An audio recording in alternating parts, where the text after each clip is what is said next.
I'm with Yelly, who's the captain of the England Women's 40s division. This is the very first year for a Women's 40s division here at the World Cup. Yelly, what does that mean to you personally and to the wider playing group? It just means so much that we can still be playing at this age and still be elite athletes, and managing kind of your job, your family, but still be able to show how much we can do. It's an absolute privilege. It's a pleasure. And there's a huge number of players in your team that I know personally who are not only playing for England, but who are such an important part of club touch. What does it mean to them? Yeah, a massive amount. They put so much into the game, and to be able to have that opportunity to play as well, the amount of coaches we've got, the amount of people that bring on the youth teams, to be able to then still play in a World Cup it's fantastic. It's amazing. And this is a historic women's team to match it with New Zealand, with your draw earlier in the rounds. That was a fantastic game that I watched personally from the sideline. What is the team's aspirations for this World Cup, especially after that game? Get in the final, 100% get in the final. We absolutely believe in ourselves and believe that we as a team can win that semi against the Kiwis, and take it to Australia in the final. Thank you, Yelly, and good luck for the rest of the tournament. Thank you very much. Welcome to Taking the Plunge with Mel Day. Here I am with Adrian Villalonga from the Australian men's team in the 45s division men's. Now, a couple of quick fire questions. Yep. What's the tightest muscle in your body right now? My gluteus maximus. That's also my favourite muscle in the body, so quite a coincidence.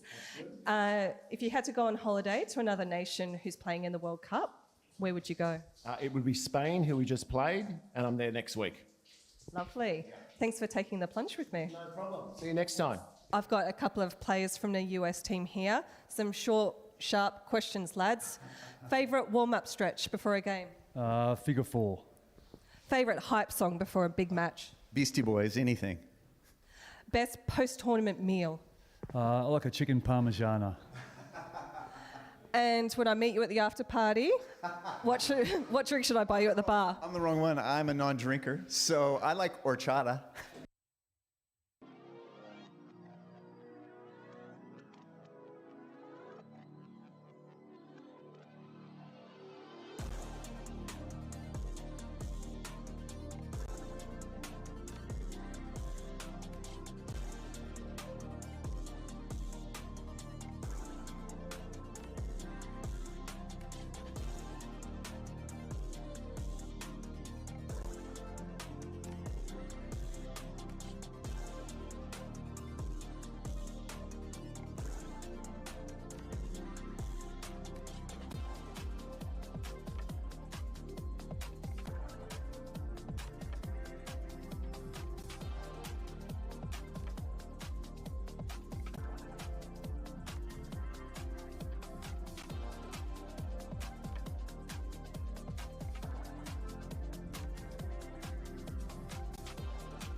What's been your experience refereeing this tournament, my man? It's just having all the different cultures here and everything like that, and refereeing all the different countries. It's been pretty cool, and running with the different referees from all the other countries. It's been cool. I've liked it so far. Whereabouts are you from in the world? Sydney, Australia. So bit of a hike, but yeah. How many Touch World Cups have you been to, my man? This is my first one as a referee, so it's pretty special. Hey, man, well, cherish it. Oh, penalty. What's your predictions for the final, and who you think's going to win it? I think in the men's open, I think maybe Australia can go back-to-back World Cups, and maybe in the women's, but not sure about the mix, but I think Australia might get their chocolates. So, hey,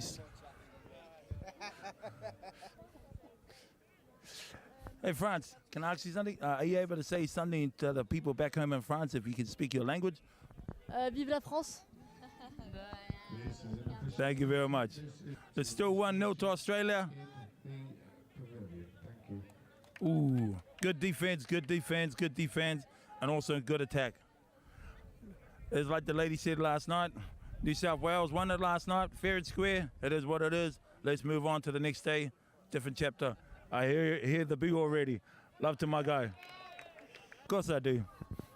Yeah, well, just last night everybody wrote the bail, but who won the state of origin in New South Wales? They beat the Queensland Nest 14-4. But here we are at the game. Here is a war between Australia, man, versus Lebanon. You got the cameras out, man, you gotta bring along. But just last year it was all Queensland, but this year it's the NSW, so understand. But every single year, man, the plans do change. But when you think about league, it doesn't feel the same. You got the boys in blue represent the boys against in maroon. When you feel about it now, but here today's afternoon, well, check it. I'm on the side with the mic. I'm doing commentating, man, because I feel that I got England to France, Australia by my side. And if you want to think about this game right here, and that's the pride, well, if it's crazy, one of my favorite players from the New South Wales was Laurie Daly, the Bradley Clyde, talk about the Glenn Lazarus. You think of the game, will it be so hazardous? Where you check of the run-up from Australia against the counterparts, man, what's the savior? Here we go again, y'all, when you want to play.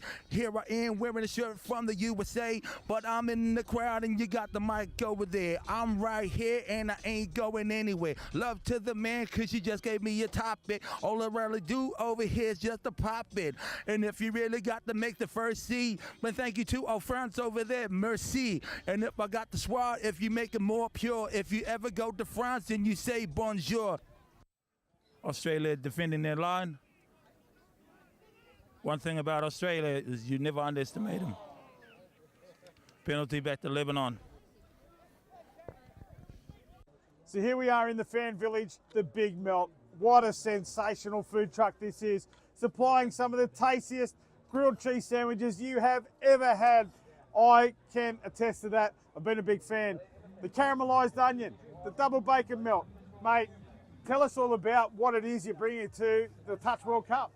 We're bringing cheese toasties to the fans here. We're here all day serving the best cheese toasties you'll find in England. In fact, probably the world. Probably the world. Mate, that is the tip that I've been giving out to everyone that I've been walking around. Make sure you go and visit the team at the Big Melt. We can't ask for anything more. You're serving it up all day long, enjoying the atmosphere. What's it been like to get involved in the atmosphere of a World Cup? The atmosphere has been absolutely electric, start to finish. Rugby fans from all around the world, we've been loving it. Awesome. Well, thanks for joining us, guys. We really, really appreciate it. And I'll be back in the morning for another one to kick off my day. Making our way around the fan zone, I meet Adam, of all people. Two Adams in the one spot. Adam, welcome to Nottingham. What a great event this is. Yes, it's been really, really good, actually. Super fun so far. Very intense games. I'm so excited. And I see the tricolours of France down here, but up on top we also have Malaysia. Mate, give us a little bit about where you've come from and who you're here supporting. So I'm from Malaysia, and so my sister is in the mixed open team for Malaysia, but my girlfriend is French, and so she's in the women's open team, so I'm supporting both teams. Luckily, they're not against each other, otherwise I'd be very conflicted. And how much are you enjoying the fan zone here? Great atmosphere, food trucks all around the big screen. Yeah. You having fun? Yeah, I'm having a lot of fun. I actually got to see, I have some people from the US, men's 50s team who are playing, and there are a lot of times they're on the big screen. There's a lot of good food as well, so I've been having the dim sum, and also we just had some crepes. I've also had like the cheesy food over there, just a lot of food. Love it. You're a man after my own heart. You got a group behind you. Let's see what they have to say about the World Cup. Ladies and gentlemen.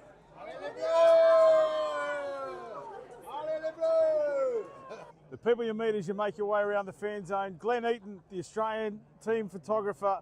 4th World Cup, mate, and I hear on the grapevine, the last one. Sad but true, my friend, sad but true. We've been to for, as you said, 16 years basically as an Australian photographer. My poor old knees have decided to pull the pin on me, so... I hear you, brother. Yes. How many photos do you estimate you've taken in that time? In the time for Australia, I reckon it'd be close to about 500,000 images, to be fair. So all of those action photos you've seen from previous World Cups, this is the man behind the shutter, Glenn Eaton, or Glenn Dog as I like to call him, long-term friend, mate. Absolutely. Thank you for your services to sport. It's been outstanding, and some of those images, they'll live on when you and I are both no longer here. Thank you very much, mate. I really appreciate it. Yeah, awesome. Great to see you. All right, brother. Well, what a massive day it's been here for day 4 of the Touch World Cup in Nottingham. Some incredible results, some first-timers as well, Mel Day. Take us through one of the big upsets of the day. One of the big upsets today is the England women's 40s beating the New Zealand women's 40s. I believe they're the first women's team to beat New Zealand outside of Australia, so a huge result for them down at Riverside today. And England also involved in another bit of a boil-over too. A boil-over, but not in their favour this time. The Germany senior mixed team beating England, which I'll have to look at the record books, but I think that might be their first time. So an amazing result for Germany. Very, very possible indeed. One of our most recent games toward the end of the day as well. Sweden just getting home by the skin of their teeth in the men's 30s over Spain 5-4. They've got to wait for other results to come in to see if they'll be playing in the finals. Of course, that takes place tomorrow. We see the start of the finals. We'll touch on that in just a moment. One of the other great games that took place across day 4, Lebanon and Australia. The Lebanese really took it to the Aussies. You need to tell me about this game because I heard it was an absolute cracker to watch. It certainly was, and led by their inspirational captain, Jason Stanton, Lebanon came out of the gates firing. The end result, probably not flattering too much for the Lebanese, but they'll take a lot of confidence away from their performance there. I think they are really building as not just a dark horse, but a genuine contender now for a podium finish. So that's some of the big action that occurred on day 4. But taking a look ahead to day 5, we know that finals footy is here. You can feel it in the air. I cannot wait for this. We've been operating at 2 separate venues, but everyone is up at Highfields tomorrow. We've got close to 12 hours of non-stop footy for you tomorrow. And in the afternoon, we start to see finals footy with some elimination finals in the mixed open competition and some quarterfinals in the senior men's competition. Certainly will. It's set to be a massive day for day 5 here at the Touch World Cup in Nottingham. It all gets underway at 8 a.m. on Friday morning. We can't wait to see you then. Until next time, make sure you're getting across every single stream here at the Touch World Cup 2024.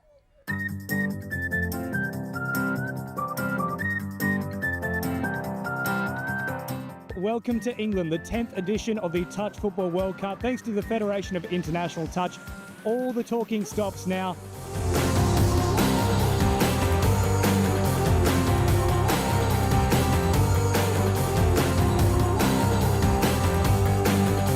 We are diverse cultural backgrounds, so we got players located in different countries in the world, but they all have a connection to China, so we're really glad to have them into the team.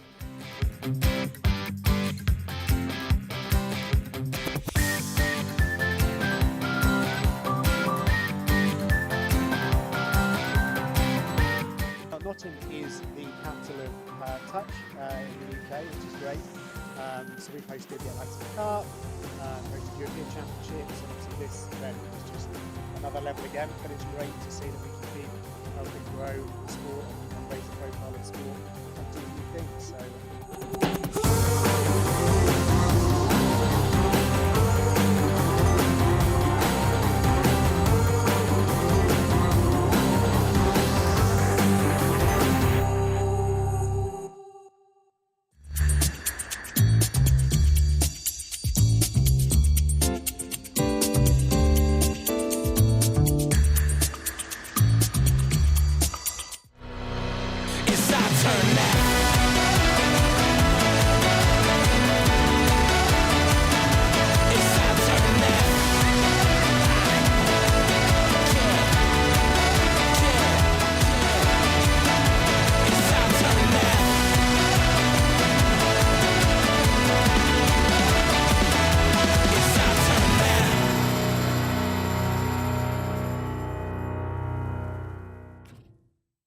I love Nottingham, the home of Robin Hood. From the bright lights of Goose Fair to the peaceful nature of the Sherwood Forest woods. There's a feeling of togetherness, unity, pure, honest, love. And that feels great like a bright summer's day at the horses down by the lake at Colic. All I love Nottingham. The River Trent, the embankment, the Nottingham Carnival, different cultures dancing. The diversity, just walking down Columbus Street on a Saturday. The two lions in the square stand tall with pride. And when the markets in town come alive, it gives me life. Listen, as the council house clock chimes, and depending on how many times, lets you know the time. I've been to concerts at the Motorpoint Arena, and I've been to concerts at the Nottingham Caves. I've been here all my life and I'm still amazed by this place. I love Nottingham. Sometimes I stare at Hoxley's graffiti colourful walls, and sometimes I gaze at the deers running round Woollerton Hall. Supreme thrills, from chilling up at Green's Mill or up at that castle on the hill. Nottingham, I love you, and I always will. Visit Nottingham today.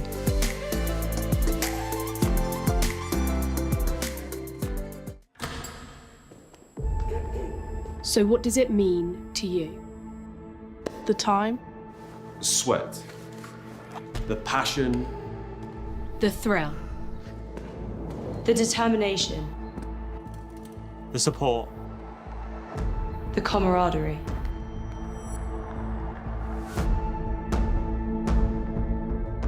But it's so much more than that. We're playing for something bigger. You ready?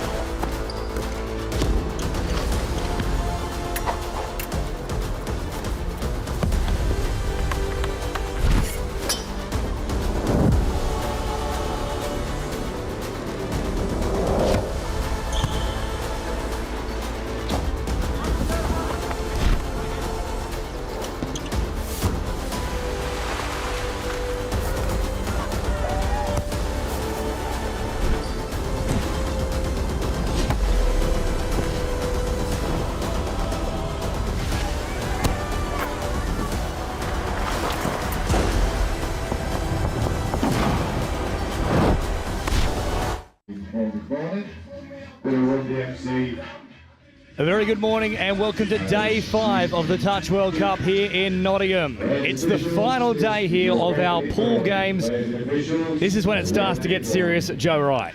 Yeah, this is when the nerves really start to kick in, and you also start to reap the benefits of the hard work that you've put in over the first 3 days. But I mean, what an opener. You couldn't ask for something better. The two most, they're very tightly contested teams. Scotland Men's Open, we saw them yesterday on live stream. Very slick, but they're up against a much more organised outfit in the USA.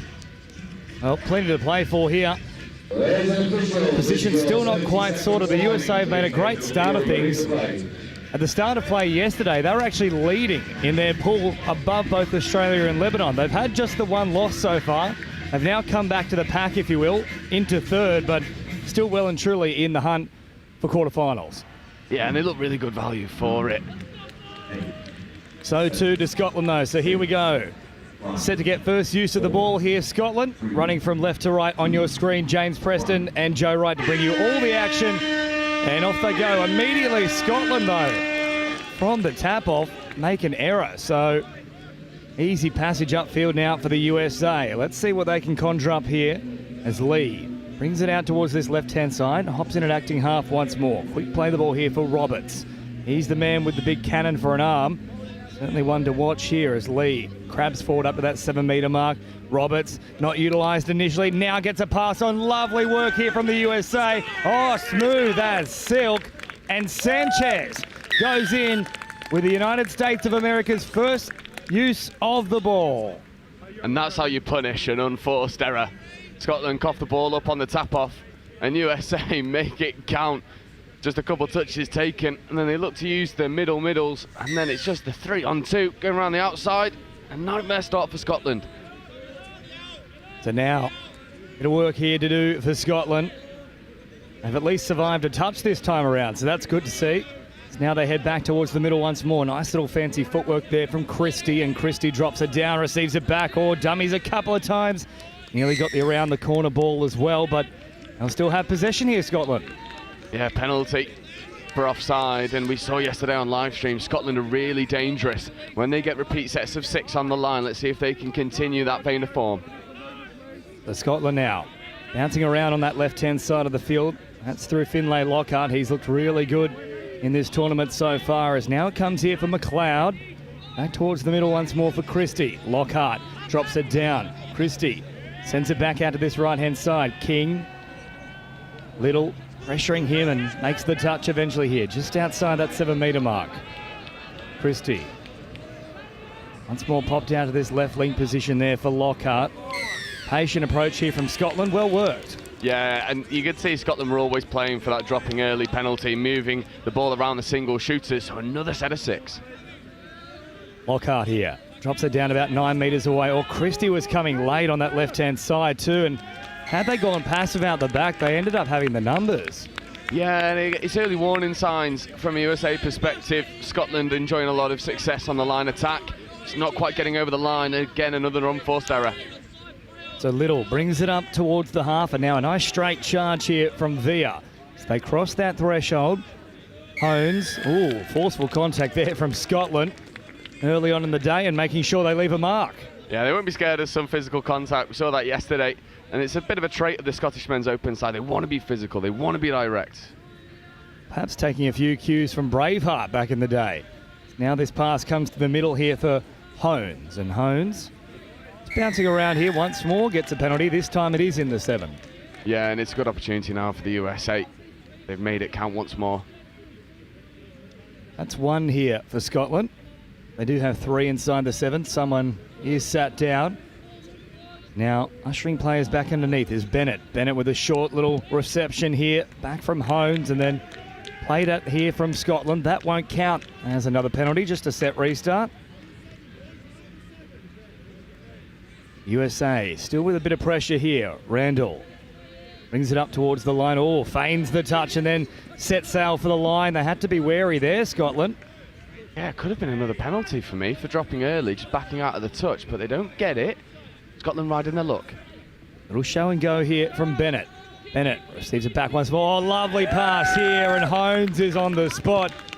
Hones finds his way home across the line, and we're locked up after 4 minutes of play. Yeah, and it's a beauty of a middle score again. Middle's working together. QB back to the half, ball is down, and USA have really started fast. Scotland now just need to secure possession in the red zone. Troubling period here for Scotland. They gave the ball away from quite literally the first play of the match and have been behind the 8 ball ever since. Now, stopping on a dime there was Burns. Burns forced to go back onto this 7-metre mark now.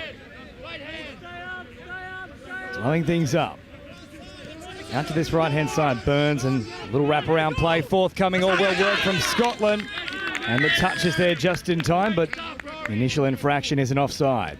Yeah, and we saw them try to run the doggies on the link, so the sweeper coming round onto the short side in their previous line attack. Finally starting to click. They need to get over the whitewash. Asking a few questions here, though, Scotland, and they won't get to ask any more than that, though.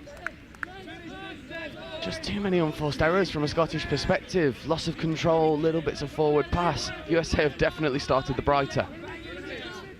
They lead 2-0 here after around about 5 minutes of play. They've made very few errors as well, the USA. It's a bit of a trait of this USA side, especially with Lincoln Little now. Number 1, driving up, secure ball. Good meters here from Little. Or steps back off the left foot, opened up a little passage, and the USA, they're probably lucky that the Scottish wing had tracked in field, otherwise that was right into his arms. Yeah, definitely. And for me as well, Little maybe could have just kicked through himself and found a bit of space. Doesn't quite happen. First opportunity for the Scottish transition. I was speaking with Carly Banks, the coach of the men's 30s, last night. Of course, she's also the coach of the Doyleson Dragons, where that famous subset's come from. And Lincoln Little playing there. She just said he's still looking to find his feet in this USA team. It's a bit of a different role for him. Typically, he's about that straight drive and the dive, but they've got him working a bit more as a ball player. Yeah, definitely, and it won't help either, and we'll have to address the elephant in the room. It won't help that he had to sit out 2 games after 2 forced subs on opening day, so the opportunity to work through the kinks in the armour not happening for Lincoln Little, but they've started well. Hones out to this right-hand side now. We're all wrapping around. They just missed out on the timing, though, because Bennett was there. Hones might still find an opportunity. Scotland step up and knock it down there. Christie up into the line. Lockhart's still there in that left link position. They're very compressed, though, towards the centre of the field. If USA can draw in a couple more touches here, there will be some opportunities wider still. And now back here for Bennett. Drops it down. Hones. Bennett once more gets the dancing feet out. Oh, beautiful play from Bennett. Has the ball on a string. Finds some support, and this will look delicious on the replay. Now, this is another beauty, and it comes from the middle setup again, but here's the variation. Kick out, pop pass, defensive spacing from Scotland, too tight. And USA go round. Patrick Yang on the board now for the USA, and a clinical start from them. And unfortunately for Scotland, punctuated with errors. There's another one. An easy passage upfield now for the United States, as bouncing off that left foot there is Dwyer. And there's pretty much the first error we've seen from the USA after around about 7 minutes of play. Yeah, and from the first 7 minutes, this is a very uncharacteristic Scottish men's open side. Normally they're very direct, very aggressive in the drive, and not many roll ball errors. That's not what we've seen so far. Scotland need to look to kick into gear, and it's little things like that where you're trying to run around the USA defence, but getting caught and have to go back for the touches. It's a bit too static. So now out towards this left-hand side here they come. Floated over the top. Back towards the right. Burns. Oh, once more Scotland coming unstuck here. Just not stepping over the ball, and it's really unforced errors. It's, you know, Dent say the basics, but it's what underpins all of your good work that's not clicking for Scotland, and they're going to need this defensive shot. They want to stay in this tie early. Oh, Hones, lovely cycle of the ball there. Brought it right to the line. They look sharp here, the USA. Yeah, they look really sharp, and if it wasn't for a good defensive intervention from Rob Crawford on that far wing, they would have been in again. Dummy comes up now. Hones once more, quick release. Geez, he's been good in that department in these opening exchanges here. Hones, so much busy work out of acting half, and then once more Randall and Bennett both looking to capitalise. Here is now Bennett who takes off. Oh, he's fooled them all here, Bennett. Parts them like the Red Sea, and Scotland have no answers at the moment for these creative middles from the USA. Yeah, and it's all the middle platform, but we'll see it here. No touch needed. See you later. Dummy and over. And I mean, what a start from the USA. They've looked terrifyingly good on line attack. Coming into this match, a lot of people might have been scratching their heads thinking, what do you mean the USA have been topping the pool above Australia and Lebanon? But they have been very strong. Just the one loss in things so far for them. I believe to England on day one is now floated back out to the middle. Oh, geez, had Lockhart responded a little bit quicker. A lot of space on that right-hand edge, but still got a little opportunity here. Scotland, but in the end, they'll simply kill it away from the USA box. And at 4-0, they look very good value here. Yeah, they do look very good value, and I think it also speaks to the nature of the USA side that the only loss that they took was that really feisty, choppy affair against England. It wasn't clean touch, we'll put it that way. And at the moment, it seems like Scotland haven't quite woken up to what the USA are trying to do on line attack. And I'm just worried that they'll kick into gear too late, and the contest will already be over. Well, they need something on the board here as we approach the quarter-way mark of this match, and it won't come from this set. And I think this will be a penalty for 7 on. So it is a penalty for 7 on. So USA will get the tap on halfway, almost a 20-metre gain from where the Scotland possession was. Well, those are those kind of errors that really should be out of the game by the time you're hitting sort of junior regionals, let alone a World Cup. But Scotland, nothing really going to plan here in the opening exchanges as Little brings it forward, floats a pass out in front. Not a great release there from Little, but they managed to maintain possession here with Rog Berryman. Little dropping it down. Little once more having a little look at them. Oh, dummied a couple of times and nearly worried them there. Lincoln Little comes back to the 7 here on the last.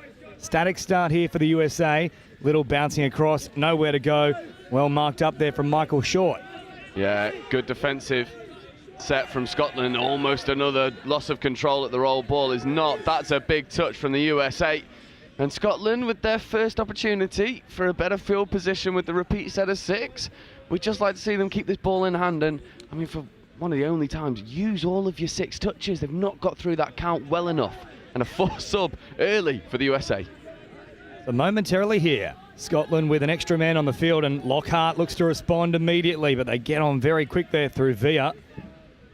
Unfortunately for him, probably exactly where the man was going to arrive to, and I think Scotland are very lucky to maintain possession there. That's fortunate. Lincoln Little, ball hawk in the middle, couldn't quite reel it in, and they do get the fresh set. Scotland now cycle back towards the middle here with Tweedy. Tweedy in an acting half takes off, or Tweedy straight into the passing lane again. Twice in the one set, they've nearly come away with it here, the USA. Yeah, and that is very lucky from a Scottish perspective. The USA middle had read that play beautifully. Here's Tweedy. Oh, lovely ball from Tweedy. This time they get it right. Probably the first time in the match they've actually had a consistent amount of pressure on the line here without turning the ball over, and they capitalise. Yeah, and sometimes you need to ride your luck. 2 interception opportunities gone begging for the USA, and Scotland do capitalise. Beautiful link hole. And finally, Scotland get on the board. So Dan King with a try here for Scotland. Well set up from Tweedy. They've almost held him at bay for a while here, Scotland. He's only just come on in the last few minutes, and he really has straightened up the attack. Yeah, and we saw Dan King work really well in that link position on live stream yesterday, and his off the ball work is superb. The way he chops the line, he's super aggressive, really driving through those holes, almost demanding the ball in space. For me, you've got to get him on the field more. Lockhart now brings it forward. Short. Back to the middle here once more. Drop down nice and quick. They were up very fast there, the USA. I thought they might have been pinged for an offside, and yes, there it will come. Out of that right link position, and just came storming out of the line there. It was Tia Lavia, the man who was pinged. Now this will be another set to work with here for Scotland. Lockhart is out there. So too is Christie. He's with the ball now. Two of their danger men here, Scotland. Christie picking it up. Options both sides of the play. The ball tries to squeeze through, but from acting half, that's a simple turnover there from Scotland on play number 2. I know, and it's a real coach killer because it's probably the right option, but not off play 2. You've got the rest of your 6. You need to be able to make the USA defend the full set of 6. Bear in mind, that pod was on for a long time. Lovely round the corner ball here from Dwyer as now Via picks up easy meterage. Dwyer back to the middle for Hones. They've got them here. Stripped for numbers. Oh, the USA really flexing their muscle. Scotland have no answer at the moment. It just seems like Scotland haven't woken up in this first half. Everything seems to be leggy. Everything seems to be tired, and it's a direct contrast from the USA. And they're hot early doors in what will be a scorching day of touch. And they're setting the tone for us on pitch 1. In fairness to the Scots, it is very early indeed. 8 o'clock start this game, local time, as now it comes out to this left-hand side. Good touch made here on the run of Howarth. Now towards the middle, Howarth goes. Oh, very flat pass there. Tweedy, play on is the call. And there we go. It is more than flat, in fact.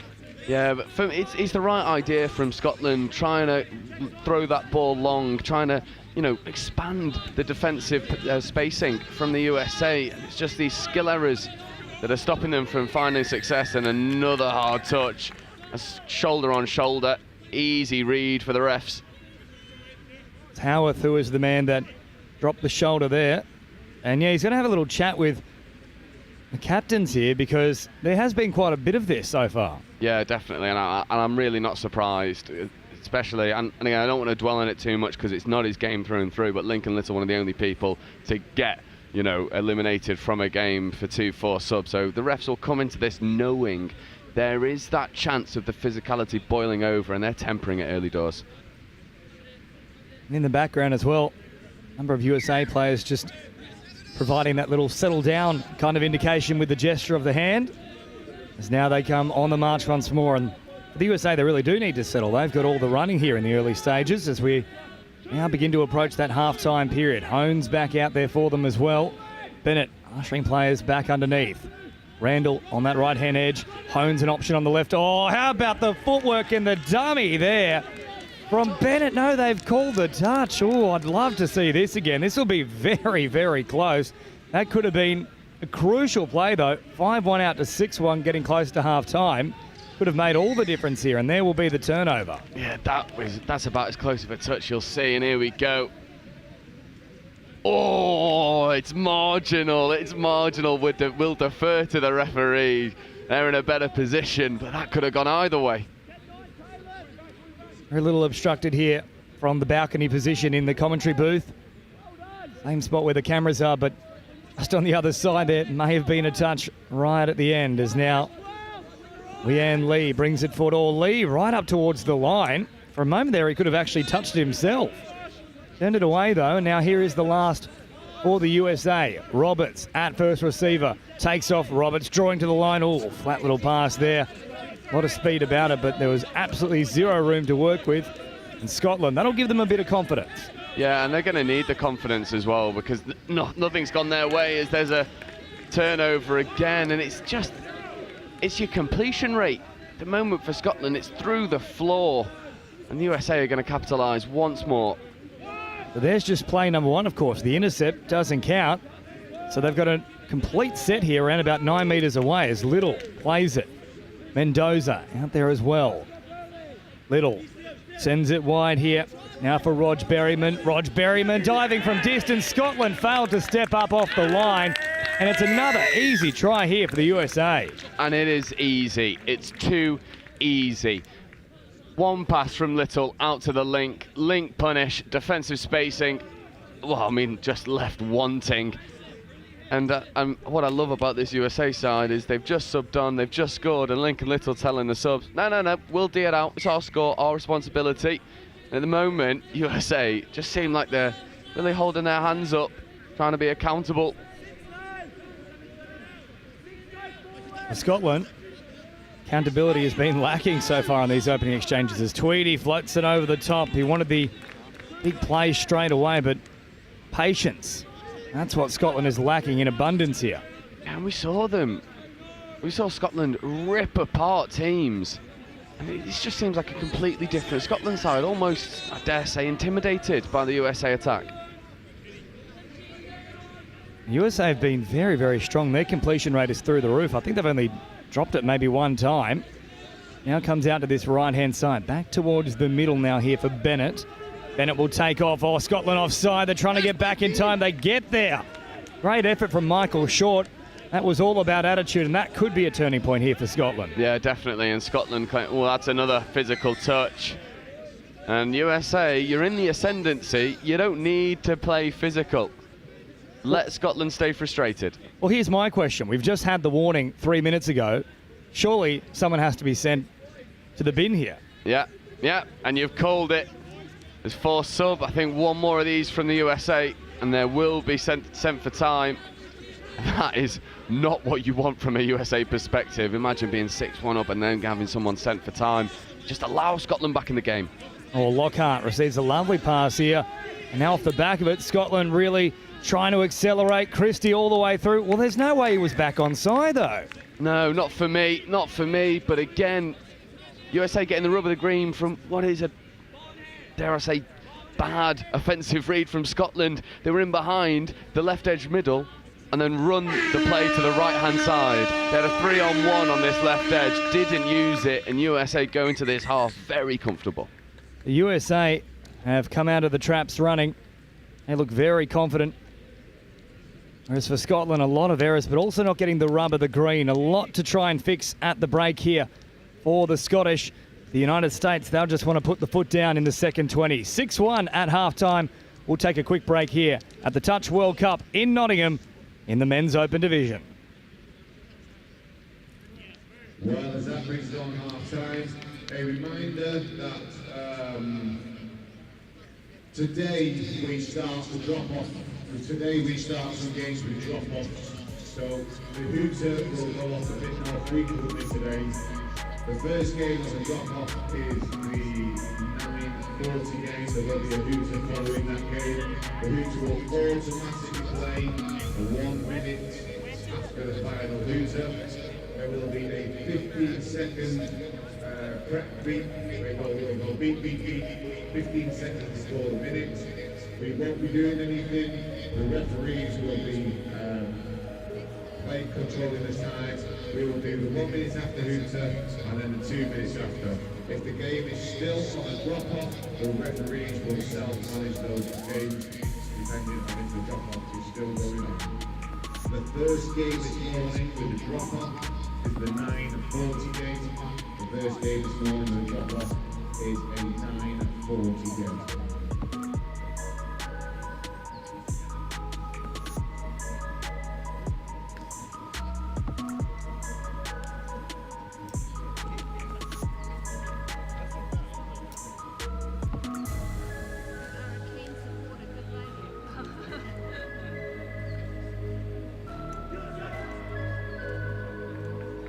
Well, as we get to half time on day 5A1, announcement from yesterday, a bit watch was handed in, a bit watch was handed in. That was the only thing that wasn't claimed yesterday. Every other bit of item, except for one water bottle, I believe, was claimed. If you have found lost property, please pass it over to the volunteers tent, that's the merchandise tent, and they will take care of everything. Sun is out, remember, water, sun cream, massive day for keep yourself well hydrated.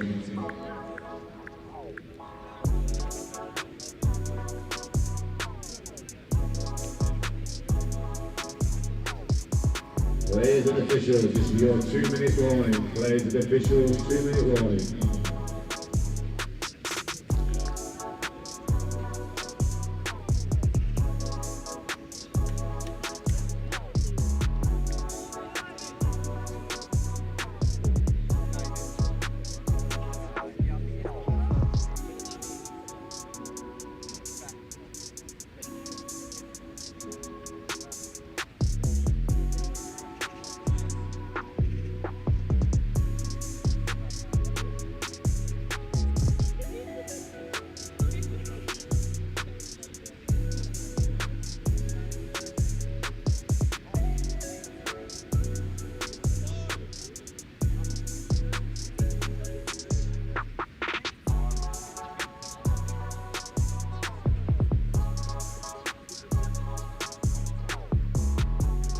Players and officials, this is your 1-minute warning. Players and officials, 1-minute warning. Welcome back here to Nottingham. Highfields won for the Touch World Cup 2024. United States with an outstanding first half. Very few errors in it and capitalising on their opportunities. Leading 6-1 here coming in to the second half. James Preston and Joe Wright with you. And for Scotland, just so many easy errors. Yeah, definitely. That was the story of the Scottish first half. And I think they'll probably take a bit of confidence that they're only down by 5 because there was definitely opportunities to be down by more. So for me, from the Scottish perspective, if you can secure your possession, go through all 6, knock off the ball up loosely, there are opportunities out here for you. Players and officials, stand by. So a bit of work to do here in the second half for Scotland, and just during the halftime break as well, the referees pulling aside both teams once more and letting them know that any more forceful contact, someone will well and truly be sitting down, not just from the side who's engaging as the defensive line, but man with the ball too. So both teams have to be very careful moving forward. No more funny business. That is the order of the day as Little now wraps around, receives it here towards the centre of the field. Oh, lovely pass from Little nearly, but beautifully read there from Finlay Lockhart. Yeah, and that's the Scottish line speed that we're used to, getting up in the passing lanes, making plays. There looked like could have been another hard touch, not given, so that's a turnover, and USA again continuing how they left off. Well, if we had a heat map of where this game has been played, it would be very, very bright down towards that Scottish end, no matter where we're looking. In the first half or now even the second here as off they step with the right foot and then collapsing very quickly. Bennett nearly got through the line. Back to the 7 they come now. Bennett will roll it back here. Slowing things down. Up to meet them come the Scottish. Oh, a little bobble there and picking up. Not seen by the officials. Hones takes off. And they got away with one there, the USA, but fortunately for Scotland, no result. Yeah, they definitely did get away with one, and there's the penalty for not delivering the ball back to the mark. So Scotland with a really good defensive gain.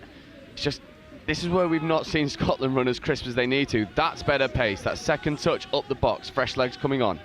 Good meters here as well from Christopher Ragg. Now they continue driving with a nice straight charge here from Howarth. Oh, and that's off the mark, and it's just so sloppy from Scotland when they get into that red zone. We're still waiting for Scotland to click into gear here. For the USA, it happened on their opening set. But unfortunately for Scotland, they really set the tone with their first play of the game. They threw it straight onto the ground. Yeah, and they've never really recovered. It's like it just took a massive hit to the confidence. And, I mean, conversely, the USA riding their confidence at the moment, but another drop ball. So starting a little bit fractured in this second half.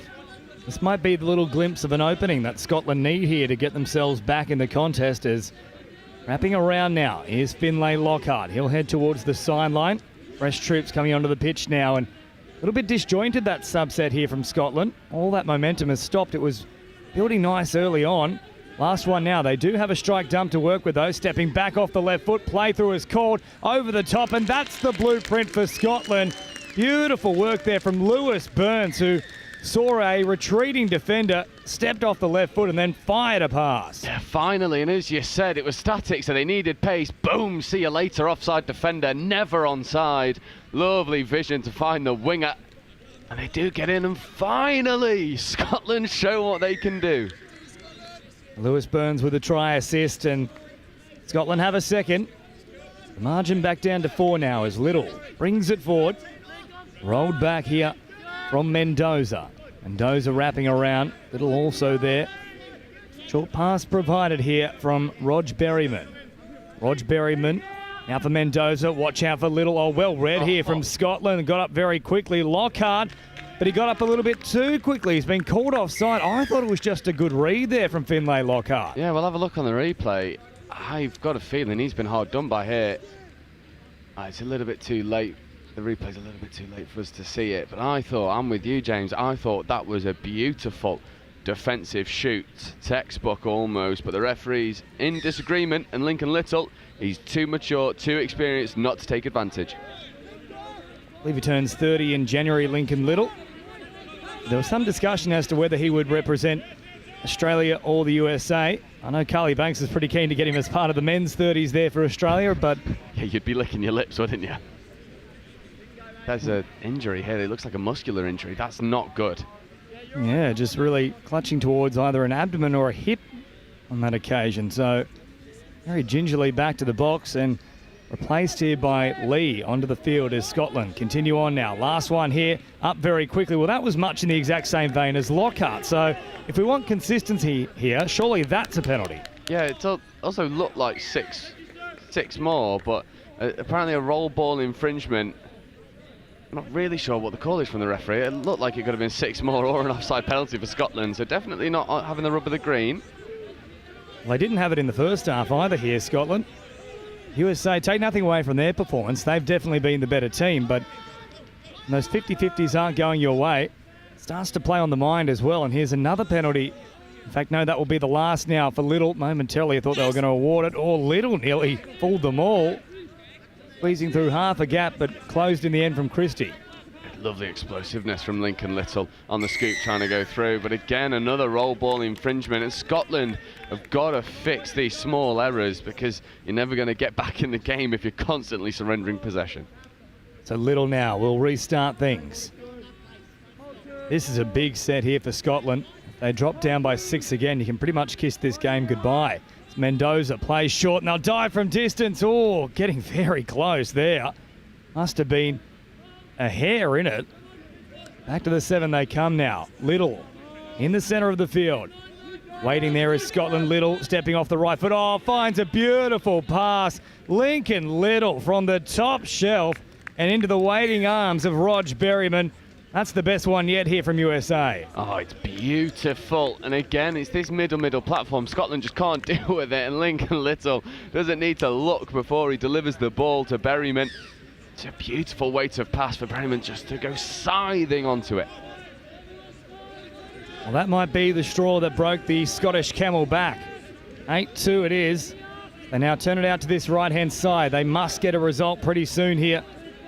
Have to keep within touching distance. It's already been a tough contest for Scotland in every capacity here, whether it be from the calls or their own handling errors or just a very superb outfit here from the USA. So 8-2 the score. Still plenty of time remaining, around about 13.5 minutes as Lockhart comes forward, and once more Scotland turn over possession meekly. And it must be so frustrating from a Scottish perspective, because every time you get some sort of success, you just cough the ball up. And whether it's you're trying to run things a little bit too aggressive, you're trying to run things at too much space, and there will be hips not square finally from the USA, but Scotland, you've just got to take 10% off because it's not working at the moment. You're right. Go back to the drawing board. Doesn't seem like they've altered too much since the halftime break at all. That's probably the big concern here for Scotland. Nearly pinged again. In fact, there it is. So I think if we had to bring up the percentages, you'd be looking at about a 20% completion rate here for Scotland. Yeah, definitely. And I mean, day 5 of the Touch World Cup, we expect these completion rate, these small errors, to be fixed. And I mean, USA have grown as a contest, and that should be the first one to the bin. Yeah, probably. Referees want to have a chat. He's got to go. Yep, sent for time. Easy decision. Well, that was the most blatant one yet as well. Lockhart just completely dropping the shoulder in. So they've stuck true to their warnings here, the referees. And now Scotland will play with a man down. And they really don't need that. Little slows it here. They've got all the time in the world to try and launch a raid, and Little, oh, the footwork again. Oh, he's taken that a little bit too casually there and nearly provided an opportunity for Scotland, but Rog Berryman and Little, golden combination, strike again.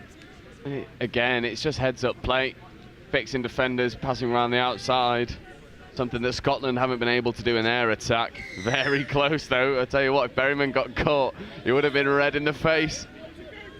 Not just in the jersey. As now Scotland still with a man down at 9-2. Looking to get something here. Or Burns trying to play all the way through them. Very close. I think Roberts was offside, but the outside man in the link position got him. Yeah, maybe should still be a penalty, though, for the offside middle, never really getting back on. The Burns crabbing across field. Oh, tough one to take. Good hands in the end. Burns picks it up and is looking long straight away. Oh, nearly had the distance. Well, that would have been quite interesting given USA had the extra man to somehow get them on the edges. Yeah, and Scotland seems to be much more fired up since they've gone down to 5. So maybe they just needed an outrageously hard touch in the first 2 minutes, and this might have been more of a contest. But as things stand, USA in the ascendancy and looking comfortable. Sevilla. Now through the middle for Hones. Oh, they're full of running. Now the USA bouncing off the left foot. They'll keep it alive here. This is smart work from the USA. Just keep cycling the footy with the extra man. They won't get a chance to do so, though. Scotland, good defensive read. It's this area for me. Touches having to come back to the mark. 2 touches lateral. It's just a bit leggy. And there you go. Another forward pass off the base of the ruck. And for lack of a better word, it's not good enough from Scotland. They're not going to put any pressure on USA if they keep playing as they are. Good news is they're back to the full complement now. Lockhart called back into the action, but he'll head straight to the sideline and fresh troops onto the field now. So Little bringing it forward at 9-2 here for the USA with around about 10 minutes to go. Mendoza stepping out of the challenge, and then quick roll ball here on the 9. Little at first receiver once again, steps off the right foot. Oh, this time Scotland read it well. Now the foot race is on. Look at the speed here, though, from Dwyer, who rattles them and then knocks it backwards and nearly gets it. Well, that would have been an outstanding save and almost a big collision there, too. Coming back on side was Rog Berryman. Perhaps a little question mark, too, as to whether Dwyer was interfered with when the ball was still in flight, as now they work it on this left-hand side, and Scotland produced the biggest bomb try of the tournament. Oh, it's gutting. Gutting for Crawford on this near wing. He was in acres of space, just needed to get the ball in hand. But much better from Scotland. They look more fired up. It's just a shame it's taken them 3/4 of the game to get there, but a defensive turnover. They'll have possession. So Scotland now with Crawford. Popping it back to the middle here. Christie straightens up. Oh, Christie with the dummy, looking for the flick pass. He'll still keep it alive here for Crawford, but I think the touch will come just in time. Yeah, there it is, touch pass. So, again, just a lack of patience here for Scotland. Yeah, they're just trying to force things, and that's what you do when you're under so much pressure as an attack. You start to look frantic, you start to look panicked, and there's another call for 7 on. On-field ref is having none of it. Sideline ref wants it, and Scotland will take it. Well, twice now we've seen that in this game. Once for Scotland, once for the USA. Now I'll get essentially a tap off here. Christie brings it forward, so he has looked likely in between him and Lockhart. That's where you will imagine the points will come for Scotland. Along with this man, Burns. So they really have responded here. I think it's the first time we've seen all 3 on together. Yeah, and they've got 6 more as well, touched in flight. Burns now takes off to that left-hand side and then finds a pass out to the right. And they will say that the USA have done enough here, just getting the touch in time. First receiver is Christie. Christie dummies to Burns. Up very quickly there, the USA. Nice touch made. Burns back for Christie once more. Oh, unfortunately, it comes unstuck again. Scotland just can't catch a break at the moment. Full credit to the USA line speed. It is ferocious, and that looks like a nasty one for the USA player. It looks like the knee buckled as he's looked to roll the ball. We hope that that's nothing too serious. I think the refs have adjudged it to be a turnover. I thought it could have been another hard touch for Scotland. Well, incredibly, he's up and running. The moment you clutch at the knee and you hear a little scream come out, you think ACL, but can't be the case if you're running back off the field, which is great to see. And he's holding that. He's holding that inside edge of the knee. We hope he's okay. Scotland riding their luck in that occasion. Could have gone either way. Goes the way of the Blues. Burns now out to this right-hand side and then still on the run. Oh, firing a pass. It'll fall here for Lockhart. Well, that's a bit of luck for the Scottish. They've had very little of it, but they'll take it if it's on offer. Yeah, and they needed the luck as well. It's a nice flat pass, and it's brave play from Scotland to play it so flat to the line, and they get the benefit. Referee calls ball grounded before the touch. And Scotland finally on the board in this second half. So 9-3 the score here. There's around about 6 minutes to go. Essentially, they'll have 6 sets if they can score from every one of them. They can lock things up here. It's a tough task, and now the USA have them for numbers. Oh, just trying to squeeze a pass around the corner. Ran out of real estate, though. And this will now be the turnover here for Scotland. So now is the time. They basically have to score from this set, Joe Wright. Yeah, they've got to. That's better meters made. Throw the dummy and straighten. But they've got to go coast to coast and quickly. And when you try and go quickly, you ask a lot of the hands, and Scotland just haven't had the ability of ball in hand to make these opportunities pay. Might have to put that one down to the early morning dew on the grass because it is still pretty slippery under hand and foot. Let's remember that. But USA, they've certainly played better in terms of handling the conditions. And Lincoln Little, speaking of conditions, he has conditioned this Scottish defence from the outset. This is by far his most dominant performance of the campaign. Oh, he's looked so feisty in attack, taking the ball hard to the line and always picking lovely options. And it's a beauty of a floater to the winger, and Lincoln Little orchestrating the USA attack beautifully. The Rua Erie Dwyer getting across the line here for the USA. 10-3. They've got this result sewn up now. It's just by a matter of how much. Scotland, of course, have to be mindful of the for and against as we come towards the pointy end of the competition. Little short pass provided here now for Mendoza on the charge, and Villa just out in front of him. Reels it in, Burns there to make the touch as they head up towards halfway and over that mark now. Meters here for the USA through Tia Lavia. Now Roberts at full pelt. Oh, Roberts, lovely draw and pass. It was building nicely there for the USA. Yeah, it was. They've flown onto the pitch. They swept around the outside edge beautifully, but Scotland trying to find the winger, and the winger's ready to be half, not holding the width. And once again, Scotland, unforced errors.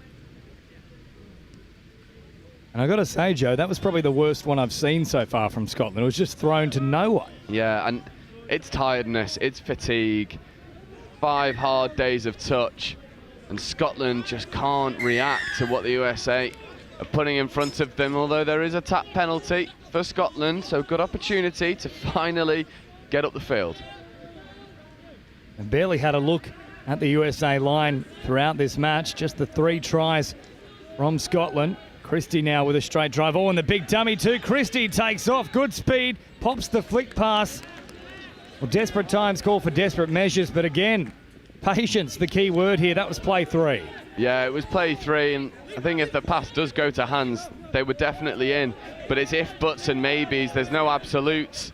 And the USA once again rolling through their transition, although just a little bit of a roll of the ball. And the ref's just having a bit of a chat.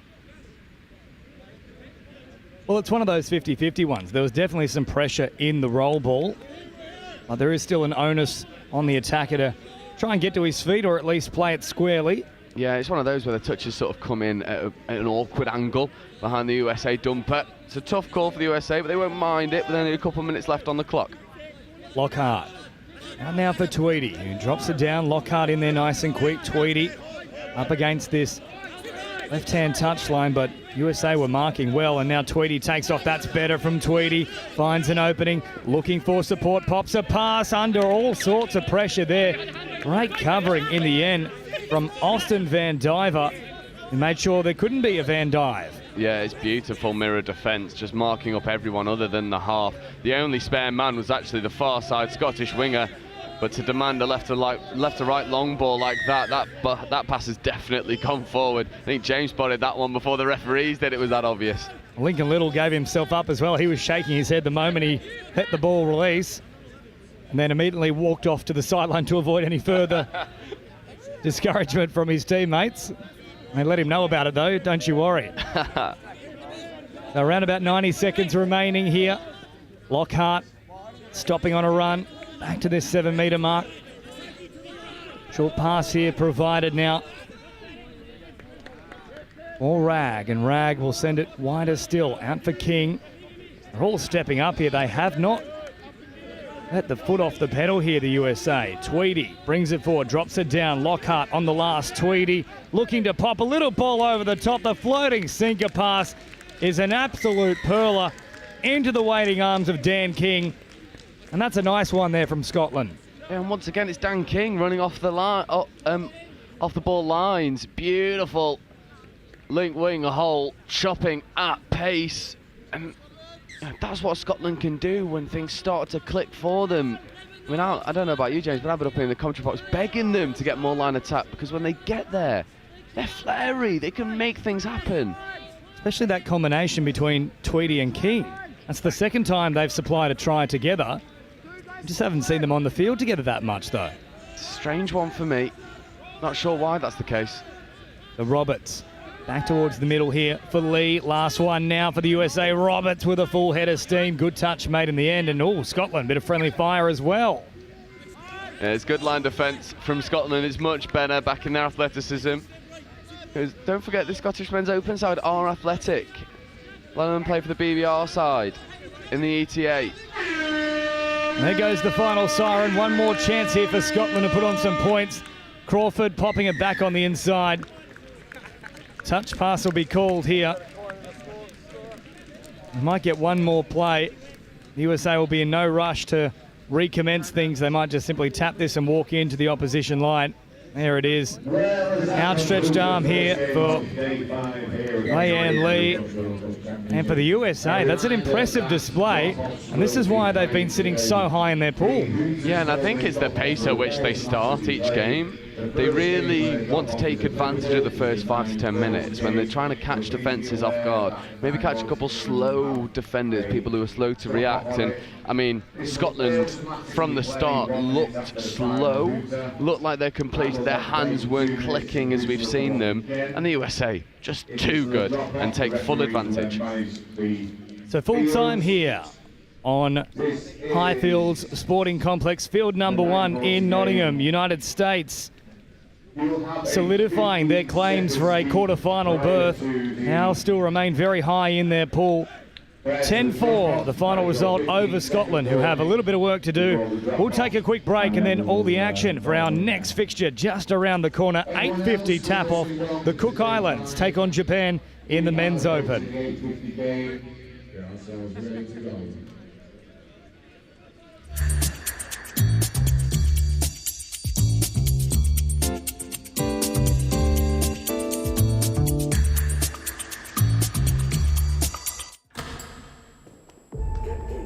So what does it mean to you? The time? Sweat. The passion. The thrill? The determination? The support. The camaraderie?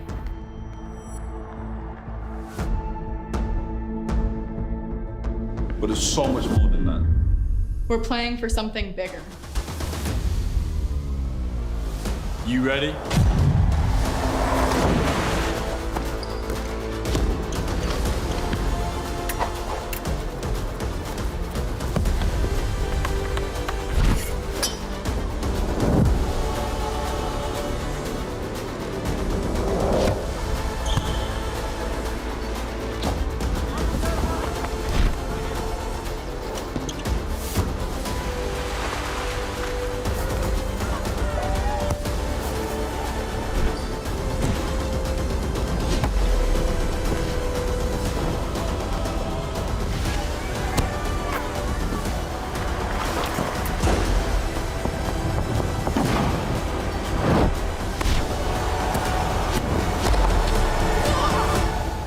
Question is, how are you going to leave your legacy?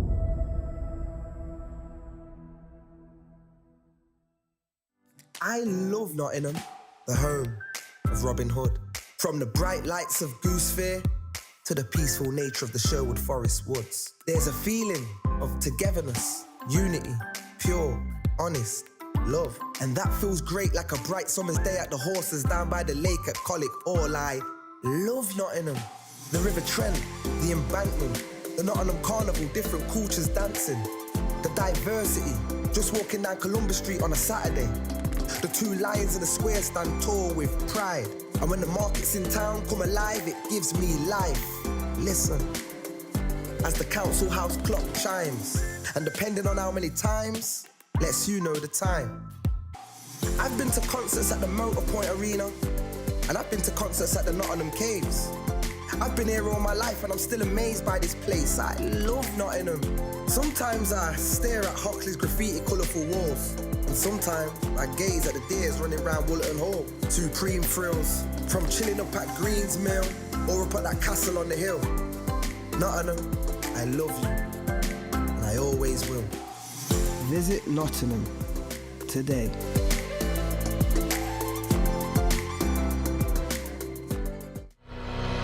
It's our turn now.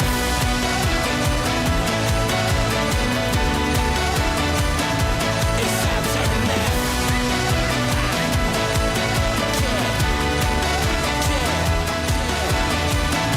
It's our turn now. Welcome back here to Nottingham, our second slot of day 5 here, the Men's Open Division. Cook Islands taking on Japan.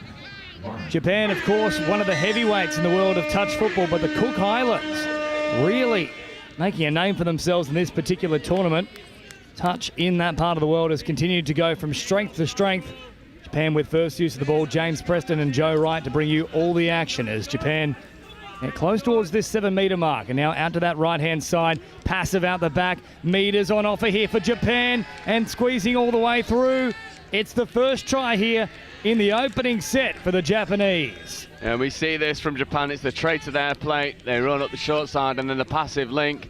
And it's just raw speed to get over for the opening score. And it's Higino who goes in here for Japan. 1 try to nil. Cook Islands, that early assignment on their line. They haven't passed it. So now an opportunity here for popping back out to this right-hand side. So around about 15 metres away. As meters on offer now here for Berryman Duff. Berryman Duff floating around the background. Here he is once more, looking to go long. All finds a nice pass there. Perhaps had to hit the link instead. Yeah, I almost think that pass was intended for the link, just to go above the head, grab it, reel it in over the line. As you say, James, was definitely the space there, but Cook Islands forcing the turnover. They'll have another crack. Here they come once more, around about 15 metres away. Sent out here for Tamuri. Tamuri lays it down, brings it up to the 7 once more. Tamuri at first receiver yet again, sends it out to that right-hand side. They've got it right here, the Cook Islands, and Kingston Day has a great start to his day. And it is a beauty of a heads-up score. It's just hands round the corner. You'll see it here. They fake. Boom, see you later. 2-on-1 in the Cook Islands with the core skills to execute. Round in the corner, equalising, 1-1. A good start here from the Cook Islands. Both these teams well and truly in the hunt for our next phase of competition. Of course, don't forget, finals day. It does begin today for a number of our categories, but in terms of the men's open, we'll be looking at all of that action getting underway tomorrow, day 6 of 7, as the Cook Islands turn Japan away. It's a brilliant defensive touch, and not to take anything away from Japan, but what a result it would be for this Cook Islands men's open side to make some quarterfinals. I mean, I'm rooting for them, not just because they've got the best stash and I'm after some. If you're listening and you can give me some Cook Islands stash, I'll big you up all tournament. We've been talking about some of the hot kits floating about here at the Touch World Cup, and the Cook Islands have been a favourite for many people. That pass won't be, though. That was awkward. Yeah, awkward one over the head. Almost could have gone through the legs, I thought. The Cook Islands won't be afraid to play with some flair, use the offloads. They want to play around the shooters. Japan now rolling through their transition. The meters here from Japan through Koizumi, and they'll drop it down now on the last. Hagino once more looking to use his speed. Tries to get away from them, but the touch came in time there from the Cook Islands, and great scramble defence. Yeah, Cook Islands seem to have Japan's number down that short side. Japan went over once. Seems like Cook Islands have problem solved on the fly. Lovely hands out to the wing, and got to say, the hands for the Cook Islands look really impressive early. We saw how difficult it was for Scotland to keep the ball in hand. Well, it's not the case for the Cook Islands. Berryman Duff brought it forward, and now also on the run here is Tamuri. Tamuri popping a little short pass here, or Berryman Duff, the no-look ball, and now floated over the top. I think they'll come back here for a touch pass, but Berryman Duff looks likely early on here. Yeah, he looks like someone who really wants to take the ball hard to the line, fix Japanese defenders, and then back the hands to either go long or to the link in that link wing hole. And scoring slowed down, both teams just feeling each other out, but Cook Islands definitely look to be the happier of the two at the moment. The Kubota sent that one out to that left-hand side. All Japan will get pinged here. Good chance now for the Cook Islands. So Japan scored early. Cook Islands responded not too long thereafter, and gradually they are getting on top in that field position battle as well. Now Berryman Duff brings it forward. Tamuri through the middle. Little run here as well from Horatio Edwards. So a lot of these names you might recognise from the New South Wales State Cup. And Edwards there, as he's caught, Japan offside. You see how tight this Japanese four is, the middles and the links. The opportunities are going to lie outside of those. Can Cook Islands expose? They will go long, nice and early here, but Japan, it was almost a false sense of security. It was a trap. Yeah, it's touch one as well. You don't want to throw that long ball off touch one. Me and Adam was saying the other day, if it's there, if the opportunity's on the wing on first, it will still be there on sixth. There won't be any opportunity here, though, for Japan. They've turned it over very early on in the count. And so, once more, Cook Islands with good field position here. They've definitely won out in that regard in the opening 5 minutes of this one. So, or they march once more here with Kingston Day, already a try to his name so far, as Tamuri bounces around. Maxwell Masters hopping in and acting half. He'll slow it down. Back to Tamuri. Strike dump coming here. Masters, quick release. Oh, popped a little pass back on the inside, but had Masters simply turned away to that right-hand side immediately, it was on. Yeah, it was on, and so was the winger on this left edge. In acres of space, we know Cook Islands have the ability to flash one flat. See if they can execute. A little bit static, though. Masters, bring it forward. Tamuri drops it down. Masters once more. They'll pop it back on this side. Or Tamuri was caught flat-footed. He had a little bit of space, a little bit of speed. Would have got through. Now Masters finds him on the follow-up. What a ball from Masters to Murray right on the spot. And that is masterful. Oh, it's a beauty. Once again, Cook Islands taking the ball hard to the line, using the hands. You'll see it from Masters. Bang! Through the link wing hole. And to be honest, there was options in either the link or the wing. Such is the aggression from the Cook Islands attack, just condensing the Japanese defence, and it's warning signs early for Japan. Well, you called it. They were very compressed, the Japanese defensive line, all through the middle there. And it's an interesting tactic from Japan, given the Cook Islands are probably one of the better sides of that long ball.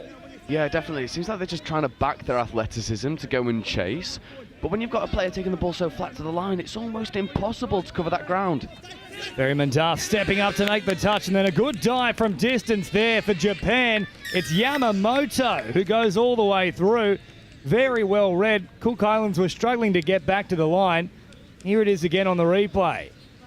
Just a little bit trapped in the ruck, isn't he, as he makes the touch? And I think this last minute really sums up the dynamic of this game. Japan are going to use their structure, try and go underneath the Cook Islands defence, and conversely, Cook Islands are going to take it hard and whip the ball long. We're in for a good one. So Edwards drops it down, and now Tylan Berryman out there for them. Berryman Duff sends it long, floating out here for Graham. Graham turns it back on the inside. Geez, that was athletic there from the Cook Islands. Running at full tilt, the opposite direction. Now a little dummy and a late release comes out. Edwards is caught on the last. Static play to finish with here for the Cook Islands. Footwork now coming out. Oh, the big dummy as well. Not fooling anyone from Japan. And Sato makes the touch. Yeah, good defensive spacing from Japan, not biting on the dummies on fifth. Japan rolling through their transition. This is where we've seen them cough the ball up. That looks a little bit skew-whiff. They get away with it. Nearly a problem once more here midway through the count. It's happened probably 3 times now for Japan. As out it comes to this right-hand side. Touch is made there from Edwards. Last one here for Japan. They'll try and fling it on under pressure. Berryman Duff read it well. And 2-2 it remains. Yeah, Berryman Duff not only looking potent in attack, but really solid in defence, making a brilliant read, recognising that the tap-on was the only option, and just goes to put pressure. Cook Islands looking really strong early doors. Graham drops it down just shy of the halfway line. Horatio Edwards moving forward, and now rolled back here from Aiden Masters. On the charge here is Tuatai Masters. Now Maxwell Masters finding a pass. Little tip on play. It's just gone wide though. Not quite having the bearings on that occasion, but geez, Masters with that bullet pass from the middle. That's a danger sign for Japan. Yeah, he's definitely got it in the back pocket, hasn't he? The flat pass at the line. Maybe the right option was to go to the wing initially, but I don't mind it, because even though the ball's going to the link and not quite happening, what that will do is that will sort of scare the Japanese winger a little bit to hold tighter, and then that ball to the wing is even easier. The Japan now working up towards halfway. Great contest building here on day 5. Around about 9.5 minutes gone as Japan get the wheels in motion. Higino once more. You have to say he's one of the quickest out there. Yeah, but Masters just ate up the ground behind him like it was nothing. This Cook Islands men's open side, I mean, if they start clicking properly in attack, it's warning signs. However, curse the commentator, first one on day 5. We love it. And there's another one from Japan. 2 unforced errors. We'll just pretend those last 10 seconds didn't happen. Sure, both teams were wishing for exactly that. It's now Tamuri. Drops it down. Paul waiting in at acting half. Reed is an option out on that right-hand edge. And look at the space they're offering there, Japan. Surely they have to go that way. Tamuri back to the middle. Paul pops a pass to him now. And Tamuri is caught. They've got to go quickly here on that right-hand side. Tamuri goes away from it, though. Had to go. Really good setup. Drew the Japanese defence out, just like that final moment. It's still on here, and they just refuse to head to the right-hand side. Tamuri cut out here, out for Graham. Graham sends it back for Tamuri. Tamuri, short side raid, tries to find the flick pass into Japan, but not played it. That'll be the turnover. And I've got question marks over that set. Probably 3 or 4 plays they could have gone right, and they just refused to do it. Yeah, they just needed to. Even if you don't get the score in the corner, Japan are offering you the space. Go and take it. And then if they crowd it out, whip it back infield. Cook Islands, you've got the ability to do it. Just seems like they never really looked that way. If I was out there on that winger, I'd be screaming at the middles. Well, it's been a very deliberate ploy here from Japan to have a extremely tight and compressed middle section. The Lynx also jamming in. It's almost operating with 4 middles in defence. Yeah, and it seems like they're almost goading the Cook Islands into saying, go on, take it, we'll chase it. And Cook Islands not reacting to it well enough at the moment. I wonder if the coaching staff in the Cook Islands box can make that read for them and give them direction. Berryman Duff, speaking of direction, he heads straight ahead here. Now, back here for Berryman Duff once more. Last one now for the Cook Islands. Berryman Duff, a couple of dummies. Tried to squeeze a pass around the corner, but Japan, well read. The touch was made there from Tetsuki. Now Tetsuki on the charge himself. Sends it out wide, up towards halfway. Good meters here from Japan. A lovely driving set. And the momentum keeps building here. They'll roll it back. By the time this next touch comes, they'll be just about on the 7. Here it is for them, sending long. Oh, stepping up in the channel was Berryman Duff. They had 3-on-1 out here on this right-hand edge. Yeah, Berryman Duff making a brilliant defensive read. Had to be made as well. So as you say, 3-on-1, either the link or the wing. Could have reeled that one in. Japan looking sharp in this set. Drop down now. Oh, they've got 3-on-2 on that left-hand side, Japan, but much like the Cook Islands, they forget to put it through the hands. Now run directly at a man who was offside, potentially, but touch was made from another supporting player. As a result, not a play through, but simply a penalty. So back to the 7 here, Japan. This one is a tight contest. Approaching that 13-minute mark here in game number 2 of day 5. Once more, Cook Islands, they're on the spot, making the touch. Horatio Edwards working very hard in defence. Japan here through Urakawa. Urakawa once more. Oh, they had to go wide early there, Urakawa. He looked at him and instead played it short for Yamamoto, but oodles of space for Yago. Had to go. It looked like they'd condensed the Cook Islands defence beautifully. And then opt for the link instead of the wing, and a try-scoring opportunity goes begging. Iago restarts it here.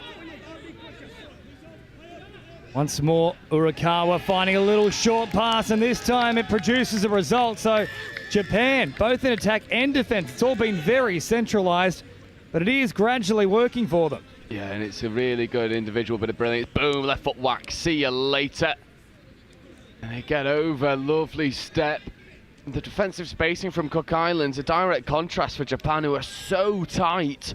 The Cook Islands leave a little bit more space, and Japan take full advantage. Koizumi, the man to go over there for Japan as they head back in front now. 3-2.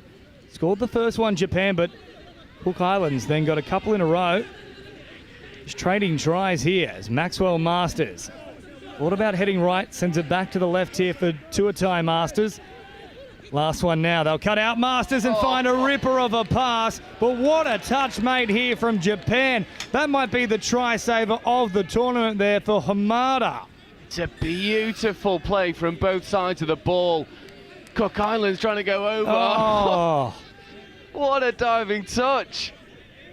That's almost as good as a try from a Japanese perspective. Well, he's got maybe a millimetre worth of a leg hair to stop that one, but he certainly did make the touch. And now Japan up towards the 7. They've got them at 6s and 7s here. Oh, Graham was beaten on the outside. What a pass there for Japan. They celebrate big time.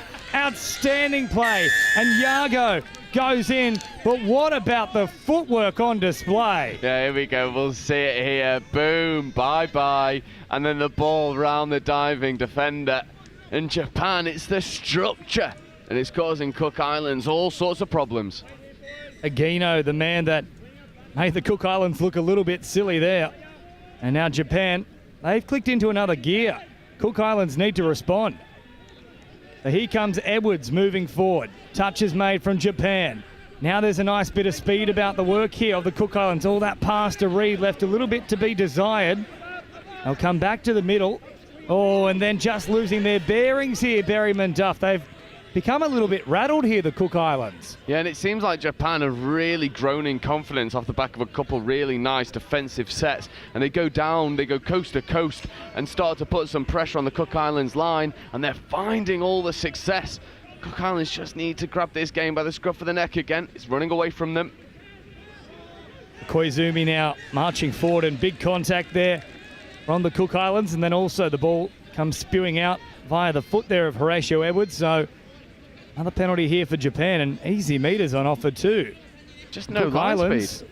Thought they might have been pinged there for a forceful touch as well. Yeah, full extension in the touch. There's another one that's right on the line. They're going to need to ride that line to stop Japan. Reed making the touch, and now once more having a little look at them. Oh, lovely pass over the top. Urakawa was involved, and then the long ball finds a passage here for Suyasu. And Japan are humming along nicely now. A 5th try on the board. Yeah, and this is what we see from Japan. We saw it on day 2. They run the rooster with the early release, and the ball to the wing is always on. That's how they crucified the Irish men's open, and it's the same recipe against the Cook Islands. Less than 3 to go in this first half, and blown out very quickly here for the Cook Islands. It was a contest only 5 minutes ago. Still plenty of time in it, but geez, Japan have really started letting that ball sing. As now Cook Islands are caught 7 away from the line. They'll send it back to the middle here for Teeny. Teeny still an option towards the centre. They can't find him though on the return. Masters, who is trying to find a ball around the corner. And Japan just have their measure at the moment. Yeah, again, it seems like Cook Islands are reluctant to use the outside edges, which is where Japan are giving them all the space. I'd like to see them maybe run plays on the link, condition the width of the Japanese defence, because at the moment it's too easy for Japan to chase. Iago brings it forward, and now Japan once more with big meters on offer. And another penalty here. So it's this fitness, the speed of Japan, which is causing all sorts of issues here for the Cook Islands. Yeah, and we saw this yesterday. The speed at which Japan transition causes any team all sorts of problems. And it's the structure that they run it with, combined with the pace. Another very heavy touch there. Not ruled as forceful contact, though. Cook Islands maybe just trying to intimidate the Japanese here, but they're not taking a backward step. And now, speaking of not taking a backward step, Higino puts on the afterburners, splits them, and Higino is having a 10 out of 10 performance here. It's brilliant again from Japan, getting over. And I thought the Cook Islands had actually shaped up a little bit better to chase to the wing, but Higino just says, oh well, space is here, I'll dive, I'll put the afterburners on, I'll take it. This game has run away from the Cook Islands, and as you say, only the last 5 or 6 minutes. So the Cook Islands now with a lot of work to do. Japan still with this compressed defensive line, but for whatever reason, the Cook Islands seem reluctant to bomb it long. As Berryman Duff once more plays short inside the 7. That's better from them, and unfortunately, the play of the ball is incorrect. Otherwise, Graham was in. Yeah, and that's the play. That's the play. You run direct at the Japanese middles and then you whip the ball long. But once again, a penalty for not delivering the ball back to the mark. So a 20-metre gain for Japan. And it's all going against the Cook Islands at the moment. The final stages of this first half. Japan might get one more crack at the line with around about 30 seconds remaining. Lane number 1, 10 shy of that halfway line. Diving forward now. Popping a little pass there was Ashima. Now for the run of Tokusho. Into enemy territory now comes Yokomizo. Yokomizo dropping it down. Here's Yamamoto. Yamamoto taking off. And there is the siren. The touch is made. And that should do us here in the first half. So Cook Islands started very impressively, but then Japan said, well, hang on, we've got something to show you. Yeah, and it's the transition that's just butchering the Cook Islands defensive line at the moment. The speed at which Japan run the fresh legs on and then whip it open side. We've seen scores go in the corner, through the middle from a Japanese perspective. The Cook Islands, I think, just need to use their hands a bit more, find the outside edge. That's where the space is in your line attack. We'll see if they can make the necessary alterations for the second half. But at the break here, Japan flexing a bit of muscle. They lead 6-2 in the men's open division. All the second half action in just a moment. I know there's a lot of teams over Riverside. If you want to get your team photo, official team photo, we take that photo. They're here till 4 o'clock. So if you've been at Riverside.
So what does it mean to you? The time? The sweat. The passion. The thrill. The determination. The support. The camaraderie.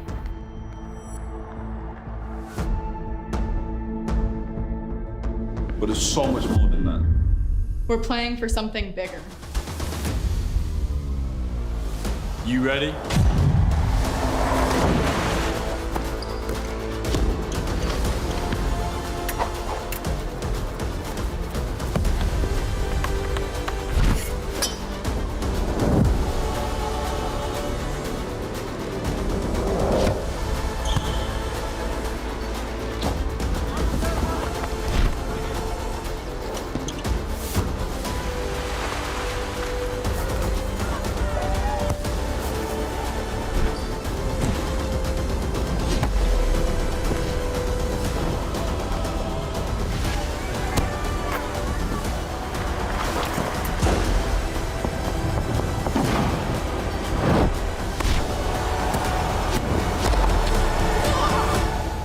Question is, how are you going to leave your legacy?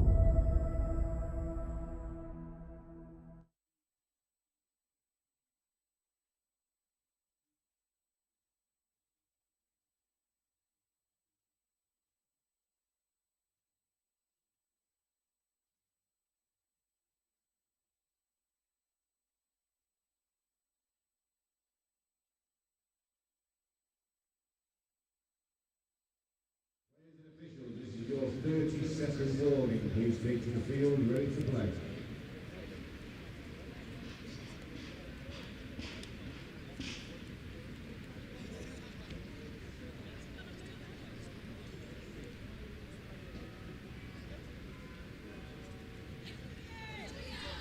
Players and officials, stand by.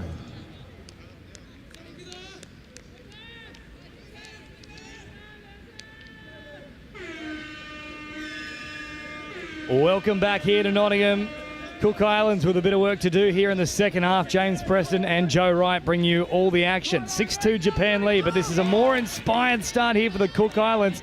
And you can see the little kick of the foot there from two-time Masters. That was a golden opportunity to begin the second half. By far and away the best setup that we've seen from the Cook Islands early in the second half. Looked like they could have just whipped the ball over to the left-hand edge. But it's good signs early. They need to put the press on, though. Japan, though, nice and quick here. Urakawa sends it out wide. They're all running in motion. Oh, changing the angle. Beautiful here from Japan, nearly all the way through.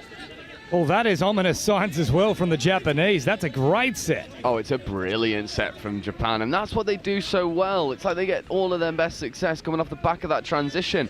And then you look at the Cook Islands sub-move. It's just a little bit static. This is fifth coming now. They've got to go quick. Berryman out there for them. Here is Tylan who drops it down. Tylan Berryman now. Berryman Duff. Oh, showed it once. What a ball from Berryman Duff. And Kobe is on the spot. Reads it beautifully. And the Cook Islands have a third. This is special. Oh, this is just a beauty again from the Cook Islands. Double pump, see you later, in behind the covering defender. And I mean, what a way to start the second half of the Cook Islands. You struggle to get over the line, and then you pull out a bit of magic to bring the deficit back down to 3. And they have switched up too. It's a lot more direct now. Quick play the balls from Cook Islands. Before they were probably happy to bounce around a little bit and use their footwork, but now it's just all about speed. So they're trying to match Japan here as it comes out for Higino. Speaking of speed, once more he puts on the afterburners, gets down to ground, a big right foot step as well. Far and away, player of the match thus far. Oh, he's just superb in this line attack, and it is just the speed. Kicks through, dummy, touch comes in, but the referee, clear call, not onside, tap of the boot. But the Cook Islands, just as soon as they bring the deficit back down to 3, have to go again for the 4-try deficit. Well, this is a cracking contest. What a way to start the day here. 7-3 Japan lead, but by no means are the Cook Islands out of this one. They've got class across the park. When they get it right, they look very good. Now Berryman Duff sends early. Oh, Japan up very quickly. Were they onside? Certainly the Cook Islands box don't think so. Also maybe dropping early. Cook Islands pull out of that touch, make it evident for the referees. Berryman Duff. Oh, Berryman Duff again with a lovely disguise on the pass. This time didn't fool Japan, but very close. Yeah, Cook Islands looking much more threatening in attack so far. The pace at which they roll into their strike moves is making a massive difference. And a really good defensive touch there just stagnates the Japanese transition. Now you've got to go back that up with more defensive pressure. Berryman in there for the touch, and now Urakawa up over halfway. Dumbing both sides of the play. The ball here is Yamamoto, and Yamamoto now taking off again. Urakawa under pressure. There's the turnover and a good defensive set from the Cook Islands. Yeah, much better defensive set, really stopping the roll of the Japanese sub-move. Half's a little bit late to the ball, but they get the support. And again, the ball's on the floor for too long. It allows Japan to come and flood them. And now for the run here of Horatio Edwards, and bad to worse. Those couple of plays there for the Cook Islands, they'll turn it over. You can't afford to do that against such a quality opposition as Japan. And you can't give them the field position because now you've got to really fly in defence, and they do. But it's a penalty and gets foot in the ruck. That might actually benefit the Cook Islands here because Japan had a good roll going. It's a strange one because normally you don't want to defend line attack, but I'd hate to defend the Japanese transition the way they get the roll on. The Cook Islands need a defensive shot, but the spacing looks a bit too wide for my liking. Higino once more looking dangerous. This time they were wary of him. It was Anthony Tini who stepped out and made the touch. They've got to keep an eye on Higino here. He is just in fine touch himself. Well, there was an option a little bit wider still. Oh, Graham with an awful read. Nothing was doing there for Yago. I'm not sure what Graham was thinking. He had him all marked up and then just kept shifting out wide and opened up a passage. Yeah, it's like he just lost track of where the Japanese winger was, and he sort of hangs his head. He knows that was a bad read. Oh, unfortunately, it's cost his team a score. We'll see it here again. There's nothing doing here. It's just a hopeful ball, and yep, just caught flat-footed, and the Japanese winger goes in unopposed. Well, absolutely nothing doing there for Japan, and still they come away with points. That now makes it very challenging here for the Cook Islands. Down by 5. A roller back as Berryman brings it here for Masters. Quick release. Berryman Duff now playing short again. He's got that lovely little late pass. They're going to wave through here, I think. They are indeed. So Berryman Duff sets up another one. He's probably been the smartest player here for the Cook Islands. He does identify those little weaknesses in defensive lines. Yeah, you've hit the nail on the head there. It's that touch IQ, being able to recognise where the offside players are, and we'll see it. Yep, he never hits that line. Neither, I mean, the middle or the link, both offside. And Berryman Duff combining a really good score. And for me, they need Berryman Duff and Masters on the field more often than not, because they're the two that really cause pressure for the Japanese line. Well, they're both out there at the moment. How important will that previous try for Japan with Graham having that misread prove to be? Or Reed makes a good diving touch there. Outstretched. Are they going to call this one through as well? They will. Well, Reed is suggesting he's definitely hit the line. It'll fall on deaf ears, though. And there's another try here for Japan. This will be interesting to see back. Yeah, I'm confused as to what the call is here. It looked like it was good. I think there's still a bit of confusion on the field. And hopefully we'll see the replay, because I don't see much wrong with the touch. Yeah, unfortunately, yeah, he's always treading water just in front of the line. And Reed doesn't get the defensive read. Japan go over once again, and it's rinse and repeat from the score that Cook Islands just put away, playing at the offside defender. Now Berryman Duff, draw and pass again. He's got the silky hands here, Berryman Duff. Graham gets across the board, and they're going tit for tat in the second half. Yeah, they just need Berryman Duff on the field more often, because he's so electric, takes the ball to the line, finds space, engaging defenders. And I mean, Graham was subject to a bad defensive read, but there's one from the Japanese winger jumping out when he really didn't need to. And now again, Cook Islands deficit back to 4, but they need to start defending the Japanese attacking set. Higino back out there now for Japan. Of course, that's the response. Put on Higino if you've conceded. Urakawa there as well. Higino now looking to take off a little bobble. Geez, they're unlucky there, the Cook Islands. Yeah, I think it's another offside call, but I mean, the offside player didn't affect the roll ball, did he? So for me, Cook Islands unfortunate in that instance, but they need another defensive set. The Koizumi restarting things. Urakawa waits. Higino there with him as well. Higino back on the inside. Jeez, he's quick. He just pulls himself out of the line so fast. Now wrapping around once more here is Koizumi. Drop down. Urakawa. Higino sending long. Graham this time makes an excellent read. Now the chase is on. Good speed here from Berryman Duff. He burns them. He'll go the whole way. And that changes the game here for the Cook Islands. Yeah, and it's a hat-trick of try involvements for Berryman Duff in this second half. And I said, get him on the field. He makes things happen. Well, here we go. And Graham, yep, you made a bad defensive read, but you've made up for it there in the passing lane. A little bit of a bobble, doesn't matter. And then the recognition to say, okay, I'm going to get cut. Let's give it to the demon who goes full length. And Berryman Duff is dragging this Cook Islands men's open team by the scruff of the neck and saying, no, we're not losing this game, not if I can help it. Well, they are right back in the contest now. 9-6 Japan lead, looking for double digits here. Little pass provided. Now back to the middle here for Ashima. And Ashima now out here for Sato, who's already gone across once. This time turned away. Back to the 7 they go here. Kubota out to that right-hand side. They'll simply try and kill it well away from the Cook Islands box. In fact, they'll simply hand it right back over to them. Yeah, nothing doing there for Japan. They recognise that we're just going down a blind alley. Good yards made, but they need the speed. Here's the defensive press from Japan. Masters, nice little cycle back on the inside, and it was touched in flight, so that's excellent here for the Cook Islands. That's just play number 1 now here with Reed. Berryman out now here for Aiden Masters. Plenty of Berrymans and Masters in this side. It's a real family affair for the Cook Islands. Now, Tylan Berryman once more picking up easy meters, and now here is the danger man. Berryman Duff is out there. Well, they wanted that touch early. Japan just pulling away. Now Berryman Duff looking dangerous again. This time bombs long. And it's come out of the arms there. But yes, there is the call as Joe Wright was asking for, the offside penalty. Yeah, finally. There's been a few times where Japan have just dropped early, sent the single shooter and dropped.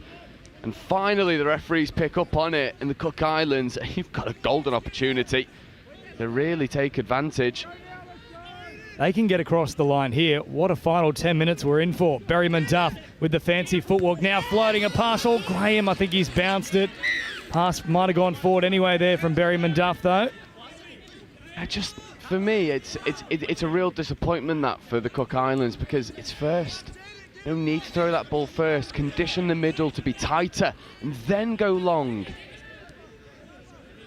Japan now, having escaped that latest raid from the Cook Islands, once more have this terrific transition upfield.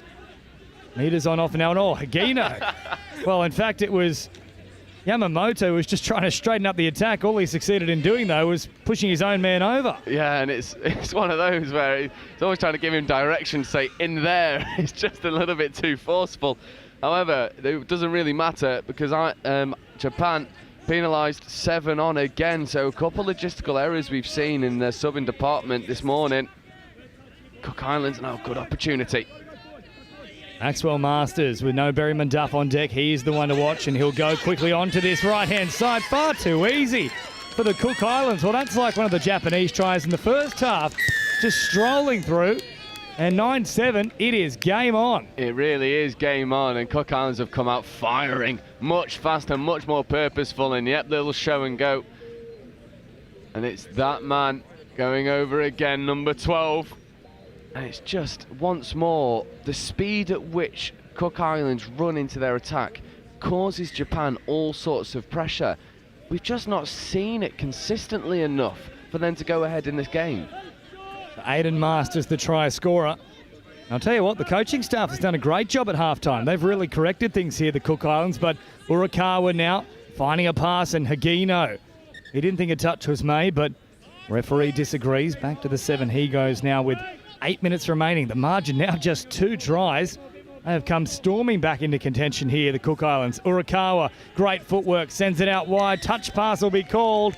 And the Cook Islands, at the moment, they've got all the answers. Yeah, they are fired up at the moment. And like you say, credit to the Cook Islands coaching staff, because they've recognised that there was just not enough pace. And look at the yards made on one up the box side. This Cook Islands side was a shadow of itself in the first half. This is more like it. Now meters here for Horatio Edwards. They had a great opportunity to keep rolling forward. Graham made a quick roll ball, but the subset went a bit awry, and as a result, this is now the last about 15 away. Reed, an option back through the middle, tries to get away from the outstretched arm of Urakawa, who makes the touch, and that's probably a golden opportunity gone to waste there for the Cook Islands. Yeah, there was opportunities on the left-hand edge. The winger was in acres of space. Not made the read, though, of the Cook Islands in attack. And again, look at the pace in which Japan flood onto the field. Here come the fresh legs. I think Japan might have perhaps the best transitional set in the game, even in front of Australia and New Zealand. Oh, definitely. Definitely. And I also think for Japan, it's their biggest weapon. It's also where Cook Islands have started to put the most amount of pressure on, especially on touch 2 when they get to the box. That second touch for the Cook Islands. Here we go, short side raid. Tylan Berryman exploits them, but guess who yet again setting it up? Berryman Duff. He just rips apart defensive lines. The footy IQ is through the roof. He almost threw that pass blind to the short side. Didn't want to give away the read. Didn't need to either. Lovely check off down the short side, and that's what happens when you run at pace at this defence. You can fix players and find the space, and Berryman Duff, well, I mean, he's been the difference maker in this second half by a mile. It was 8-4 not too long ago. Now 9-8, and with around about 6 minutes to go, there is all the time in the world as Higino tries to correct things here for Japan. Oh, what a touch. Outstanding touch, because Higino has burnt them time and again in this match. He'll go back to the 7-metre mark now. Little pass here for Tetsuki. Tetsuki drops it down. Higino wants a crack at them again. All good speed once more from Higino. And again, the Cook Islands slide across. Geez, their defence has been outstanding in this second half. Yeah, and at the moment, it's Higino versus Berryman Duff, basically. 2 players trying to drag their teams through this game. And Cook Islands have recognised that Higino's the one to watch, so they just send the saver middle up in his face immediately to put pressure on him as he's trying to run hard. And there's some pace injected for the Cook Islands. Good yards made.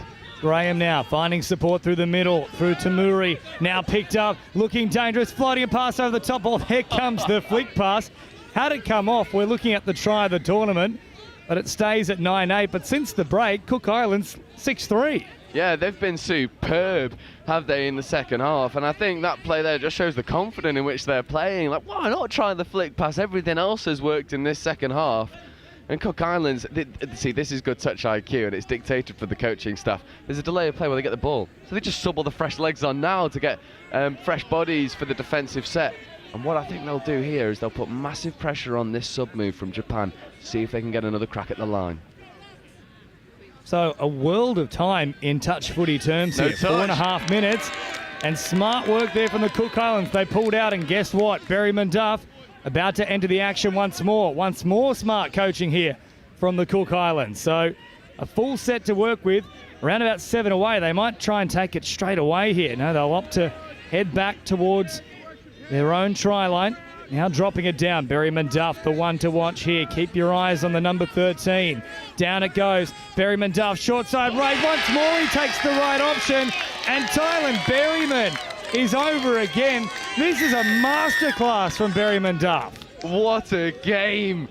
Game 2, day 5. You think they may be tired? No, they aren't. Look at the pace and ball down and Cook Islands. I mean, where was this in the first half? What a spectacle on pitch 1. 9 apiece. 3 minutes to go. It's about as tight as it could possibly be. We have seen some cracking games in this World Cup thus far. This is right up amongst them as the best of the tournament. Japan now moving it forward. Geez, they got some work to do. They're well and truly on the back foot here. Since the break, 7 tries to 3 in favour of the Cook Islands. Now Urakawa finds a little ball. Oh, good dummy, and then collapsing. That was very close there for Yamamoto, who heads back to the 7 now on the last. 3 minutes to go, and they make an error here. The Cook Islands with their tails up, and they can march upfield. Yeah, Cook Islands just seem to have the Japanese attack's number at the moment. And I mean, here we go. Here's the danger man flooding onto the field. When he's on the pitch, anything can happen. Tamuri, good meters here, but look at the marking up here on Berryman Duff. They put 2 on him on that occasion. Still, he might cause a few issues here. Tamuri, short side rain. Graham back to the middle. They just have to let it sing here. They've got 3 on 2. Berryman changing the emphasis. Oh, Tamuri opens up a bit of space. Berryman Duff with around the corner. Flick pass. Jeez, he's got all the tricks. And they'd almost side through with 0 touches to use. The hands are just superb. And this Japanese defensive pod looks leggy at the moment. Don't go anywhere. This is one of the best ones you'll ever see. How about the action from the Cook Islands? They've pulled everything except for a rabbit out of the hat here in the second half. Now for a run here for Japan. Forward they march. Touches made from Tamuri. Looking dangerous now. Oh, once again, outstanding slide here from the Cook Islands, but they've given away a penalty on the last. And this is the opportunity for Japan that they needed.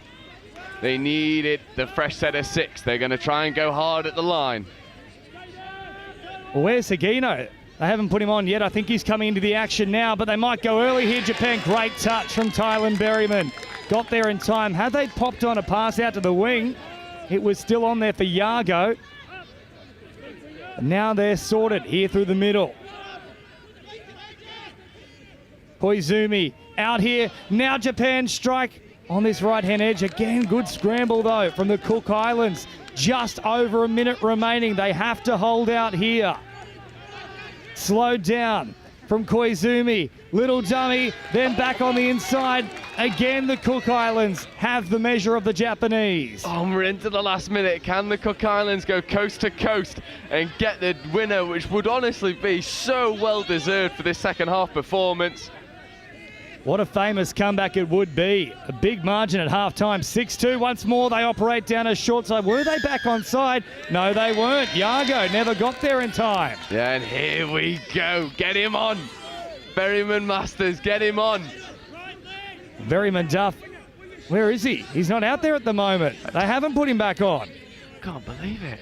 Now he's there. Berryman Duff is on now. So he's working out of acting half. Pops a little short pass. The dummy comes in. The Cook Islands will win it at the death. They'll have to check on it. The dummy comes in from Horatio Edwards, but once more Berryman Duff on the spot. And they will call it. The Cook Islands with 10 seconds to go, down 6-2 at half-time, win it 10-9 on the siren. Berryman Duff with one of the all-time great individual performances in a World Cup.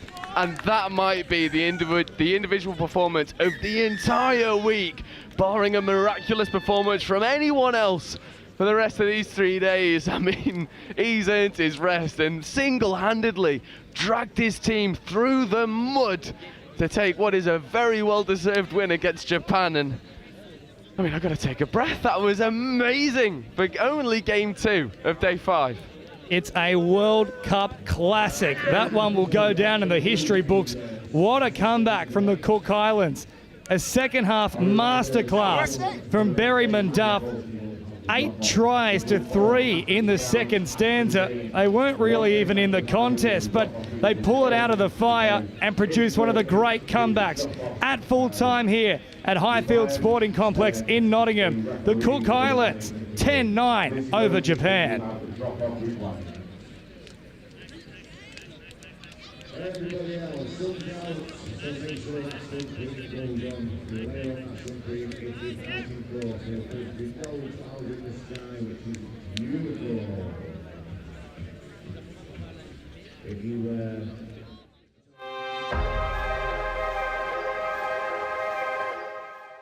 HIDEX is a project which is funded through Research England. It's a project and program which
And welcome back after a very well-deserved break for what was a very breathless game against the Cook Islands. Japan Men's Open, Cook Islands the victor, and we're back with the French Women's Open against the Canadian Women's Open. I'm joined by Alice Summers. How are you, Alice? I'm good, thank you. Just on field 2 and some awesome touch rugby from New Zealand and Ireland Men's Opens. But France kicking it off here. Oh, nice passive link. Trying to go through. Yeah, just a 2-on-1 there, just maybe a little bit deeper there from France, but really promising here. Yeah, with Marie-Henri, Leon Martin Mendez Lopez, dump. Henri, round the back, looks for the wing, link wing, 2-on-1, ball is down, and that will be the opening score of this game in the first half. And it's France starting fast against Canada. Yeah, what a lovely score, and what we can see on this replay, just dishing it out to the link and then straight to the wing. What a put down, needing to be so fast and so accurate. Let's see if Canada can get a reply here. Yeah, France definitely no strangers to a fast start, but we've seen them fall off later on in games and start to stagnate. They'll look to change that tone, change the theme. As Canada roll into their line attack. It's quick fall on the ball. Camiccioli, check off. They look to go open side. There's a 3-on-2 if they can look to execute, but well crowded out by France. Yeah, really lovely defence here from France. Just putting a lot of pressure under Canada. Just looking to go in the corner, but nothing pays off. Just killing it over there to make it so much harder for France to ship it over and make those subs. Yeah, France look to go into their transition, but a lack of accuracy as the ball is shipped from left to right, and Canada with a really good opportunity to equalise now. And it's quick fall on the ball. Looking for the middle quickie, gets it, big touch, comes in. Yeah, pick it up in mid, and that's going to be a touch there. I think it will actually be ball down and turnover, or penalty for touch and pass. It is indeed. So France with an early defensive shut, but need to secure the hands to get the fresh legs onto the field. They roll up the box side. Good defensive pressure from Canada. Yeah, France, lovely drive and gaining some momentum here. Just shifting it through and hopefully seeing a scoop. Yeah, Cecil Mass now looking to scoop through. 2-on-1 on the outside. If they can use the hands, they do. And that's a lovely score off the back of the transition, with Cecil Mass picking up, checking off to the link. And a lovely score in the corner. Yeah, that execution there, just seeing that winger turn their hips in so the pass can go. Really, really nicely done from France, and a 2-0 lead. Yeah, and it was Chavance to Levesque down in the corner. Chavance with a lovely draw and pass. Levesque in the corner. Canada really need the next score to stay in this game, as early doors it's looking ominous. Line attack, just playing around the shooting middle. It's Henri getting up in the passing lane. Yeah, Canada looking here, looking off for the 32 early release, and she's going to go herself, but just a nice touch there from the French player. I believe it was Santilli trying to get over from Canada. Nothing doing. Canada still on the ball here.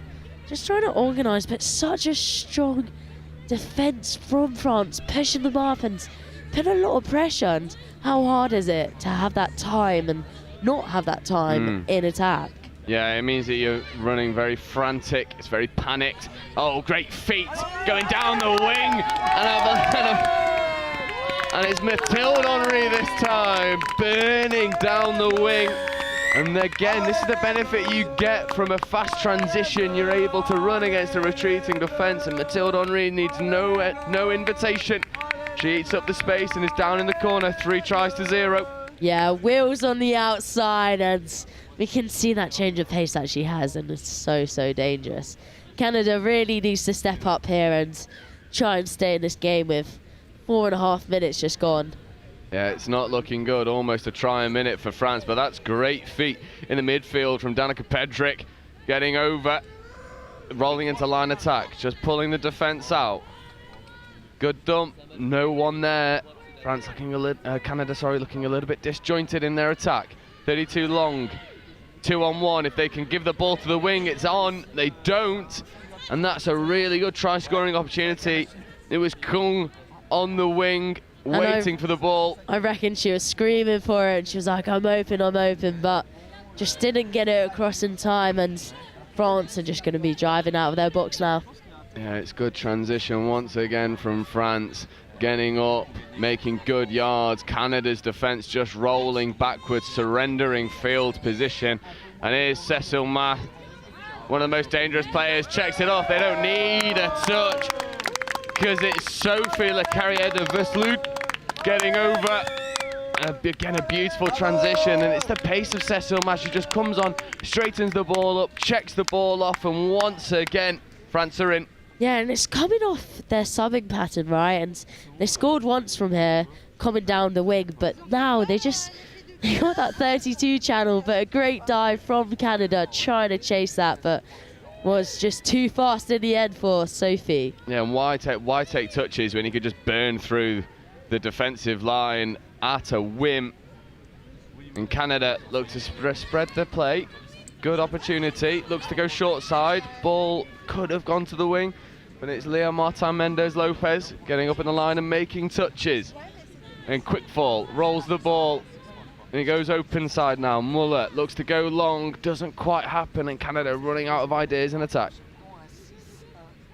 Yeah, Canada just finishing it there and just trying and throw the long ball, maybe create something different we haven't seen before. But it's looking really promising from this French side and just gaining that meters. And once again, here's this dangerous France transition. They get so many scores off, and look, again, it is rinse and repeat for Mathilde Henry. Second time in a row, and what wheels along that wing. She's just found it. She's found it again. Yeah, and again, it's the wing who's going up to make the touch, and then they're disjointed, trying to reorganise at the moment. It is all one-way traffic for France, and the Henry sisters crucial to the positive attacking play from France, and Canada just seem like they can't quite find a foothold in this game. Canada now driving, but that's going to be a turnover. Just lots of control in that ruck, and just the roll ball is so important because it leads to the strike dump.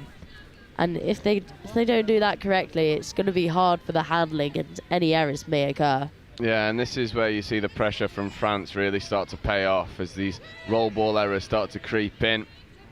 And you look at the way that France are able to go from A to B, go from coast to coast into their striking area. So this is fifth coming. They'll have one really good crack at the line if they'll need it. So we've seen them carve through the Canadian defence on many occasions. And there's a loss of control. So a rare error from France, a good defensive shutout from Canada. Yeah, really nicely done from Canada, and they'll be happy with that result there, just wanting to drive from their box now to get some fresh legs on. Yeah, and they'll need to secure their transition. It's the first time we've seen the Canadian transition.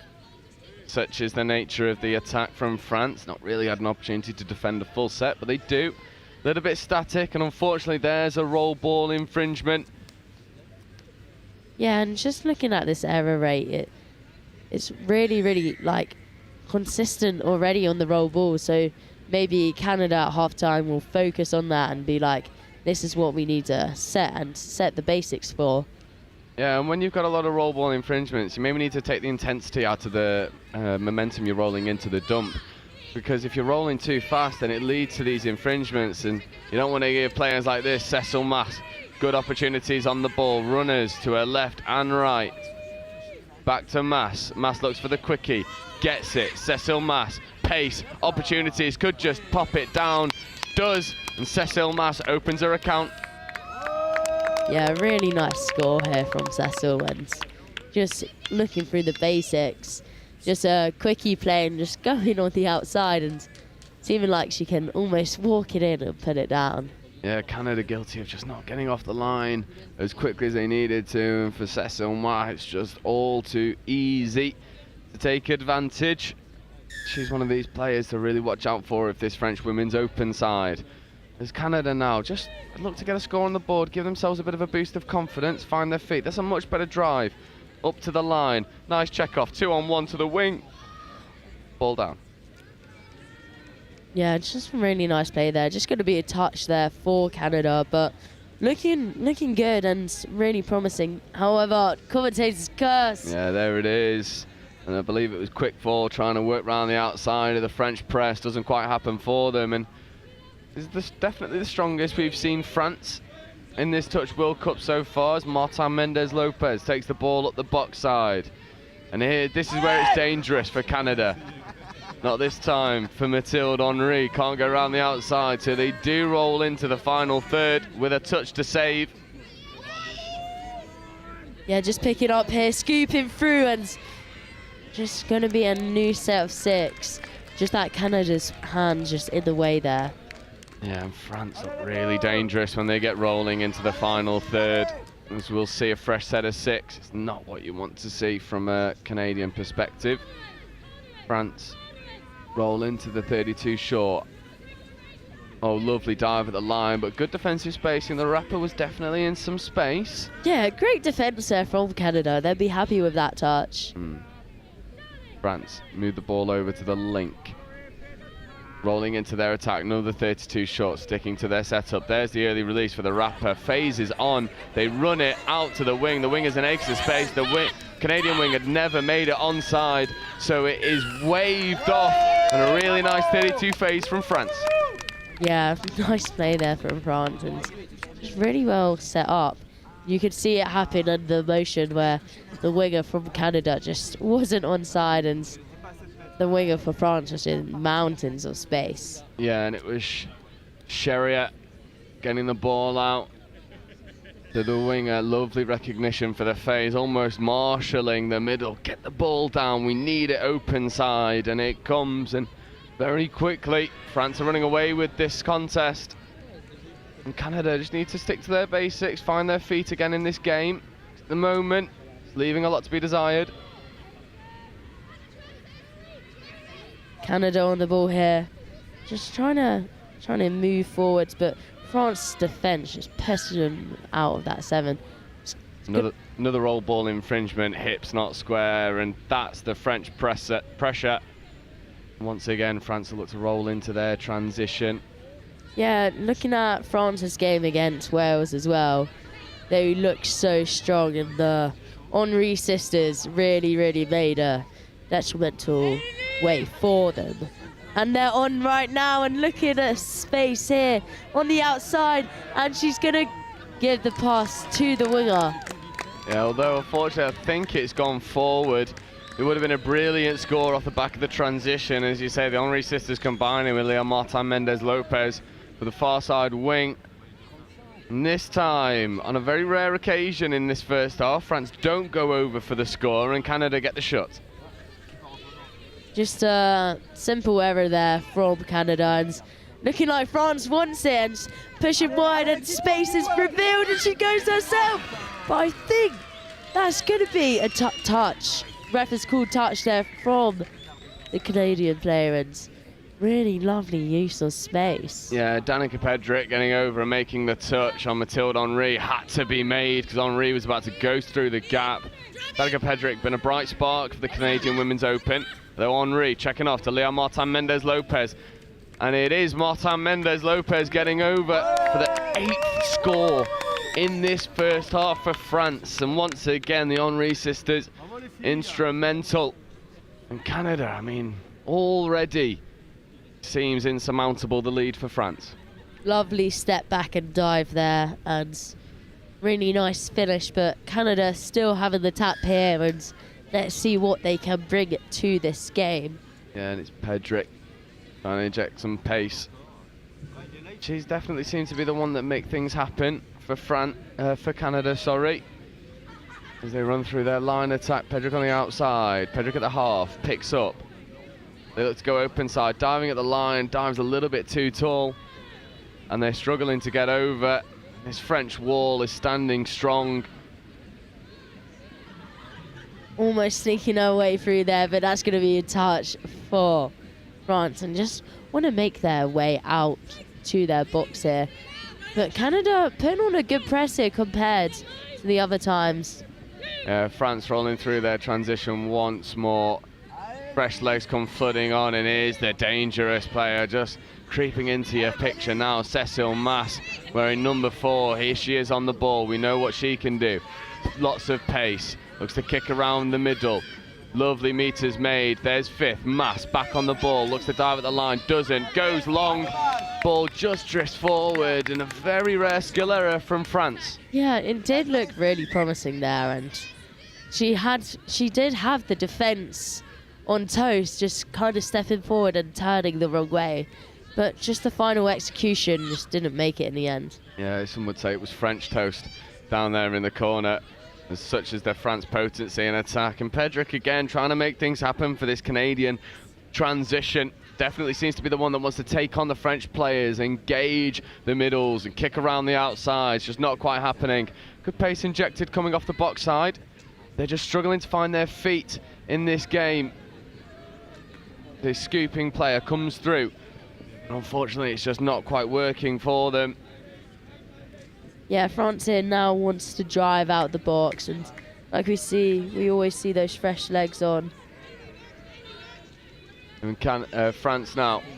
Again, Leon Martin Mendez Lopez, Henri creeping into your picture. 2 of them, 3 of them, all on the pitch with Leon Martin Mendez Lopez. Sweeper playing coming round. It's Henri. Henri on her outside, won't need her. And they go over once more, and this time it's Marie Henri going round and over. And that sweeper, what a play. Just a great setup here from France, and just not being able to corner just short side well enough and stepping up. So making that score for France look like a lovely little walkthrough. Yeah, and again, it's the benefit that France have from being able to roll into their line attack with such pace. They force the Canadian defenders back, finding space. And it's the structure that underpins everything that's going well for France. Though Canada, look to expose a 2-on-1, but the hands not quite clicking for them. And at the moment, it just seems that Canada can't get the basics right to then go and threaten the French line. Yeah, and just the fundamental aspects of this sport is so important in any game, and the error rate is what really matters. And as we can see here, Canada does have a higher error rate than France, and that can be it. Yeah, France again. Mass ready to hit the 32. Does Cecile Mass. The line's at her beckoning, and she's over again. And it's all too easy for France at the moment. It's all one-way traffic. It's a bit like clockwork here. Get on the pitch and they're going to get a score, but just getting down low here, an amazing dive. A good low dive from Cecile Mass, running off the back of that transition once more. And France are really able to save the touches, and touches 2 and 3, which typically happen around the box, but third touch is actually happening in the Canadian half, which shows that the pace at which they run it, and it means that they have that spare touch when they get into the Canadian red zone. It's just a little bit too easy. Canada need to find a way to stop the flow of tries going over, or get one back themselves as they look to go down the short side. They check back as a forward pass, and France once again will get the turnover. Yeah, France here just on their own 7, so finished in a field position that they just need to drive out of and get some momentum, but we've seen this so many times that they can do this. Yeah, and it's the Henri sisters again, trucking up the box side with pace and purpose. A really good level of physicality as the supporting players from France come round. It was Levesque in 13 picking up. Now it's Charrier looking to go round the outside, and that's 6 more. It was Boursier. Yeah, just looking like they had numbers on the outside there as well, but fresh out of 6, so really want to see what France can do and see if they can get another score on the board. There's Levesque taking the ball down for Boursier. Boursier on the ball, early release to Charrier. Looks to go round the outside. Faze was on, Ops against it. It was Jubin trying to go over. The middle quickie. And it's Jubin who is getting over. Middle quickie. Link hits the lovely hole between the Canadian link and wing, and once again France go over with relative ease. Yeah, and it was a really nice put down because it had to be speedy because that Canadian winger was there. So lovely take and put down in that link hole. So really well done from France, and not long left of this half. Yeah, just mere seconds remaining and 10 tries, 11. It's all been one-way traffic, a try every 2 minutes almost for France. The Hooters going to go any minute for the half-time, and Canada just need to regroup, find their feet, shore up a bit defensively, because at the moment, I mean, 11 tries to 0, that's ominous reading. Yeah, that team talk is going to try and build some energy and get them going, get fire up them and see what they can bring it into the second half. And speaking of the second half, we are going to take a very quick break, just only a couple moments. We'll be right back with you to bring you all the coverage of the 2024 Touch World Cup.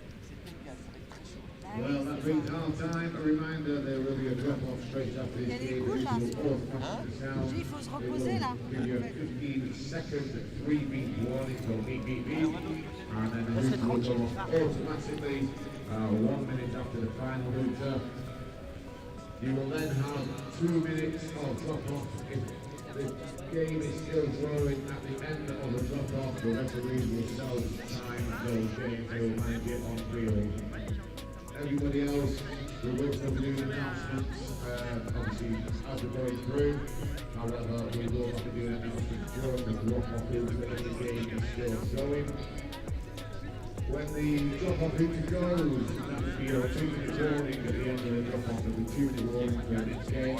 It is going to be very close, very quick if the drop-off is active. If the drop-off is not active, then there will be a normal change round as process is.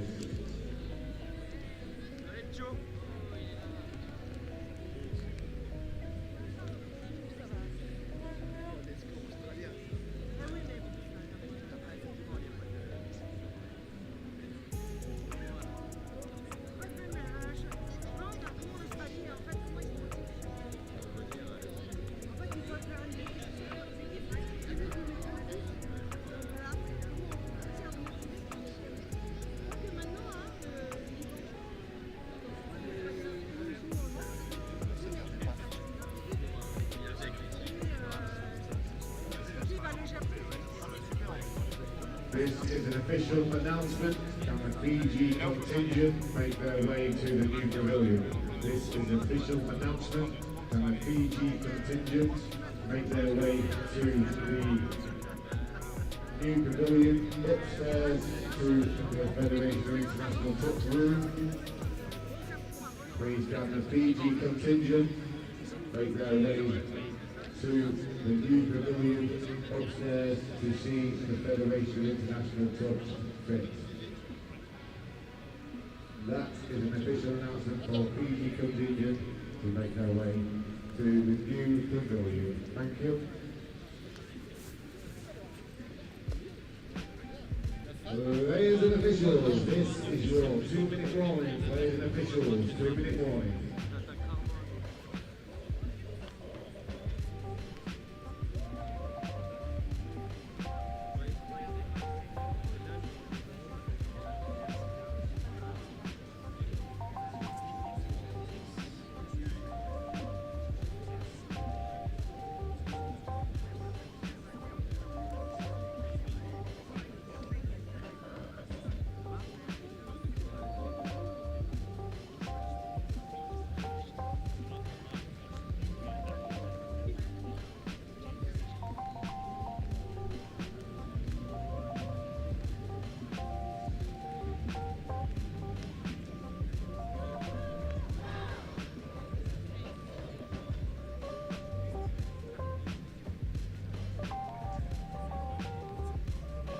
Players and officials, this is your 1-minute warning. Players and officials, this is your 1-minute warning.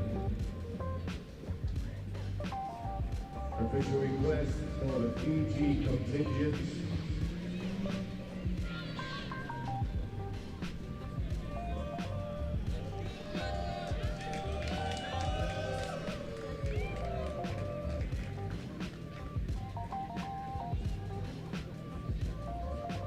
So if you are Fiji contingent, please make your way to the new pavilion. Fiji. Players and officials, this is your 30-second warning. Please take to the field. We're ready to play.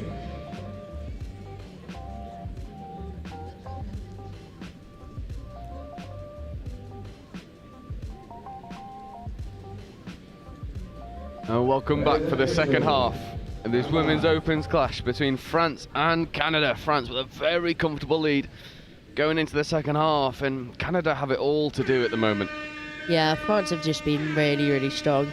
But Canada off with the tap now and coming in from the second half. Great meters here, and it's a 2-1, and just couldn't get those hands to catch that ball, but really nice play. That looked dangerous. Yeah, and it's Danica Pedrick again who seems to be making things happen for Canada. Need her on the ball more often than not as Leah Martin Mendez-Lopez takes the dump. It's Henry on the ball to Henry on the ball. Where's the third? Let's get 3 in a row. She's already been subbed off. Been begging all commentary for the rest of the earlier on in the week. I just want Henry to Henry to Henry, please. That'd be great. And to be fair, it could happen. They're all in the same pod. Just France here on the line, just dancing around. Yeah, good hands, good shimmy of the hips. Unfortunately, it doesn't quite work. Rose Jubin trying to go over. Caught, and a good defensive set from Canada. We've not seen many of those in the first half. Yeah, it's really nice from Canada, and they just want to be driving harder along here to get as many meters as possible, because at the moment it's just a little bit slow. Yeah, and it's easy for France to mark up and defend the transition because it's not being run with any real pace or purpose. And you contrast that with the French defence, and it's Bossier getting up in the passing lane, number 5. This is 5th touch. So Canada really struggling for any sort of field position. And France are finding it very easy to defend. Bossier takes the roll, and an uncharacteristic error from this French Women's Open. Yeah, France will be frustrated with that. And Canada will be delighted to have a crack at the in their own half, to be fair, but just trying to drive it down to France's try line here. It's just too static from Canada. They're not getting to the line nearly fast enough, and there's the forced error. Turnover, and as soon as Canada start to gain some field position, they just cough the ball up needlessly. And I mean, from a French perspective, you couldn't really ask for anything else on their first game of day 5.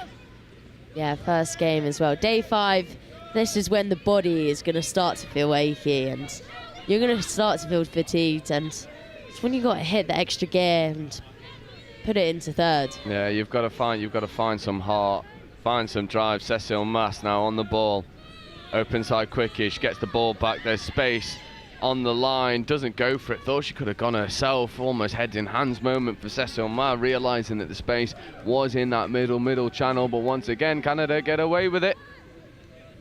And Canada just driving out their box now and trying to get some good meters. And it's going to be a penalty there. Just the roll ball again that we can see, and we said in the first half that these penalties all add up, and these errors is what makes the difference between the games. Yeah, you don't want to cough the ball up to this woman either. Cecile Mas, she'll unlock any defence. She'll be licking her lips at this prospect. 32 short comes, early release is on. It is on. They run the phase. Oh, it's a beauty of a phase. It's a 2-on-1, but a roll ball infringement on the phase dump.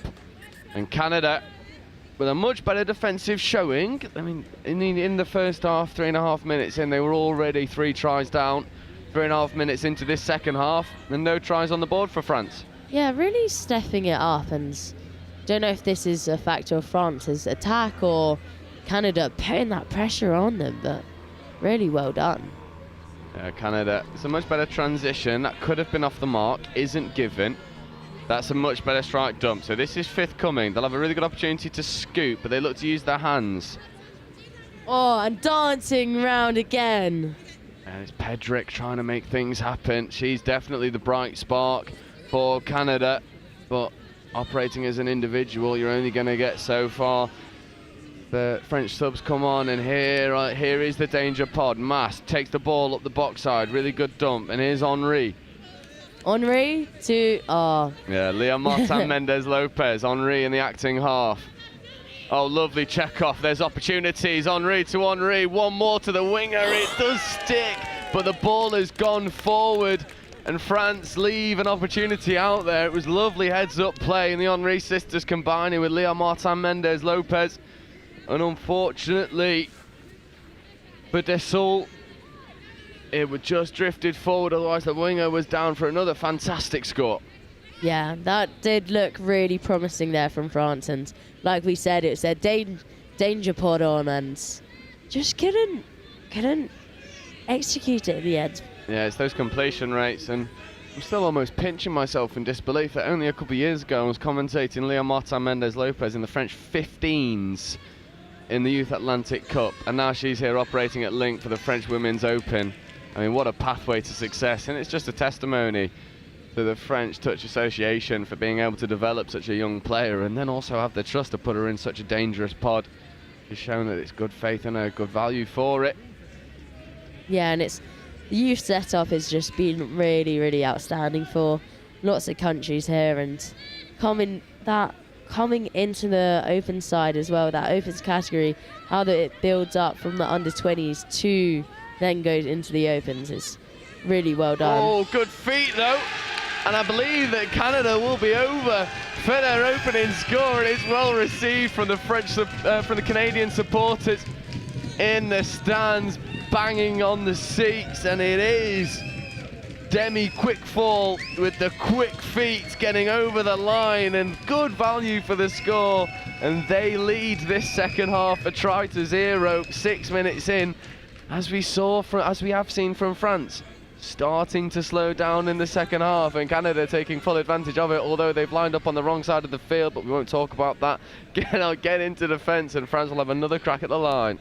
Canada will be ecstatic with that try, and you see how much it means with those fans out there in that stands, and that's what I love about this team. They always have the energy, and the little wins are the big wins to them, and just defending it out here, but France on the ball, and she steps up and she's going to dive. A great reply from France, just getting down low.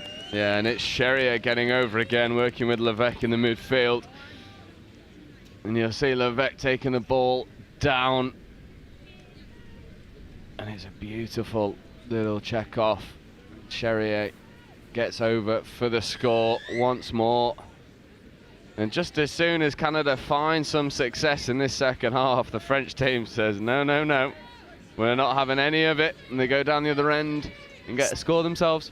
Yeah, here with Canada, it does look like they're building some energy here, and she's just picking up and looking, oh, step, but a lovely touch. Yeah, good step, good footwork, just not quite getting over.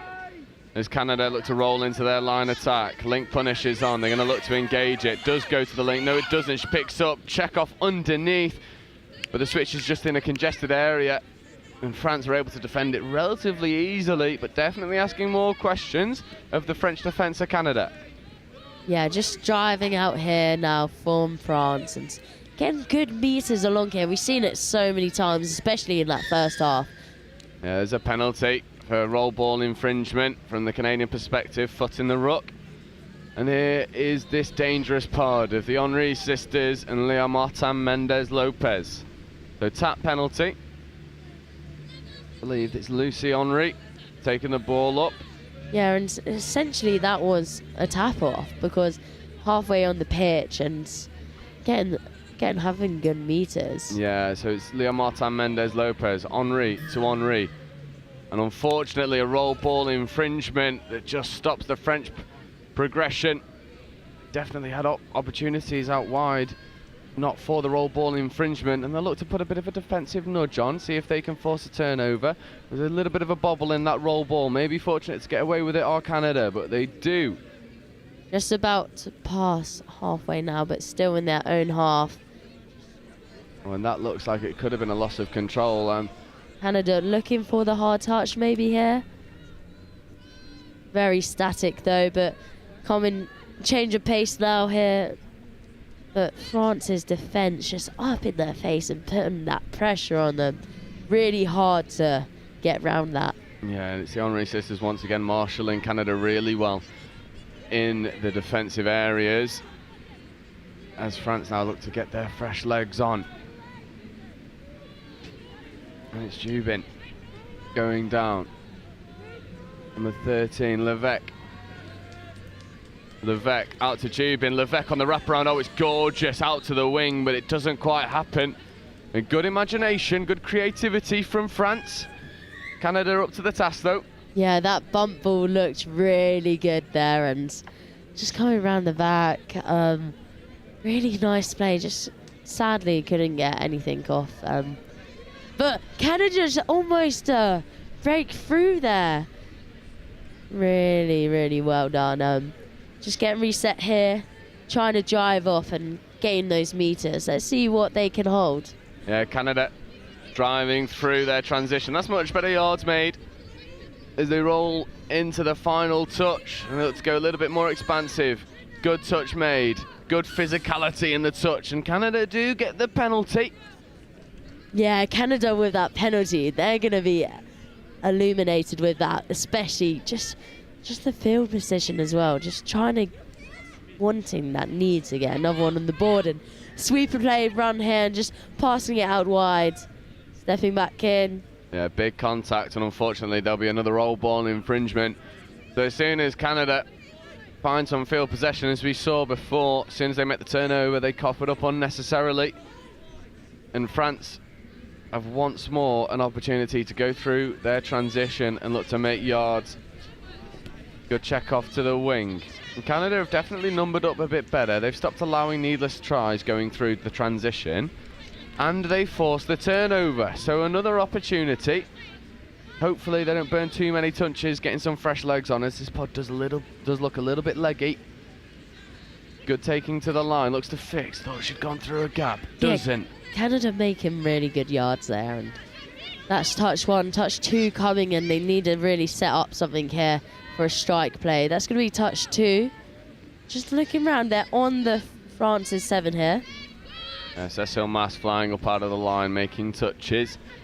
Canada looking a little bit isolated when the roll ball does come. The ball's on the floor for a little bit too long. 32 short, half picks up, tries to go herself, however, she is half, so that will be turnover ball, and just a little bit of confusion creeping into the Canadian line attack. And if France were able to take that roll ball quickly, there were numbers flying around this box side for France. Unfortunately though, they're taking the tap back. Yeah, with those quick taps, you've seen it so many times where players are able to take it quickly and really get onto your opponents because they aren't set.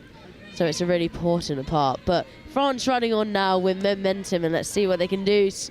Giving the sweep round the edge, and Henri's through, and she scores another. Yeah, it's the Henri sister combining with Leo Martin Mendez Lopez, and it's this combination that is all too dangerous for France.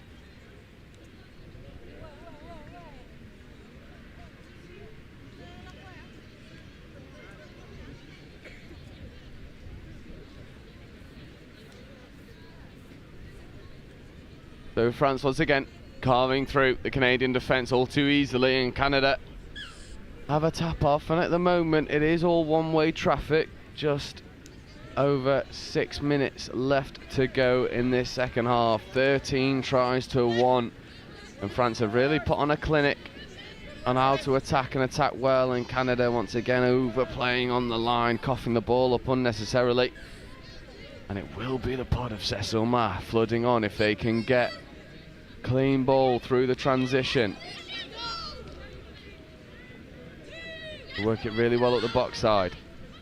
3, this is third touch on halfway. Mass just flooding onto your picture now. Here she is on the ball, number 4, Cecil Ma checking off. Here's the pace injected. Cecil Ma in the 32 short, gets it, good hard touch. However, they're going to give ball down, and France might feel a little bit hard done by there. Yeah, I think Cecil thought she was in there, just going all the way past that try line and trying to get that score, but France just getting the penalty, and Canada just wanting to drive off now, but did look really promising. Like the setup and the play afterwards, Canada would have been in trouble there. Yeah, there's a good physical touch as well in the midfield from France. That looked like to be a loss of control, not given by the refs. So Canada definitely riding their luck in the roll ball area.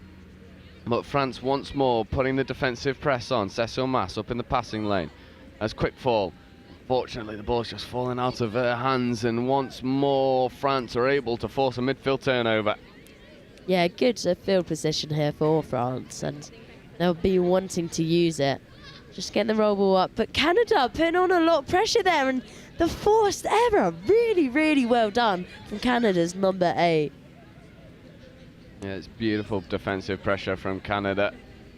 Been left wanting for the majority of this game, but it does get there. It was indeed the Canadian number 8, Jocelyn Muller, getting up in the passing lane, forcing turnovers. See Muller in the half with quick fall dumping. Muller on the ball. Once again, quick fall. Good opportunity to go long. Ball does go long, but I think it'll just drift forward. It does indeed, but there may be a defensive infringement from France. And it looks like there is. Offside penalty. So Canada will get one more set of 6. Yeah, really nicely done there from Canada. And how she saw the space for the wing to throw the pass, it was the right option in the end. But another set of 6 now, and let's see what they can do. A quick fall off to Muller. Muller taking the dump, quick fall.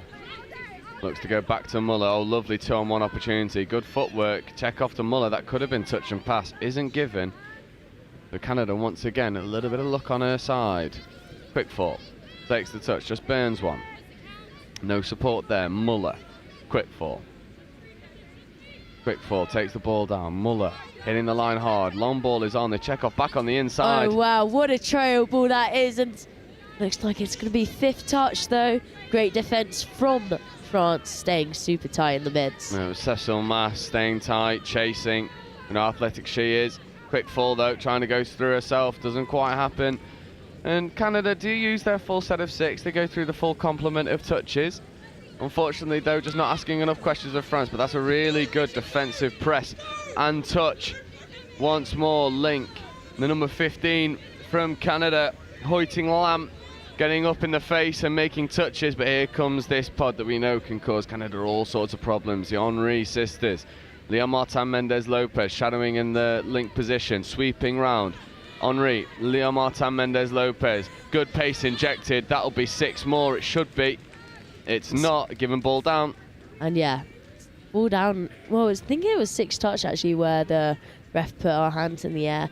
Canada would be happy to see that one out because it did look really dangerous. But Canada on the ball now in their own half, just trying to get to their sub box, and France just making it really hard here. Yeah, big touch from Leon Martin Mendez-Lopez, getting up in the passing lanes. Henry now. This is 5th touch, and Canada aren't even at their own half, and it's just stagnated a little bit. Good ball manipulation though, trying to go around the outside, but France forced the turnover. And it is this pot of Martin Mendez-Lopez and Henry's, plural. 3 of them out there operating in the mid-link and link. And here we go again, brilliant yards made from Mathilde Henry on that occasion.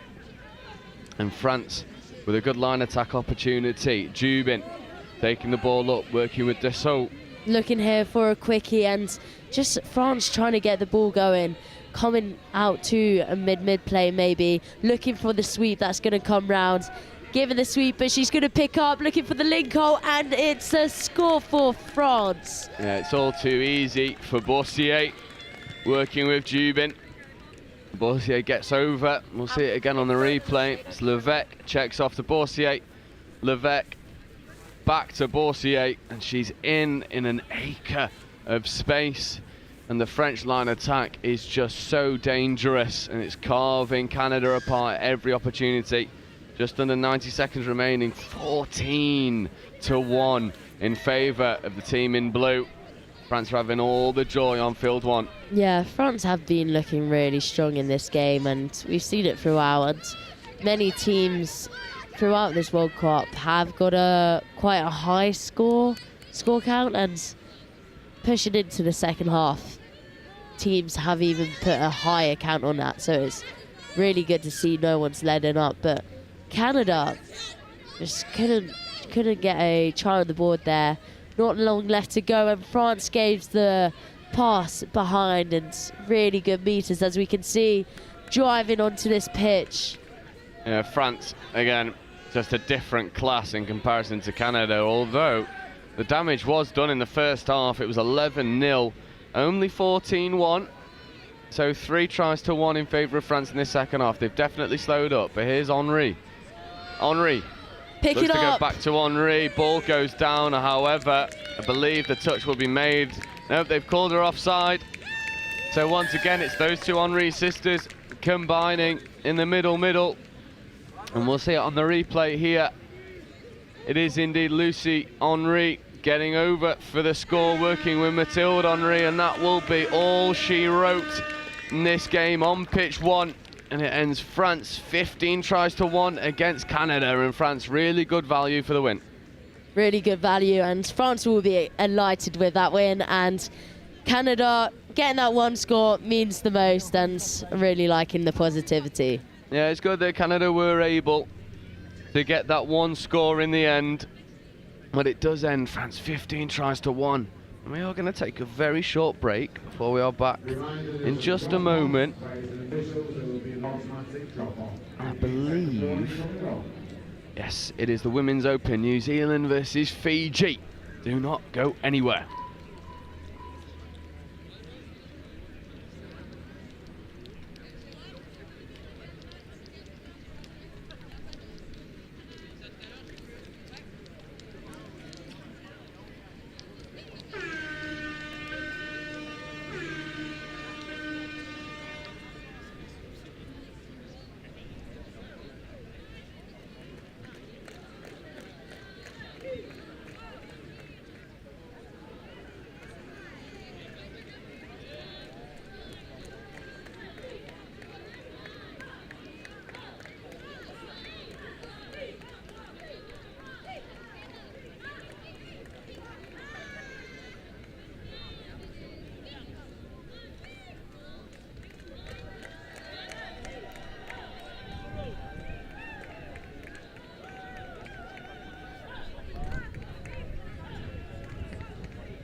Yeah.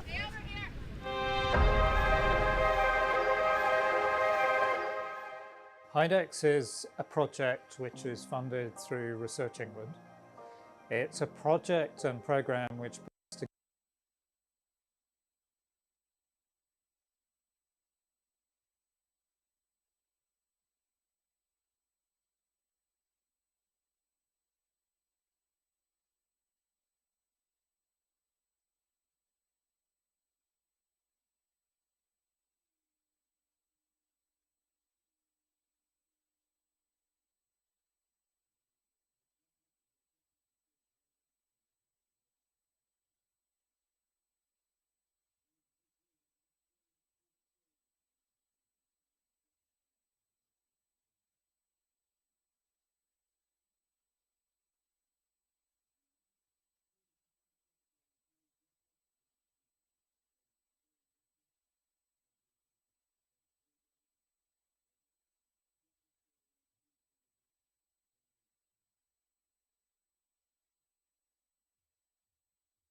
Welcome back then, ladies, gentlemen, and everybody else to pitch one here at the Touch Rugby World Cup 2024 here in Nottingham.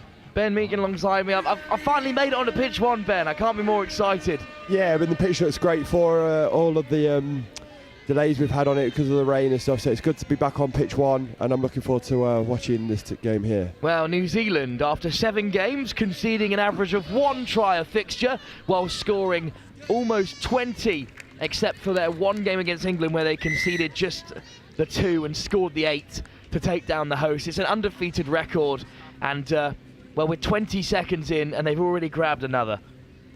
Yeah, New Zealand have been very good this tournament so far, and they're looking to build through it, and as they just get a nice little overlap there to get their first try of the game. Well, Fiji yesterday in the final game of the day on pitch 2, which was the main pitch in protection of this one, were beaten by Samoa in pretty fascinating circumstances. It was a great game, but New Zealand with the fast start, Wardby with the first, and here come Fiji looking to respond.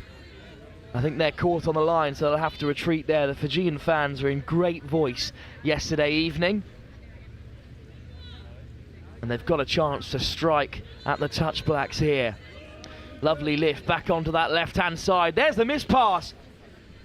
Phoebe Ladua out there in the middle looking to make things happen for Fiji. Yeah, created the space there, just couldn't get the ball to hand to complete that score, but good start from Fiji after conceding in the first 20 seconds. Can they keep New Zealand out though? That's the question. This, other than their England game, they're averaging 20 scores every fixture. And they're top of this pool, and they will maintain their position unless something miraculous happens here. Like a few drop balls, and that's just what's happened. I think Maha puts it down there. Yeah, I think the Kiwis are just so good coming off their own line into transition and into the flowing onto the into the Fijian half. So, and that's what they've been so good at this this whole tournament. So, I reckon they'll be doing that a lot more. But Fiji do make it to the box. Second touch, and they're up to halfway. Beautiful weather here. It's a really hot day, Ben, and that will play a part as we process through the fixtures here. Yeah, you don't really get that said a lot about in Nottingham, where the heat's going to play a factor, but it's definitely going to be a factor. It's supposed to get up to high 20s, maybe even low 30s today, so I think that's definitely going to have a factor towards the end of the day. If a couple of teams have got 2 or 3 games, so that's going to have a factor, and even into the second half of games, it's going to have a factor as well. Yeah, 40 minutes is a long time to play touch rugby, as round the corner comes Sycamore. Sycamore there at the half, feeding it back to Tanai Takarari. Wide ball, Fiji concede another. It's a good finish by the New Zealand winger on the wing here. Good dive. Well, Fiji have a second try to fend off now. They're trailed by 2, and the game is proceeding in perhaps the fashion we expected it to. That's a really lovely weighted pass by Tanua Takeri, and then diving in on that right-hand side, Destiny Katene. First score of the day for her. Well, will it be business as usual for New Zealand, or can Fiji offer something in response? Good run by Bogatini, but a penalty goes against them, and you can't really afford to give those away, Ben, against the best in the world. No, I think it's just a forward pass off the ruck, so just a bit of timing issue there from the Fijians, and they were looking to have, they had a good roll on at that point, but got to control the roll balls as well. And that was another forward pass that the referee's seen. Well, 2 errors in quick succession for New Zealand. 2 early tries, however, so we'll let them off for now, as Fiji will have 10 touches to look to create something here. Powerful touch there. Rode well by Ladua. But that's just a little bit lackadaisical from the Fijians. Yeah, there was just no go forward there from the Fijians. I think they should have just gone forward instead of trying to pass the ball around, and I don't think that player expected to be receiving the ball, to be honest. So a touch of 6 from halfway for the Kiwis. They're looking dangerous. Garrett back on the right-hand side. Minton lays it back and gets it on the return. Swinging off the wide ball. What a line! Picked off by Emerson Garrett. Shaped to throw the long pass, but great line by the link, and New Zealand have another score. Yeah, this is nice. Just an open side quickie, gets the ball back, goes at the line, middle can't find the link, can't chase the defending link, can't chase the attacker, and it's a good hole for that score. Garrett has New Zealand's fourth, and it could be a long early morning shift for the Fijians. Yeah, it could well be, but what they're here to do is try and learn as much as possible, so they're going to look to build on what they're doing this tournament. As they get to the line, can they score? Well, they do make it all the way up to the line. That was just kicked by the Kiwis, but penalty against them in the end. Fiji lose possession. Yeah, Fiji just got a bit close to the line and dumped the ball on the 1 metre line, so it was a turnover because the New Zealand got a dummy half court. Great transition by the Touch Blacks as they go rumbling past the 10 metre. Lovely pickup. And then there's a 2-on-1 out wide, soft hands. Zoe Sosic with a really good weighted pass. New Zealand have another score with 6 minutes in here, and they're already up to 4. Similar to the last couple of tries, really. They've just taken off short side, stepped back and just gone through the hands, and it's the simplest of tries. But from a Fiji perspective, they've caused an overlap because they've had to shut down that, so they won't be too worried about that score. But another try for Destiny Katene, switching wings, but still there when needed to finish off these flowing New Zealand moves. Fiji charge onwards though, up to the 10. They're yet to really threaten the New Zealand line. Good pickup from Ladua. Forced to backpedal there, Fiji. Tawakilai. Ladua again. Got Bogatini out there to help as well. Tawakilai goes herself. Here's Bogatini. Oh, and it's just been spilt on the inside. Makita Tawakilai, a little bit bereft of options, Ben. yeah, they were just trying to move the ball around to just get the right play, but I'm not sure they were on the same page, and obviously that caused the spill of the ball. So I like the way the Fijians are trying to move the ball around, but it'd be good to try and get them to dump the ball just on when they've got all the New Zealand defenders up. New Zealand at the 10, again looking threatening. Their conversion rate's been pretty high so far. Garrett, one of the early try scorers, finds the pass and the space just opens up. Padina Pukatapu. Similar score to everyone so far. It's just gone through the hands into the midfield. As we see it here, just scoop short side, just through the hands, and the space opens up. So similar scores for all the New Zealand scores so far. There just seems to be acres of space out there for New Zealand. Uncharacteristic of a game of touch. Yeah, the Kiwis just play with an intensity that Fijians obviously can't handle at this particular moment, and that just creates the space. As the Fijians go at the line, can they get a score? Well, they do find themselves at the 7.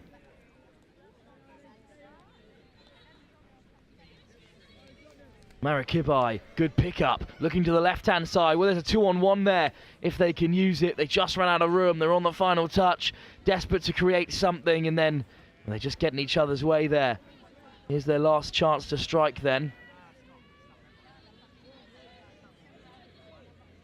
Balatimavua, good scoop, needs support. New Zealand match the numbers. Touch made by Katene.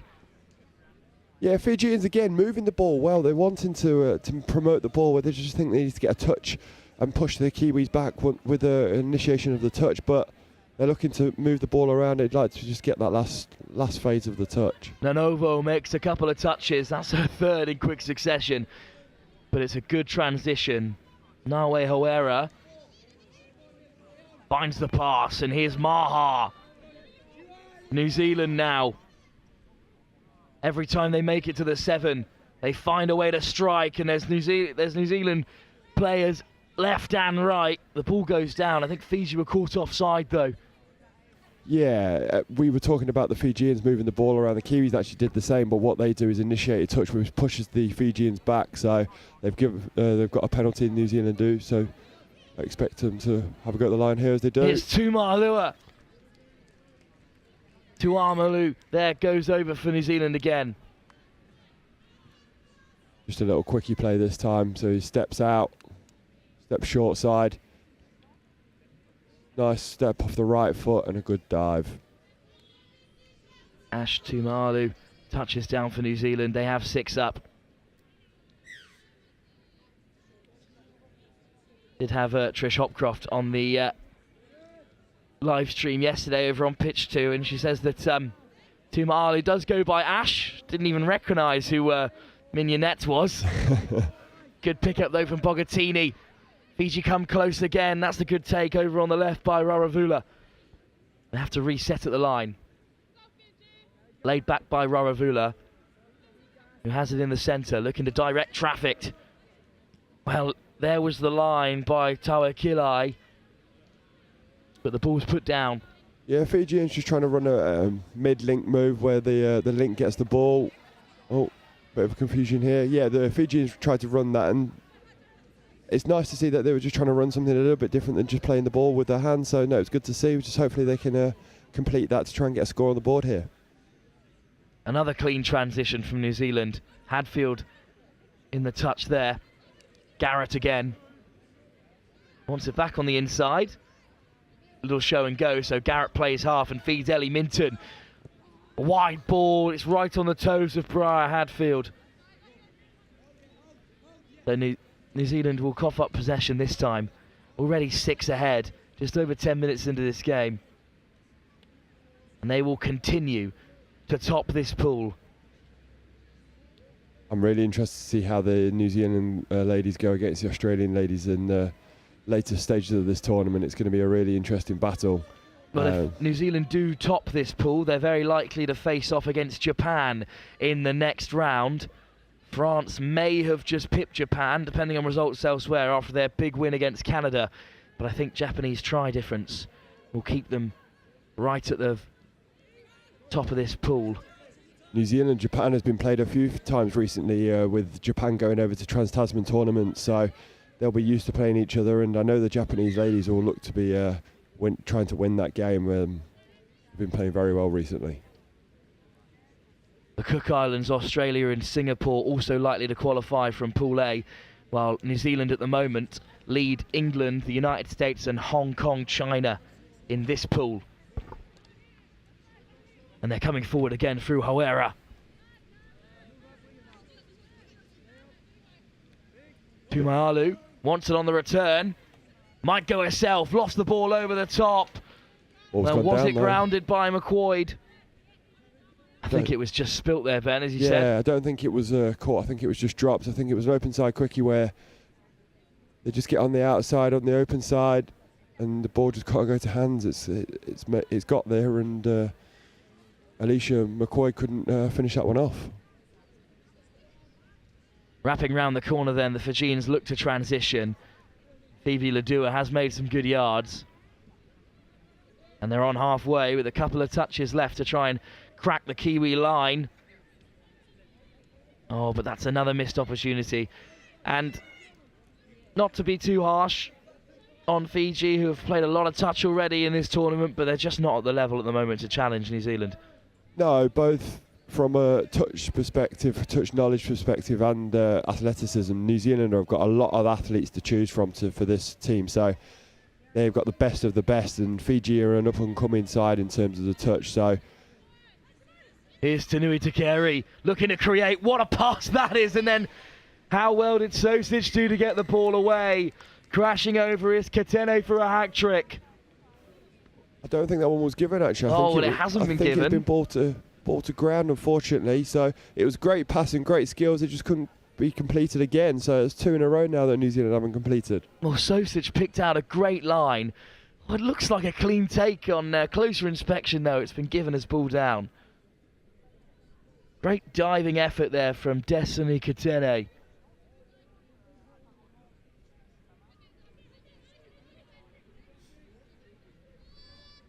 Carried on by Fiji through Adilicia Nanovo. Nanovo picks out a pass. They've just run out of time again, Fiji. Karakarawa unable to inject her presence on the field before having to turn it over. Another touch made, that time by Kubanu Vaianu. And how quickly do New Zealand make their way upfield? Won a penalty there as well. 6 more touches. Simple hands, and now they look to turn on the pace. There's the long ball. What a line, this time by Hopcroft. This is a great ball. New Zealand just run a sweeper away from their sub-box, and then instead of giving the sweeper, they pick up, give the ball back to the dummy half, and this one is just perfect, isn't it? Try scorer Pukatapu becomes the architect this time and sets Trish Hopcroft on her way. Great movement from Hopcroft. And picked out well. One thing about this New Zealand side, Ben, it just feels like you can run any line you like and someone on the field will find you. Yeah, that's because they play together so often. They're so used to each other and what they do. So Fiji just moving the ball around. Well, they are at the 7. Ladua looks for a ball inside. Can't make it happen this time. They'll have one more strike at the line. It was just a nice little quickie play. I think the step back and hole one was actually on if the dummy half went through it, but that didn't happen that time. Ladua at the half. Goes for the long ball. It is well taken, but there's plenty of touch blacks there to cover. Best chance of the game, though, for Fiji. Yeah, absolutely. It was a good scoop. It was a good ball, but the Kiwis just got across there to make that touch. Lasana Ravovo with a good take, but well marshalled by New Zealand. They're 7-0 up with 3 minutes to go in this first half, and a winding, reaving run. Nawe Hawera goes in unopposed, just drifts through the Fiji line.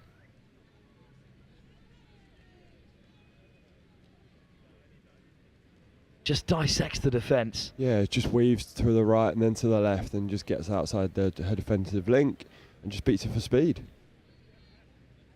New Zealand are putting on a clinic here in the Women's Open.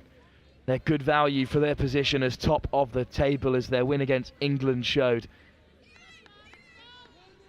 And, well, good luck to any of the Women's Open side who have to face them in the next round. Could be Japan, could be the Cook Islands, or could be France and Lebanon, who are still in with a chance of finishing in 4th place. Well, simple touch this time. Safely through the hands. Ellie Minton gives the final pass. Hopcroft's over for another try. Yeah, as you said, it's just simple hands and the Kiwis just get over for another one. So it's just showing that good basic rugby skills are a must for touch as well as any other code. New Zealand chasing double figures in just the first half. And a clean sheet as well up to this point. It's mightily impressive, Ben. Yeah, I think what they'll be more impressed with is the clean sheet so far.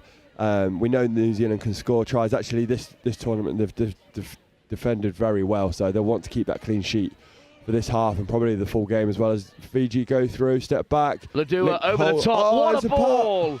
Great ambition from Bogattini, but it just can't be held out there by Ravovo. That clean sheet was tested there, wasn't it? Well, great ingenuity from the Fijians, what we're used to seeing across the formats of rugby. Some good footwork from Pukatapu. And that's an uncharacteristic error from New Zealand. Yeah, New Zealand, their momentum was stopped and that obviously caused a few issues with their hands. We can't describe every error that New Zealand make as uncharacteristic, as we often find ourselves doing, but they just don't make very many, do they? Very true, that is very true. Good dump. Lovely scoop as well. Chance here for Fiji, they're up to the 7. Tawakilai forced to lay it back. Gets it on the return, but that's 6 up, and Hopcroft can play away for New Zealand as they head towards the box. Yeah, Fiji were playing in a small area of the pitch there. They had a lot of width, but they only played to the short side. But the Kiwis have now got the ball. They're on the halfway, coming across very quickly. And they'll look to just spread the ball as they have been doing and just see if they can get the overlap. Katene at the half for pick out Hawera. Hawera lays it back to Katene again. Sosic winding one up. Good ball inside to keep it alive. Nawe Hawera is finally caught. This is good defence from Fiji. New Zealand ran the same move they scored a couple of tries ago, where they sent a sweep around the link, and instead of giving the link, which they gave the ball back to the dummy half, and it was actually man on. It was good defence by Fiji. Good line speed from Hopcroft. There goes the buzzer. Final touches, so stitches to make. And that means at half-time in this Women's Opens game, New Zealand look to keep their unbeaten run alive. And they've done it in some style with a 9-0 lead at the break. Yeah, the New Zealand will be very proud of that performance in the first half, and looking to get that another 9 in the second, I assume. Half-time here between Fiji and New Zealand. It's a commanding lead for the Kiwis. They're up by 9 at the break.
Second half to come then between New Zealand and Fiji. New Zealand lead by 9 tries at the break as they look to continue their remarkable record in the Women's Opens. Pool alive as Fiji look to head in there for their opening score.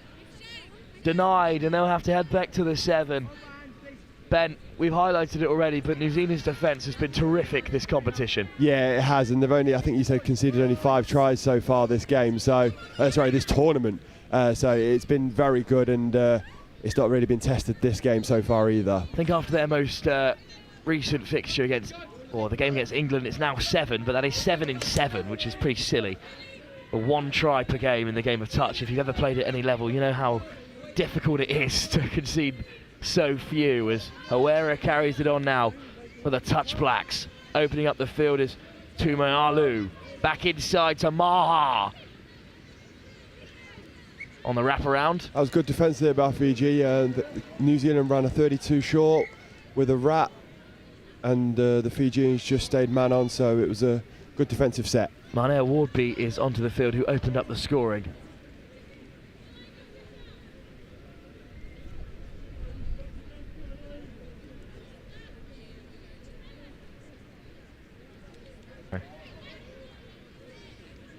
But here come Fiji then, they're up to halfway.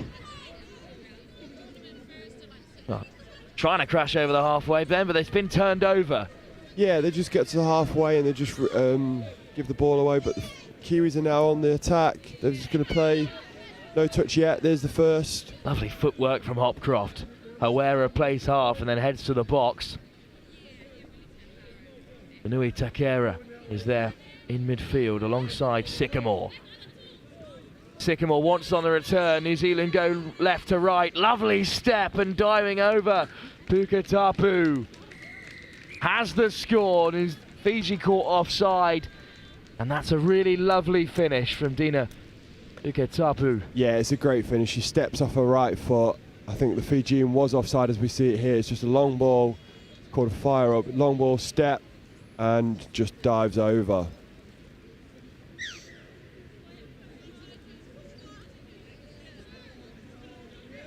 Fiji with 6 at the half, desperate to break the line as New Zealand crack double figures, and that's another unforced error, Ben. And it's harsh on Fiji because they haven't done a lot wrong, but if you make errors like that against this New Zealand side, you'll hardly get a sniff. Absolutely, and as soon as you make a mistake, they're going to try and punish you for it, and that's what they've done here so far.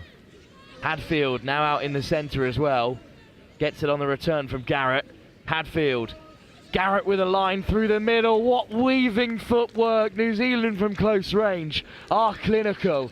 And they've been denied a try this time, but it looked for all the world like Emerson Garrett was in for another try for her in this game. Good defensive touch there, just a dive from both players. The referees adjudicated that the defensive touch was in before the ball was down, so Fiji will be happy with that one. And they've driven really well on this set here, so they're already over halfway. I think 5th is about to come. Here comes Phoebe Ladua. And they've got one more, so this is a really good drive. Ladua. Good transaction from them. Ladua at the half. Got Raravula to the left, but it's just ushered out of things by Fiji for now. That final pass doesn't give a lot. Fiji do awfully well to try and shut down New Zealand there. And they do deny them the try, but they have a penalty. Yeah, a bit of a holding call there by the referee, so New Zealand will have a new set of 6, and it'd be interesting to see what they run here. Do they go to the 32s that they scored from earlier, or even the link sweeper? Maha, Tumayalu. Tumayalu with Maha at the half, gets it on the return, will dot down. Yeah, a traditional quickie player here. They step onto the short side, and she just takes one step to the right and dots that one down. Ash Tumayalu with another score. New Zealand running away with it here, and Ben, they just do the simple things so well. Yeah, and they do it at speed as well, and that's what makes the difference here. When they're running at speed, doing those simple things, the Fijians can't keep up with them. So they just keep doing that. Well, this is a much better drive from Fiji. They're right up to the line. Down goes Bogatini. But defended again by New Zealand. They're desperate to keep this clean sheet. Forward pass, I think, off the base is the final call. And Hopcroft there again at the half as New Zealand rush towards their box. And they've driven up to halfway off 2 touches. Soft hands from Hopcroft to open up the field and allow Hadfield in behind. Another darting run inside and out from Hadfield. Quick pick up, they scoop into the try area, and this time it's on the wing that the space is found. Another try for New Zealand. They cannot be stopped. Yeah, they can't be stopped here, and it's just unfortunate that one of the Fijian links just falls over as she makes the touch, and it's a nice simple scoop through for an easy score on the wing. Wardby, the opening try scorer this time, sets up one of her own. An assist on the books for her.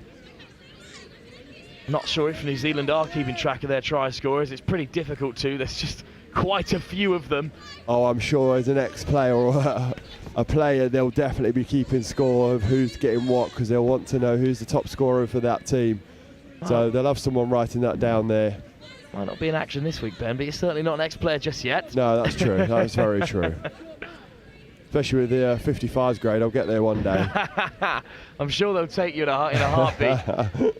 For now, though, New Zealand not happy with their large scoreline. They'd like to extend it further. It's a yet another score for Ash Tumealu.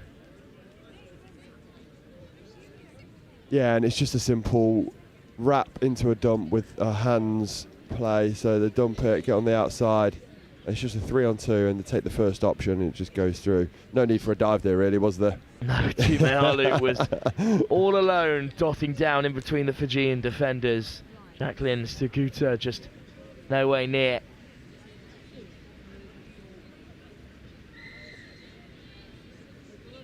Touch at the half. New Zealand go 13 up. Fiji just look a bit dejected. It must be tough when I've been there when I've played Australia and New Zealand myself. You're trying to do everything you've been training about, and then the Kiwis and the Aussies just defeat you on all aspects. So it's tough, but you've got to keep going, because at the end of the day you are playing for your country and you want to give it your all, and that's what they're doing here. Ambitious long pass trying to pick out Nanovo, but it goes down. So up to the 10, Fiji on the defensive, New Zealand on the transition. Hopcroft picks out on the run, Hoera. And then it opens up in the centre for Sycamore. Ball back on the inside. Sosic just didn't make the run. Yeah, Fiji just went man on here, so the dummy half picked up and the Fijian defender followed, and the cut was on, but the ball was just not good enough to get to the player. Nui Takeri wanted a runner on the inside. Fiji trying to transition, but again, they just look a little bit defeated there. It's a good read from Tanui Takeri, who picked out an interception, but a penalty for Fiji. Yeah, I think that was an offside call by the referee, so probably helps the Fijians get over halfway, and they'll look to get a strike dump on 4th or 5th. Well, this game is certainly beyond Fiji. Looking into the latter stages of the Women's Open, though, Ben, obviously this New Zealand side look excellent, but there's a lot of high performers in the group. England maybe haven't shown everything they can so far. The United States look strong. Australia will be through with Japan, and the Cook Islands as well, fighting for a place. Who do you fancy in those quarterfinals? Oh, it's really difficult to say. I think New Zealand and Australia are going to get into those semi-final spots and probably into the final on what they're showing at the moment. But for that bronze medal is probably key. You've got 4 or 5 teams, if you've just said US, England. I know the England ladies will be looking to really push for that bronze. You've got the Cook Islanders, and you've got Japan, who were bronze medalists last World Cup. So it's likely to be Japan, England in the Women's Open. Quarter-final is that? Indeed, yes. So that'll be a key game, because whoever wins that one potentially could take that bronze out. So that one is going to be a huge game. Well, for now though, Fiji just fancy a try against this New Zealand side, but it's much easier said than done.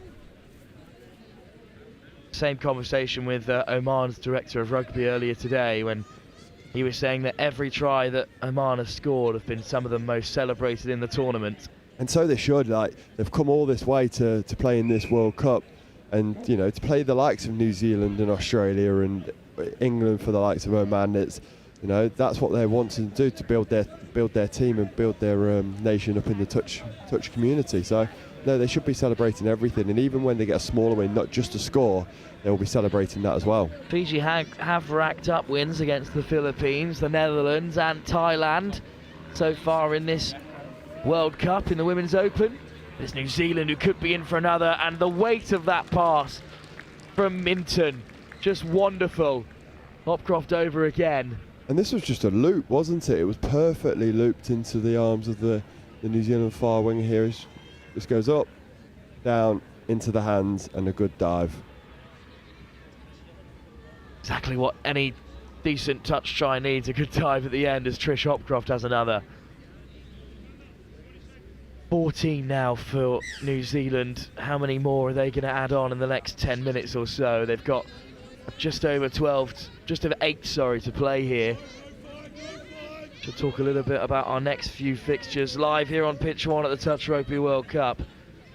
We have some action from the men's 30s that James Preston's going to take you through. It's a big game between the Cook Islands and the United States. Cook Islands looking to sneak into the quarter-final with a victory over the United States, who currently occupy 3rd. And then action from the men's pool. Australia-France is a tasty fixture before the Philippines takes on Tonga. And then we return for the final rounds of the Women's Open as Samoa, South Africa, and France, Wales. And then the very last round of the Women's Open will open up the day tomorrow. But starting at 3:45 as New Zealand find a bit of space again for Sosic to go over. Starting at 4:45, Ben, it's knockout footy. It's the mixed open round of 16. And that's what we're here to see, right? We've done all these preliminary rounds, the group stages, to get to finals footy. So very excited that that's starting. And I know a lot of the mixed open players across different teams, and they're all buzzing to be playing in that finals footy. I must give Zoe Sosic her flowers. So often the creator, this time has a try of her own. But that's just a missed opportunity again for Fiji. I think that the well has run a little bit dry in terms of that classic Fijian inspiration. Well, we spoke about the heat, but obviously when you're playing against a team that's pushing you backwards for 40 minutes, it's always going to get tiring. And the Fijians are definitely showing signs of tired. But as I say that, the Kiwis must be tiring because they've just made a mistake for a forward pass, I think it was. Touch and pass off that ruck. Of course, we English are talking about the heat. Again, in conversation with Oman's director of rugby, chairman, sorry, of their rugby, he was saying that the rain was their undoing. They've never played in it before. They just need to have the boots for it. It's very interesting. They must be used to being wet, but it's different kind of wet when they're playing with humidity rather than rain. Scorching temperatures on the Middle Eastern Peninsula. I spoke to a couple of them and they were saying it's a welcome change, actually. Well, the heat is on today, both in the touch rugby and the weather, but here from New Zealand, it's just another textbook performance from them. This is not the first time their women's side have been untouchable. Up over halfway again, New Zealand looking to add more to the score. That's really nice soft hands from McQuoid, and now they look to open up the right hand side. Show and go, drifting in unopposed, Nawe Hawera. And it's just another really well-worked try. Yeah, they just get on the outside with a simple pass, and the speed of the Kiwi girls just push the Fijians back, and there's a few more gaps to be had there. We should say that we describe what they're doing as simple, but to execute it in this fashion is certainly not. Absolutely not, no. I mean, I say it's simple, it's because they practice it day in, day out. And they execute at the highest level in such remarkable fashion. Maybe a chance, though, for Fiji to strike. Here's Raravula. just driven back by this great New Zealand line speed. Good pick up off the deck from Nanovo. Back inside to Raravula. All the touches are up. New Zealand have it back, and in the blink of an eye, they just race towards the box.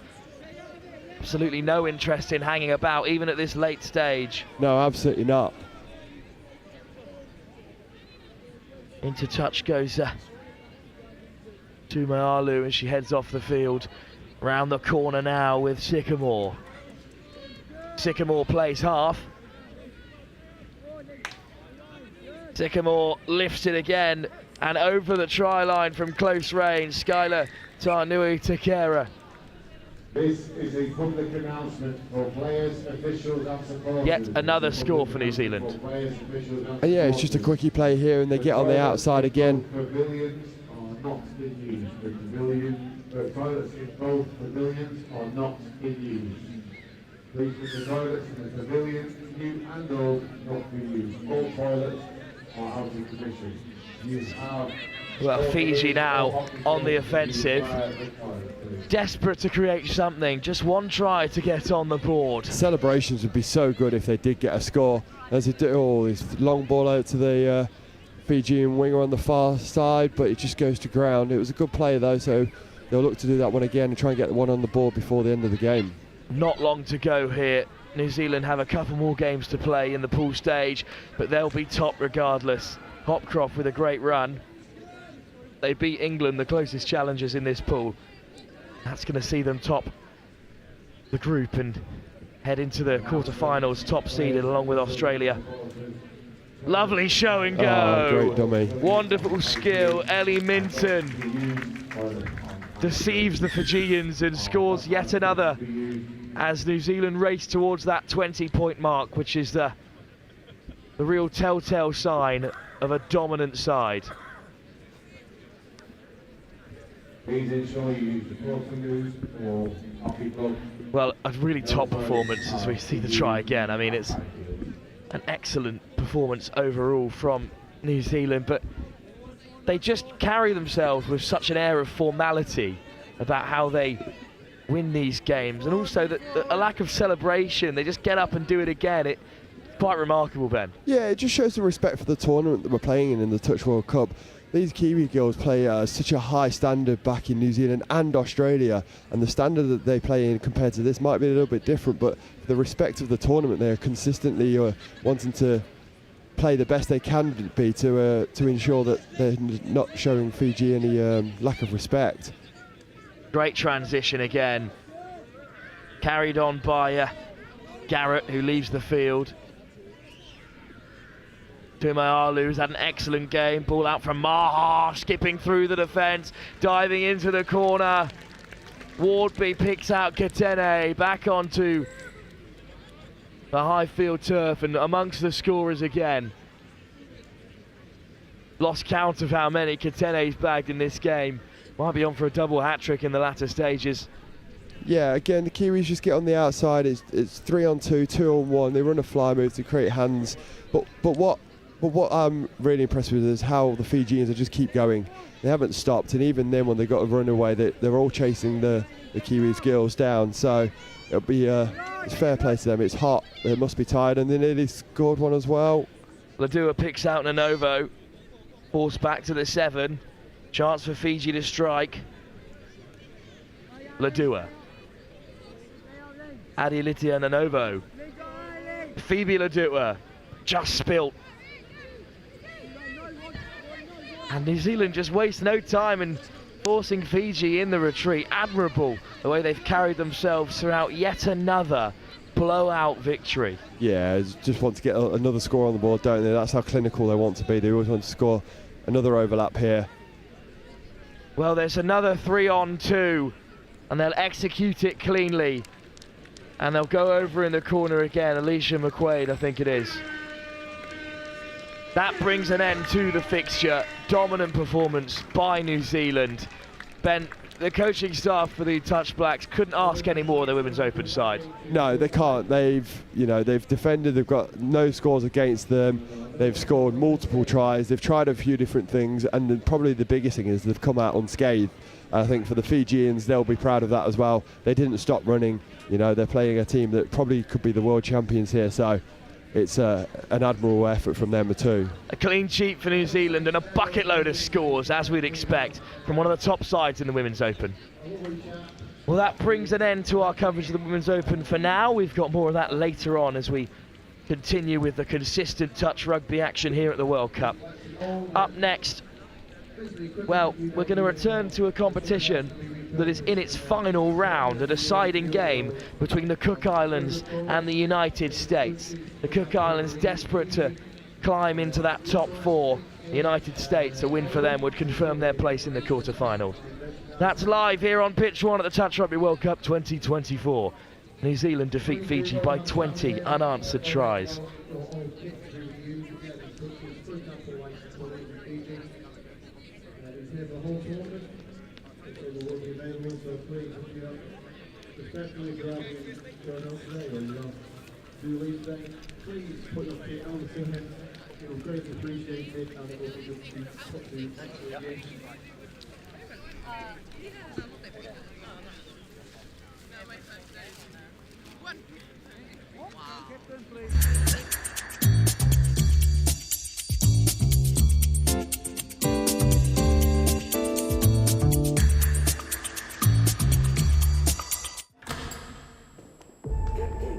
So what does it mean to you? The time? Sweat. The passion. The thrill? The determination? The support. The camaraderie?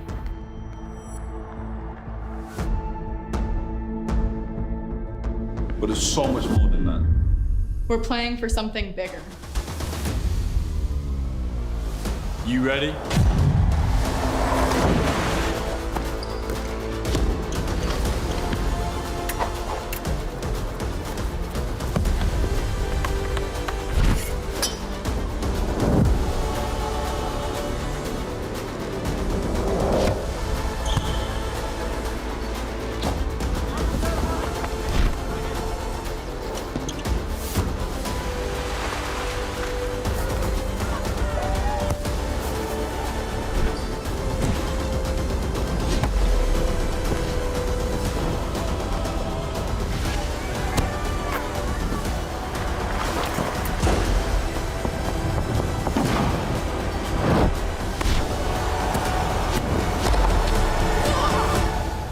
Question is, how are you going to leave your legacy?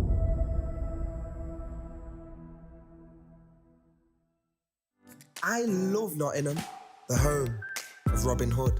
From the bright lights of Goose Fair to the peaceful nature of the Sherwood Forest woods. There's a feeling of togetherness, unity, pure, honest, love. And that feels great like a bright summer's day at the horses down by the lake at Colic. All I love Nottingham. The River Trent, the embankment, the Nottingham Carnival, different cultures dancing. The diversity, just walking down Columbus Street on a Saturday.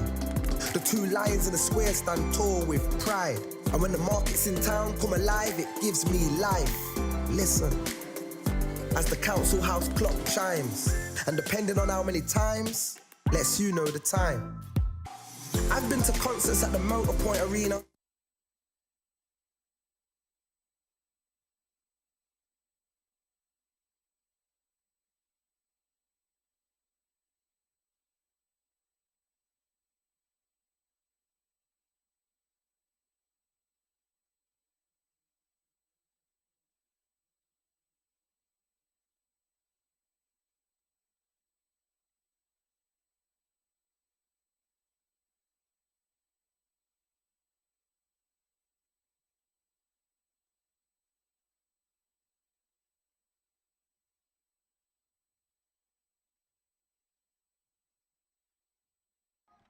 Welcome back here to Nottingham for the Touch World Cup 2024 in the men's 30s division here. The Cook Islands taking on the USA.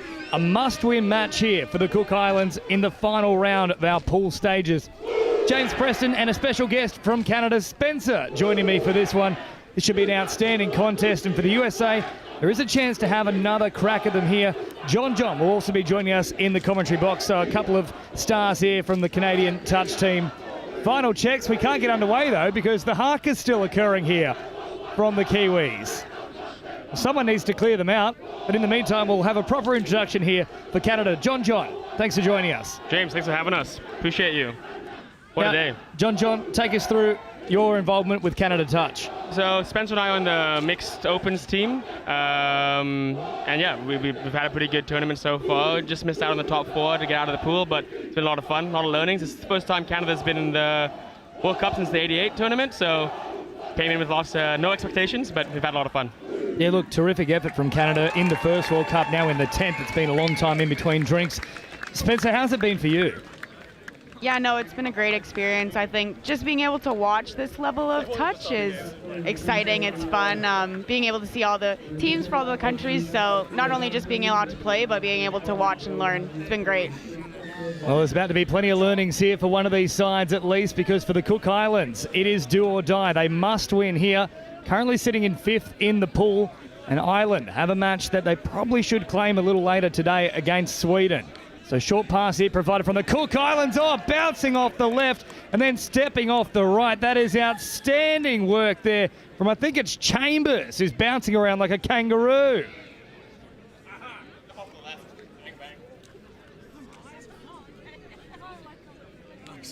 Scary agility there from the Cook Islands. They have come to make a statement in the opening exchanges here. And the USA will play from behind. So just taking a look at their last few results here for these two sides. The Cook Islands, they've had a few struggles. Big last up loss to Australia, 16-3.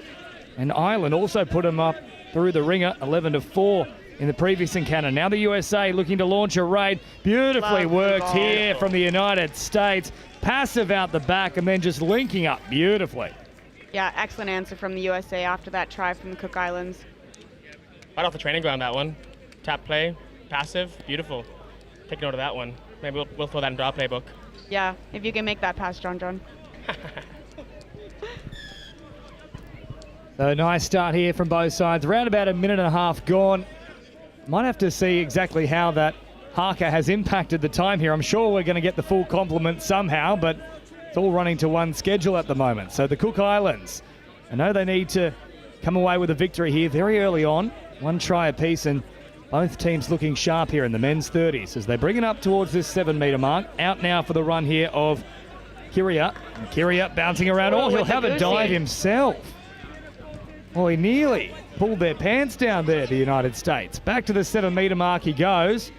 And now once more they'll take off. They've split them, and now looking for a little pop over the top, and Kiria was almost on the spot. Cheeky little on the blind side with the winger going through there. Never see that one happen much. Smart, though, to end it far away from the sub box. USA have a long while to go now to get there. The big dummy comes out here from the United States as they head up towards halfway, and now crossing that threshold as well. Meters here for Wu. Wu drops it down, 15 away from the line. They'll take the touch here on the last. Wu picking it up, looking dangerous, sending it long. It's gone forward, though.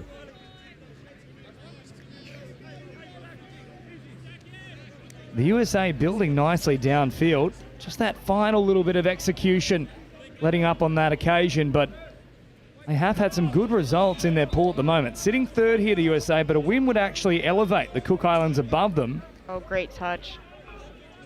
Depending on other results, they could even miss out as USA continue jamming in here, and look at how much they've slowed the momentum. Yeah, great work in midfield for the US on the Cooks. I think it's 4th or 5th coming now. There we go, 5th coming. Last one here for the Cook Islands now, bouncing around to the middle of the field, and they've just lost their bearings. We're still going. We're still going. Alive. This could work for them. Down the sideline, nearly an opportunity here. They'll flick it back on the inside, but that's the creativity of the Cook Islands. They can produce something out of nothing. Yeah. So fun to watch, you know. Something out of nothing, out of thin air. 5th touch, we thought they were jammed in the middle, but almost had one in the corner. 10 away now. The USA spreading from right to left, up towards their subs box. They were hoping for a penalty there for a forceful touch, but that was never going to happen. Around about 12 away from the half now. Cook Islands, although that one's probably a bit more likely to get called. Instead, it will go the way of the Cook Islands. Wow. Generous, I think, but we'll see. Back and forth. Both teams have great midfield defense right now, not letting anyone get to the line. There's a bit of a finals atmosphere already about this one. It is do or die for the Cook Islands, and for the US, depending on the result of Ireland, even they could find themselves out of the top 4 later on today. So all to play for. A draw might be enough, though, for the Cook Islands as well. There's 2 points at stake for that. So now they head out to this right-hand side. Popping it back on the inside. It was nearly there for Tokahiri, but unfortunately it goes to ground. You can tell for sure, hey, that both teams know the stakes at hand right now. So lots of intensity right off the gates. We're 5 minutes in. Let's see if they can keep it up all game, though. 5 minutes into a first half. It's a long game ahead of them. Meters here now for the USA as Kim gets involved, and now a little run here for Smith. Smith is through, looking for a pass, and it's battered down there from the Cook Islands. I think he was going for the extra 6 off of that one, but ref said no chance. A nervy start here for both sides. Few errors creeping in, but when they do get within that 7, looking likely here. Cook Islands now really being jammed in. Expansive play, though. It's a few more metres up the sideline, and now the subset gets into motion. They'll roll it just shy of the halfway line. Sent out here for the run of Kyria. Kyria is caught, and now for Nepiar.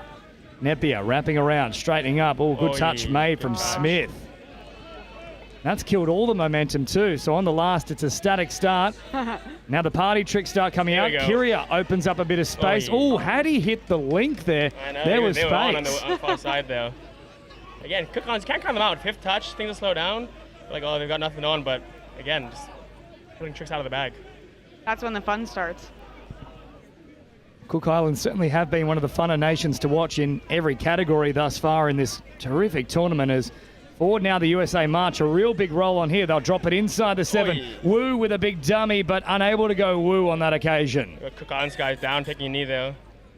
Looks like he might have got stepped on the scoop through. Oh, yeah. Hope he's okay. A cleat to the toe is one of the worst pains you can experience, though. Yeah. I feel for him.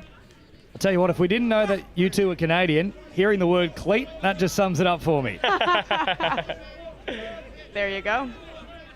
The Cook Islands now working away from their own end. About 6 minutes gone here, 10 shy of the halfway, as Tavai comes onto the ball. And now meters here for Losse. Losse on the last, drops it down to Tavai. All good footwork there. Have them Offside, sir, play reeling at the air and now sending it wide. All good cover, though, from the USA.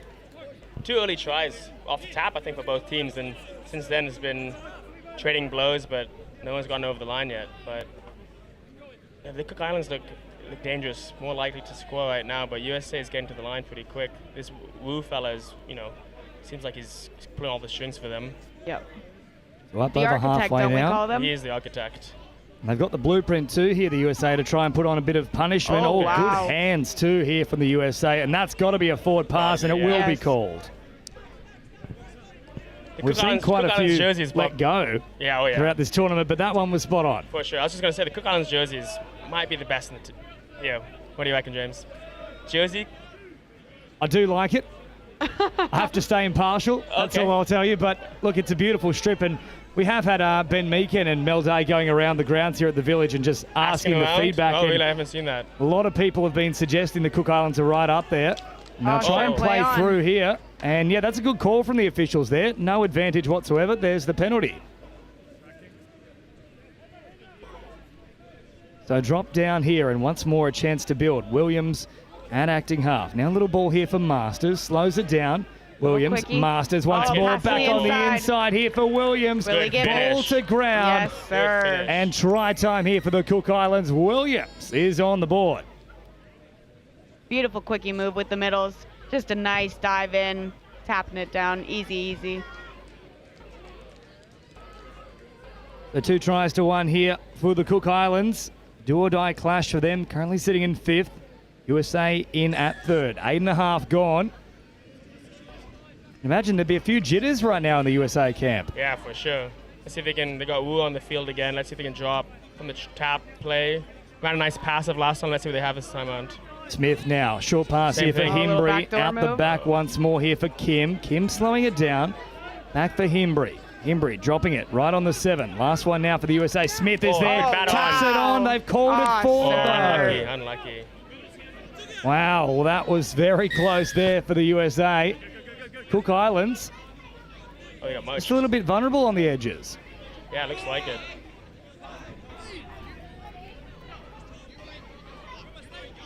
Two 2-1 they still lead here, around about 20 metres away from their own line to restart things now.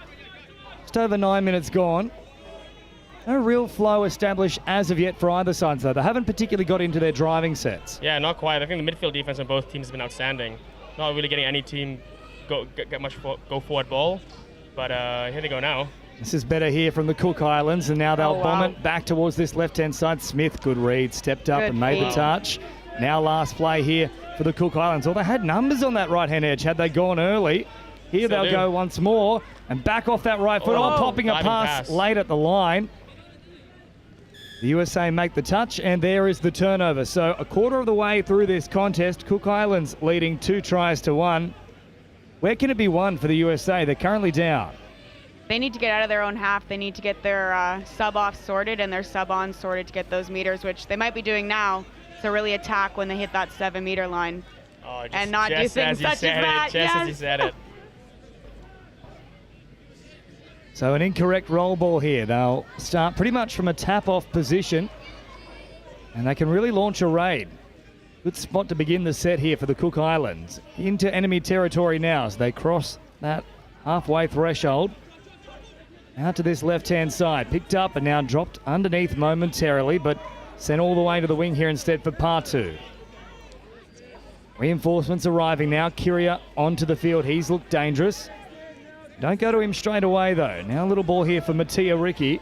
Mattia Ricci drops it down on the last. They've got numbers on this left-hand edge, and they've lost track of the touch count because Kyria was in oodles of space. Got them offside. Ref will award them, Fresh though. set of 6 here. Scored last time they had a fresh set, so let's see if they can repeat that again. What's the tactic here, John? Long ball to the corner on first touch. Oh, he lost that. Not that. First touch, keep it safe, I reckon, and then, hopefully touches 2, 3, 4, maybe a little something more exciting, but it's definitely not what they wanted there with the fresh set on the line. Some meters now for USA. Upfield they go through Matthew Walsh, who drops it back and up over the halfway line here. Good transition from the USA. Wu is back on deck as well. He's the man to watch. Hopping in at acting half now. Sends it on here for Finnery. And Finnery here goes Wu. Drops it down. Wu at first receiver. Gets it all. Great read from the Cook Islands. Great shot. They were hoping for a penalty too for the ball not being dropped back on the mark, and they will get it. Oh, wow. Well, the USA rattled here. Cook Islands are in up to their eyeballs. They drive forward towards halfway, switching the emphasis and then crossing that threshold. Touch is made there from Voigt. As out it comes now for Williams. One try already in this one for Williams. Nepier. Williams once more. Drops it down. Last one here for the Cook Islands. Oh, Williams was in half a little yard of space, but it shut very quickly. Yeah. Both defenses are holding pretty strong here. Oy. Oy. Oh, unlucky. So Voigt losing control. And the Cook Islands... Ball security on that first touch when you're driving is so important. Another good chance here for the Cook Islands. Around about 20 metres away from the line. And drop it back onto the inside here for Katoa. Katoa now in at acting half. Short release for Nepier. Waiting for that strike dump. They pulled away from the touch there, the USA. That'll be another set. Ooh. Hopefully they can fix last time around. First touch. There's a drop ball here. Let's see if they can cook up. Oy. Oh, messy rock. 2 in the 7. That's 2, right? That's 2 now. One more and they'll have someone sat down. You can just see the fingers coming out there as well from the referee. And the hat's gone here too for Nepier, so he'll have to do it without a little bit of the kid. Nepier nearly spears the head into the ground without the hat to protect him. Quite the hairdo. Is that your next style, John? I love it. I love that cut. I don't think I have the flow like he does, but Now drop down here for the Cook Islands. A chance now for Tua Ini. Tua Ini sends it on wide. A steal for Williams. And Williams, has he got a second here? Yes, he has. He does. 3 tries to 1. Cook Islands in front. Yeah, great sequence on the line there. Yep, they learned from that last fresh 6 and they really capitalized. It's penalties right now killing the US. You know, the Cook Islands getting more repeat sets on the line. If you can drop those, I think the US is still in this game, very much so though. Long way to go still. Yeah, where we With go? around about 6 minutes left in this first half, so oodles of time in touch footy terms as now the USA bring it 8 shy of the line. Oh, stepping up nicely with the Cook Islands. Didn't even need to make a play at it in the end. Same tap-off play. I think that number 3 read it quite well. I think that was Takahiri. Yeah, Takahiri. Now on this left-hand edge. And USA jamming in hard. And they get the result. Okay. USA need to capitalize here, eh? Yep. 10 meters out, 50 meters out. Let's see what they Fresh can. 6. Yeah. Use all 6 touches, really exploit them. Now back to the middle here for Bishop. Himbry. Oh, a little dummy. He's lost the ball before the line, but fortunately the touch was already made. It's a lucky call. Back to the 7 now for the USA. Little short pass here for Kim. Kim on for Himbry. Himbry directing traffic. Kim picks it up and has a crack. No look play here back on the inside for Himbry. It was on. It just didn't find the hands though. Meters now for the Cook Islands up towards halfway as they get the rolling subset on. Good meters too, a nice strong drive here. They've got numbers out on that right-hand edge. They'll walk away from it though there with Napier. Still might be building here for the Cook Islands. No, Himbry gets back in time, makes the touch, but a golden opportunity yeah, they love on the that short right-hand side. edge. They keep coming back towards the short side, but the coach will have a word with them at halftime saying the open side looks like it's on sometimes, eh? Himbry out to the left. Bit of a stalemate developing here between the USA and Cook Islands. Smith brings it forward. Good meters now on the back of that for Powers. Powers drops it down. Scoop. Smith picks it up with one hand. Had no support in the end though. They didn't capitalize on it. Good roll on though. Look much better. USA definitely turned things around in the second half of the first scooping half. on the 7. That's what they need. They just need to follow in with that support. So Cook Islands once more forced to work it away close to this subs there's box. some hard touches here. There's another one coming in from Wu. Bodies are flying. Bodies are flying. Here he goes. Moved away now from Kiria. Just shy of the halfway mark. Williams, 2 tries already. He's been outstanding for the Cook Islands. Last one now for good footwork. And they'll take off here. Meters on offer for the Cook Islands. Masters is from acting half. He needs to link up. I think he got it. Finds the support there Very with part 2. And the Cook Islands have a 4th. Beautiful, beautiful footwork from him. Yeah, nice scoop through. Once you scoop through, it's just this full scramble. Everyone's freaking out. Everyone's running around trying to keep their man. I think a couple of bodies on the floor in the far end there. Is it Graham part 2 finish it off? Hopefully he's all right. Just a little stretch here as well for Partu. Might have copped a stray knee as they were coming in to try and make the touch. Accidental from the USA, but definitely connected as now Voigt drops a little pass here and then right up into the lane is the Cook Islands now. You might well pull the arm away, but you've quite literally bounced into the ball. Yeah. He tried to sell that. He didn't get right in the way, but he definitely did. Less than 3 to go here. The Cook Islands with an outstanding first half. I'll step up quickly again, which means no option here for Finity. Sends it out to that left-hand side once more here. Now the run of Edwards. Finity. Edwards again. Popping a little pass. Infinity wasn't waiting for it, but another set here for the USA. Offside call. Be nice to get one right before the half here. Yep. Fresh 6. From the center of the field here as well, Finity and Edwards. These are the 2 danger men at the moment for the USA. Drop down here, Edwards once more, right to the line. Great ball from Edwards. Voigt on the spot, and they worked that superbly. Yeah. Coach probably happy with that one. 2 minutes left on the half here. Close the gap a little bit. Can reassess. Cooks need to get another score, get back at them here. Well, they needed a try, the USA. Down 4-1 and all the running with Cook Islands, but that might just calm the nerves a little bit, give them some confidence into the second half.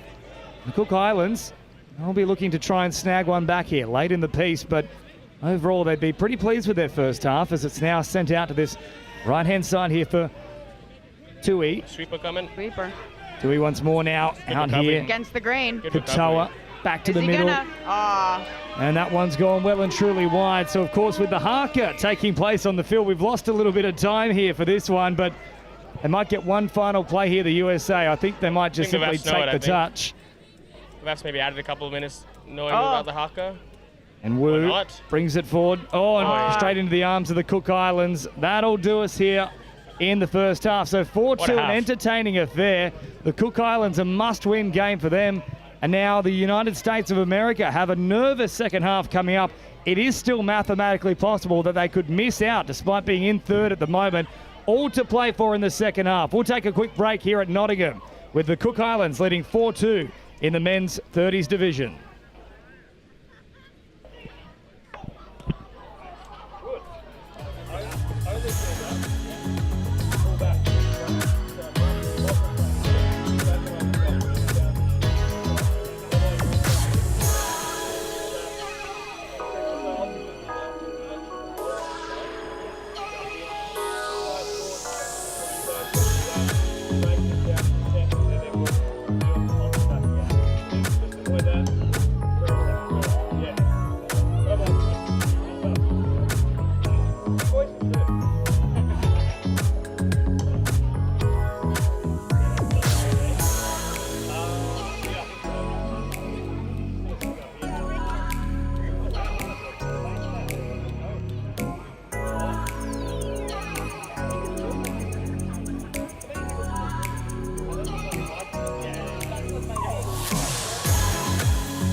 So what does it mean to you? The time? Sweat. The passion. The thrill? The determination? The support. The camaraderie?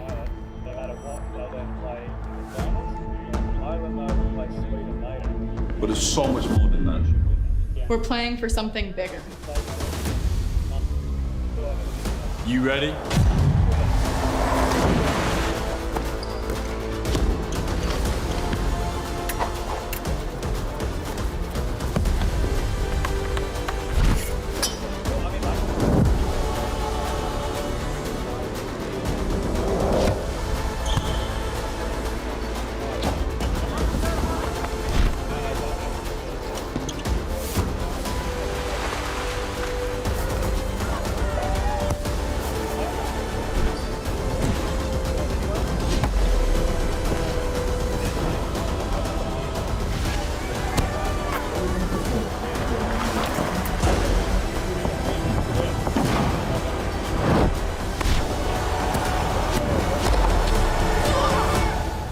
Question is, how are you going to leave your legacy? Although there was one try that was disallowed that wasn't If we won, we would have done 6-4. Yeah.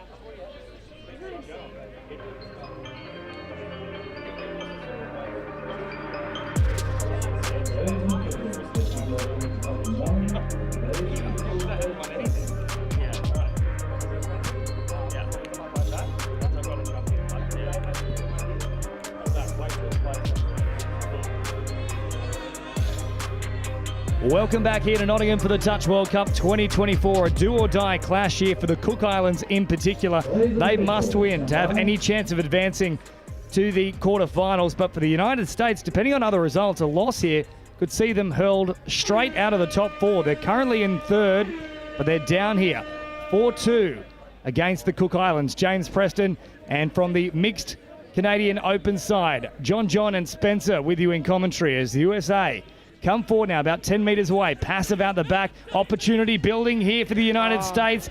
Abdul Noor nearly got through, but Cook Islands, good sliding defence. Yeah, I mean, it was the same set play as they'd run in the passive on the near side there again. But, just drop ball on the wing there. Yeah, there must have been a talk at half for USA to come out hot, and they came out swinging, but sadly ball to ground. Now Cook Islands showing it here in one hand, and stepping up over that marker is Takahiri. Lovely passive ball out the back. Now it's on here for the Cook Islands. Oh, the dummy came in. Great cover touch there from Matthew Walsh, who made up some severe ground. Yeah, wow. What a touch. Even a lot of ground to make up there. Beautiful long ball, too. Great touch. USA trying to drive forward, but that's a bit of a sloppy error there. And once more, they'll invite the Cook Islands back down this end of the field. Yeah, that sub-off for them, that transition is killing them. That's what they need to really tighten up in order to, get back in this game, I think. Williams now brings it forward. Out to this right-hand side, they come through Patu. He's got across the line as well so far today. 4 tries to 2 here in favour of the Cook Islands. They did lead 4-1. Late hit back in that first half from the USA. Much needed for them as well, as now Napier sends it out to this left-hand side here for Katoa. Napier once more receives it back here, then driving forward. Scooped up, opportunity now, they send long. Ooh, just getting the bearings a little bit wrong there. Possibly looking to hit the link, but the wing was the better option. Yeah, I agree. Nice rooster platform there. The wing was probably the better option, but I don't think we've seen them pull a rooster out of the bag yet, so they're varying up their offense a little bit, which looks nice. Roosters out of the bag and rabbits out of the hat. Cook Islands certainly have a few tricks up their sleeves. We've seen that already. But the USA, what do they have in their arsenal? As now they bring it forward here through Fillmore. Fillmore popping a little pass, and once more they were trying to get that extra set off the back of a Cook Islands hand, but smartly didn't play it. Yeah, they've been going for that quite often in this game, trying to get that extra set of 6, but ref's been pretty fair, I think, calling it both ways for the teams. Meters on offer now for the Cook Islands. One thing the USA have been very good at, though, is jamming in when they're coming for the subset. Yeah, for sure. Well, up over halfway. Voigt making the touch, and now Chambers on the run here as they switch the emphasis once more. Nice little change of angle. At speed now comes Tua Ini-Iti, and Tua Ini-Iti, he reckons he's gone all the way through, and the referees agree. So try time here for Padre Tua Ini-Iti. Yeah, beautiful scoop through, beautiful pop, and a lovely dive. Yeah, great speed onto the ball there. Great speed. Little finger pointing afterwards.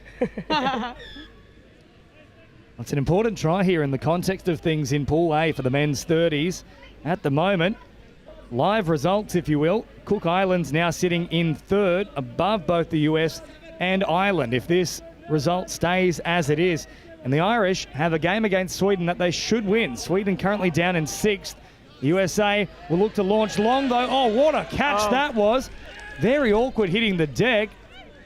But I think they might even say there was a touch completed. Well, that's a classic saver right there. Wow, yeah. Wow. I didn't think he got there, but fair play to him. Great hustle by the winger. Yep, that winger chase out is a vital, vital part of the game, and he was there. Wu drops it down on the 7. Oh, lovely little flicked scoop. And there's an opportunity here for the US. That's classy from them. What a little pickup it was from John Tate, who just flicked it up in one motion. What a finish. That was too fast for me to even see it. I barely saw what happened there. Good step off the right. Bang, try time. Did he go between the legs, too? He must have. Oh, yeah. Oh, he did. That's going to go on Instagram. Surely it's a highlight reel for him.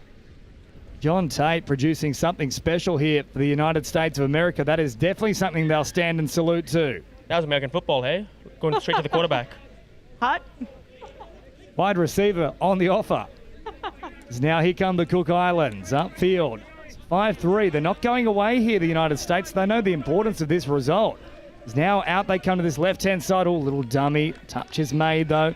Turned back to the 7 here. Still a few plays up their sleeves, though, the Cook Islands. The Toa through the middle now. Dropping it back on the inside. Last one here and a static start. Good pressure from the USA. Nothing really doing here for the Cook Islands, but this is when they can be quite dangerous. They'll show and go here, and they'll run out of room, and they've done enough here to earn the penalty. That's a coach killer. That is a coach killer. Ugh. Just the disgust of Spencer's right then and there. I know, you have to advance on the 7. You're working so hard to complete that set of 6 and get that ball back, and then the early retreat it sucks. The Kyria caught here. Smith has been very good for the US out in that right link position. Once more on the spot, making the touch. Imbri steps up. Oh, unfortunately there for the Cook Islands, they've dropped the bar of soap. Another coach killer. We might need to get some cardiac support down here. I think both coaches are having heart attacks. Now USA working up towards this halfway mark. 5-3 on the scoreboard, 14 to go. Still plenty of time here for the USA to launch a comeback, and this will certainly help. Yeah. Basically a tap-off play here. Extra meters. We got the playmakers on here, it seems like. Who looks like he shifted from mid to link, I think, but they want 2 mids have been dialed as well. Now Walsh wading towards the middle here. Drop down from Kim. Walsh hitting flat. They'll go long this time. Lovely pass, but well marked up from the Cook Islands. They got across in time, make the touch, and it was Lossie who got there. That winger's having an outstanding game, chasing out all those tries, really saving Cook Islands. Up towards halfway, they come once more here, the Cook Islands. Lossie in an acting half after a great touch. They've opened up a bit of space here, and had Lossie kept the wing, and they would have been well and truly away down the sideline. It might still happen here, though, for the Cook Islands. Last one now. They'll hang out on this left-hand side. Probably needed to come back to the right, though.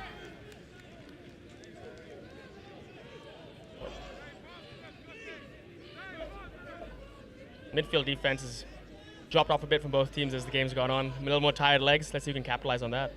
Well, it is very hot here too at Nottingham. I know that sounds funny saying that the English summer is hot, but I can assure you it is. It's in the high 20s and the sun is out there and burning. They've left it behind here. Real miscommunication on the last. Somehow it's kept alive. It might work out for the best here. Oh, great touch right at the end. Otherwise, Himbri was off for the money. Great recovery. He was going for the no dummy half there. Was trying to jam up. Great recovery, though. Good read out wide here as well from Preston Rain. And then Smith jamming in. Hard touch there. Probably lucky not to be penalised. Yeah, he came in hard, arms crossed. I'm surprised that there was no call there. But ref says play on. Oh. Well, I know the USA are playing, but the Cook Islands were doing their best Tom Brady impersonation there with that pass. It's gone about 3 metres forward. And an easy turnover here now for the US. And they just keep inviting them back in, the Cook Islands. Like a bad smell, they won't go away here, the United States. All day march now through Tate. Tate drops it down. Himbri slowing it here for Tate once more. Trying to work for the penalty. Cook Islands stepping up though. Himbri bouncing away to that right-hand side of the field. The chase is on now. Last one here. Dropping it short. Edwards. Edwards looking for some support. Can't find it. Took it himself, and the Cook Islands mark up through Williams.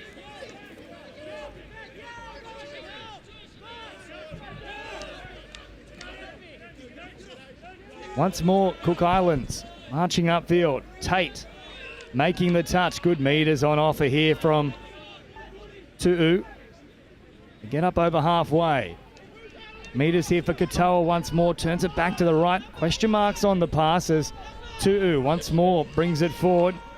Very strange set here from the Cook Islands. Oh, great footwork. Wow. Burnt up along the sideline. Still stepping. Now the flick pass comes out.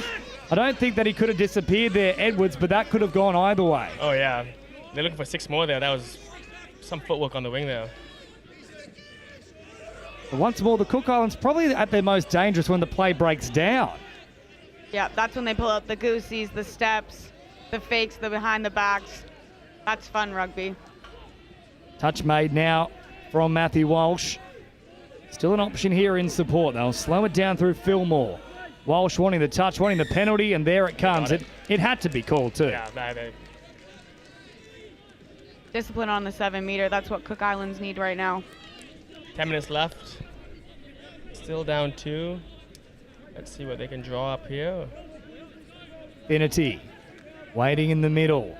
Now scooping from acting half. Wu is the one to watch. Oh, Wu will have a crack himself. Well, it must have been a very close run thing. I thought he got through. Me too. I would have said ball down. Maybe that's why I don't have a ref's jersey on right now.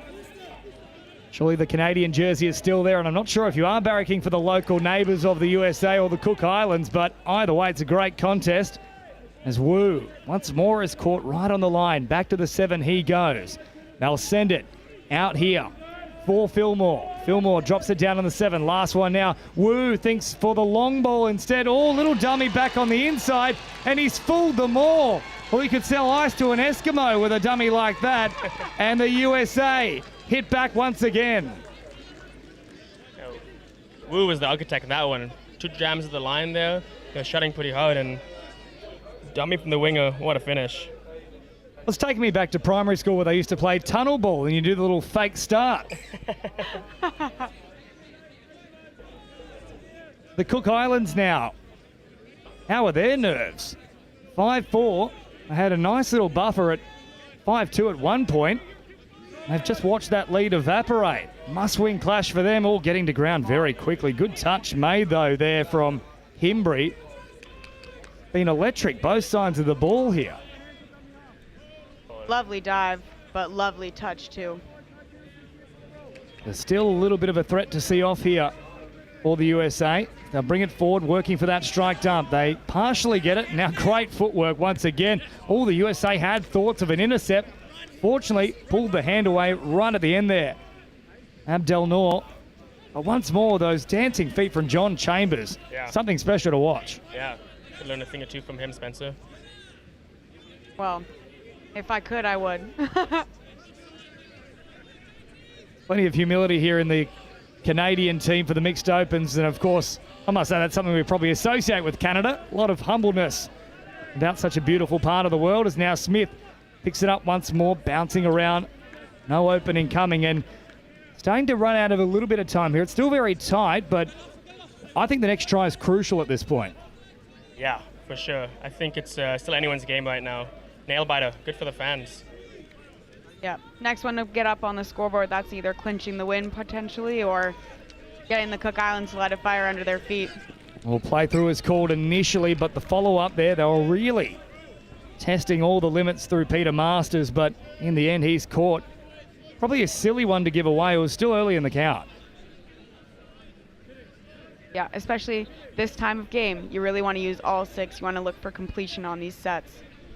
The Wu drops it down now. Good field position here for the United States. And they've really got them backpedaling. Good footwork there from Abdel Noor, who puts on the afterburners, squeezes through. And a very important try for the USA. They're locked up. In fact, it's Joshua Himbry. And Himbry, who's done so much great defensive work, now gets one on the board for the USA. A great roll on from the sub box there. Came in with so much speed there. Sometimes hands will do. Hands will do. Well, we're set for a grandstand finish. 5 tries apiece with only around about 6 minutes remaining.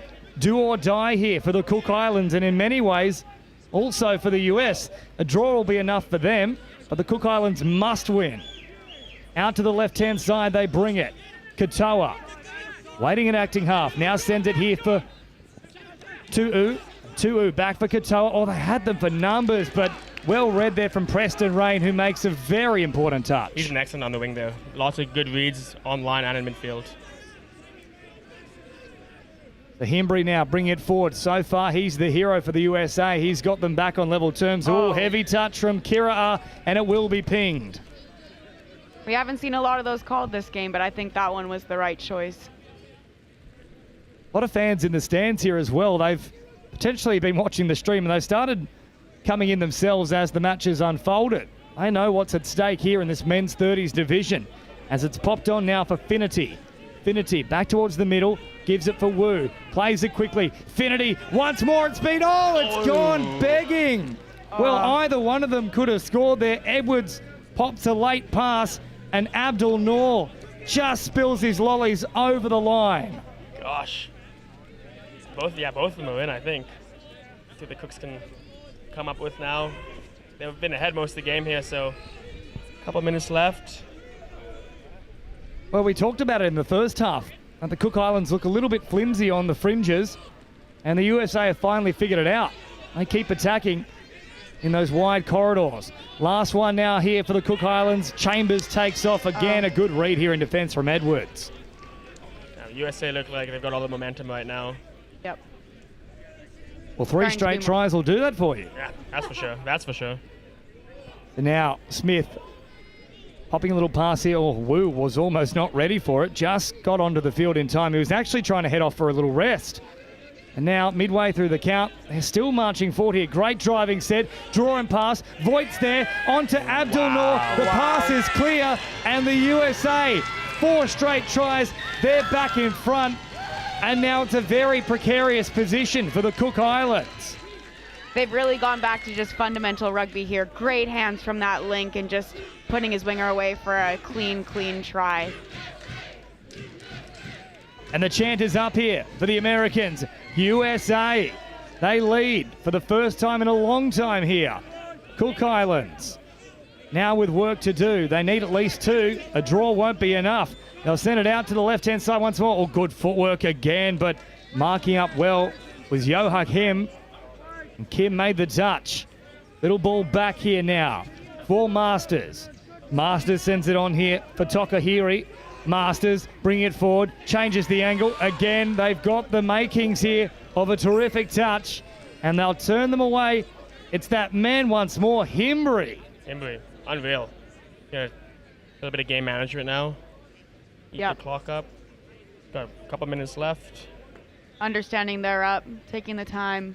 They really need to be fundamental here on this sub off here. Himbry certainly already bringing about the gamesmanship there. He wasted another 5 seconds restarting play. Now Himbry on the charge once more, and he may well and truly lap up every second. He deserves to. He's had an outstanding match here. Smith now on the charge here for Edwards. Edwards suggesting that the touch didn't come there and that the Cook Islands pulled back a bit too early, but referee disagreed. Last one now, Edwards, good footwork. Tries to get away from them, but turned away. And this is now do or die here for the Cook Islands. They need a try off the end of this set with 2 minutes to go.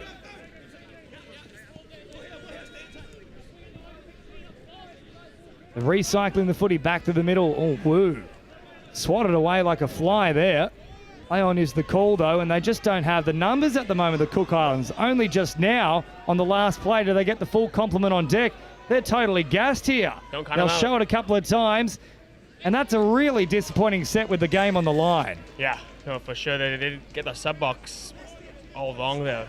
I don't know what happened, but they had 4 in the field at one point, I thought. Yeah, momentum has died off for Cook Islands. They really need to dig deep here, push the fatigue aside. They have, what is this, 1.5 minutes left to go. They really need to clamp up here and answer with that try.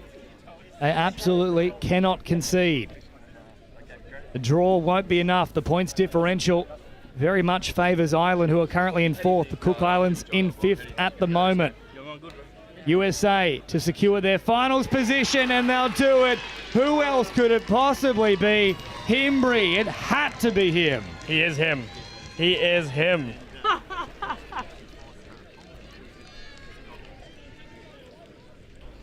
There it is on the replay. Himbry saw a staggered defensive line who were retreating, and he just put the foot down, and he will secure the result here for the USA. The Cook Islands, valiant, but they will bow out in the group stages. The USA sew up 3rd position. Still looking for that consolation try. It won't come from this set. But what a great second half performance here from the USA. Yeah, there must have been some kind of good chat on at the halftime because they came out strong and fast and they put 4 on really quick and they just continued to concede those tries. There's all to do here in the second half. Cook Islands led 4-2 at the break. And we're in prime position to secure a finals berth, but it has slipped from their grasp as now on the last here. Smith brings it forward, numbers back to the middle. Oh, they were all lining up. They ended up crowding each other in the end. And there it is. You can see the celebrations from the United States of America. They've done enough to progress through to the knockout stage of competition. They'll take out third place in the group stage for the Cook Islands, just falling short. That now means that Ireland, regardless of the result, should be safe. I think Sweden are perhaps a little bit too far down the ladder to cause any drama. But the US of A, they go marching on. As they do. Yeah, really great game from USA. They were quiet in the first half. Let us believe maybe they weren't in it for this game and then came on firing for the second half. Well, just taking a little look here at the ladder. So Australia have locked up the top spot. They're through no matter what. So too are England. United States now also through. But believe it or not, Sweden could actually still creep in here. If they beat Ireland, they'll have enough points just by the one competition point to jump up into fourth place. So the Cook Islands officially out, but the top 4 isn't settled just yet. Australia, England, and the United States. They're all through. And now either Ireland or Sweden can make it. My Canadian colleagues right here, unlucky you've just missed out there, sitting in 7th position overall. Not too far away from that top 4, but thank you so much for joining us here in the commentary booth today, John, and Spencer. Yeah, thanks for having us.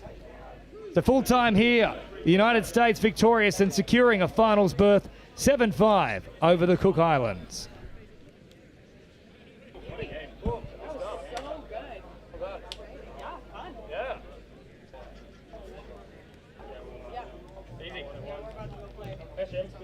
No worries. Come back up if you want. Thanks for the feedback. Yeah. No, that's all good. Much better in the second half. Merchandise and information tent. We have this year's trophy available for any pictures. And whilst you're in there, you may go buy some merchandise.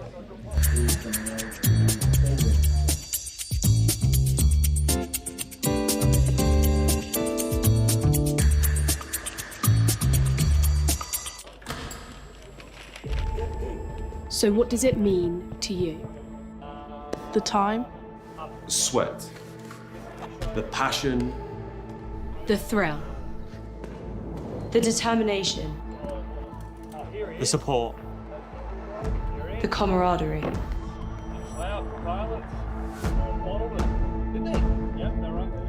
But it's so much more than that. We're playing for something bigger. You ready?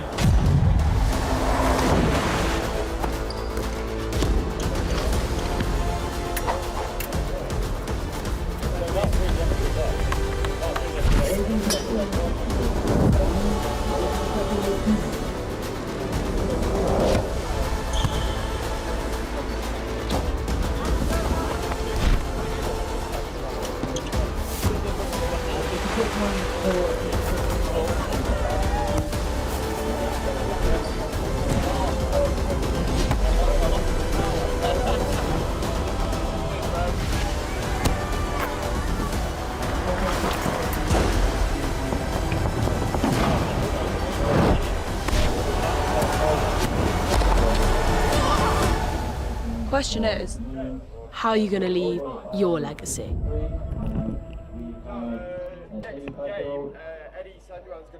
I love Nottingham, the home of Robin Hood.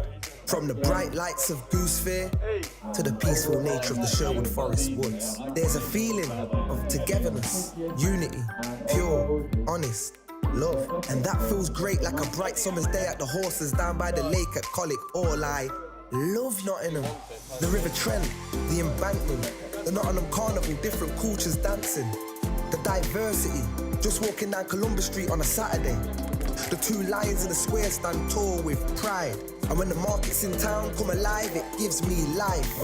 Listen, as the council house clock chimes, and depending on how many times lets you know the time.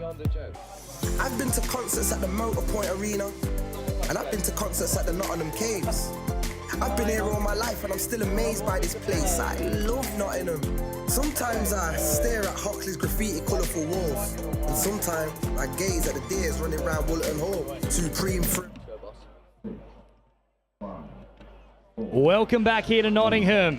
This is the high octane stuff. Men's Open action. The top of Pool A, Australia taking on 4th place France in what serves as a very important game here for France. Australia's spot in the qualifying stages. They've confirmed their way into the quarterfinals. France, though, might still need this extra win in the bag, and it's going to be a tough one to deal with. Hennessy sends it on as Chabreau knocks it down, and France survived the first raid. James Preston and Joe Wright with you for all the call. Yeah, looking forward to this one. It's the first time I've the privilege of commentating the Australian Men's Open. I've got a feeling we're in for a feisty affair, and France are going to have to be nearly perfect to get something out of this game against Australia. Well, upfield they go now. Nice little charge on the offering here. Drop down for the run for France through the middle of the ground, but that'll be the turnover here. Hennessy now sends it out to this right-hand side of the field. Kenny got away with one against Lebanon with a little bobble, but otherwise he's had an outstanding tournament here, Kenny. Great footwork there as well. Now Jardel Bob, speaking of good footwork, rolls it down 8 away. They've got the numbers here. Australia sending it wide. Francis is on the spot. Well, he got 17 tries in one game, and he cashes in early here against France. There's his first. It's beautiful play. Hennessy involved again, taking the ball hard at the line and then whipping open side Bob with the platform. And Francis the beneficiary in that far corner. So now France needing a hit back early on. Fernandez trying to supply it now as Bernard Tremello comes forward right at the advantage line. I don't think they were back on side there on the inside. Australia might have been a touch from the link though. Yeah, it was very close. On another day that might be given to France, but not today. Fernandez dropping it down. Last one here now as they look to bomb long. All well marked up. Just stepping back on the inside there was Marius Soren, but the Aussies did enough. Now they work it away from their own end. Good pressure though. Line speed is very fast here from France, but Australia not backwards in, coming forward. Now sweep on with those reinforcements now. Rapid pace about things as Bob is involved once again. Oh, big dummy comes out from Kane around the corner. Building nicely again there for the Emus, but the French, a pretty impressive start from them here. Yeah, definitely. They're not shying away from this contest. They'd like to be nice and physical in the touch, but I think that's the early warning sign for France. You're rolling in defence. You need to get off that line and put pressure on. Jamin Bob makes the touch now, and all this pressure coming here on Chabreau. And Chabreau will turn this one over here. So the Aussies with an easy passage upfield now. I'll start this one from just about 10 metres into enemy territory. Kane brings it forward. Notley an option out on that right-hand side. Oh, very late release there in the end from Sean Francis. Now it comes to Notley. Hennessy back on deck. Finds an early pass here. Oh, too easy, but a great read in the end. Stopping a certain try there was Marius Soren. Yeah, had to be a good read. 2-on-1. He was isolated. Left was hung out to dry on the far edge. Good read. Numbers once more here. Hennessy hits the link. A beautiful pass. Oh, Australia, like clockwork. Francis gets a second, but Dylan Hennessy, a class above. As always, Dylan Hennessy picks the right option, passive link, holding the depth. 2-on-1, as easy as you like. Australia touch, eat your heart out. Poor old Tom Moreau. What could he possibly do on that occasion? He even sighed to the heavens there. Nothing he could do about it. As now, through the middle they work here. Merlin Lloyd. The name's a little bit of magic, so too is the play style. And they'll send it wide early here, France, but well and truly that one goes forward. I think there might have been a little bit of contact on the arm as he was throwing it. Yeah, it's one of those where if the ball is released maybe half a second earlier, he probably gets the call for interference in the play. But you'd put that one down to a good defensive read from Australia as they just eat up the yards on first touch. And it's a beautiful transition so far from the Emus. Benbow takes off. All good turn of pace here from Benbow. Couple of dummies coming in, and now Jardel Bob.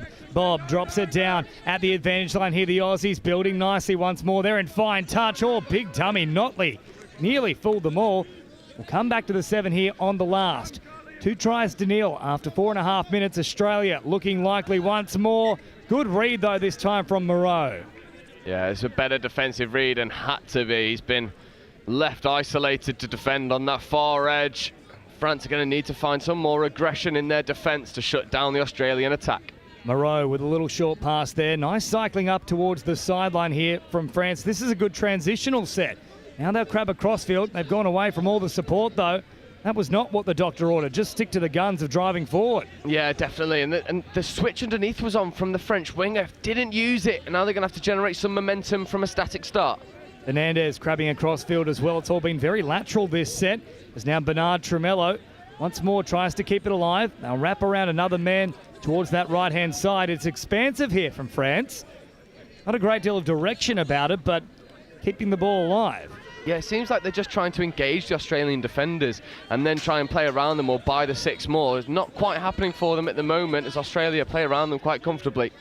Kenny coming forward, nearly getting involved in that little play there was Soren, and I think that's where the penalty comes. He went straight through the passing lane in an offside position, and nothing Australia could really benefit off the back of it.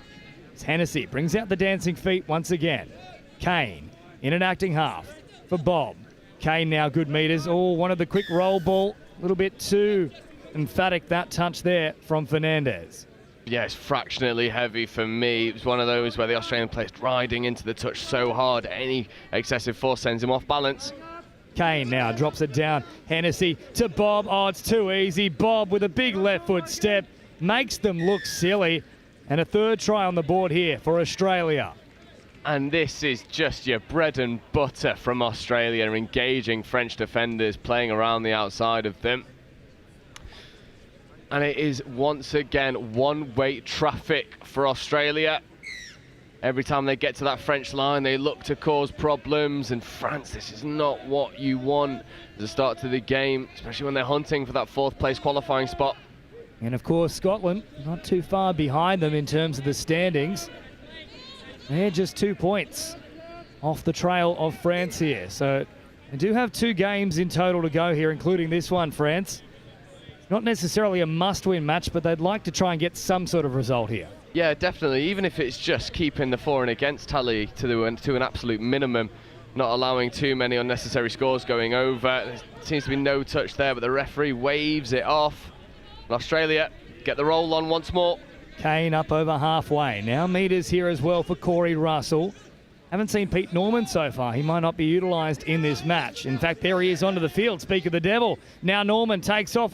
Pops a little pass into the waiting arms of Moreau. And now it's on here for France, but they just get a crucial little fingertip to the ball, Australia. Yeah, much better defensive line speed from France, getting up in the passing lane, and on that occasion, picking it off in the link wing hole from the French winger. And France is starting to warm into this affair. That's a really good strike dump, engaging 2 Australian middles. Leverkey brings it forward. Now Merlin Lloyd showing it in one hand. Drops it down. Bassard, who spent the bulk of this tournament out on the wing, operating in a link position here today for France. And now they find him. And what a decision that is from the French team. Shifting him one further in. Bassard runs a great line. And right in time, he is pumped, and the French are on the board. What a line cut out to in. It's beautiful from the French link, and we spoke earlier, it has to be perfection against Australia. That's as close as you get. Well, Lebanon took it to Australia yesterday on day 4 of the competition. France must have been watching that game closely because they've also turned up here. But Australia, once more like clockwork, and you could hear a pin drop after that one. Everybody's mouth was in their hands. It's beautiful again, and it's nothing spectacular. It's just being able to manufacture 2-on-1 opportunities on the outside edge more often than not, and that's what Australia do better than anyone else in the world. They find overlaps, they create opportunities for themselves, and from a defensive perspective, it's nigh on impossible to stop them. As France roll into this line attack, and they're going to need more of the magic we saw earlier to unlock the defence. The Bonheur out to this right-hand side. Chabreau with a lovely pass. It's on the spot. They'll call this one as a good one too. Chabreau certainly can throw, and he finds the mark. pinpoint accuracy into the waiting arms of Soren. We said it needed to be magic. There's another one. Long bomb out to the wing. It's beautiful, and you hear the difference in reaction between when the two teams score. It almost feels like the rest of the world be Australia, as you see supporters from every other nation screaming for the French scores. So Kane, and now Hennessy pops it back on the inside. Kane, or Moreau once more comes up with a great read. That's 2 tries he's stopped now. Yeah, he's having a real good time of it on the French wing at the moment, making defensive plays. He's going to need to do that for 30 more minutes. Geez, aren't the French up for this one? 4-2. Australia having to work for this win here. Popping a little passes, Kane back out to that left-hand side. Oh, great footwork. Oh, and the dummy as well. Goodness me, Hayden Moffat. Stop it. And this is, again, just the ball manipulation skills. Looked like they'd run down a blind alley. France switch off momentarily, and that's all they need. Lovely dummy, and again, French winger is hung out to dry from his team, and there's nothing much he can do in that instance.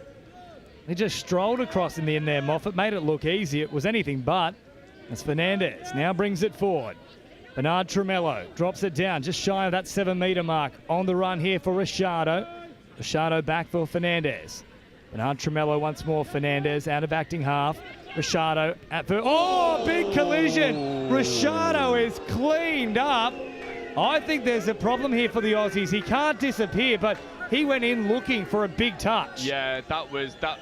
I don't want to, it's not deliberate by any means, but as you say, he was looking for the dominant shot and found it. Is this touch or contact? And there's no penalty for hard touch. That's the benefit of green and gold, and they get away with one there. France will feel hard done by. And Peter Norman can feel very lucky off the back of that one too. He hit him with the kitchen sink and then also pulled out the plumbing and whacked him again. Put it this way, Lincoln Little went for less. Certainly did, as now Benbow, draw and pass. Oh, it's clockwork once again from the Aussies, and Francis, who can't stop scoring in this tournament, picks up a hat-trick.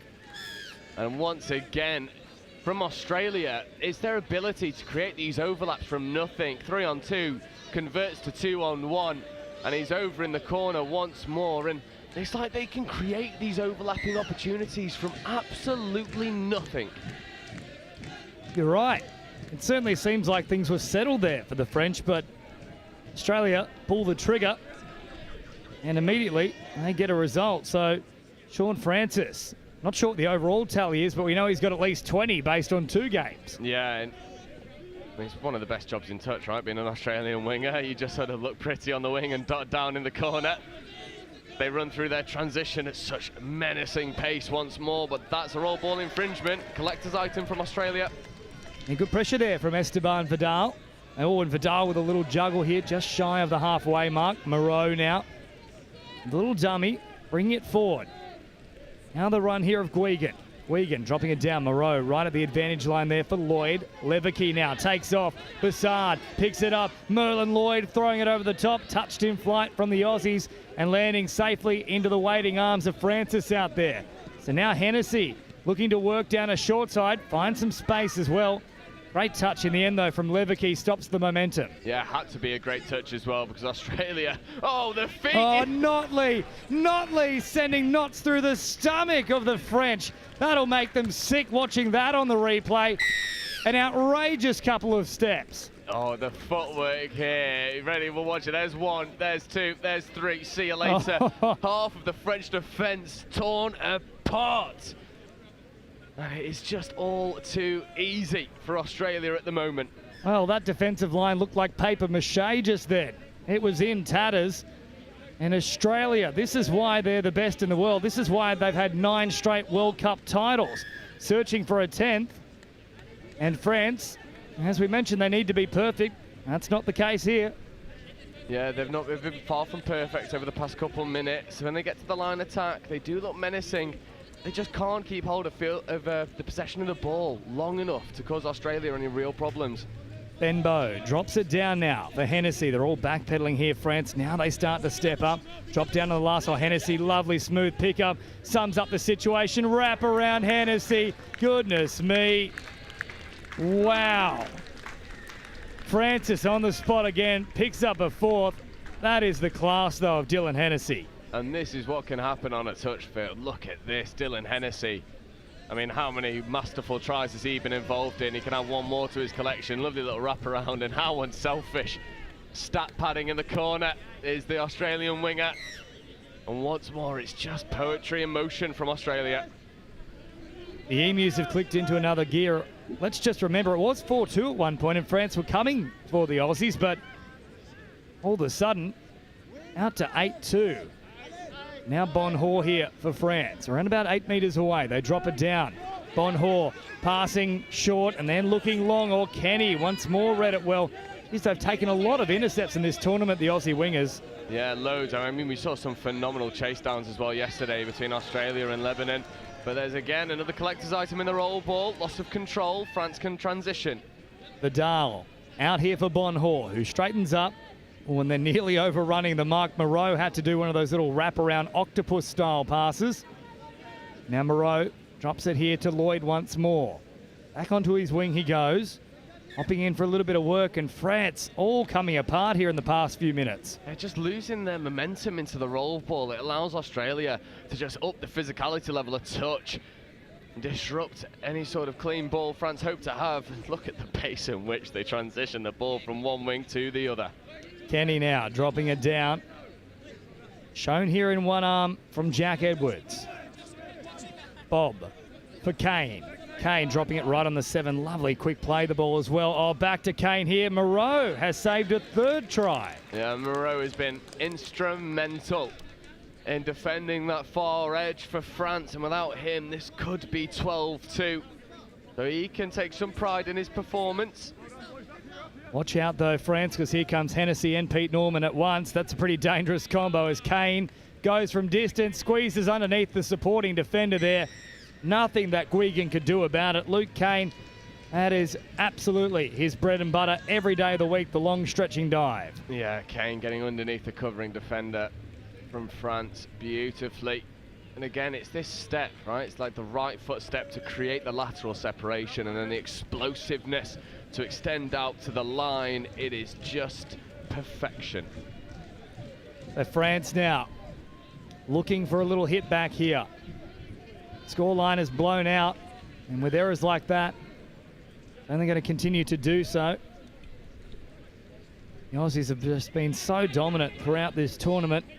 Across their 5 matches, 87 tries scored, just 3 conceded. For the French to get 2 in this one have already done pretty well. Yeah, much better than many of the other teams, and if they can get a couple more, they'll take some pride in their performance. But here's Hennessy wrapping round, too easy. Oh, Norman just put the foot down and split them right through the middle. Oh, they're going to say the touch has been made here. I actually think that one's gone against Australia. I do indeed. But it's Hennessy and Norman again. Here's Hennessy, right foot step, boom, see you later. That'll be 6 more. And once again, warning signs for France. There it is again on the replay. I'm still not convinced that France got a touch on that one. So finally a little bit of the rub of the green going the way of the red, white and blue. Now Hennessy drops it down. Back here it comes once more, running directly at a marker who they thought was offside, and yes, at least one of them were. So there's another set to work with. More pressure here as we approach the half-time siren. Australia will take their time here. I mean, look who's in the link position at the moment. That's not what you want to see from a French perspective. Hennessy in that link position now, wrapping around. Oh, great footwork again. Hayden Moffat just strolls over. The problem for France is they can all do it. It's not just Jardel Bob, it's not Dylan Hennessy.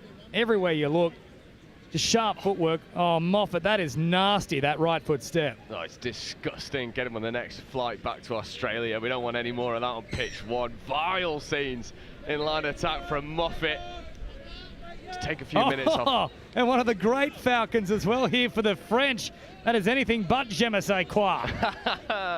Yeah, it's these errors that Australia can just draw from teams. It's so uncharacteristic from this French side, but I mean, what else can you do against Australia? Well, that was like the clumsy French waiter in The Simpsons just then, as Jardel Bob bounces left, bounces right, finds a gap, once more, carves them up. And there's another try here for Australia, 11-2 now. The Aussies, once they've got into their groove, it has been relentless. Yeah, it's not ideal, is it, from France, but what can you do? Jardel Bob, this time on the score sheet, bang, left foot whack, and then diving underneath, lovely score, bit of a collision there in the end zone. Completely accidental, but this Australian team, I mean, who can even hold a torch to them? Well, New Zealand, of course, they're the big contenders. Just puts into perspective how impressive that showing from Lebanon was yesterday. Yeah, Lebanon, the only team really being able to stress out this team. France now, no touches to play with. We'll just try and create something from nothing. 2-on-1 opportunity, not given. Half time. 11-2, and a lot of applause here for both sides. Australia have been impeccable, but France, they put up a really good showing here. Yeah, and don't forget, 11-2, it could have been 15-2 if not for the French winger on the far side. Loads of defensive interventions. France, even though, yep, a fair few scores have gone against you, defensively solid and in moments creating true opportunities against Australia. Tom Moreau, that man who's denied Australia probably 3 or 4 times here, and at one point it was 4-2, and we really looked to have a game on our hands, but the Aussies once more in frighteningly good touch here at the break. The 9-time reigning World Cup champions, Australia, leading France 11-2. A quick break and all the second half action live from Nottingham.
Welcome back here to Nottingham for the Touch World Cup 2024. The Aussies in frighteningly good touch. An 11-2 lead at half-time. France, though, started like a house on fire.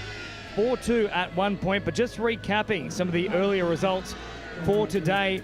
This is our round 8 fixture, but across round 7, England, big winners over Oman, 21-0. Australia, 20-1 over Hong Kong, China. The United States defeating Scotland 10-4, which could be quite an important game. They're currently in 5th with France in 4th.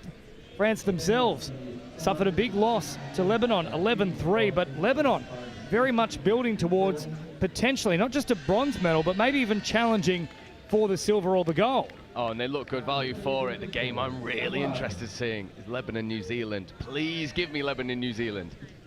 Speaking of New Zealand, they were also tested by Ireland, who are really punching above their weight in this tournament, 11-5 at full time. But the French here, with a game and a half left to play, and Scotland just 2 points behind them in at 5th position.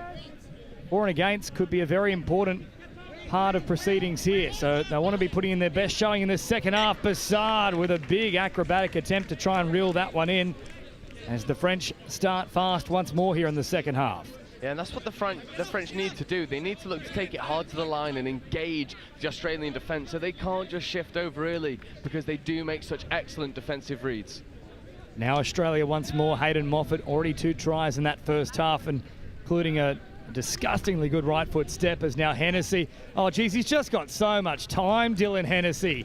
Summed up the situation, could have hit one of 3 players there, decided on Moffat and produces a hat-trick. And you cannot give Hennessy that much time and space.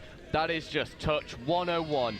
Do not give him time and space to run at you, because he will make you regret it, as he does once more against France. We often talk about Hennessy in terms of the dazzling footwork, but it's the footy IQ. That's where he really separates himself from the competition. And I think we've seen that in recent years. He sort of transitioned from being this super explosive player at the line. He still is, but he's added that aspect of his game to bring other players into it, and it's made Australia much more dangerous for it. Vidal floating it long into the arms of Moreau, but that was well and truly forward. It was thrown from probably 5 metres out and caught on the try line. Yeah, it's one of those where, as a French supporter, you're begging for it to be given. It was flat out the hand serve, but nope, fading forward always. And Australia, once again, defending the French set. Heavy touch there on Jardel Bob.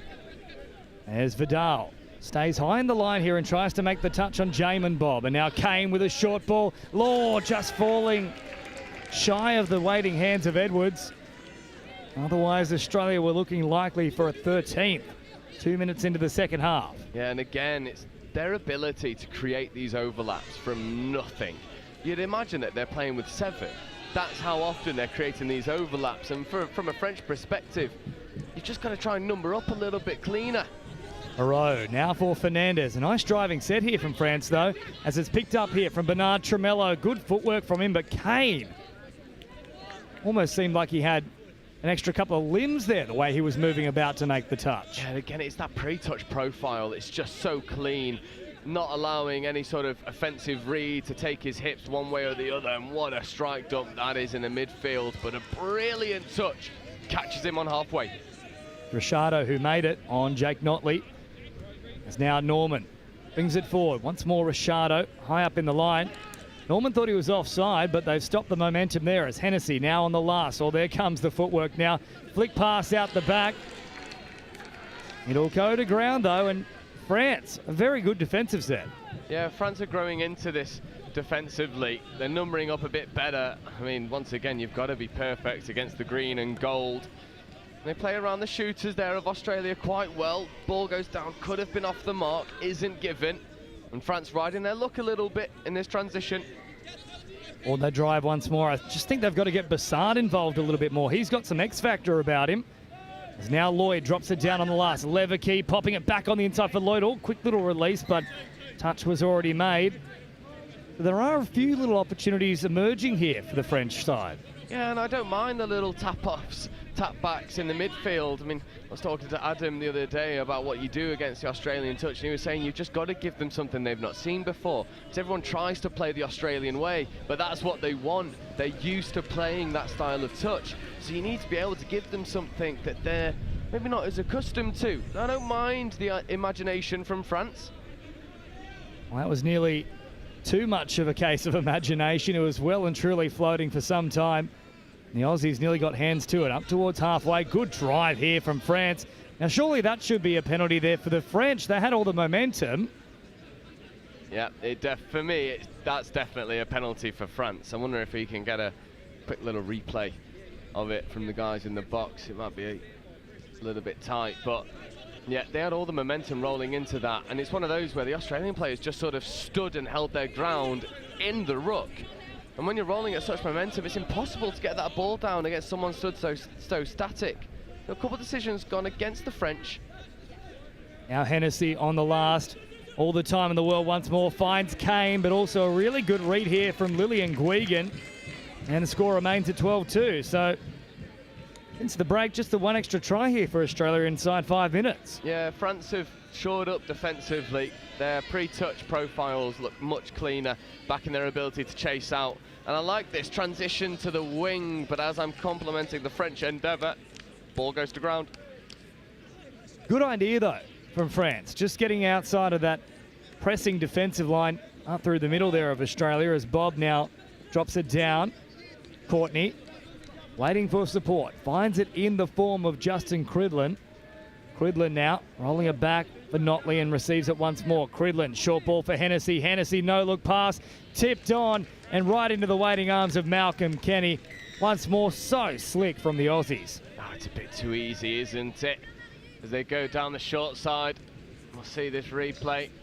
Just 32 platform, no looker, and trusts his support players to be where they need to be. And again, Australia creates a 3-on-2 from a 3-on-3, and Malcolm Kenny is over in the corner. A 13-2 here for the Aussies. France off the back of a tough loss to Lebanon, 11-3 earlier this morning. Assad brings it forward. Lloyd showing it here for Leverkey.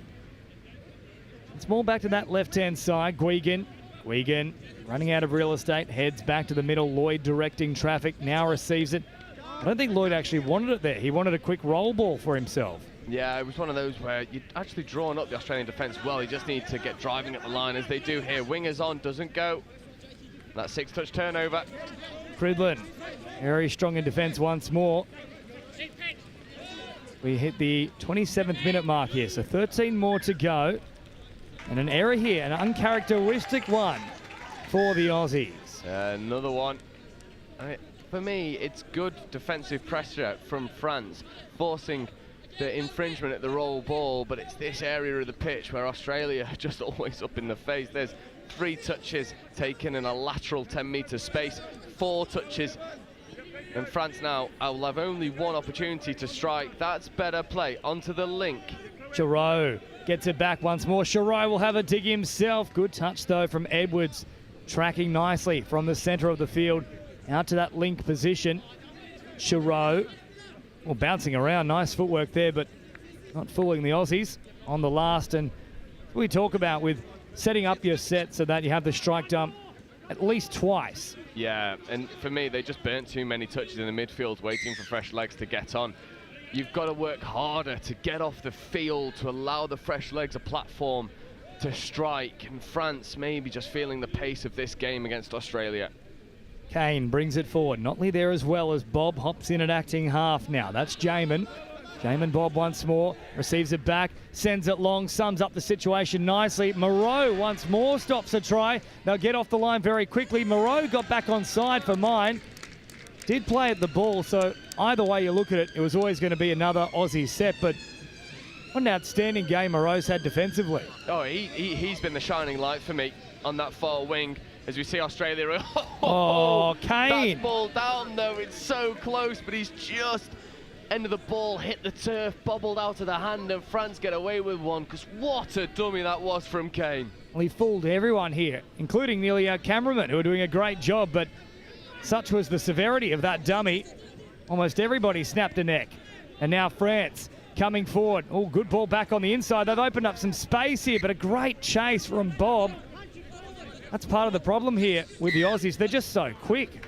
Yeah, and a really good spot from the referee. Forward pass at the base of the ruck, too quick with a turnover. So France will have another opportunity, and they seem to find a lot of success from these little switches underneath against the grain. Can they use them? No, they can't. Loss of control, unforced error, and a coach killer from a French perspective. So the Aussies now working away from their own end once more here. Kenny sends it on. Moffat. And a nice straight drive here as well, getting involved. A little bit closer to the action momentarily there was Francis. Back out to the wing now as all they march through Pete Norman. Cridlin back here for Moffat. Cridlin, Hennessy. Oh, he was nearly about to unleash the flick pass around the corner. Decided it was easier to go across the line himself. And Dylan Hennessy on the board. Come on, Dylan Hennessy. That's boring. We wanted to see the flick to the wing. Give it to us. But once again, it's the early release on the Rooster. Link wing hole. Oh, we wound up for it. Give me it, please, Dylan. Not needed on this occasion. Another one goes over. The 14-2, the GOAT, across the line once more. All the tricks in the book, but a little bit more of a simpler approach for that try. Time off here momentarily. A little bit of instruction coming from the sideline official. Yeah, I think they might have spotted an infringement. Yes, they have indeed. Hard touch. So once again, it's that targeting of the elbow. But I know we had quite a nasty injury on day one from just that, so the refs are really hot on it. Lloyd now for Bassard. Has one trying this one here, Bassard, and unfortunately for Leverkey, just escaping the clutches. But I want to see them go back to Bassard again. He is that X factor here for France. Yeah, and he's the one who seems to have the long ball that's going to unlock the Australian defence. The two tries have come from his, well, one to the wing, one to the link, but here come Australia scooping through. Oh, Moffat drawing pass once more. Outstanding from the Aussies. Malcolm Kenny having a field day out wide. He now also has a hat-trick, so Francis, Moffat, Kenny, all with at least 3. And it's just, again, beautiful core skills, catch and pass, and it's almost like they're reluctant to use structure when they can just create these overlapping opportunities. And we speak a lot in England about touches a game with 3-on-2s, 4-on-3s. Well, Australia create those opportunities better than any other team in the world. The Bonhor now. And first receiver, 7 metres away. Bob stepping up to make the touch. Back towards the middle. Vidal can't reel it in. And another turnover coming here in favour of Australia. So only 8 minutes to go. 15-2. Seems like a lot, and certainly Australia have been very dominant, but positive signs here for France. Not just so much for this World Cup, but showcasing how far their touch football has come. Yeah, definitely. I don't think 15-2 is an accurate representation of what's happened on the pitch. I think it more shines a light on the magic of Australia and this man, Hennessy. Oh, Hennessy. Well, we talk about magic. That was fired out of a cannon right into the waiting arms of Jamin Bob. And he didn't have to move. And Hennessy, you can see the grin on his face. He knows how good that was. Just hit him in his chest, flat at the Oh, line. that is filthy. Go home. It's disgusting. There's children. They have families. It's a PG sport. We've got to keep it PG, Dylan Hennessy. I think he has no regard when it comes to throwing balls like that. He won't care if it's X-rated. Is now out to this left-hand side come France. Fernandez. Back towards the run here once more of Ricciardo. Ricciardo nowhere to go. Fernandez. And bang for the penalty here. Momentarily there might have been one there for France, but in the end Australia are all stepping up, but they certainly haven't on this last play here. Well, that was very passive, and they're probably lucky not to get penalised. Yeah, for me that had to be a penalty. They're just dropping off the touch. The ref held the arm out ready to give it and then stopped. So, bit of a strange one. France maybe unlucky in that set, but compliment the defensive acumen of Australia to get back up in the line. Norman now once more takes off last play, and the strike done to work with. Francis a little bit closer to the action now. That was once more building nicely for the Aussies, but that time it goes to ground as Fernandez, oh, big dummy, beat an Australian defender as a result. As France continue marching upfield now, 6 to go. And back onto the mark here. Moreau now on the field. Drops it down. A little bit slow at the moment here from France, and Australia, as a result, can push up and really apply the pressure. That's a little bit better, though. Nice and straight, but they look a little tired here. Bassard bouncing around once more. Just that awkward enigma. Bassard, Leverkey. Oh, Leverkey leaves it behind, but there's a penalty for France. Yeah, and that's the penalty they should have had before. They're dropping early, and they do get it on this occasion. The danger man on the ball for France. They need him with ball in hand. Back it comes here for Bassard once more. Bassard having a little look at them. Just the way he moves, it's so hard to predict what's happening next. Yeah, he's got really loose hips and is able to sort of kick left, kick right on a whim. Now Leverkey taking off. Merlin Lloyd back here for Bassard. Oh, he wanted to go for the through the legs flick pass there. Yeah, he definitely shaped for a flash offload. Not quite happening, and Australia defend it well. Well, he's inherently entertaining here, Bassard. I haven't seen a player who moves like him before. And he certainly also tries to come up with a few tricks. There's now Hennessy, the man who's the king of the tricks. Oh, sums it up beautifully. Somehow it's still alive here for Kenny. They might still get away with a try, the Aussies. Building once more. Out it comes for Jardel Bob. Oh, cuts grass with that kind of step. The flick pass comes out. Edwards, they're just toying with him at the moment. That's disgusting. Oh, Australia just having fun on pitch one. Couple out the backs, couple wraparounds. And what can you do? The French defence were left chasing shadows.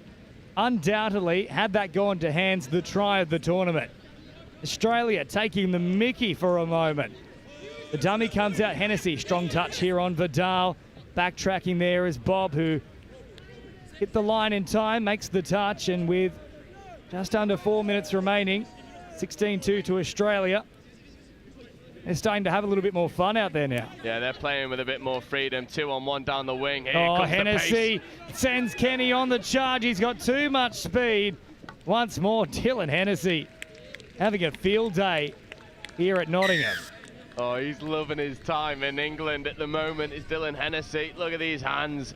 Again, a no-looker, just knows where the support is. Doesn't need to look. And the pace down the wing is too much for France. Kenny's got a fourth now. Can he be a challenger for Francis? Just joining us, I believe it was round 2. He scored 17 tries in that one particular match. Might have been round 3. Up until that point, he hadn't got one. Surely there's got to be a rule about too many tries in one game, right? Like, as a club, we used to do if you score 6, you just don't get let on for the rest of the game. Surely that's got to be something, right? Well, I believe it is a single game record in the World Cup. Here he is now with ball in hand. Francis dropping it down. Kane brings it right to the line, sends it wide immediately. There's the flick pass. Now perhaps a little bit too confident there, the Aussies. Yeah, they're having fun. It's backyard touch at the moment for Australia. Enjoying their time, but nicely done from France, almost carving a line, but chased down in the end. I think they've improved here as the tournament's gone on as well, Australia. I know they're throwing it around a little bit now, but it's already because they're getting all those little 1%ers, the effort areas correct. Yeah, and I think they've reacted well to the way that the Northern Hemisphere touch has developed. I think they sort of rolled into the World Cup expecting it to be a bit samey. It's not. The Northern Hemisphere has come on leaps and bounds, and Australia in turn have gone, okay, we see you. Now we're going to up our game. And now Benbow hopping in an acting half. Hennessy once more, stepping off the right foot and again sets it up. Hennessy, he is in fine touch. And another try on the board here for Australia. And again, as you called him, the GOAT, he is indeed greatest of all time. Dylan Hennessy flat at the line. And you've got to, for France, you've got to double mark him, right? You have to send 2 people up in his face, but that gives space elsewhere. And as we say, he's added that to his game to look for the support. And he's just world class. The France now looking for another consolation try here. Bonhor receives it inside the 7. That's much better work there from France, asking a few questions, but the Aussies not just brilliant with ball in hand, also defensively. Bonhor picks it up quickly. Chirot, great draw and pass. Vidal's across the line. Chirot with a little bit of magic there. That's the second one he set up. Yeah, it's beautiful from France in the last minute of the game. Good feet, check off, lovely little show and go. drops it in and around Dylan Hennessy, and the wingers left chasing. And I tell you what, he'll stick that one on the highlight reel without the scorecard in the top left corner. That's one to tell the grandkids about. Shiro will be saying, I beat Dylan Hennessy at his own game. I outsmarted him. As now, Moffat goes all the way through again, looking for support, finds it. How did he manage that pass? Right on the money there for Luke Kane. This will look great on the replay. It's a lot more difficult than you might think, this one. Yeah, it's eye of a needle stuff from Moffat. Oh, yeah, cuts two French defenders in half. And it's Kane in for the corner. What a game from Australia. Well, take nothing away from France. They were outstanding, but the Aussies, that's probably a level I haven't seen them at before. And it seems like they know that finals footy's just around the corner, and they've laid the marker down. They said, this is what we're capable of. We're going to do this to probably a team that's in the top 3 of the Northern Hemisphere. We're going to make them look like amateurs, and it's staking a claim to everyone else who is sort of looking at them. I know the Lebanese team is eager to stick one against these, and they've sort of gone, okay, we maybe weren't up to it as up to our normal standards against Lebanon. This is what we can do. Well, offensively here, France doing a great job. They've put more points on the board against Australia than any other team in this World Cup. So whilst it was an outstanding performance here from the Aussies, and take nothing away from it, well done to France too, but full time, a big margin, Australia 19, I believe that actually might have been 20 with that final try, 20-3 over France. And certainly there's a little bit of work still to do here for the French. They've got one more game to try and secure a finals berth. Scotland nipping at their heels full time at Nottingham.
Ladies and officials, this is your 2-minute warning. Ladies and officials, 2-minute warning.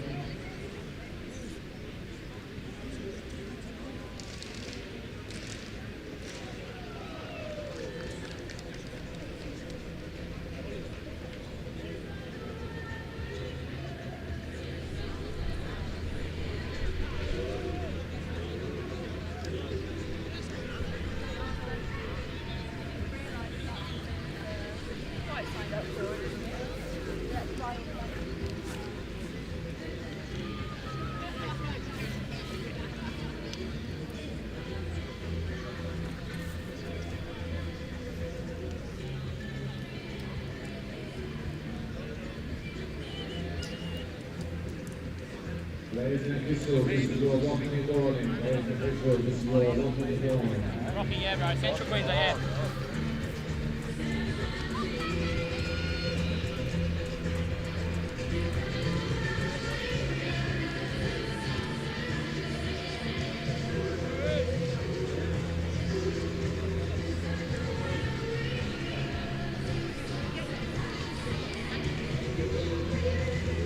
and officials, this is your 30-second warning. Please make the field ready to play.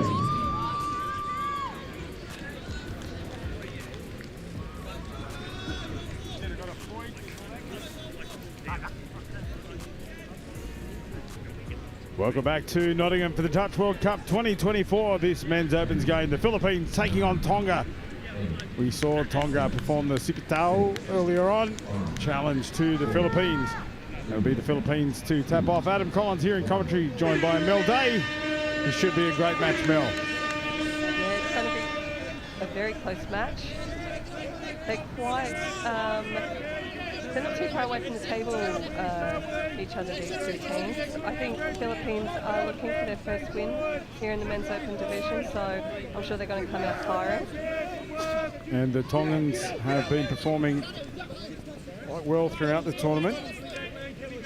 And we'll see how they roll off their line now. Philippines not able to convert their first possession into points, and it is Tonga who now roll up the line. A little foot in the ruck there, so Tonga are going to get 6 more touches from the halfway line. And it is Tonga now up over the halfway. In beautifully. Good drive there. And Adam, I'm going to pass off to another co-coms. We've got a special guest in the commentary box joining us from Scotland Touch. Eddie, how are you? I'm doing great, thank you very much, Mel. Lovely to be here, great weather. Get this big hat off. You don't need the hat up here, Eddie. It's beautiful here in the shade, mate. Thanks for joining us, Eddie. Great to see you. Thanks so much for having me. We see the ball out to the right-hand side there, and it is a try awarded by the referee. Like Quickie, stepping back off the right to score, middling call. Moses Puru, it is that gets the opening touchdown for the Tongan team. So yeah, mate, what have you been up to? You're obviously been out around the grounds. Yeah, just been trying to check out as many games as I can, soak up the atmosphere and just meet some old friends and faces. So just can't walk 50 yards without finding someone. It's lovely. Yeah, that 5-minute walk becomes a 25-minute stroll absolutely. around the grounds. Especially if you need to stop for a drink. And it is the Philippines back on the attack now. 7 metres out, 8 metres out from the Tongan scoreline. Right in the middle of the field. Middle. Oh, just unfortunately, pass off the deck. 6 touches, turnover. Went to end, so... Yeah, they got down to where they needed to be. Tonga last time around here, they also made it all the way up the field. They got a relieving penalty just as they made the halfway line. They seem to be rolling that subset play over towards their interchange area. Fresh feet come onto the field now into strike position. Here we go. This is good drive here for the Tongan teams. Never onside. Keep going. And a low pass there from James Davison in the number 9 jersey. He's one to watch close to the line. He seems to be their strike player. That's the second time he's got in behind the defence of the Philippines outfit. That time the ball to ground, no chance. Have to say the referee was in perfect position though, wasn't he? Straight in front of the play, ready to go. Subset coming up here, touch 3, just shy of halfway. Can we get the bodies on and keep the pace up, keep that momentum going? They've got to strike here, we've got to run something. Not much happening there. Unfortunately, just opposition 10. Philippines caught just 10 metres Tongan side of halfway, so this is great attacking opportunity for the Tongans here as they turn around. There's Davidson getting a long ball out to the far side. Looks like we're getting some fresh legs on the strike players. Here they come now. Straight into the middle, attacking position here. Is this fifth coming? No, this is early touch count here. It comes now. Short balls on. There we go. Beautifully worked in the middle. Really was just men in motion and the space opened up. They moved left and right. Just opened up beautifully. Everyone doing their jobs too. Everyone doing their jobs, all 6 players. They're perfectly executed.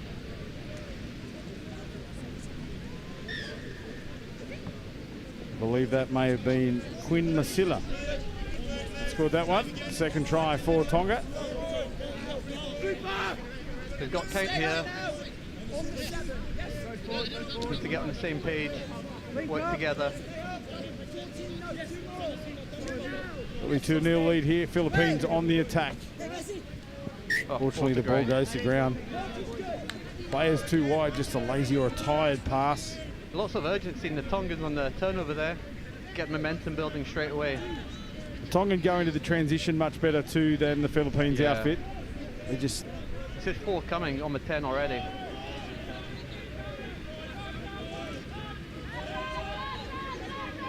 Tupu, looking for Tupu over the top. I thought short side was on there. Thought they had the numbers.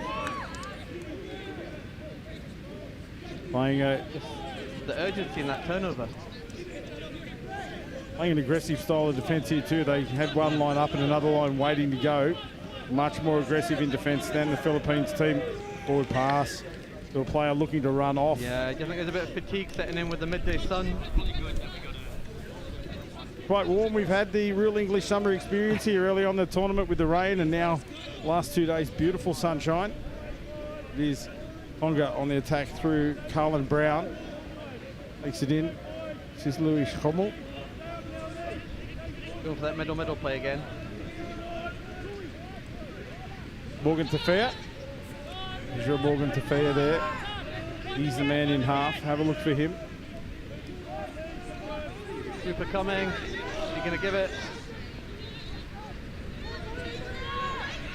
And they find a man holding back on the line. Often what happens there when the half goes and gets behind the line of defence, everybody converges on him, and there's often space left back on the try line, and that's exactly what they exploited there. Yeah, that's the play the Welsh mixed up and made quite a lot of use of, where they go open side and snap back into that middle hole. Try scorer Carlin Brown. This is better there. 2 touches, getting up to the 7. Gonna keep it fluid now. Tries Strom with the ball. Gets it back inside. Fortunately for Strom, he drops the ball there. That's wee bits of detail, isn't it? Getting a roll ball 5 out rather than 7 out. Ball going to deck. Not quite getting that accuracy. And Tonga much better on this transition here, as you see him punch up over the line. That's only 3. Nice drive there from Tiamalu Makoni. Overstep.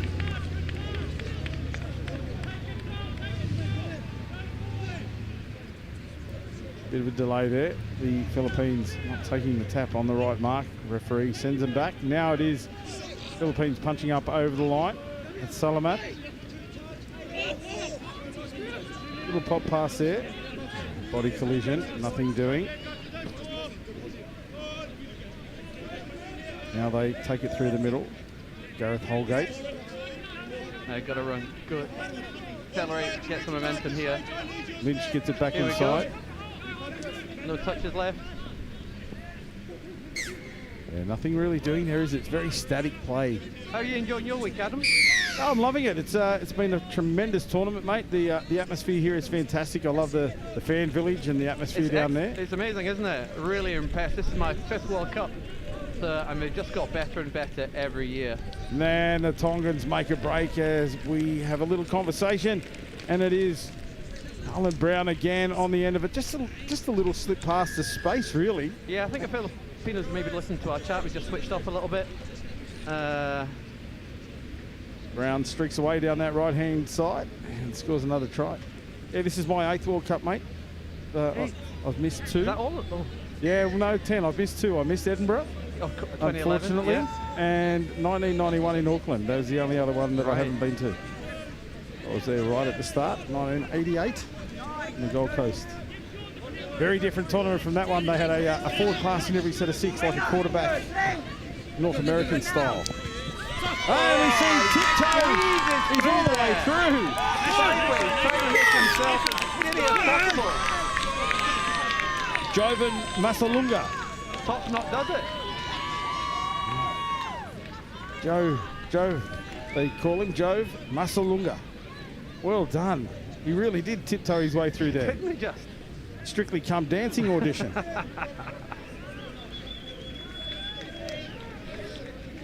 Now it is the Tongans back on the attack. On the ML. Hitting the link. Oh. This is Puru, it was that went through the line in the number 12. Oh, they call 6 more. They get 6. Maybe White didn't go to hand. Here's the Tongans here leading 4-1. Roll ball. Full set here. Straight into the plays. quickies again, middle play. So let's see Tuiono. Oh, the touch affected on Tuiono as he went over. Look at space the wings got on that far side. Tuiono again. Moses Puru in half.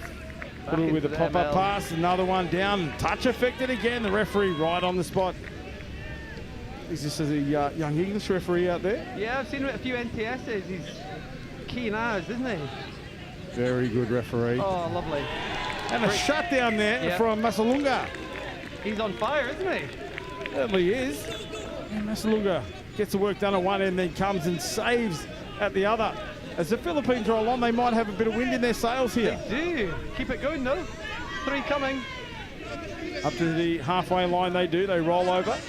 That is their best transition so far. And they got the piggyback. So Jamie Zobel de Alea, he went over the halfway line at pace, and as you said, he earned his team a penalty for a hard touch. They had to try and stop that one because there was good penetration there from the Philippines.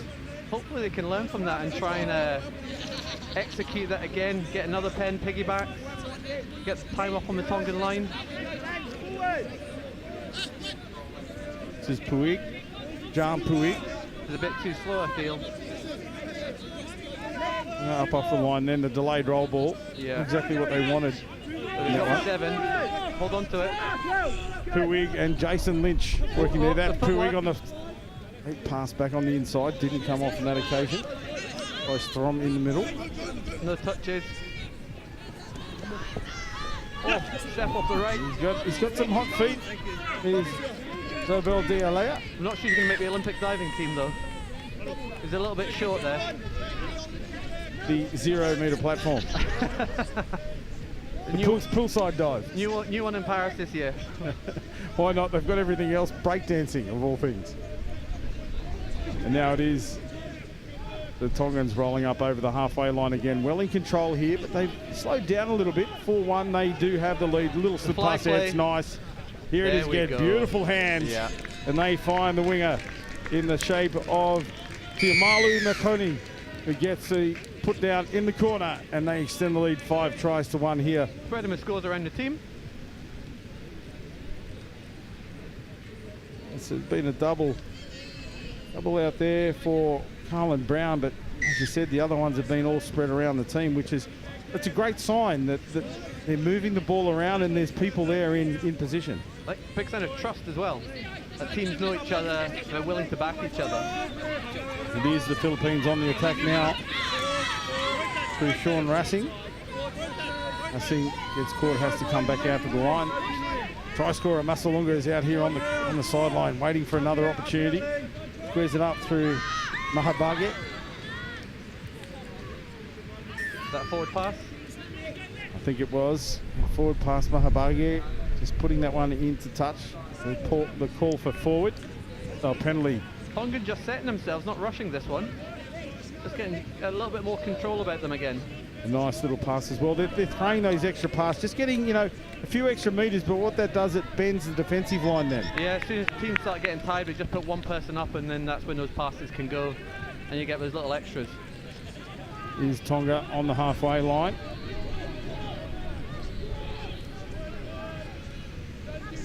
Through the middle they go. With Masilla. Masilla looks wide. They go for the tap ball back inside, but it doesn't come off then. I think it should have hit links and just execute that 3-on-2. It's some of that heads-up touch footy we talk about. The better players, they're able to spot those gaps and make the choice. Yeah. That one seemed to be, I think he was always going long. Yeah. I mean, long was where the score was, but not of his pass. Correct. Not of his pass. Yeah. And now it is the Philippines through Daniel Madrona. Madrona takes a tap, takes it forward a few meters, probably could have gone a little bit harder there. This is better, now in behind the line. The touch in the Philippines, is that mainly Manila based? Yeah, I believe so. Lovely country, went there a few years back. Absolutely spectacular. A mix of cultures too. It's a beautiful country, as you said, and they're doing great things. There we go. And a diving touch had to be made. Came in the shape of, who was it? It was Carl Bailey. Got that touch made. They moved it around again, sticking to this side. Didn't really ask many questions except that last play. Got a bit of space here. We can Now look it at is. those little extra passes. Tonga up to the halfway line. Good set. Fresh legs will be on here as well. Third of the opposition 10. And they sweep on. This is a wide back line set up now. Just standing off a little bit. Need to get a bit more energy about them. Here's a man with a hot hand, Ezra Morgan Tafea. Morgan Tafea, Davis and Puru are all out there together. They're the three to watch for the Tongan team. Is that strike team? They're the strike team, absolutely. Got to get rid of it now. Back on the inside, ball to ground. Good defensive pressure there coming from Ezra Morgan Tafea. And he'll look to go right early. He straightens it up, steps off the right foot. Oh, a step back. Still massive overlap there on the right-hand side. If they can get the ball, they need to move it forward here. They still have numbers. Now, slow it down to that middle they slow it down to the middle play. You're right. They didn't need to. They just need to move the ball. And then a penalty or a changeover for an incorrect roll ball. Forward pass too. The referees have been very sharp on that forward off the ruck at this tournament. Great to see. That's that play I was talking about earlier. They have this thing in their mind, we're going to do this. They don't look at what's happening in front of them. There was numbers straight away then. And they've got the ability. Oh, no question. As the Philippines move on now, up through the middle, they move the ball into centre field, try to square it up. Short pass, ball goes to ground. So if he'd come off the right foot there, I thought there was space to run into. It's Carl Mahabage got that one away and unfortunately couldn't find the support player. So a different transition here. They've gone middle every time. They've gone straight out to the wing. Zion Satani was it took that ball forward, up over the halfway line. They drop it back deep here to reset this offense in midfield. Nobody in half, ball on the ground for way too long. Yeah. Alessi Tuiono. Tuiono goes. He's through. For the quick dump. This is Quinn Masilla. Quinn Masilla finding the man in support, back on the inside. And Masilla from half. So it was almost like Italian football, slow, fast. And just caught them on the hop. See it here, try time for Tonga. And you're right, that the change of pace is definitely a strike weapon.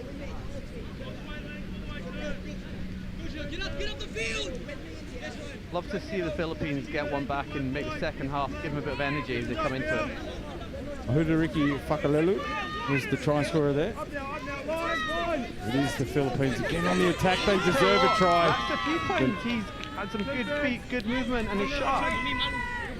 And Filipino 7. He made, it's Daniel Madrona.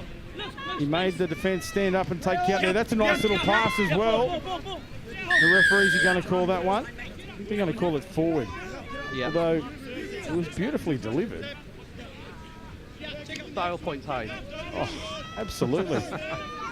So they pop it out to the right-hand side again, looking for these meters. This is better defence from the Philippines. Yes. Well done. Defensive pressure causes the error. You know, if you can execute a bit of pressure on touches 1, 2, and 3, it makes such a difference coming up touches for 4, 5. Here's Madrona again, in with the ball in hand. As you said, dangerous. That's the try score. No. Yes. I think he's going to release that. Close. Salamat, it is in acting half now. Back to Madrona. Madrona went for the line. Long ball. It's on. But the defence from Tonga up to the task. Is that one of those you call the Harbour Bridge pass? Yeah, close. It's Zion. Tani.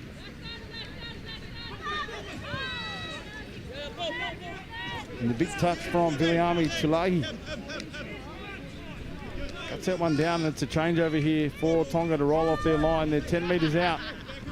Long ball. The loose pass, that one. Wavering in the wind. Is better, more direct now. They need to go forward. They do on the third touch. Roll up to the halfway line. Sweepers come on. Straighten up here. Guy's done this a few times. He's just skipped out, hasn't he? Yeah. Comes on tight, then steps out wide. Number 12. Moses Puru. Puru is one of the strike players to keep it on. This is the Here we pod go, here. we're on. This is Morgan Tafea to There he is. Puru. Puru finishes it. Yeah, Puru puts the ball down, but it was set up there beautifully by Morgan Tafea. And then that quick release to Puru, who is in a hole. Is that just a 32 long? See it here? Yep. Yeah, just beautiful draw and pass situation. That was that one through the hands. Instead of going for the initial cut pass, he put it through the hands and Puru got that beautiful ball from Morgan Tafea. It was James Davidson, the other part of that play as well.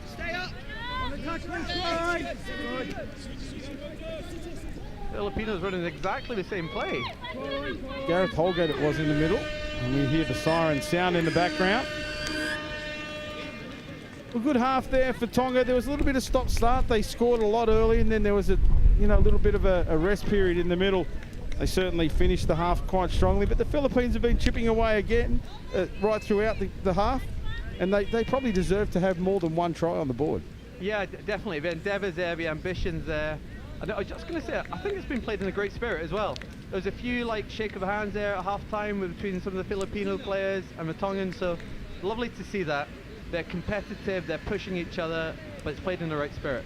That's exactly what happens. They leave it all out there on the field, and we'll bring you the action of the second half here. We'll take a quick break and bring you all of that action. It's currently Tonga 7, the Philippines 1.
Yeah, welcome back here for the second half. We've just had the 1 minute warning. This match between Tonga and the Philippines 7-1 in favour of Tonga. It hasn't been all their way, Eddie. The Philippines have certainly been having a go, but sometimes it's just that final pass or an individual error from pressure. Yeah, what I'm seeing is they can get up the park well, but then when they get to a scoreline, it's just a bit too much downtime, and they can't quite execute. You see they want to execute the plays, but it's just that detail. Yeah, again, that comes from experience too, I think, and just the occasion. Here at a World Cup, they're playing against an island nation who have been, around the game for a little bit longer, and some experience too. These boys from Tonga, it's their debut in the men's opens, but they've probably been playing the game in Sydney or New Zealand. Don't look like newcomers. They look like they should be here. They certainly do. They have to wait for the whistle. A false start. Maybe he's new. I'm not 100% certain that he is, but he is very eager. Very eager. One of the strike players we've been calling. Yeah. There's another in Morgan Tafea. They haven't put Pudu on in this set with them. No, they haven't. There's a pass to Schrummel, who can't take it. He athletically threw himself at it. And it will be the Philippines to come up off their line. Schrummel up out of the line in defence. It's good meters. It is. Just keep that control. Yeah, he's not happy about that. No, I thought there was a little juggle. The off-field referee didn't see it, and the on-field referee wasn't quite sure, but he went with his initial instinct, and I think he got it 100% right. As we see the Tongans move forward into this great attacking opportunity here. There is Ezra Morgan Tafea. Got Davison outside him.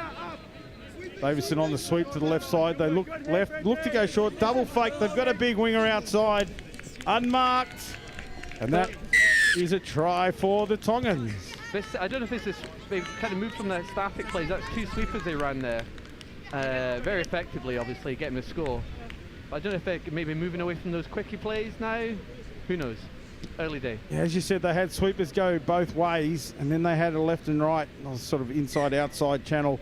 And unfortunately, the try scorer for the Philippines collapsed in very, very early and left a man unmarked outside, Tiamalu Mahoney, and he scores for the Tongans. Again, I think there's a bit of knowledge and experience there, having that ability to hold, and then read the play rather than just do.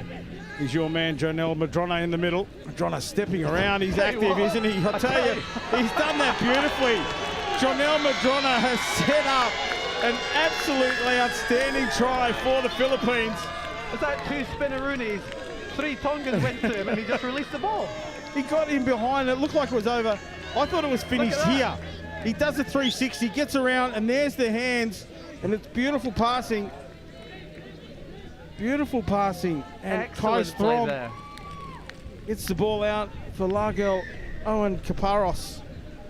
And tell you what, the boxer absolutely pumped after that. Look at them. Big smiles, big high five. Huge smiles, celebrations all around. They know this is where we see a lift, intensity lift, hopefully, from the Philippines. The Tongans, they don't want to lay down here. The link stepping in there because their sweeper came around again. Sweeper, extra numbers here. They go long immediately, and that's a beautiful pass, right on the money. Kind of when you run this sweep, I'm not sure why the winger was so far in, the defensive winger. Let's have a look at it here on replay. That perfectly timed pass finds Lazarus Ngata in the corner. Ngata gets that one down beautifully, and that extends the lead. 9-2 here for the Philippines, but let's see what they can do. Here's our man, Madrona. Worker to the line, unfortunately for the Philippines, man lost his footing, went down. I think Madrona's just resting his dancing shoes. He's got to change his laces or something. Yeah, there's Mahabagi with the ball now. Mahabagi goes down. There we go, quicker. So pass quickie. Quicker from half. Hands. Ball down. No ball down. We're going to have a ball down. Try time, Philippines. Back-to-back tries on possession. I don't know if you can hear the noise through the mic, but everyone's going wild. Beautifully executed. Let's see it again. It is a hands play. Great pass. Dive down. Yeah, ball down for the Philippines. And that is Sean Rassing. Didn't quite catch it in the replay, but there was just no downtime on that roll ball.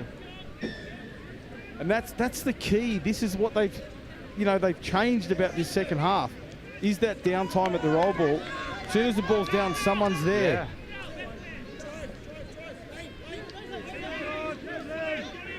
Yeah, Mel playing, hitting the wing. This time Puru gets the ball back inside and Ngata. Lovely off the left foot there. Yeah. The defence comes across at pace and then Ngata just steps off the left foot, casually puts the ball down. That defensive wing was only going in one direction. Yeah, absolutely tough lines there when you're speeding. It's hard to stop on a dime, much easier for the man coming forward as Ngata gets over the line for another one. Like defensive winger is just such a hard job to do. You step in, you stay out, you go 50-50, then you're in no man's land. You throw the pump fake and you step in or too early. Tricky. Nice lines here again, but knocked down this time. They had numbers. I tell you what, 32 short, hitting short side. Fraction earlier, and that was a score. Certainly had numbers there. That time Tonga had to get up and knock that one out of the air. They were good enough to do so. Here's Zobel de Alea. The Argo. 32 long. Not square. That's the killer of a lateral play. You have to move your hips. You have to square your hips up. Get otherwise, that outside foot all the way around. Yeah. And it is Tonga now rolling up their sub-box side. So this is the first transition they've had to do. It's been scores all day so far. Juggle from Tonga. They take it to the line now. This is fifth. That's fifth. It's Quinn Masilla with the ball now. Long ball out to Viliami. Forward pass? Yeah, has to have been.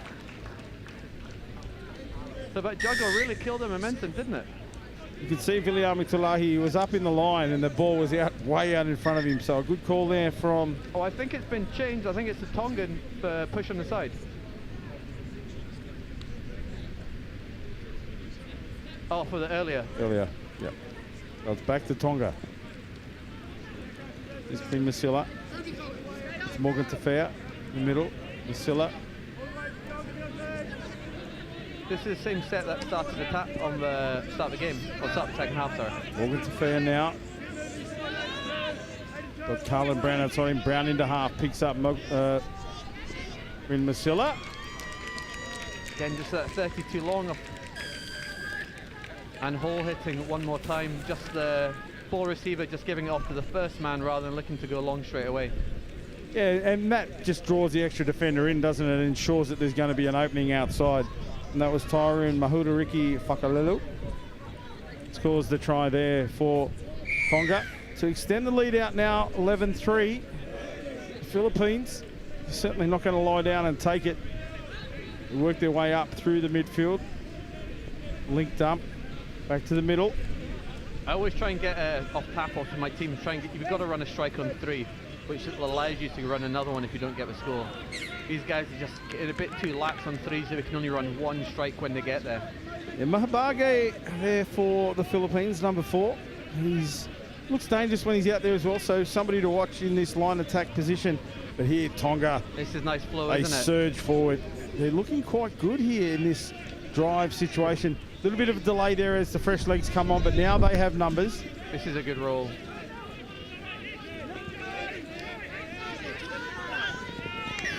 And Tupu was who got the ball down, and Quinn Masilla is the man that was touched, but the referee...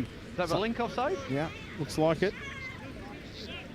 Needs to be forward here. Switches it back inside for Tupu.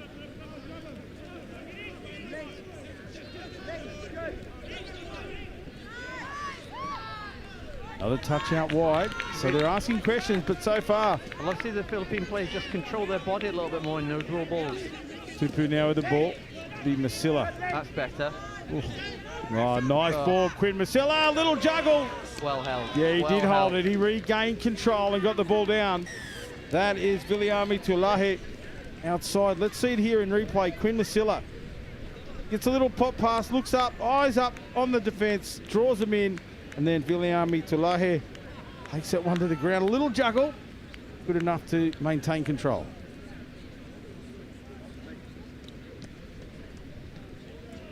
Now will be 12-3 with 10 to play. Yeah, the Philippines with another tap off. There's our man, Adrona.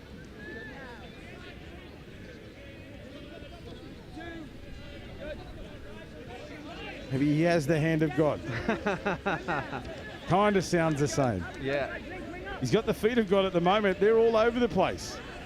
Here he is again, propping back off that right foot under the legs pass. Can't get it away. Nice shutdown from the Tongan defence. Again, the ambition, the endeavour, it's there. Tiamalu Makoni had to come off his line then, and he did so. To close this down. Now Tonga on the attack. Bit more heads up though about it. Oh, that was forward. The referees are onto it as well. Great defensive pressure from Jovan Masalunga. They've made it halfway in one touch. Just take it. It is, that's the difference, isn't it? That touch IQ. Why burn it when you can just take the next phase?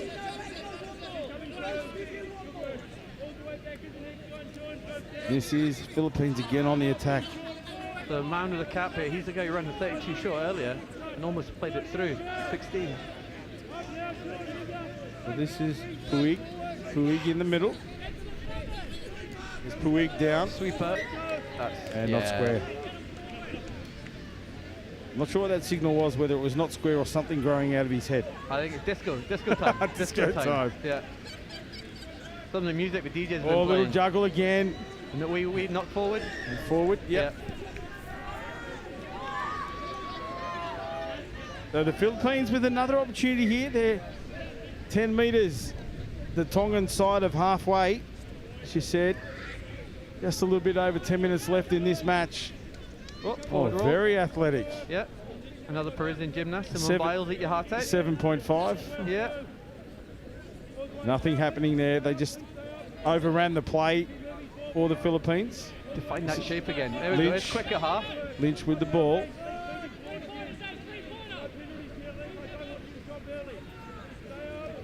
Are you trying to get the pen here? Holgate. I'm not sure what they're trying to do, mate. There's a little bit of confusion. You can see trying to talk through the play. I saw them warming up, and they were still down there working their patterns, trying to bring them together. Little show and go, but not good enough. The defence comes across in cover. Interesting defence from Tonga there. Both their middles kind of stayed back, and it was their two links who came up and squeezed in tight, trying to close down the space. So now it is Tonga on the roll, up to 10 metres, their own side of halfway. This will be right to the halfway line. This is better control, isn't it? And Ngata just gets left it, acting half there for a little while, that downtime. Now they're in position. Ooh, I'm not sure about that one. So Leslie Tuiono it was. I think that's a bit of frustration creeping in. Tuiono taken in the midfield. It's him with the ball in hand now. They reset. Quinn Masila to his right. I'm really keep an eye on. Here's the man that threw that last cut-out pass. On our forced sub. Isabel de Alea. Dalia comes off. There's Masila. Oh, wide ball when you got that. They're all compressed in the middle. Let's see, Tuiono. They have the overlap. There it is now. And Ngata gets another one. That's his third, I believe. I think some feedback from his team there, saying what are you going down the middle for? Celesi Tuiono with a beautiful pass. Hits Ngata on the chest and try time. Here in replay. The play before, as you said, he tried to go himself directed. Slight word from his team. Heads up. There's the gap out wide, sir. And try for Ngata. And it is the Philippines on the attack. Working it again through the middle, very condensed play, the pop pass. Bit of a ropey ball. Give that shot!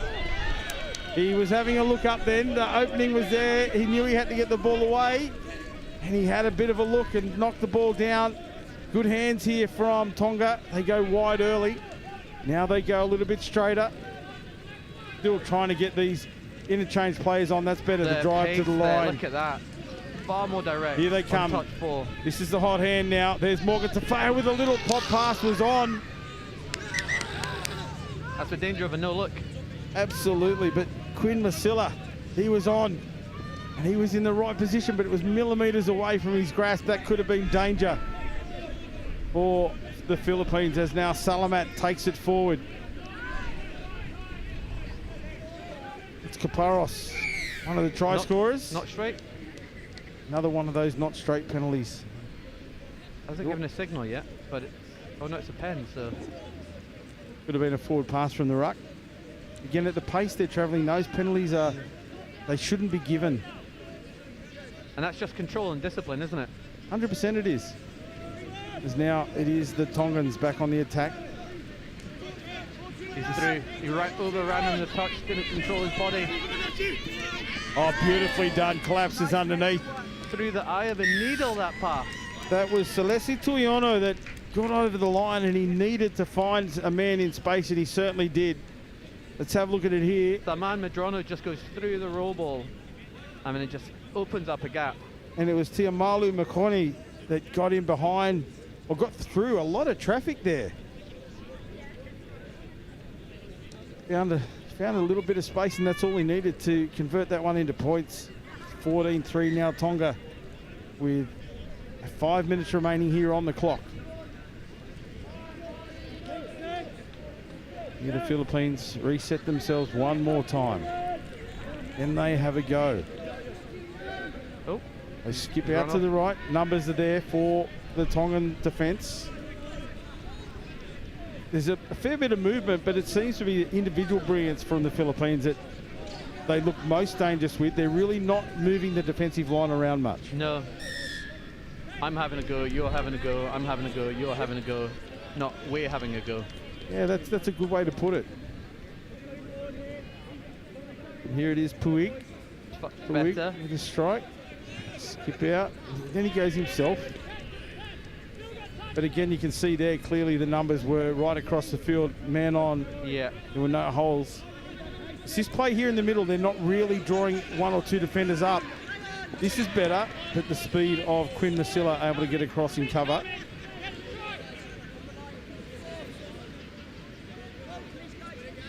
They've got a bit of width about them here. That link on the far side is nice and wide, but what are we looking at? Just movement for movement's sake, really. Yeah, it's almost like link. You're joking. No, the link got the touch. Sort of fancy feet again the second time. He's definitely getting the call up to the TV show. David Masalunga. Oh, they force. Sloppy. And you can see there a little bit of an exchange between some of the players. Masilla not happy. I'm going to say that was all yours, mate. The pass just wasn't on. Now the Philippines back on the attack. The work rate from the Tongas here, he's just in unison the whole time. It's lovely to see. Lynch in the middle in the number 8. He picks up from half. This is Porter, or Holgate, my apologies. Link quickie. Holgate again. Scooping himself. That's going to be a tight one. He's called it. He's given it. Yeah. It's our man again. He could be on the interview list. What do you call him before? The top knot. What a finish. Well done, Jovan Masalunga. He's a name to remember. He's brought the crowd alight here with his electric footwork. And he's on the. I don't think he's actually come off the whole match. It's even more impressive in this heat. Touches in there. I think he got sniped there on his way through. Yeah, Morgan Ezra Tafea it was. He wanted to have a dive, but it was sort of half effort. As you said, the sniper got him, pulled him up short. It's Pudu again. Now he bounces out. Hitting his hole again. Over the top, that's late, that one. Good call. Masalunga getting it done again in defence, coming in off his wing, shutting it down. 2 minutes remain here. Philippines, the crowd willing them on. They want another Filipino try. They have to come out of their own territory, and the Tongans are up in defence. Physical here from the Tongans. There's Morgan Tafea. Too much time. Accelerate now. Hop step and a jump, nothing doing. Now they go long for. Oh, there he is again! Masalungu! Inside ball for Masalungu! Get that man a drink, get him up here! We love him! What a great try to the Philippines! His team are going to the try score, but they should be going to him. He made that. The inside line. Let's have a look at it here. There's Masalungu. He takes it. What an angle. He knew he was going to get beaten. There it was. A great try for the Philippines. And celebrations all round. Oh, they've given him a rest now. Gareth Holgate. Tell you what, take a break. Jovan Masalunga. Wow, you have deserved a break, mate. I think it's a mic drop moment, isn't it? Oh. It's like, my work here is done. I don't know if he was given a break, he just said, I demand one. 45 seconds on the clock, that's no problem. Now the Philippines with the wind in their A sails, bit they're fired congested up. down this side. But they were congested last time. Well, yeah, okay. And they give away a penalty, so they turn it over to the Tongans. We're fanboying a little bit at the moment, mate. We need to get back with the action here as Tonga ruck it out off their own scoreline. Touch 2 almost at the halfway. Can we get the legs on a bit quicker with fresh legs? That's been their issue sometimes when they're subbing. Yeah, here come the sweepers. A lot smoother. That little hip pass out of the roll. Just getting in behind the line now. This is better. They've still got one to go. Final touch. That's the Huta gone. Gotta keep it alive here. Here's the hands. Very and nice. they do. Zion Satani. But no look flick out the back. And a big finish there for the Tongans out to 15-5. The Huta sounds in the background, and that is all she wrote. But we'll be talking about Jovan Masalunga for a long while, mate. He was very impressive for the Philippines. Madrona as well. Yeah, let's not forget Madrona. Wow. The double spin offload. 15 tries to 5. Tonga beating the Philippines. But very entertaining match from both teams. We hope you've enjoyed the action. I know I've certainly enjoyed it, mate. What about you, Eddie? Give me more. Well, mate, it's been great having you up here in commentary. We hope we can get you up another game or two throughout the tournament. Let's chat about that. Let's chat about that. All right. Thanks for watching. We hope you've enjoyed all of the action here. We'll bring you plenty more action from Field 1 here at the World Cup 2024 in Nottingham.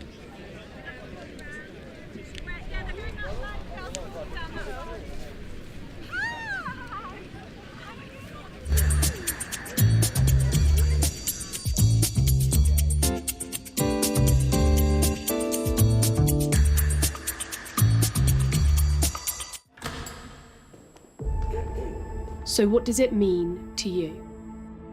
The time? Sweat. The passion. The thrill. The determination. The support. The camaraderie.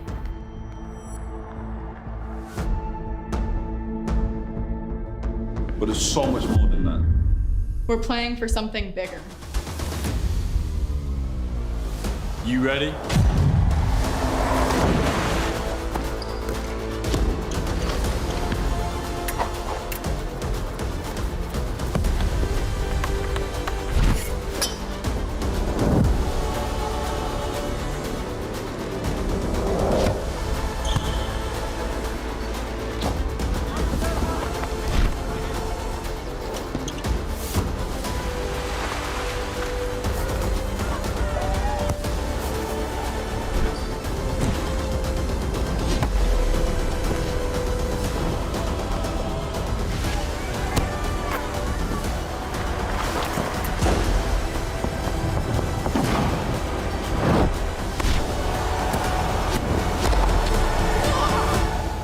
Question is, how are you going to leave your legacy?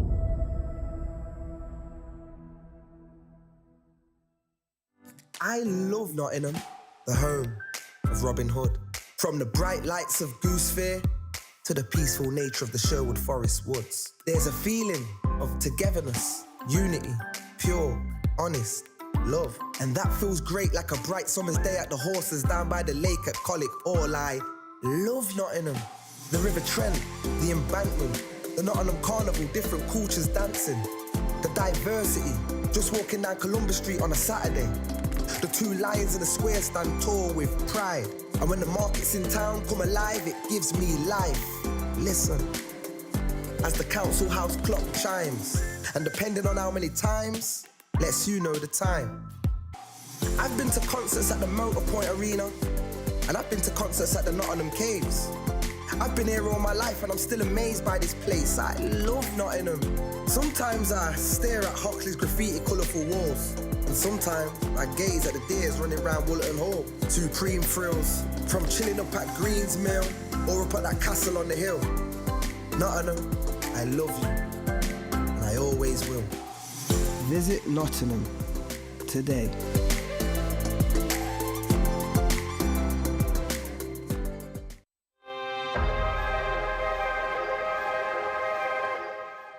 HIDEX is a project which is funded through Research England. It's a project and program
official, this is your third and second warning. Please take to the field, ready to play.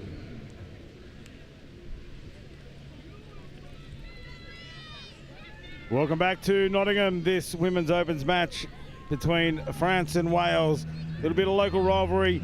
And a milestone out here for the Welsh team. Number 8, keep your eye on her. Keris Ballett has been 100 test caps for Wales. Outstanding. Congratulations, Keris. Well done, Keris. I've commentated Keris in a lot of European. We see a breakaway. That would have been an opening match, Mel. Sorry to cut you off. No, that was amazing. What a way to start your 100th test cap for Keris. Straight through the middle. It is Adam Collins in commentary, and that is the voice of Mel Day you can hear. We hear the opening try here for the Wales team. The referee on the spot called the player offside. And try time, Wales. Ella Triers, she's got a lovely dive on her. She plays for my club, Galaxy, here in the UK. Louis Triers is her brother. I think Ella's the better touch player in the family, though, and she's just demonstrated Controversy. with that little dive.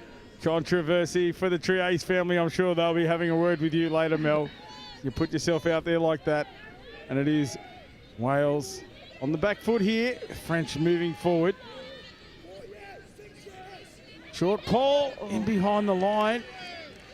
And this is going to have a penalty. This is an absolute must-win for France. So obviously we're moving into finals football very, very soon, and the top 4 from each pool in this Women's Open division will progress through to the finals. And France currently in 5th position, so they absolutely need to win this game, and Wales a couple of spots below them.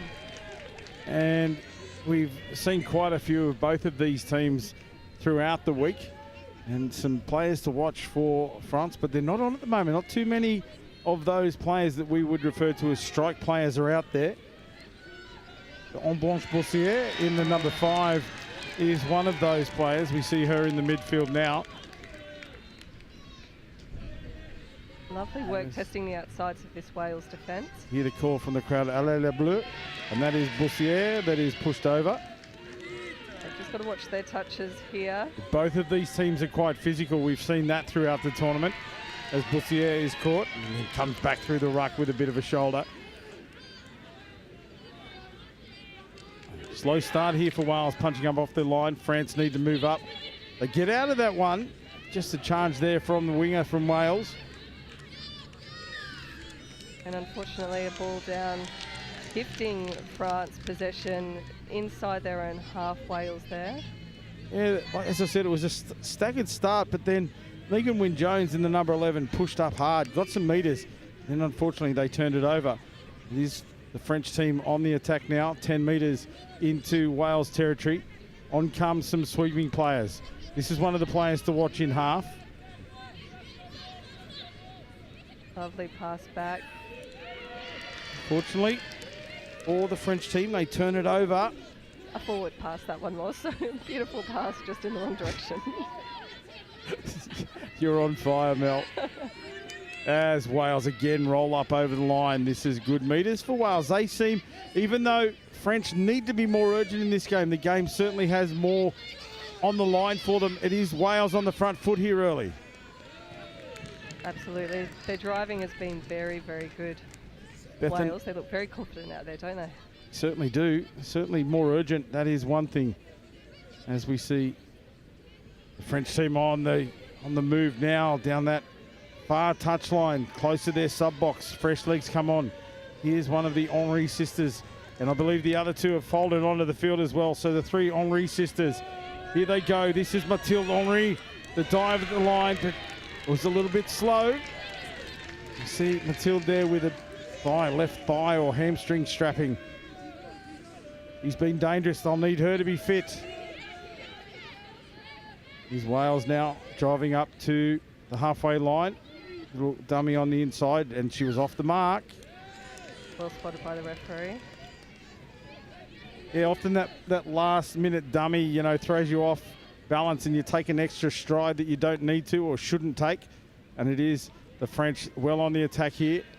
Interchange. 2 of the Henry sisters go off. And a penalty against the Welsh in defence. France with an ideal attacking setup here. I can see they're resting Cecile Mass, who's one of their key strike players. So Absolutely, that's a. They mustn't have thought they'd need her against the Welsh team, but she has been one of their real strike. When I mentioned earlier, we know some strike players. That's exactly who I was looking for, and I couldn't find her out there. she has been at the top of her game for a number of years now, and at multiple tournaments, for my mind, she's been the best female player in Women's Open in Europe. Hopefully she's okay and they're just resting up, hoping to get through to the finals. And this is good.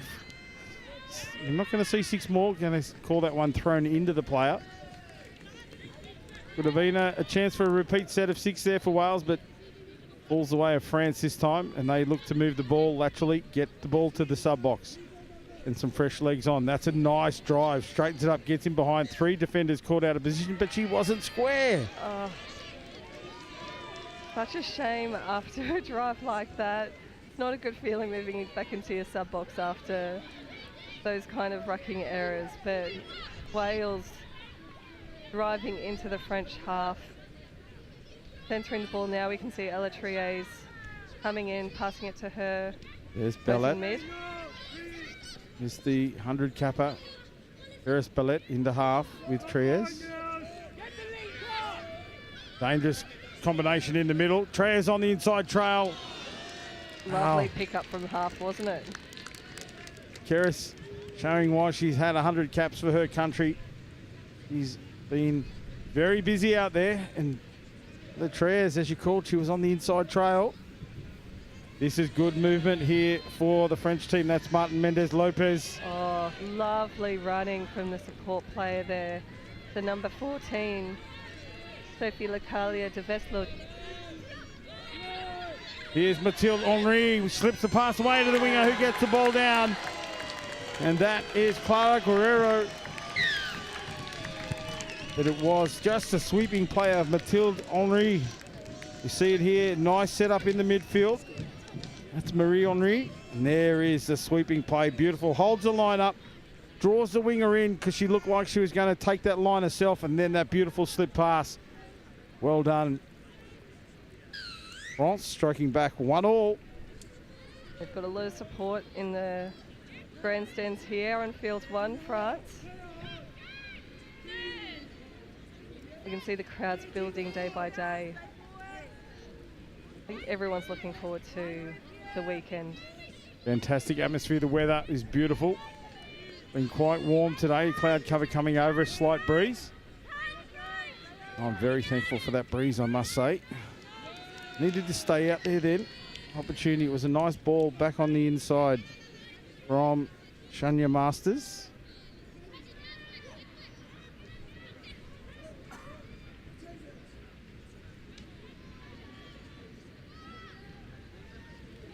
Driving well, a very compressed And the forward pass from the ruck, let go then. Then the attacking player actually put their hands on and initiated the touch then. Not sure what the referees are going to call here.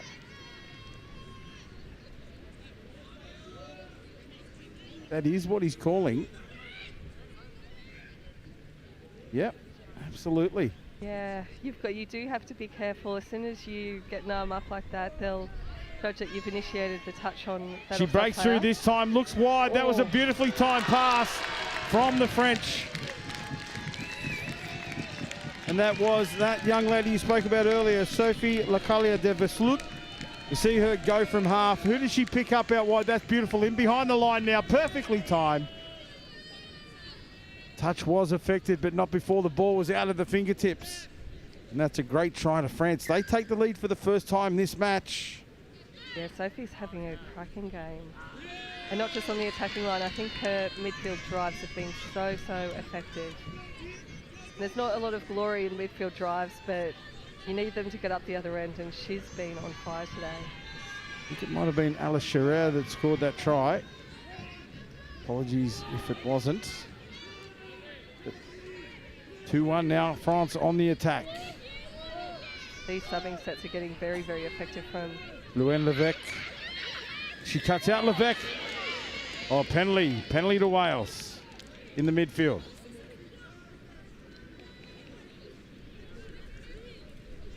9.5 minutes gone here. France leading Wales 2-1.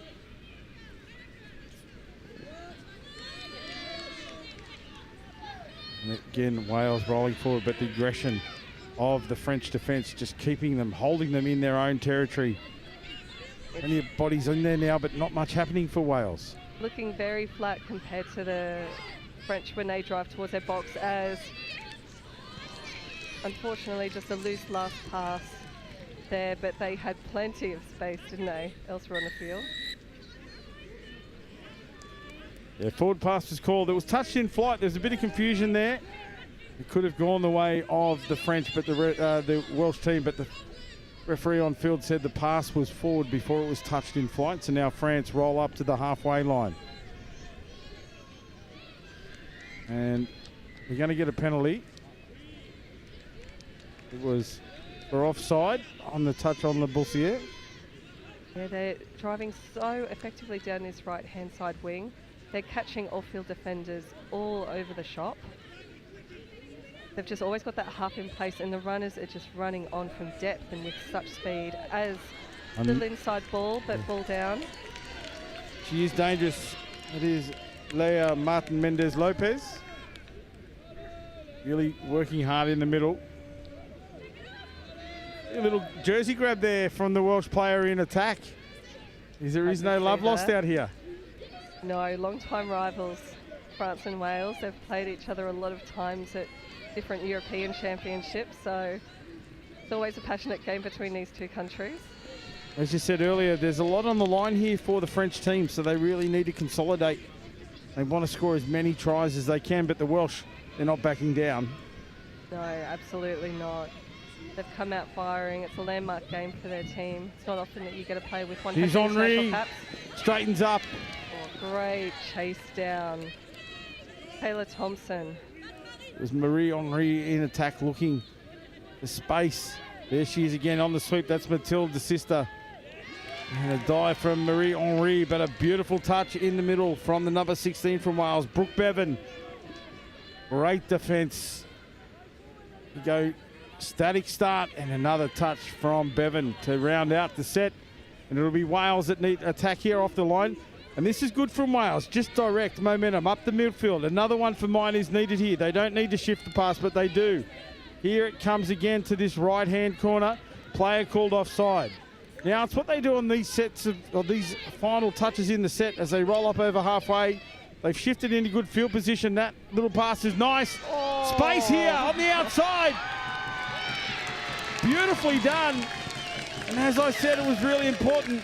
And what was most important was that first ball carrier straightened it up and made space for the sweeping player to come around. That's the release that was oh so important for Wales. And through the gap goes Shania Masters. Beautiful try. And we're all tied up again, 2-2. That was a rocketing run through the French line. And just playing the basics, getting on the outside of your player and trusting that speed.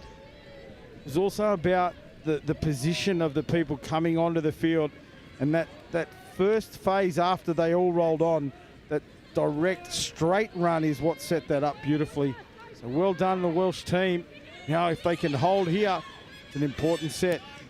They do. Fifth touch, one remains here.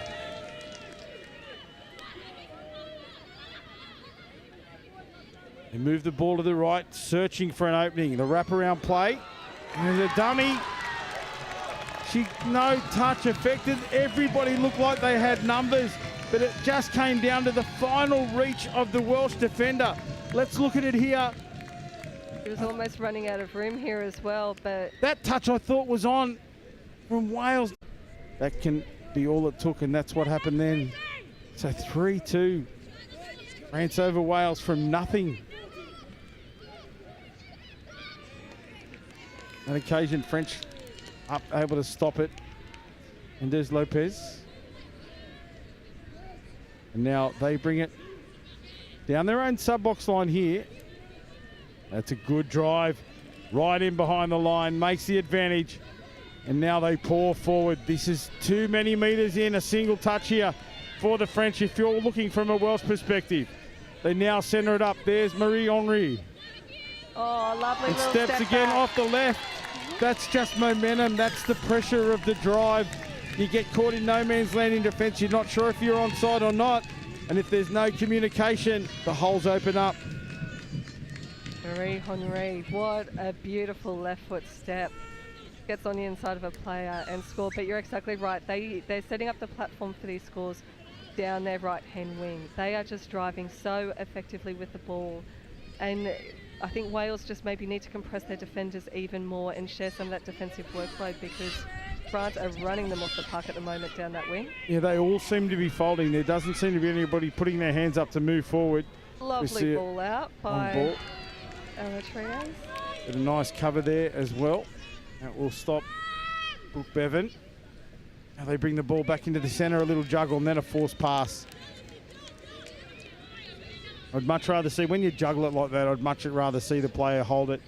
Because often what results is an error. And now it is the French that roll up to the halfway line again. They're going back to that same play, that subset play. But defended nicely this time by Wales, not as many metres. This is where France roll on. There's a nice touch. Fifth touch, one remain. I'll start from a static point again. Mendez Lopez on the wraparound. Oh, 6 more.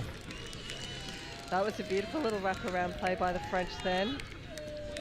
Looked like there was going to be a touch in there, but they've just created something in the middle of the park and got their 6 again.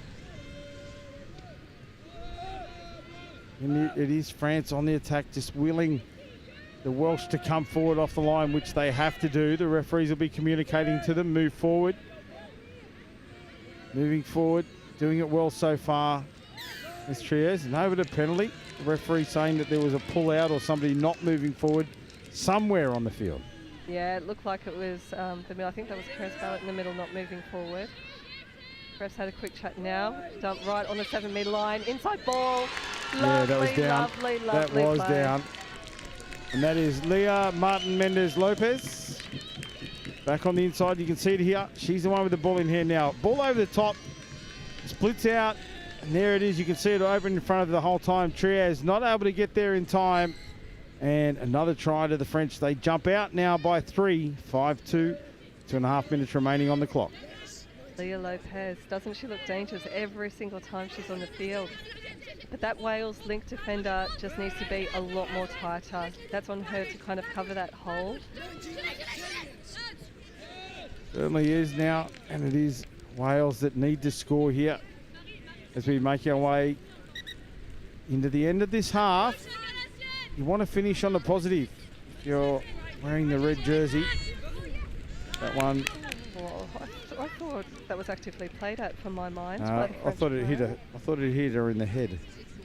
What we call in Australia a falcon. Very familiar with the falcon. Yeah, she kind of had her arms up as well at the same time, so maybe they've judged her to be in the passing channel there, but actively in the passing channel. But have they signalled 6 more? Yes. They did. Okay, I must have missed it. So now it is Wales on the attack. That look forward from mine. The line was right there.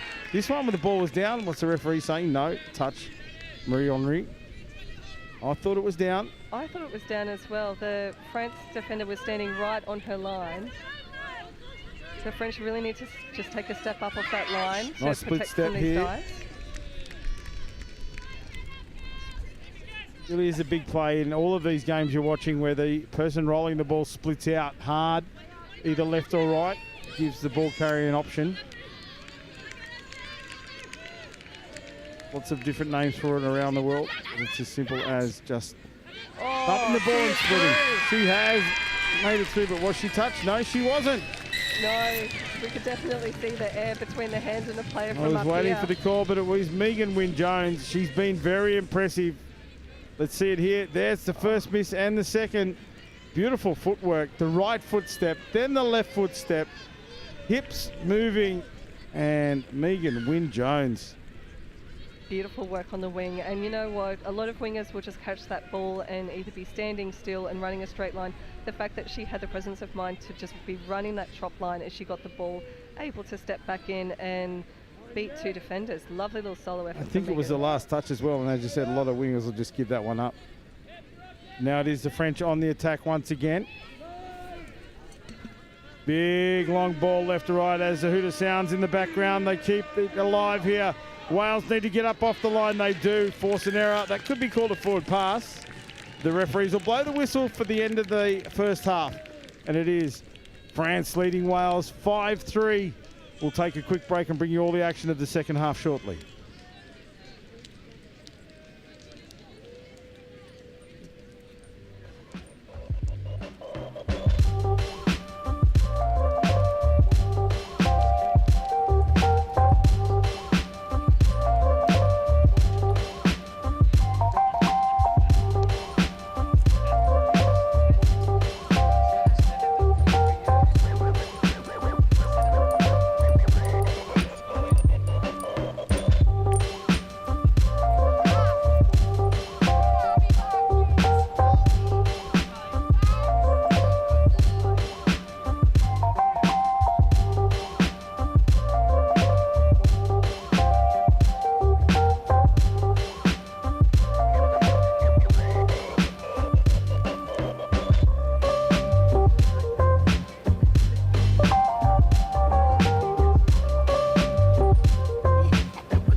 Here we are back with all the action of the second half. France and Wales Women's Open. It's currently France leading 5-3. Adam Collins in commentary once again with Mel Day. Been a great game so far, Mel. There's been some great touch played out there by these two teams. Yeah, some champagne touch and some lovely scores from both teams. And just to put a bit of flavour into this pool, as we said, currently France are in 5th place and they must win this game, and then they're going to be relying on results. They've got Cook Islands ahead of them as they go out to that far wing. Cook Islands are 1 point ahead of them, but Cook Islands are still to play Singapore, who are 3rd on the ladder. So they're going to be relying on a few results to get them through to that top 4. You've certainly had your thinking cap on during the break. Bit of homework for the viewers at home. Thankful for that. They know now France with it all to do.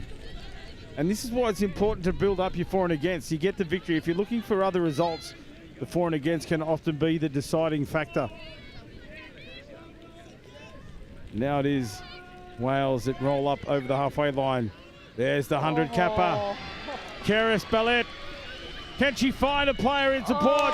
She does. What's the referee going to call here? I thought that could have been late, but the referee disagrees. And Wales open the scoring for the second half. Let's see.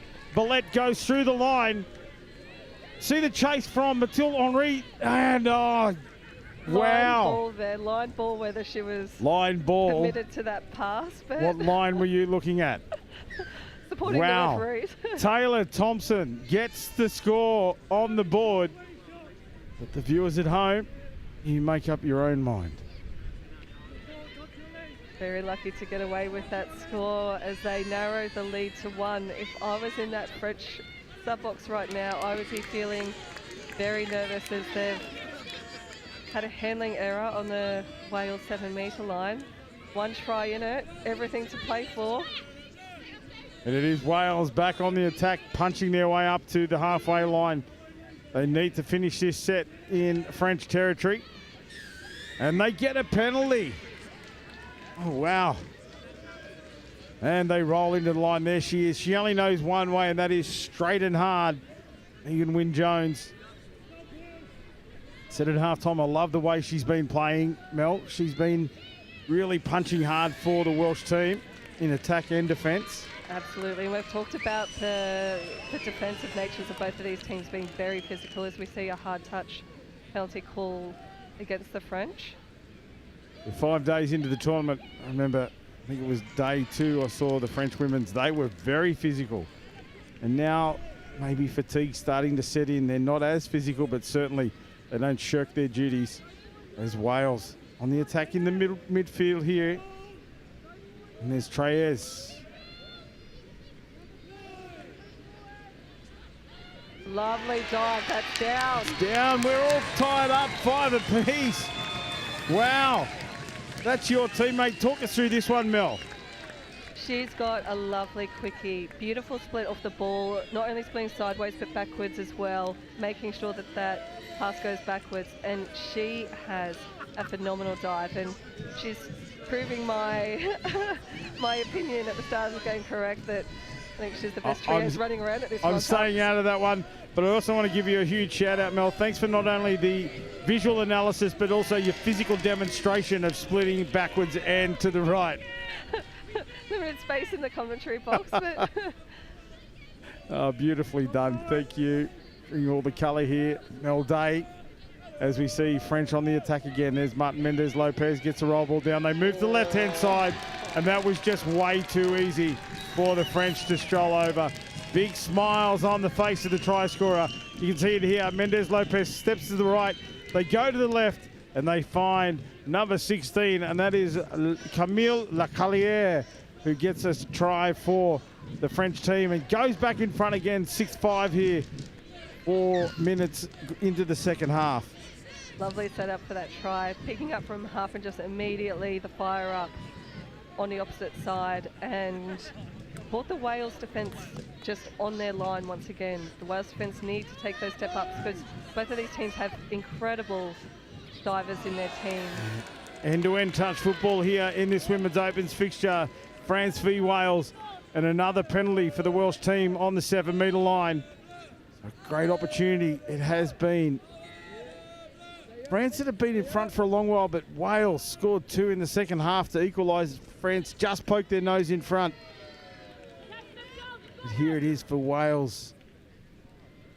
see what can happen. There's your girl Treyes and Keris Ballet in the middle working together. There's Treyes, this time Ballet. What do they do here? Ballet goes down, Treyes splits left, hard, long pass, not quite on the money. The Link just unable to pick out that ball from the air. She's very tall as well. Plenty of traffic that it had to go over the top of, and I think sometimes that's what forces those errors. It's not the pass you want to give, it's the one you have to give, and it's a little bit difficult at times. We see the French roll up that sideline where their sub box is. Now they roll forward. 4 players out of position there in defence. Let's see if they can translate this into points. Wales need to recover hard. They force a return pass on the inside. Fortunately for the Welsh team, have to get their hand in there. A penalty for offside blown. That was on the back of the momentum of the French settling pattern. Very well executed by the Le Bleu. And it is Henri. No, it's not. It's Le Bossier on the 7-metre line. Slips the pass away, intercepted. Great anticipation by the Welsh defence. Now they move it forward. Takes a lot of guts to come out of the line and go for one of those intercepts. A, to catch it, and B, not to let the attackers get behind you. Absolutely everything right. Perfectly timed now as the Wales team roll up over the halfway line. 10 metres in French territory. The crowd is building here on field 1. Wales running towards their supporters as... Short passes on, they needed to go hands. Unfortunately for the Welsh team, was held up. One more pass was all it took. One more pass. I was getting very excited. I thought that was I on could for tell. Sure. Yeah, both sides got plenty of supporters here on field 1, and the atmosphere here is electric. I think all the supporters know what this means for both teams. There's one of those physical touches coming from the Welsh defence. Penalty to France. And a forced substitution. France making their feelings known here on the field. And Wales will stand up. They're not going to be dictated to by this French team. Looking forward to the final 13 or 12 and a half minutes of this game. It is the French 9 metres out from the Welsh line. They roll in through Martin Mendez-Lopez. The wrap play again. There's a little hole opened up, but she went herself. If she had have popped that pass to the left, that was try time, Francais. But no. Both teams missing that last little pass. They would have strolled in for that score. Here and we long go ball again. out. Oh, lovely, lovely work by France. What a take by the winger here. Try has been awarded. Let's see it here again. Wow, again, the pictures tell 1,000 words. The try has been awarded in the corner. And that is try to France, out by 2 again, 7-5. Catherine Allen, the try scorer. They needed that just to relieve some of the pressure. They've been going toe-to-toe, these two teams, as Wales jumping just outside the 7. Keris Ballet, lovely Beautiful ball out. pass, Ballet. The 100 cap. Keris Ballet, beautiful. And it is her teammate in the number 11. We've talked about her throughout. Check out this ball, an absolute bullet. Megan Wynne-Jones will say, Keris, I'll have those passes any day of the week. Keris Ballet, I hope you watch this game back because you are having an absolute blinder for your 100th cap. And now it's France again on the attack. 7 metres out, they go to the left. Touch affected. 2 hands in the air, pleading with the referee. Please blow your whistle. I think that might have been 6 again there. I think there was a Wales hand in there potentially. We haven't seen any signals. We'll see if we get an early call on the final touch. There's a dive over. Touch was made.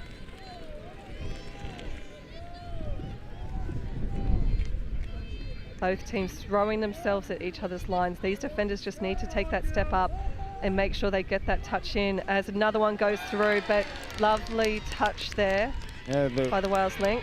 The link collapsed in to make the touch. The cover across in the middle was slightly late, but the touch was already affected by the link player who was onside. The penalty being given to France, so they've got 6 again. They turn it around, the midfield defender.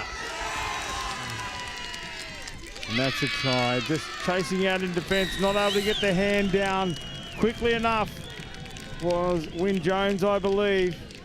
Again, another one of those ones where you just caught flat-footed. You see Wyn Jones trying to come across and just had the wrong foot forward to get the arm down. And that's try time to France once again. And it is Clara Guerrero. I think that's the second of the match for Clara. 8-6. France leading Wales out by 2 once again. We are 9 minutes left in the half for the match. I was just about to suggest that a long ball very early in the touch count on a repeat set isn't the wisest move, but France proving me wrong.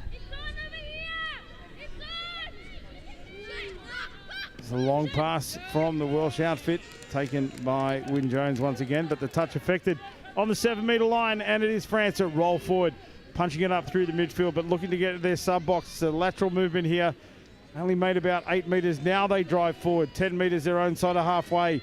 They roll on to the halfway line now. 2 touches remain in this set. Return ball back to the inside. Now they switch to the right, and that's just a tired pass on the end of a set. I needed to just run that one closer to the line as we see Wyn Jones again on the outside. There's the pace of Wyn Jones. Can she go all the way? No, great cover from the French defence in the shape of Alice Charrier. Beautiful cover defence, but Wyn Jones, I'm going to get her autograph after this game. She has been outstanding for Wales. Now it is the Wales team on the attack again. They keep the ball in the middle. And that came from a very quick restart after they got the ball, and they've just opened up the French defence. The wraparound, she goes herself for the line. Wow, I thought if she had to pop that pass up, there was space out there. Wales links need to be calling very heavily for the ball because the gaps are opening up as France, lovely little offload, getting them an extra 5 metres on that far wing. 5 metres is all you need in some of these plays, just to get in behind the defensive line and bend it a little bit. And then, 1 or 2 plays later, that's where it really tells the story. Like now, where she scoops and goes, has players running backwards offside. The late pass.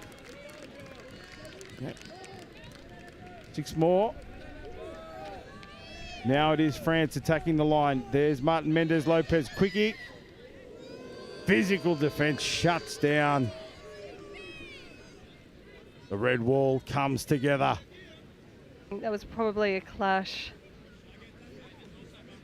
of both players, so no penalty called. It's just momentum. 2 bodies coming together, all moving in the one direction. It's hard to stop. Good defence here from Wales. Brilliant, the link coming in and making that touch, relieving some of the pressure from the middles. Lovely fire up over onto the left again. They've scored from that play previously. And that's defensive pressure that created that error from that play where it was number 14, Shania Masters, that came off the line to affect that touch. Puts the pressure on the passing lane. Little step back on the inside. Then a Goosey. Good meters here for Wales. They need to consolidate on the back of it. They get a penalty. Over the halfway line now they roll. Wyn Jones going into the centre of the field. She is working hard from that wing position and creating so much. I don't think she's had a break. I honestly can't say I've seen her off the field at all. The knee strap, she's certainly putting it all out there for her country. There's Treyes. Fortunately, when she got the ball in the air, it opened up the touch. If you had been able to slip an unders pass, it would have been much better timing-wise. And a late pass called. The skill level of this game has been exceptional, hasn't it? End-to-end touch. Not a lot of mistakes by either team.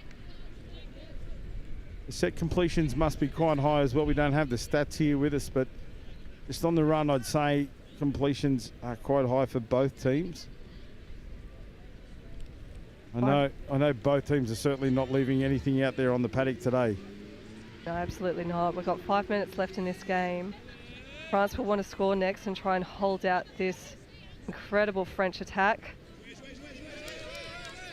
They moved the ball. That one was called okay. Now it's turnover. Will be Wales that need to take the ball forward. Too slow on that transition. There's Treyers. That's good meters. He made something from nothing then. More meters going forward. Downtime was too high. Now they go forward through Sarah Platt. Back to the middle. And then exchange passing. This is right. In behind. 2 defenders caught out of place here. Don't think she made it back on side yet. Oh, the touch was called. Final touch here for Wales. They start fresh. Oh. Fires a cannon pass. That tap on play just not on the money. No, the wingers are standing a bit too narrowly for that, but they've got 6 again on the line. An offside penalty being called against France. That would have been glorious if that tap on made it to Win Jones on the wing. Not so glorious if you're supporting Le Bleu.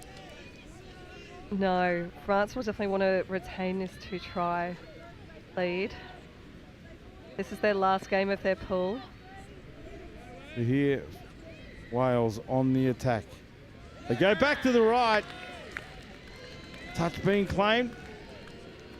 The referee saying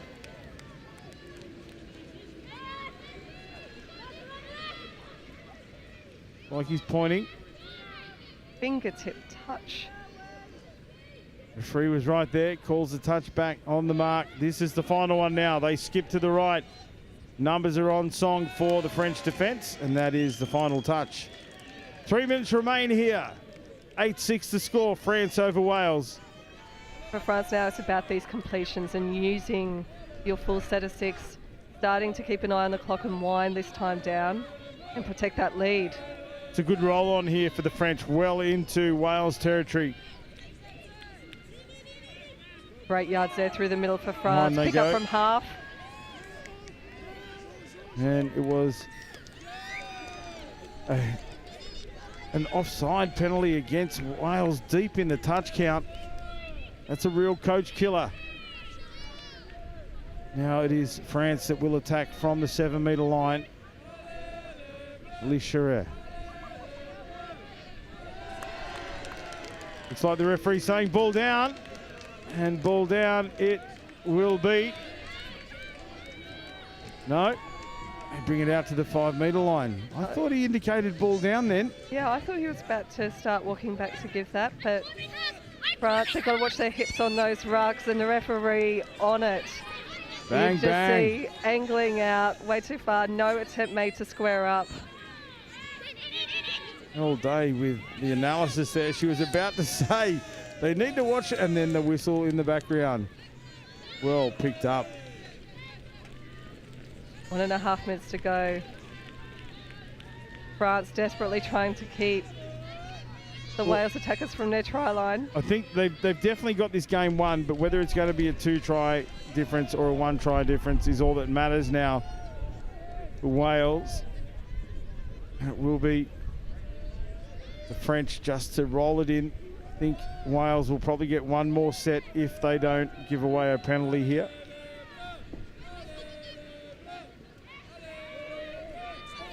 Final pool game for France, and they're going to finish this game knowing that they've done everything in their power to get out this beloved lead link ball straight through. So it's not whether it's going to be a 1 point or a 2 point. It's going to be a 3 point difference. Here's me giving the commentator's curse. Great work by France here, just spotting that link hole, passing to the hole, and that player. Great finish.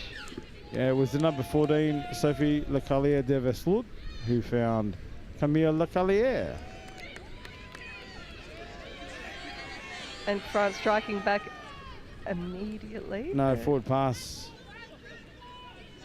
Balled back here, 5 metres into French territory. Wales take the quick tap. Sarah Platt, one of the dangerous players for Wales. There's the siren in the background. Can they play a little bit of one touch? No. The ball goes to ground and the referee signals full time, and it is France here in the Women's Opens. 9-6 over Wales. But Mel, what a fantastic match here this afternoon, this Women's Opens game. Definitely game worthy of a Field 1 spot here on the Friday of the World Cup. The skill level of both teams was exceptional. It was end-to-end attacking touch. Some fantastic scores, quickest through the middle, dives at the line and long balls out wide. I just thought the skill level of this game was exceptional, and France know they've done everything they can to make it out of their pool. They'll be watching the other fields now to see what the results are there.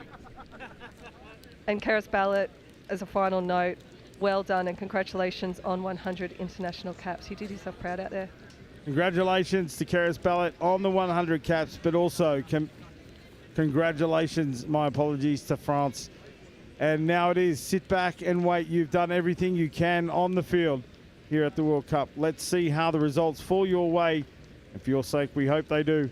Congratulations, France, 9-6 over Wales. We're going to take a quick break and bring you the next match here from the Touch World Cup in Nottingham 2024.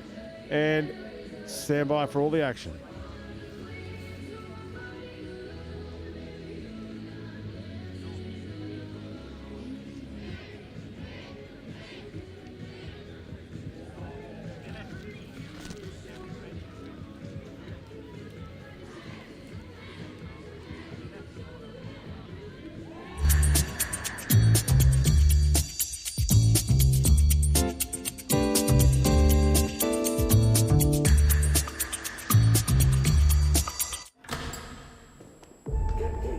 So what does it mean to you? The time? Sweat. The passion. The thrill. The determination. The support. The camaraderie.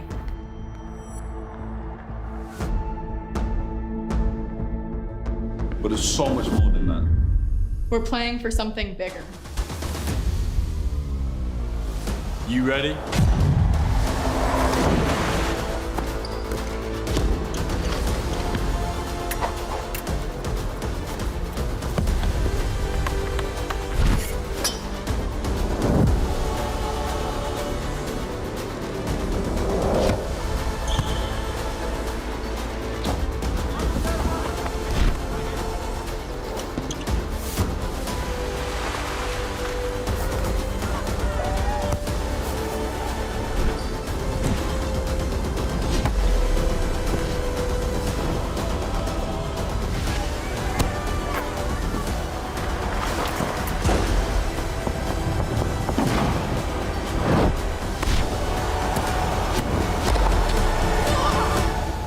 Question is, how are you going to leave your legacy?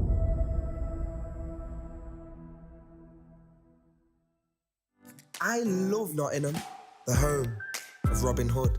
From the bright lights of Goose Fair to the peaceful nature of the Sherwood Forest woods. There's a feeling of togetherness, unity, pure, honest, love. And that feels great like a bright summer's day at the horses down by the lake at Colic. All I love Nottingham. The River Trent, the embankment, the Nottingham Carnival, different cultures dancing. The diversity, just walking down Columbus Street on a Saturday. The two lions in the square stand tall with pride. And when the markets in town come alive, it gives me life. Listen, as the council house clock chimes, and depending on how many times, lets you know the time. I've been to concerts at the Motorpoint Arena, and I've been to concerts at the Nottingham Caves. I've been here all my life and I'm still amazed by this place. I love Nottingham. Sometimes I stare at Hockley's graffiti colourful walls, and sometimes I gaze at the deers running round Woollerton Hall. Supreme thrills, from chilling up at Green's Mill or up at that castle on the hill. Nottingham, I love you, and I always will. Visit Nottingham today.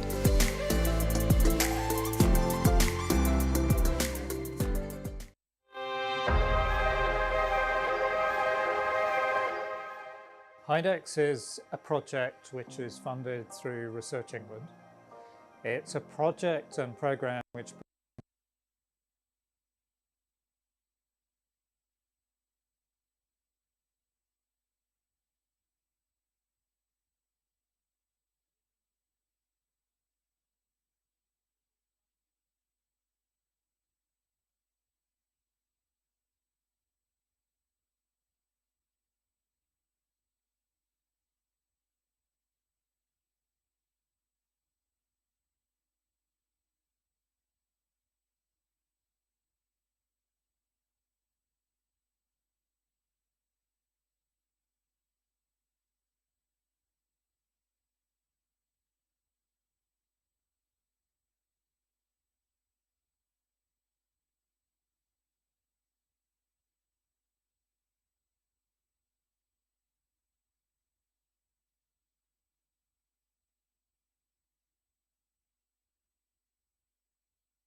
Nola, and I'm representing the HIDEX programme, which is one of the sponsors of the Touch Rugby World Cup.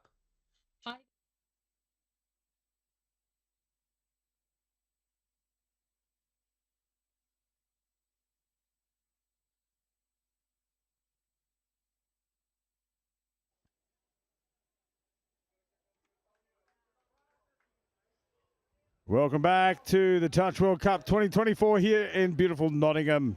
Samoa getting set to take on South Africa in the Women's Opens. The 10-second countdown to the tap-off is underway. Adam Collins in commentary, joined by Mel Day once again. Mel, thanks for joining us. Pleasure. Hopefully we've got another close game after that. The last one that we've had, field one, has had some doozies today. Certainly has, as the South Africans on the attack. They're looking to shift the ball to the left-hand side. They turn it back into the midfield now. No way through the line. The Samoan team I had the pleasure of calling a little bit earlier on.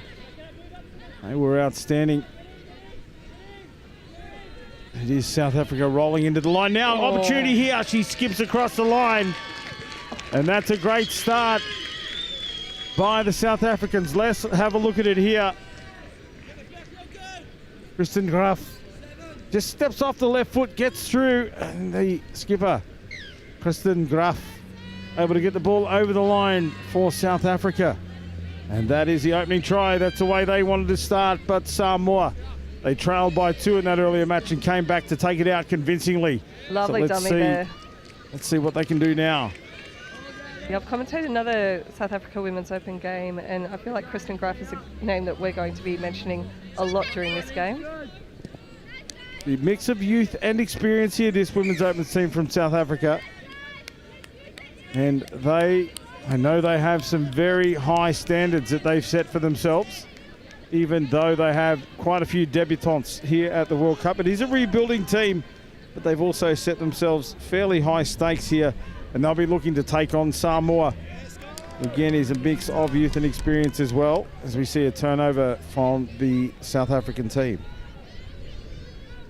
Samoa, we can see the men's team and all of their supporters on their try line here to support them this afternoon, so hoping the ladies lift and put on a show for them.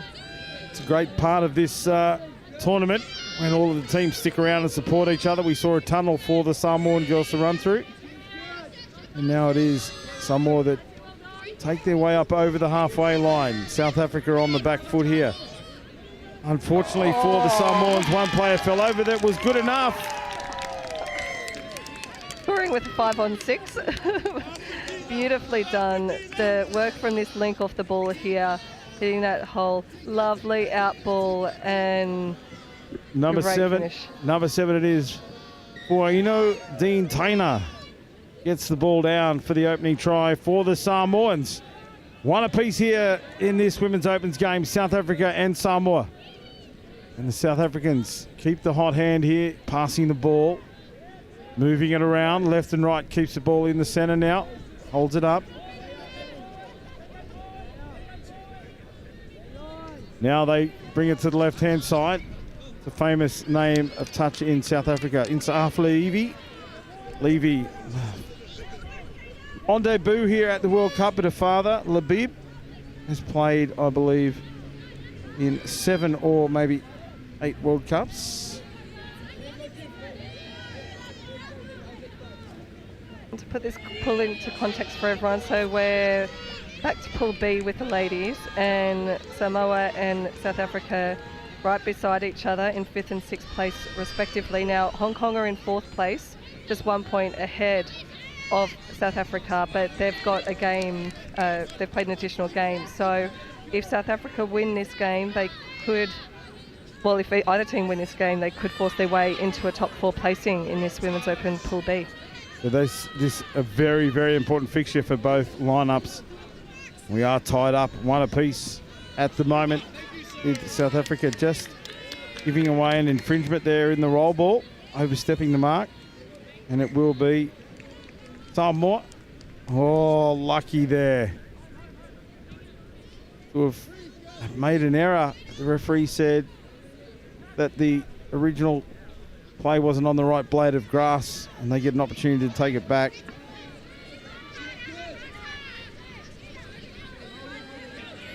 Gone to the days where that was a straight turnover. If you didn't play it on the right spot or tap it on the right spot, the ball was taken off you.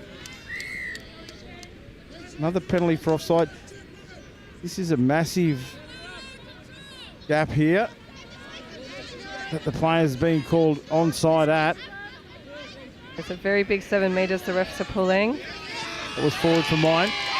Definitely a forward pass from the half. Not yet. The referee on the sideline has seen it. Yep, the far side referee has spotted that, and from the angle that we've got up here, it did look forward, so well done by the referee team. It's a tough call for the on-field referee to make, especially when they're pulling people back on side. They're not actually looking at the roll ball all of the time. And there's certainly, I know we've talked about it in comms throughout the week, the lottery or the bingo card when you see that penalty blown. And on that occasion, the referee's got it 100% correct. Great expansive play here by South Africa. They've got some speed on the outside. Nice Lovely dummy in behind the line. She's got the speed to burn here for South Africa. Let's have a look at this play again on the run. You can see it.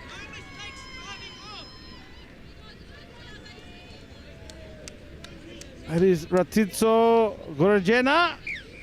Beautiful pace onto the ball, and then just a little tumble, and the left foot opened it up beautifully. Once she was in behind the line, it was shut the gate.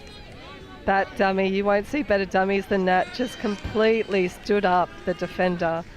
Beautiful, beautiful work. What a great solo try. Ratitso, great work for the touch box. Women's Opens. They need to consolidate here and shut it down. The referee says the ball was down. And that 60 seconds, the set following a try. You really need to harden up in defence. As we watch it again, the step off the left foot. Great call, the ball was down.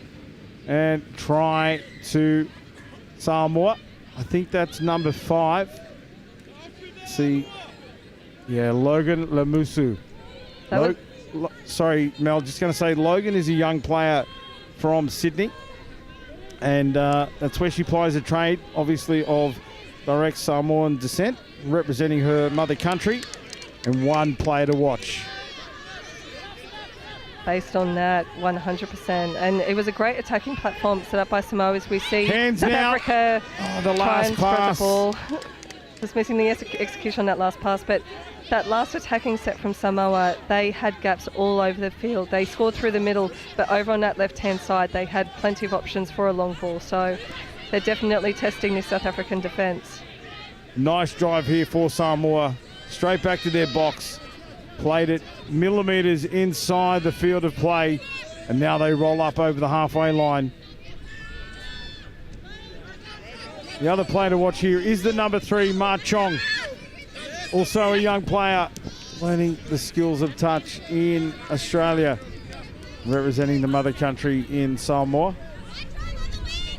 But it'll be South Africa here that'll bring the ball out off the scoreline. Too slow from the South Africans. Nobody taking the ball forward. That's a forward pass again. Absolutely. There's no talk, no communication, just a frustrated, confused attack there from the South Africans. Unfortunately, what they had to do was just absorb a touch. I know it's frustrating when you're not making any meters, but just absorb one touch, get the defence back and relieve a bit of pressure. Danger here with Bailey Marchong. It's her with the ball now. See, trying to dictate play. And not rolled square will be the call from the referee. It'll be a penalty. A forward pass from the ruck. So this is better from South Africa already. More direct. Now they move the ball to the sub box. Still moving forward. This is a good drive. Slip pass back to the outside. Ball to ground. Another pass that didn't need to be thrown. They looked a little bit tired in that set, but some energy with the fresh players who were able to get on the field here. If you're supporting South Africa, you'd want them to just keep possession. You don't want to give possession away. It is so important, especially when you're coming out of your own line. You have to go direct to build something on the back of that momentum, as we see moving around the middle of the field are the Samoans. What a ball out to the wing. Excellent, excellent long ball. And you're exactly right. Whenever Lemusu was on the field, she looked dangerous. But this try from Samoa, lovely work. Step back, pinged that out to the winger. And the pass from Sayela Layula. Beautiful work for Samoa. Absolute must-win game for both of these teams, and you can feel the tension here on field one. Everyone knows what's at stake as it goes Long long. ball to the wing. Like the touch is affected as she was going to ground. It's Nuha Levy, one of the Levy sisters. Yeah, unfortunately the Samoan winger was down injured, unfortunately, during that play, and that's what's opened up the space here. There's no timeout for injuries, generally speaking.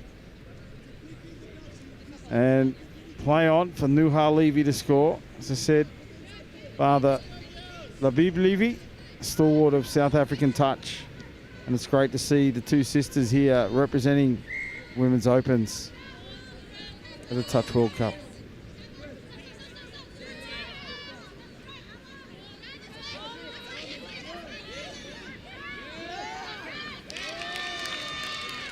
It's 3-3 here, Samoa and South Africa. Samoa on the attack. Oh, lovely back to the pick up. left. And the ball out in front, finds the ground.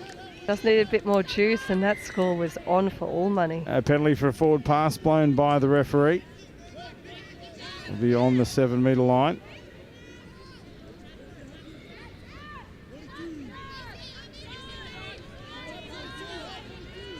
Good defensive pressure coming from Samoa, cutting down the options of South African attack. Now they move up over the halfway line. That's off the mark. Play on is the call. There's Batitso driving hard into the line again, but it was a 6 touch, just not knowing the touch count. Just over 12 minutes gone in this half here. Tying up 3-3 Women's Open, Samoa and South Africa. An arm wrestle out there and some amazing attacking touch being played by both teams. Both teams very fluid with their attacks and really setting up a lot of their tries on the back of some really hard running into the line. Bailey Marchong there with the ball in hand now. Skips out to the left, quick hands. Great hands from Lucia Cole Amua. And that will find Berenice R. Wong in the corner. Let's have a look at it here. It's just quick hands from the half to Marchong. Marchong looked right, Slips a little short ball left, and then it's a beautiful pass from the number 11. That was Lucia Cole-Amua. And the try scorer in the corner in Perenice Wong. Come out once again, 4-3. Samoa over the South Africans. The touch box need to step up here. Oh, as they spread it wide, there's space out here on the right-hand wing. Just needed to go that extra player out to the wing there. Yeah, that was the cutout pass. It was needed. Sometimes we cry that they shouldn't have gone long, they should have gone short. That time it was the opposite. This is better. That pass over the top, but well read by the defence. A more direct pass then would have seen a result for the South Africans. But that over the top pass allows the defender to slide out. Some risky plays coming in towards their sub box, but Samoa executing it very well. They start to centre the ball now, and their new players sweeping onto the field. That's Lamusu. In half now. Oh, there she goes. Straight through. And great footwork from Lamusu. She goes through the middle once she bent the back of the South African defence. It was all over as long as she had support, and she certainly did. That comes from Charlize Fleming. We'll see it here. Beautiful put down, but all on the touch IQ of Logan Lamusu. That speed right through the middle of the field, just incredible. Those mid defenders, they need to start making sure that one of them is stepping back to try and protect against those scoops, because Samoa are being very successful at that in the middle of the field. And it is South Africa on the attack once again. There's Batso making her way through the middle. Quick hands that time, but not able to get the ball away. And the ball goes to ground. 5 minutes remain here. First half, Samoa out by 2 now. 5-3 over the touch box of South Africa. They're trying to get the ball to the sub box themselves, Samoa, and get some fresh legs on the field. They do that now. Squeeze in from Kristen Graf, but they get in behind Kristen. Too many touch box on their back heels here in defence, and that just opens up again. That's better defence from Graf. She didn't stop trying there. Just too many touch box defenders on their back feet. Not moving forward. They were lucky to defend that out then. Very, very lucky. Yeah, once that line's penetrated, you can't afford to be caught on your back heels, and that's what happened. Kristen Gruff it was who just chased her little heart out. You see her make her way off now as they box move it into the centre of the field. And then just an error from nothing. He puts her hands up and acknowledges. And she is the first one up there affecting that touch. Just what you want to see on the back of an error like that. Brother Olivier was who, she said, put her hands up, didn't shirk her duties. She acknowledged the error and then just drove forward, put some pressure on defensively. Great work by the South African link coming in and making that touch. They've called that a roll ball. Have no idea how. And then on the back of it, it's a try. Like, wow. She is an absolute star. Lamusu. It is Logan Lamusu. Let's have a look at it again. Thought she had to play the ball again. I actually agree. She was getting up to play that one, and then it was play on. And she was in open space. I mean... From a completely static setup, everyone completely flat-footed, and just a little jink one way, and she creates a score. She'll get her own highlight reel from this game alone. 6-3 now for Samoa. 2.5 minutes remain in the half. They really are asserting their dominance now over this experienced touch box team, but probably equally matched in experience levels, both of these teams. Yeah, they look very even out there. It's the execution on a couple of these South African attacks, but there's not a lot between these teams. Insaf Levy looking for the line. They're pointing, trying to nominate players that aren't moving up off the line, putting doubt in the referee's mind, searching for that opening. It's a little bit of space there for South Africa. Opens up, it shuts down almost immediately, but we're going to have a penalty for a forward pass.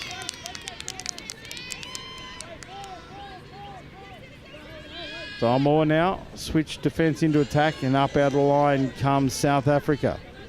Still a little bit one out, this defence here, where they're sending a one runner up. And all need to move forward here. There it is, now in behind the line. Staggered defence. It opens up for Samoa. That's a beautiful hole. It's exactly what happens with that staggered defensive line, and Samoa capitalise.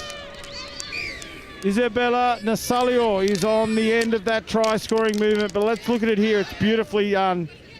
Nice pass from Jessamina Fong, and Nasalio gets the try.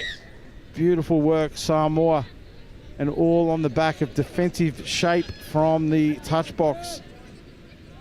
And they look good. At the last World Cup, Samoa came 12th in the world, and they are not looking like a 12th ranked team at the moment. They are turning it on out there. Certainly are, as we see Atitso trying to take the attack to the Samoan team. It's a tough game when you're doing it on your own. There's a strike dump. Good release here for Gruff. Gruff with a long ball outside, and that one looked to be down for mine. Nuha Levy gets the try on the board for the touch box. Let's see it again. That's a good dump in behind. There's Gruff exploiting the offside player. The long pass to the outside, and the ball was clearly down before the cover defence came across. And the score, as the hooter sounds in the background, 7 tries to 4. It is Samoa leading South Africa. All the action of the second half coming your way here shortly.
Welcome back to the World Cup 2024 here in Nottingham. Samoa taking on South Africa in this Women's Opens game.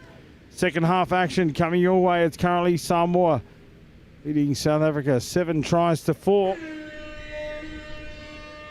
And very evenly poised this match. Both teams making some errors that shows their inexperience, but also scoring some great tries. And it is Samoa that get the first opportunity here in the second half. Too much downtime there, but they reset again on the 7 metres.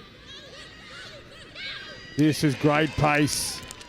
And it was just an individual try for Samoa. The pace on the outside of the South African defence. Let's have a look at it here. And yes, it is number 3, Bailey Marchong. One of the players to watch we spoke about in the lead up to the match. Chong, a youngster on debut here at the Nottingham World Cup. And what a place to make a debut. What a tournament it's been for Samoa and for Bailey. Outstanding youngster. Now it is Samoa after a turnover by the touch box. That's forward by at least 1.5 meters. Play on is the call. Samoa roll up the line.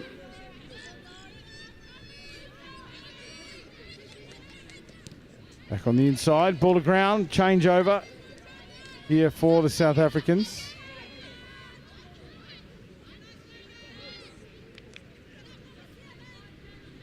And it is South Africa now on the attack up to the halfway line. This is Gruff. Numbers come on here. And he looks to straighten it up. Gruff. Levy back on the inside. There's Levy at half now. Numbers on the left if they can get there. 6 more as a shutdown defence comes in from Samoa. Age Wabaseki with the ball in hand. There's a sweeper now coming around in the shape of Cuba Aranzi. One of the young up-and-comers from South Africa. Cuba from the Western Cape. Outstanding story, Cuba. Beautiful smile on her face, regardless of what's happening out there on the field. She's always happy. We see Samoa on the attack. There's Marchong again. Over the top pass. This one goes to ground. And that's the final touch as South Africa look to bring it back on the attack. That's good release again from Levy. Nice meters from Waberski. There's Cuba Renzi. Waberski goes forward for some of her games yesterday. She certainly laid the foundation for her team moving forward. Great touch. Yes, diving touch of the South Africans. Executed beautifully.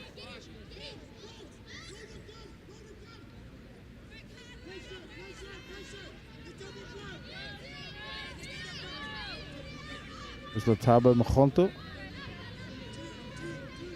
Mkhonto going off now. And this is Gruff in the middle of the field. There's Gruff from half. Picks up right, goes left. Unfortunately, a slipping player not able to take control there for the South Africans, and she goes to ground changeover. And now it is Samoa attacking off their line once again. Good meters here for the Samoans, but it looks like a penalty going to be blown for an off the mark.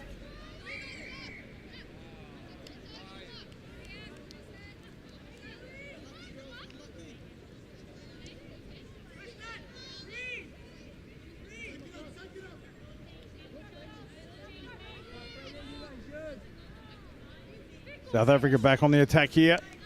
10 metres out from the Samoan line. Little fumble in the roll ball. Fortunately there was Jade Simons who put that one down. Now the straight running of Samoa. This is Marchong. Marchong and Lemusu out there together. Now Lemusu and Marchong head to the sub box.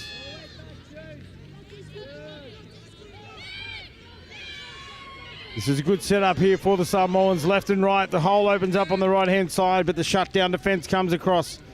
The referee's going to say the pass was thrown into her. She didn't make a play at the ball. It's a penalty. Forward pass. And now it is the South Africans who roll forward. They've turned it over cheaply the last couple of times. They need to maintain possession here. This is much better, up to the halfway line. 3 touches gone. This is Gruff once again taking it forward. He has been tireless for the touch box. A little pass thrown to the outside. Juggled but picked up in time. Final touch coming now. Werberski gets it to the midfield. There's Werberski on the wraparound play. She'll look to bring it to the right again. Now they go back to the left. Nothing doing. The ball goes to ground.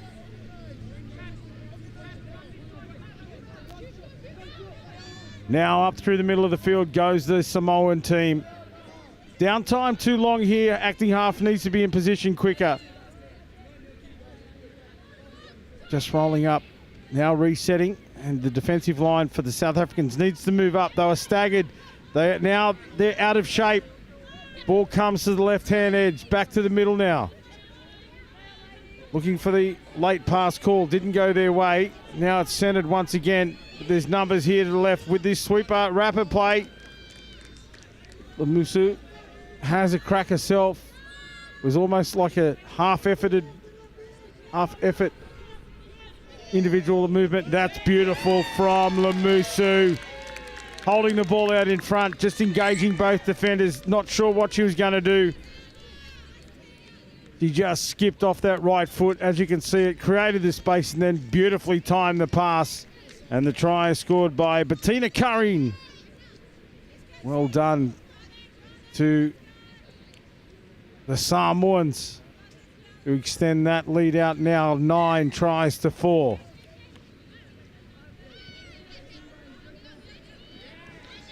South Africa give it away in their set corresponding to the tap-off. So not what South Africa would have wanted. And now the Samoans straight back on the attack. I can see there's Bailey Marchong. Ball in hand.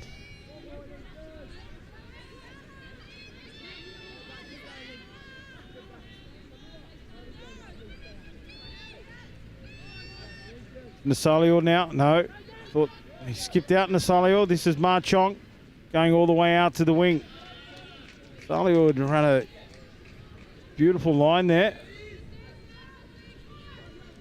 And now it is South Africa driving forward on the attack.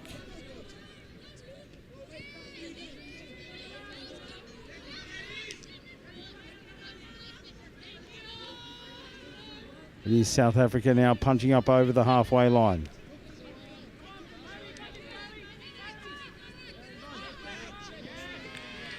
Unfortunately for the South Africans, just losing their footing was Ratitso. Rugena, always working tirelessly. Another one of those faces you see around the village, always smiling. Beautiful people of South Africa. As more also. There's always a vibe when the Samoans are playing as well. The drums, great support around the fields for the Samoans. All the teams sticking together. Be proud, waving their flags, and said the drums beating. As it is South Africa attacking the line now. Turns it back to the inside. Now they go back left. Nothing doing. And it is Kristen Graff who steps back into the middle, searching for a hold, but so far Samoan defence stands resolute.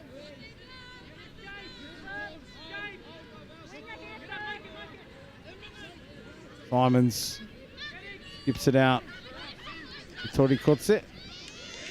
And Kraft goes through the middle, claiming the try, and the referee is going to agree and awards a try to Kristen Graff, and that is reward for effort here for Graff as she rolls into the line, exploits the offside players, and try time for South Africa. 9-5 Samoa. And we're joined here by Ben Meeks. Meeksy, great to have you aboard, mate. I was getting a bit tired there. Yeah, good afternoon, everybody. Yeah, it was just, thank you for doing that for us. I've been watching this from the sideline, so it's a good game so far. Samoa are doing really well against South Africa here. 9-5 it is, and kind of reflects exactly how much control Samoa have had, but both teams just cracking away at it and doing the best. Yeah, in the heat we've got in Nottingham at the moment, the teams are just trying to go up the field and just trying to crack each other, and small mistakes like that are going to happen. And Samoa get the ball back at halfway. You looked in to try and get some new subs on and go full field, well, go half the field and get another score. There's some dangerous players out there. You may have heard in commentary, number 3 and number 5 for Samoa, but definitely they're not isolated as contributing, as we see Nasalio in the middle as well. Try scorer. That's Nasalio there with the ball now. She's been dangerous and busy. And great speed out of half there for Ella Watkins. Yeah, Ella just goes short side there. He throws the ball away as well, so it's a 10-metre penalty to South Africa. It's a great relief for South Africa coming out of their line. Over halfway it is. I need to get numbers on here. This is Gruff. The ball, she releases. This is nice. Bending the back of the defence. There's Ratitso. The Regena in half. Left and right footsteps. She's through the line. She finds support. She does in the shape of that lady again, Kristen Gruff. Outstanding play there from South Africa. Back-to-back tries to the touch box women's. Let's have a look at it, and it really is Ratitso Regena. Here she goes through the line. She just gets through, and then she's just got to pick the right pass, and Gruff just gets over. She gets away from her player and gets the score in the corner. 3 players around the ball then that all converged on the acting half when they went across the line and found space for Gruff. Closer back to the scoreline as we see Samoa on the attack. There's a pass, well and truly out of play. Yeah, good right foot step, but just couldn't get the right to left pass to stick as good as the step. So South Africa will look to do the same as what they did last time. Go full field, go coast to coast as we call it. Now they move forward, rolling up to the sub box. Good drive from Waberski. Yeah. He's done that right throughout the tournament. Paige Waberski onto the ball hard and fast and back inside. There's Gruff again. Must be Gruff offside. again. Play offside call played. And another reward for effort. That's the South Africans rolling up the field, punching hard into the line, and the offside play through call. See it again. The ball back on the inside. Here's Gruff. Yeah, offside player number 3. That's Ma Chong called out, and Gruff takes it ahead. Back-to-back tries for Gruff and South Africa, so only losing by 2 now. I think South Africa have got a bit of an ascendancy here, and if they can go coast to coast and get another one, they might just get this win. Well, we saw earlier on Samoa scored straight after a South African try on 1 or 2 occasions, so they really need to stand tall here, the touch box ladies. There's the pass on the outside, just as I was saying it. Yeah. The line collapses. Good hit back there from Samoa. The link of South Africa just bites in, probably should have stayed out. That created the hole, and it's just a nice little 2-on-1 into that. Play. Logan Lemusu, the number 5, slips a beautiful pass away for Tila Lole.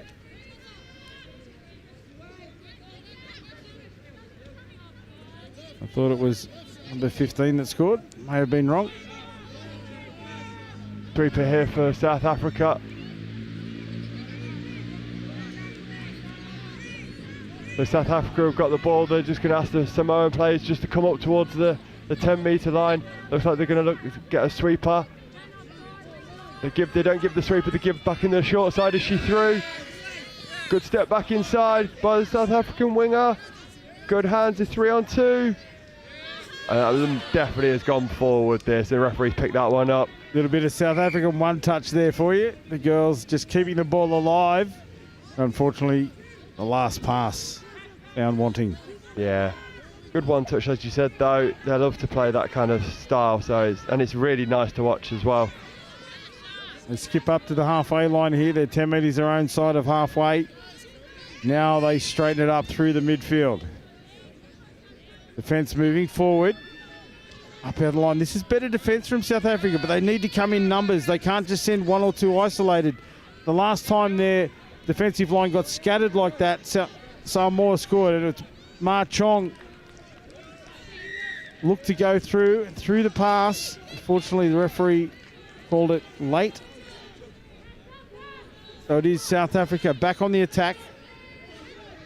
Good space here for South Africa as they roll on. That's Roberski again. She's done it a few times now, hasn't she? They're already over halfway. Renzi, she makes her way off. There's Graf again once more out into the midfield. It's another late pass, I think. That's the referee's going to call. Yeah, unfortunately, Gruff just looks to scoop through, didn't have many options, and she gave a touch and pass. So Samoa coming off the start. Oh, great step there to start there. And she's up out the line again, but as you said, the step is enough to get in behind. And now Samoa roll on. Good yards there. Oh, we're going to have a changeover. Penalty for over the mark. Overstepping the mark. Interesting. And now another penalty for not returning the ball to the mark immediately. I think South Africa have got to score here to try and keep the game alive. Only 3.5 minutes to go with 3 scores down. It's doable, but I think they've got to score here. They're going to send a sweep around. There's Gruff and Gorajena on there together. They are the danger pair. A lot's gone through them in the last 10 minutes. Jade Simons with the ball in hand from acting half. That's Gorajena. Corey Corsair. Tucked on this right-hand edge outside Gorajena. That's Corsair with the ball now. Another sweeper play. Corsair back to Gruff. Gruff. He's Gorajena. Just the pace moving forward. The referee's calling her offside and play through. There we go. He said they've got to score. Yeah, you did. You called it earlier. Let's have a look at it here. There's Corsair. Gets the ball off the deck to Gorajena. And yeah, try time. Ratitso. That's good from South Africa. They made sure that Dunn was on the 7-metre line, so the referee had to pull the players back to the try line, and that's what caused the offside call, and that's why they got the score. So South Africa hit back again. I think they need a tight defensive set here to have any chance of winning this game, but I think Samoa will look to do what they've done a few times and hit back after the South African score, the sweep. Yeah, good speed from the Samoans. That's Bailey Ma Chong. And as we were saying before, they need to hold firm here, this South African defence. And they couldn't. It's a great dive there from Charlie Fleming. So have a look at it once again. A little pop pass, and she just stood up. As soon as she saw the footwork of the defender behind the line, She went hard at it, and that's try time for Charlize Fleming. 11-8 now.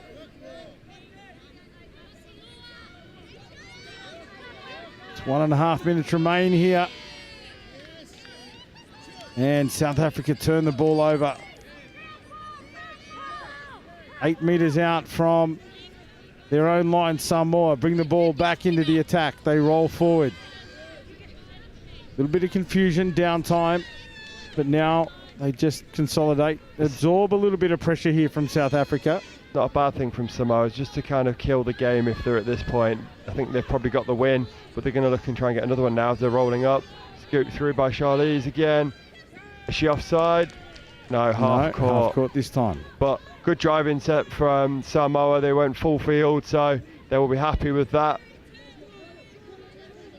That's Paige Waberski. A little bit slower that time, but still meters made. Now here we are in the final minute of the game.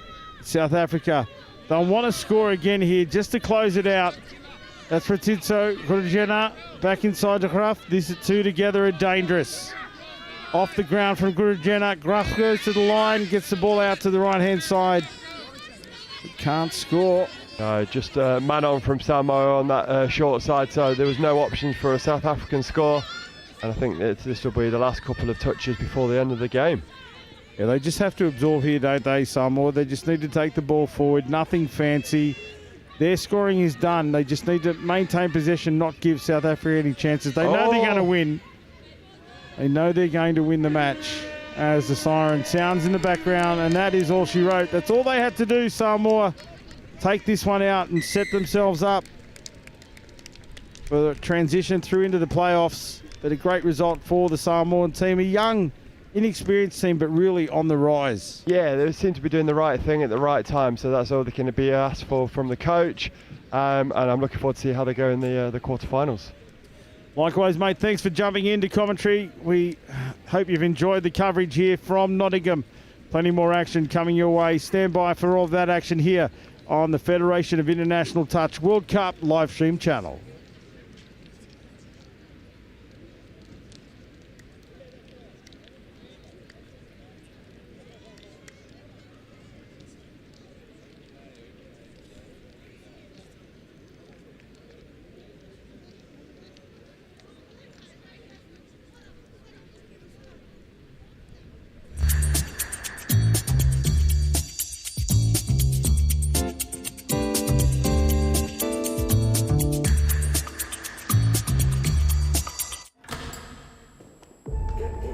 So what does it mean to you? The time? Sweat. The passion. The thrill. The determination. The support. The camaraderie.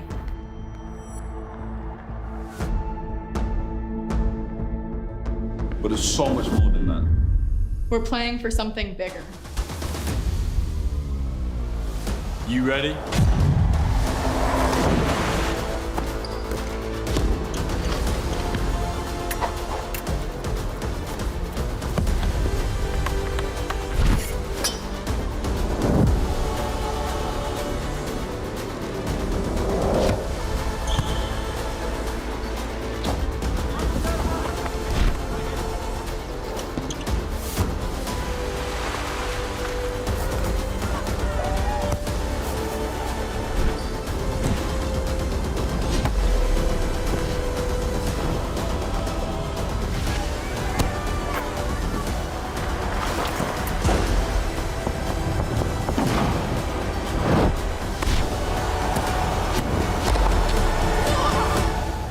Question is, how are you going to leave your legacy?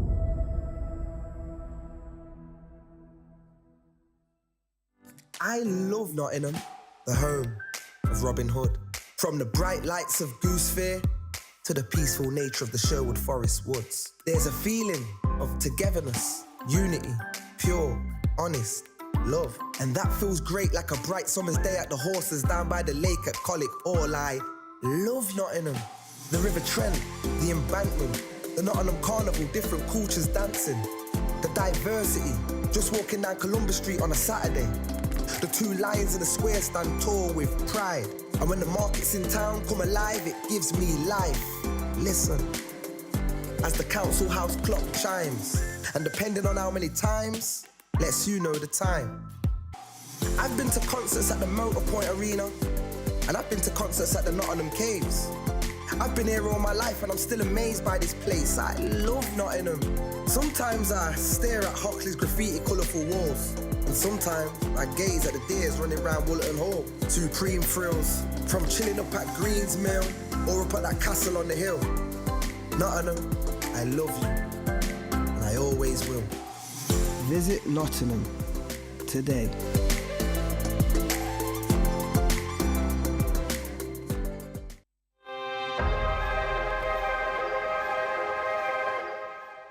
HyDex is a project which is funded through Research England. It's a project and program which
Nola, and I'm representing the HIDEX programme, which is one of the sponsors of the Touch Rugby World Cup. HIDEX is a collaboration of a number of universities based in the Midlands, including the University of Nottingham. One of HIDEX's main aims is to support industry to innovate, developing new products and services in the hydrogen economy. We decided to sponsor the Touch Rugby World Cup, particularly in relation to energy use, so that Geopura, a locally... Welcome back here to Nottingham for the Touch World Cup 2024. It is finals time, Mel Day. We have waited 5 days, 5 years for it as well. 2019 in Malaysia, but it has arrived. The Mixed Opens division, Germany, who finished 4th in Pool A, will take on the top-notch Aussie side, who are aiming for yet another Mixed Opens World Cup title. Very exciting. Absolutely chomping on the bit to see some finals footy action. And Germany, a solid mixed outfit. We've seen their senior mixed perform well above expectations this weekend. So it'll be great to see the Opens come out now.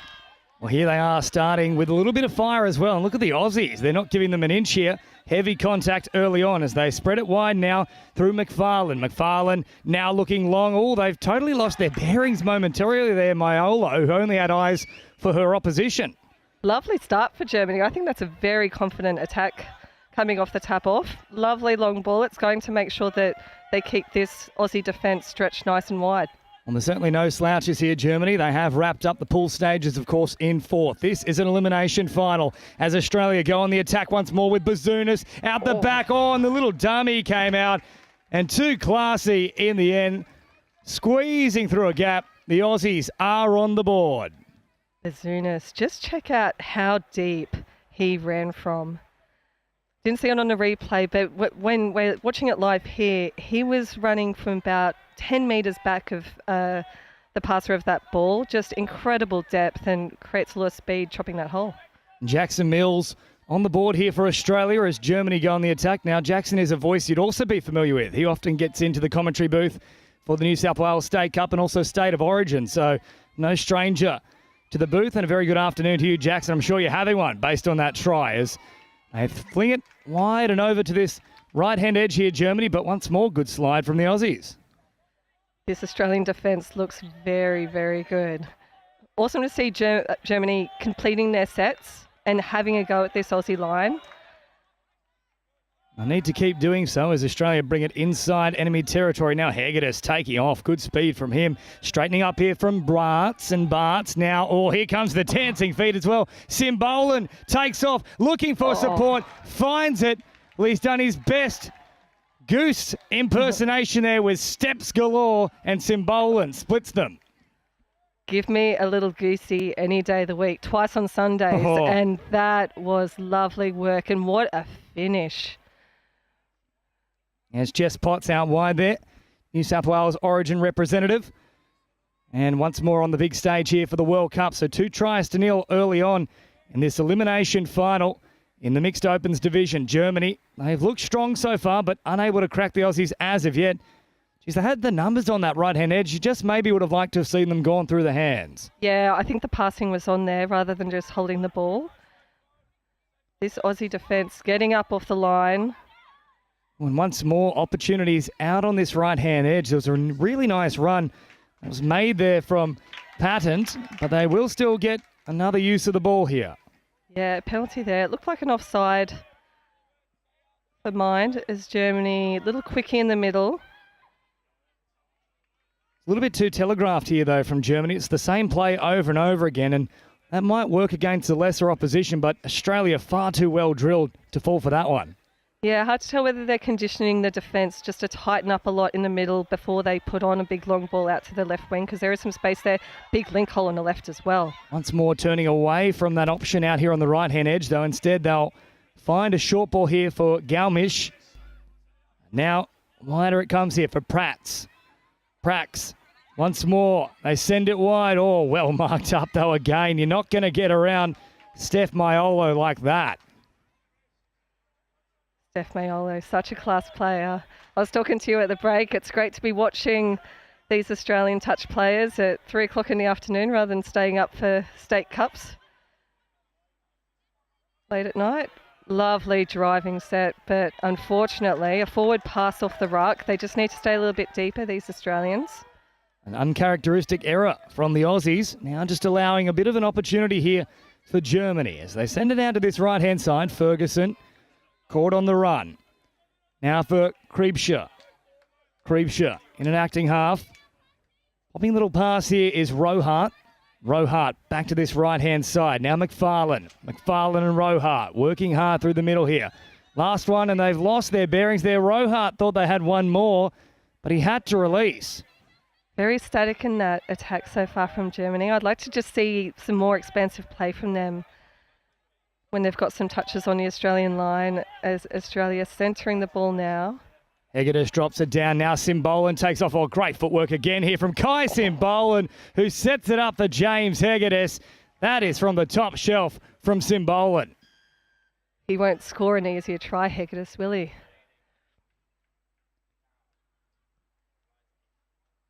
Lovely bit of work. Little step back inside and easy as you like. So Hegedus on the board here in the elimination final. 3-0 to the Aussies after just over 5 minutes of play. Germany really needs something on the board here quickly. They'll take off and head towards this right-hand side, or out of acting half and very close to being caught. And then just falling shy there for Kriebsch. And as a result, Australia through Hegedus, now working upfield. Simbolan, popping a little pass here for Bartz. Bartz into enemy territory. Hegedus, Simbolan. Geez, the drive is just so quick here from the Aussies. Look at them chew up the metres. Now those troops arrive just in the nick of time. Mills hanging on this left-hand edge. They'll go to the right instead. Oh, tough one to take there for Olivia Goodsall. And a try goes begging. That awkward height when you get that bullet pass. Just kind of just below your head. Very difficult take. As Germany driving towards their box now.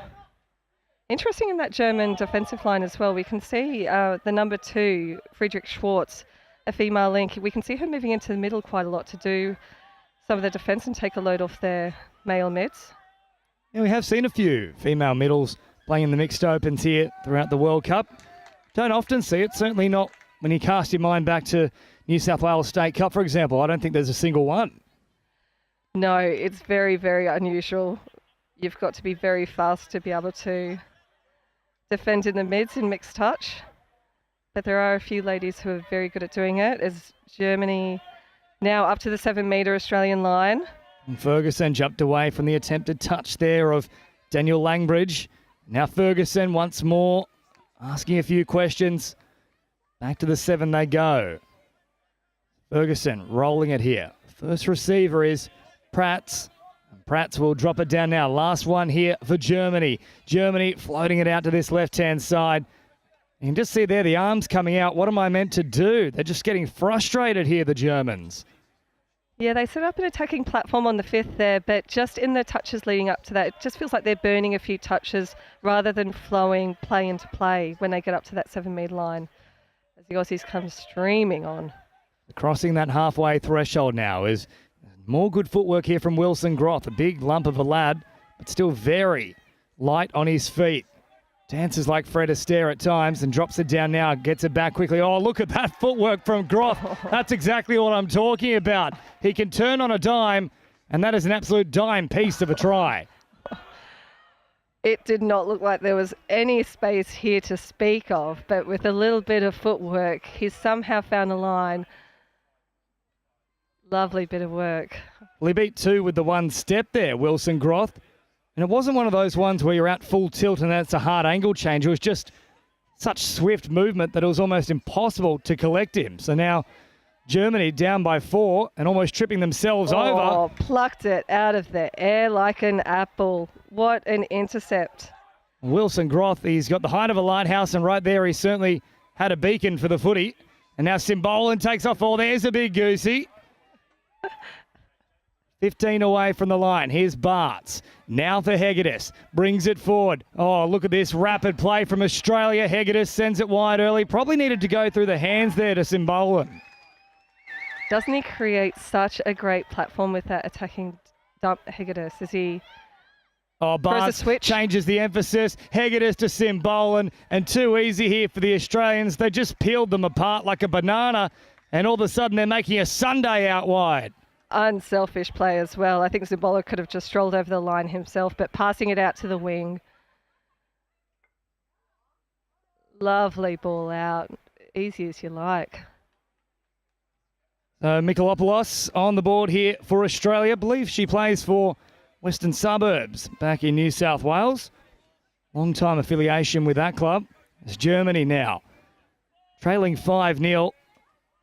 They've been working hard, but this is the kind of class that we expect from the Aussies. They're just almost impossible to beat, and if you are any chance, you need to be not about perfect, you need to be perfect. You really, really do. Against the Australians, we're seeing some lopsided scoring, but lovely defence from Germany. What a great shutdown on that last pass, putting the pressure on, forcing the error from the Australians.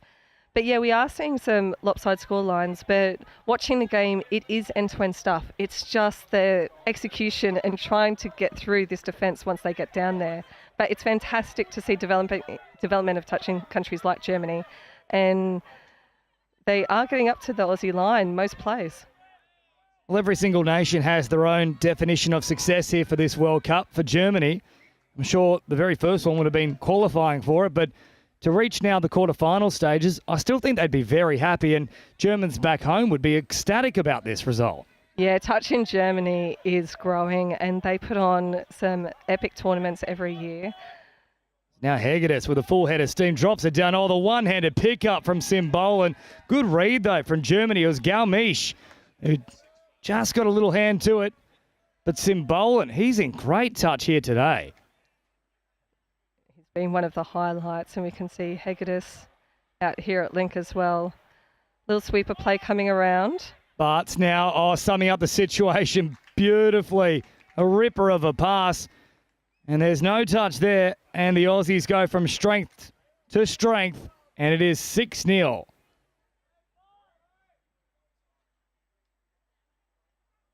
Just a class apart, aren't they, the Australian team? Well, you need to ask the question, who can stop them? Usually we look to New Zealand, but the way this Australian side is performing across the first 5 days, I'm not sure anyone can stop them. No, the mixed open especially just looks so strong.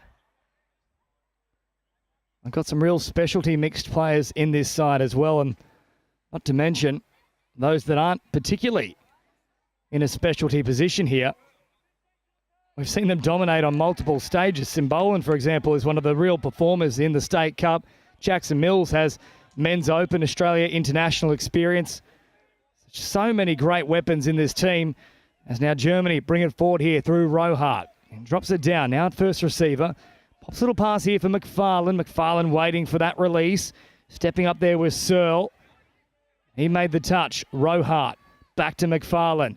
Looking for that quick strike dump. They get it here. Rohart. Oh, that was looking nice for Germany.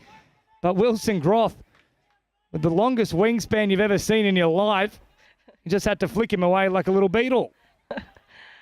Yeah, in Australia, we've got to be careful there to make sure that they're walking up off the line. I thought they looked a little bit static in the defence there, and you could hear Germany trying to tell the referee to pull the Aussies forward. The speed of this. Hegedus again, so his speed has really caused huge issues, and Barnes once more with the ball playing. Well, Simbolan usually is the provider. This time he receives, and it's served to him on a silver platter, and it's another try here for Australia. I mean, the Aussies definitely have it just in terms of touch skills, growing up with the sport. Obviously, a lot of Australians start playing in primary school and you just develop all those skills to such a high level, but it's their physicality, it's their fitness, their speed. It's just a class apart in terms of these athletes that we're watching this afternoon. Based on the way they're playing, I wouldn't be surprised if they actually started in the womb here, the Aussies. Comes back to the 7 now. Big dummy popping out to that left-hand side. Meters on offer momentarily for Stock, and they send it wide. Oh, once again, they've been pinged here, Germany. They're certainly trying things. They're asking questions, but it must be very frustrating out there for them. So Bart's now will send it back here for Simbolan. Hegedus brings it forward once more. I think the next task for Germany is to just rack up those little wins. Each time they can turn away Australia, build a little bit of confidence and gradually try and get themselves into a scoring position. Yes, we see Mackenzie Davis make some incredible yards on the far side wing. But Drop down quickly as well. Sorry here, Mel, but they're on once again here, the Aussies, and Jackson Mills has a second for Australia. It is absolute clockwork out there. 8 tries to 0. this was a class apart. Long ball out, recycling the ball. The German defence just not covering quite soon enough, and Australia 8-0 up. Smiles all around here for Jackson Mills. Big high five there with Tim Bartz, and why not? They are flying high here, the Aussies. 8 tries to 0, and it looks like another one might be brewing here because they're rolling upfield with reckless abandon. Groth now at first receiver. Brings it to the middle. Ferguson makes the touch. Groth once more sums it up. Oh, good read, though. Stepping across out wide, shutting it down. Groth, though, once more going to ask another question. Draws it in. Oh, and then once again, Sonicson has made a couple of great reads from out wide. That was a great set from the German team. We can hear their supporters in the grandstand cheering every single time that they shut out this Australian attack. Unfortunately, a ball down from Germany, just getting put under a lot of pressure coming up off their own line. Now Searle out to this right-hand side, stopping on a dime once again. The big dummy comes out nearly all the way through. There's a lot of supporters watching on as well here. You might not be able to see it on your screen, but up where the shade is, of those giant pine trees here at Nottingham, it is absolutely packed at the moment. As once more the Aussies come back to that 7-metre mark. There's a little question as well there from Pratt, who's saying, really, did you have to walk right through me, Wilson Groth? And Groth once more as an option. They'll send it long instead. Oh, good footwork too. Mikolopoulos makes the Germans look a little bit silly there. And it was great footwork. Yeah, it was brilliant. This German winger just getting caught out, and that's where you need your link to come across and provide that covering defence. But you were exactly right earlier. When you're on the receiving end of a scoreline like this and facing a team like Australia, you've got to set those small targets. And for me, for Germany, it would be retaining it for your set of 6 and making up to the Aussie line, which is what Germany are doing consistently, and just trying to lock Australia out of your own try zone as they get the penalty here, Germany. So I'd like them to just string through a couple of attacking plays together. They seem quite static when they get a repeat set on the line as they dump on the 7. Now Rohart, big step came out. Hegedus was up there to meet him, 14 on 14. Roll it back here, and they weren't ready for it, though, the Germans. Now they send it off to this right-hand side again. Simbolan up to make the touch as McFarlane looks long. Instead, comes up with a flick pass here for Rohart. Hegedus, though, up to meet him. Still a couple left here for Germany. Rohart bouncing around. He's a ball of energy. Now the last here. Bartz back to McFarlane. McFarlane looking long. Had he hit Link? It was indeed on there for Germany. That was their best chance yet. Yeah, that was a good attacking set. And the Australians have got to be careful here. They're dropping very, very early prior to the touch being made. And if I was a German team, I'd be pointing that out to the referee because they could potentially get a repeat set on the Aussie line as they come through from their sub box. Lovely drop down as well. And then all around the corner. That's just toying with the German defensive line there. Stop it. Bazunas goes in. And that brings up double digits now for Australia. That had no right to be thrown, that pass. What do you do if you're the German defence here? Just getting absolutely turned around in 360 degrees, that German defender. It's just the speed that they're coming through at. We're always taught as defenders to make the touch, make sure we profile and keep our body position towards that short side. But when someone is steaming through you like that. Well, Germany are known for their great pretzels, and McFarlane actually looked like one after he was turned inside out there. Lovely little ball around the corner. About 15 shy of the halfway line now go the Aussies. Searle brings it forward. Already double digits. Can they add an 11th to the sheet before half-time as Mackenzie Davis, just 19 years of age, brings it forward. Hegedus once more Cymbolan, the one-handed scoop over the top. Oh, it's the Cymbolan masterclass. And once again, Maiolo's on the spot. They'll get one inside the final minute of this first half. And for good measure, Maiolo will even fix the corner post.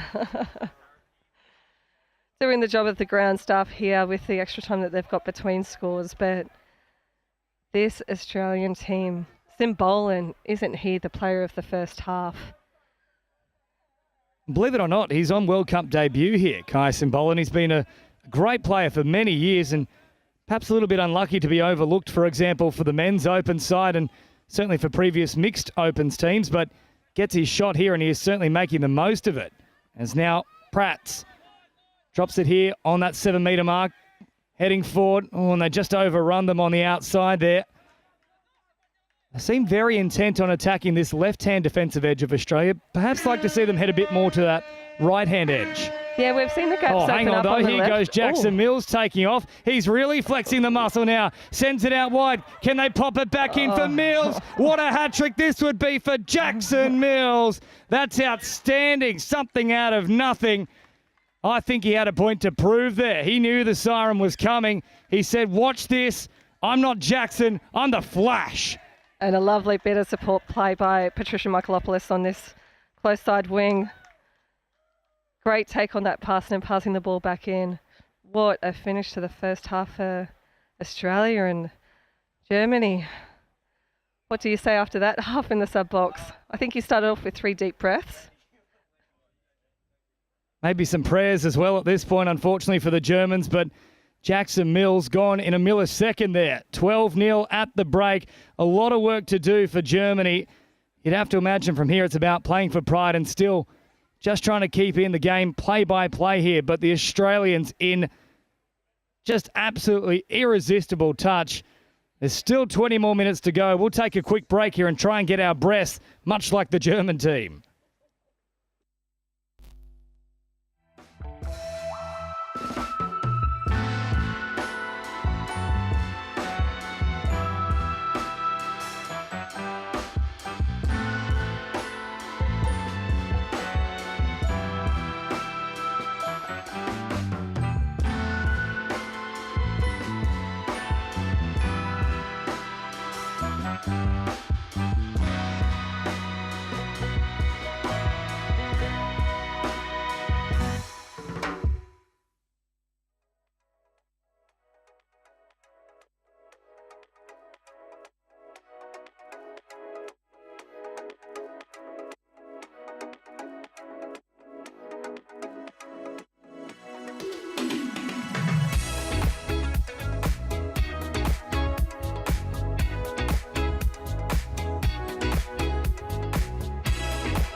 Welcome back here to Nottingham. Second half action about to get underway between Australia and Germany in the Mixed Opens elimination final, quarterfinal stage of this competition. Germany, you can probably tell here on the scoreboard, they have been humbled by a ruthless Aussie side in the first 20. Yeah, it's been one-way traffic in this half. Australia just putting the champagne touch on field one for us this afternoon. There's an official standby. As we wait for the siren to kick off the second half. We've talked about, though, Mel, what success means for different nations, and for Germany, given the result of the Malaysia World Cup where they finished 21st, just qualifying for these final stages of the competition. That is the big win here, and now looking to link up. Oh, acrobatic as well on an apex. Well, there's the whole show and everything here from Zach Bazounis. You won't see that too often. It's a circus trick. That'll be nice for his personal highlights reel here. Don't think he had a lot of choice but to do a roly-poly out there. No, I think that was all he could do with the space he had on offer. That's an outstanding finish there from Bazounis. But yeah, Germany coming 21st at the last World Cup in Malaysia. So to make an elimination final and to be playing Australia here today, it speaks to the growth of the quality of touch in Germany. They're going to be thrilled to be out here on field one this afternoon. They've just got to watch those passes from the ruck here, Germany, as they dump on the 7 metres. Gets it back now. Oh, pops a little pass on the inside. It was nearly there for Germany, but staying up in the line was Wilson Groth. And that's another difference here between Australia and the other teams. They are alert constantly. A lot of other sides would have dropped back at that point. Yeah, absolutely. Defence shutting that down quickly. But yeah, this Germany mixed open side, obviously we have the Euros every couple of years here in Europe as Australia go on the attack. Searle and Groth just toying with the middles here. Germany, they've gone a little bit quiet in the stands and in the subs box there. What do you do against such potent attack? It's very tough. We saw the German link, Lisa Teigumbers, kind of getting caught in no man's land out there. But to make that shutdown, it would have just created so much space outside of there's not a lot you can do in the face of this attack. Hegedus now makes the touch. Ferguson, Prats, that was better here from the Germans. Mackenzie Davis, though, a really good read from her, jamming in from that link position. It was one that had to be made. Yet again, they just opened up half an opportunity here. The Germans, Ferguson. That was closer than it probably looked. I thought that looked very, very close there. I think it was just the fact that the Aussies were just off their line and got that touch in. But what a lovely dive that he has. I'll tell you what, the whole grandstand will go up if Germany can get across the line here, because the Aussies, fine touch here. They've done very little wrong. They've offered no real opportunities here for Germany. And once more, they're just driving forward. Out now for Mills. Mills taking off, floats a pass over the top. Oh, did they get there in time, Germany? It's going to be tight, but it will be cleared through. Maiolo has yet another try here. It's 15 for the Emus. She finishes so well. Unlucky of this German defence. Ooh. Yeah. Could have gone either way, that one. You can see the desperation of that winger from Germany. Great covering defence, just not quite there in time. I think that was simultaneous. So Germany may be a little bit unlucky on that one, as now Davidson steps off the right foot, but only as far as Searle. Rolled back here. Davidson. Waiting here in the middle. They'll head out to the right-hand side through Becker. Davidson once more, looking long, trying to test out the wings here for Australia, but Michaelopoulos was on the spot. She's been very good, Sonicson, but unable to get across the line there. But I like that movement from Germany, asking questions, and now into the action. Here comes McFarlane. Absolutely, and they forced not only the winger to come across, but the male link to come, and it opened up a bit of space on the inside. They just got to look for that inside ball when they throw it long, but get the ball in Sonicson's hands, because she looks dangerous out there. Lemmer rolls it back here for McFarlane. Rohart grabbing across to this left-hand side of the field, bouncing around. Searle up to meet him. Gets the strike dump, though. Rohart once more looking dangerous. for the Aussies with a high pressing defence. Once more, no room for Germany to work with. They'll just roll upfield once more. Watch this transition with the subset. It's just so quick. 2 plays and they're already at the half, and now they'll cross it on number 3. Davis up towards the 10 now. Hegedus, ball in motion. But Simbolan over the top. Absolute mechanical precision here from the Aussies. That is as smooth as it gets. Watch this passage of play, committing the defender before passing each of these balls.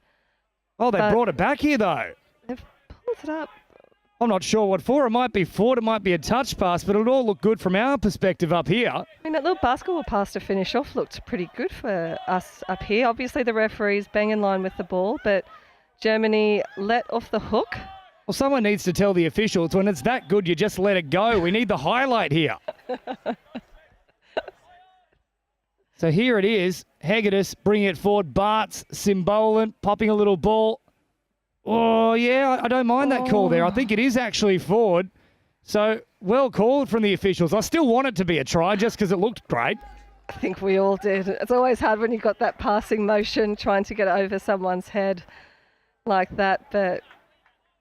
Well, it's probably the only thing Simbolan's got wrong in this game.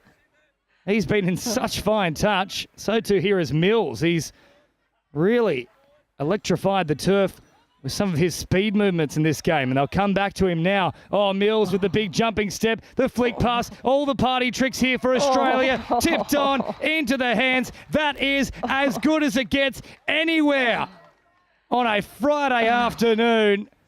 And Goodsall has another one. I mean, that last one was called back, but the Aussies have just said, if you're not going to include that on our highlight reel, we'll give you another. What a right foot step. Oh, no. I have seen a lot now. I actually need to think I have to go get my eyes washed because that was dirty to look at. And Gaben Prax coming over in the cover D. He almost got over there. It was great, desperate chase from Germany. They're leaving it all out on field 1 this afternoon against this class Australian team. Lovely fire up over to the left, but unfortunately, I think hip's not straight in that ruck there. Unfortunate, because there was definitely space over here for the Germany team. So 16-0 now to Australia. 12-0 at the break. And now look at Mackenzie Davis again. Great speed. Hegedus follows up in like kind. Quick play the ball. Bartz, it's building again here. Building, brewing, you name it. It's all happening here for the Aussies. They'll go back on to the 7 and a fresh set to play with. Yep. Simbolan now drops it down. Hegedus, Simbolan sums it up. Probably needed the spiral pass there. Went for the flat one and didn't have the legs. Yeah, not enough juice on that one, unfortunately. But Mackenzie Davis, the number 10 for Australia, and the female link, the way that she is coming onto the field and carrying that ball at such speed and intensity. Oh, no. Oh.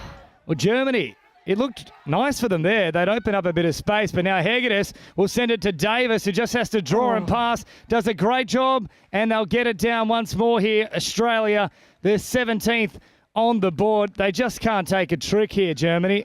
No, a German assist to a try. Unfortunately, it's not one of theirs, as they throw an intercept that the Aussies have just capitalised on. And Mackenzie Davis again. Gee, she did well there, Davis, because there was actually still a lot of work to do, and Germany were swinging across in cover very quickly, so completely committed the defender, and once more Goodsall. Well, I've lost count of the tally for her and also Steph Maiolo. They're all just getting across the line. Another one here for Maiolo, but I think between the two of them, they've probably got around about 10. So drop down now here for McFarlane. Popped up here for Rohart once more. You fancy if something is to happen, it probably happens around Rohart, who takes off once again, floats a pass. Didn't read it well enough, though. Germany. Rohart is creating opportunities, but they need better angles for their links and wings. Yeah, they do. And maybe just a little bit more depth to give themselves a bit more time on the ball, because the Aussie defence is so up and in their faces. Just standing a little bit deeper might create some other opportunities. Last one here now. Searle picks it up. Groth again off the left, collapsing off the right. Wilson Groth, he must be the most agile 7-foot-tall human on the planet. And coming into a game like this, James, the Australians would have been feeling confident, obviously, coming into this game. What kind of goals do you reckon they would have set for an elimination final like this? It's hard to tell, but I think for the coaching staff, it would have simply been a case of every single play, we're looking to execute those protocols, our principles, and it's not a case of scoring from every play. It's just sticking to that process, regardless of the score. And we've seen that. They haven't let up off the gas whatsoever here, as now Prax brings it forward here for Germany, floating a pass, and it's just a little bit of space. But look at how casually Bartz steps up to make the touch. He just walks into Payton there, as now it comes back for Galmish. And again, a turnover here for Germany. So inside the final 10 minutes, and the only goal they have, of course, is just to compete on every play. They are doing that, Germany, but they'd really want to avoid this blowing out anymore. Yeah, the Aussies are starting to pick out a lot of these loose passes from Germany.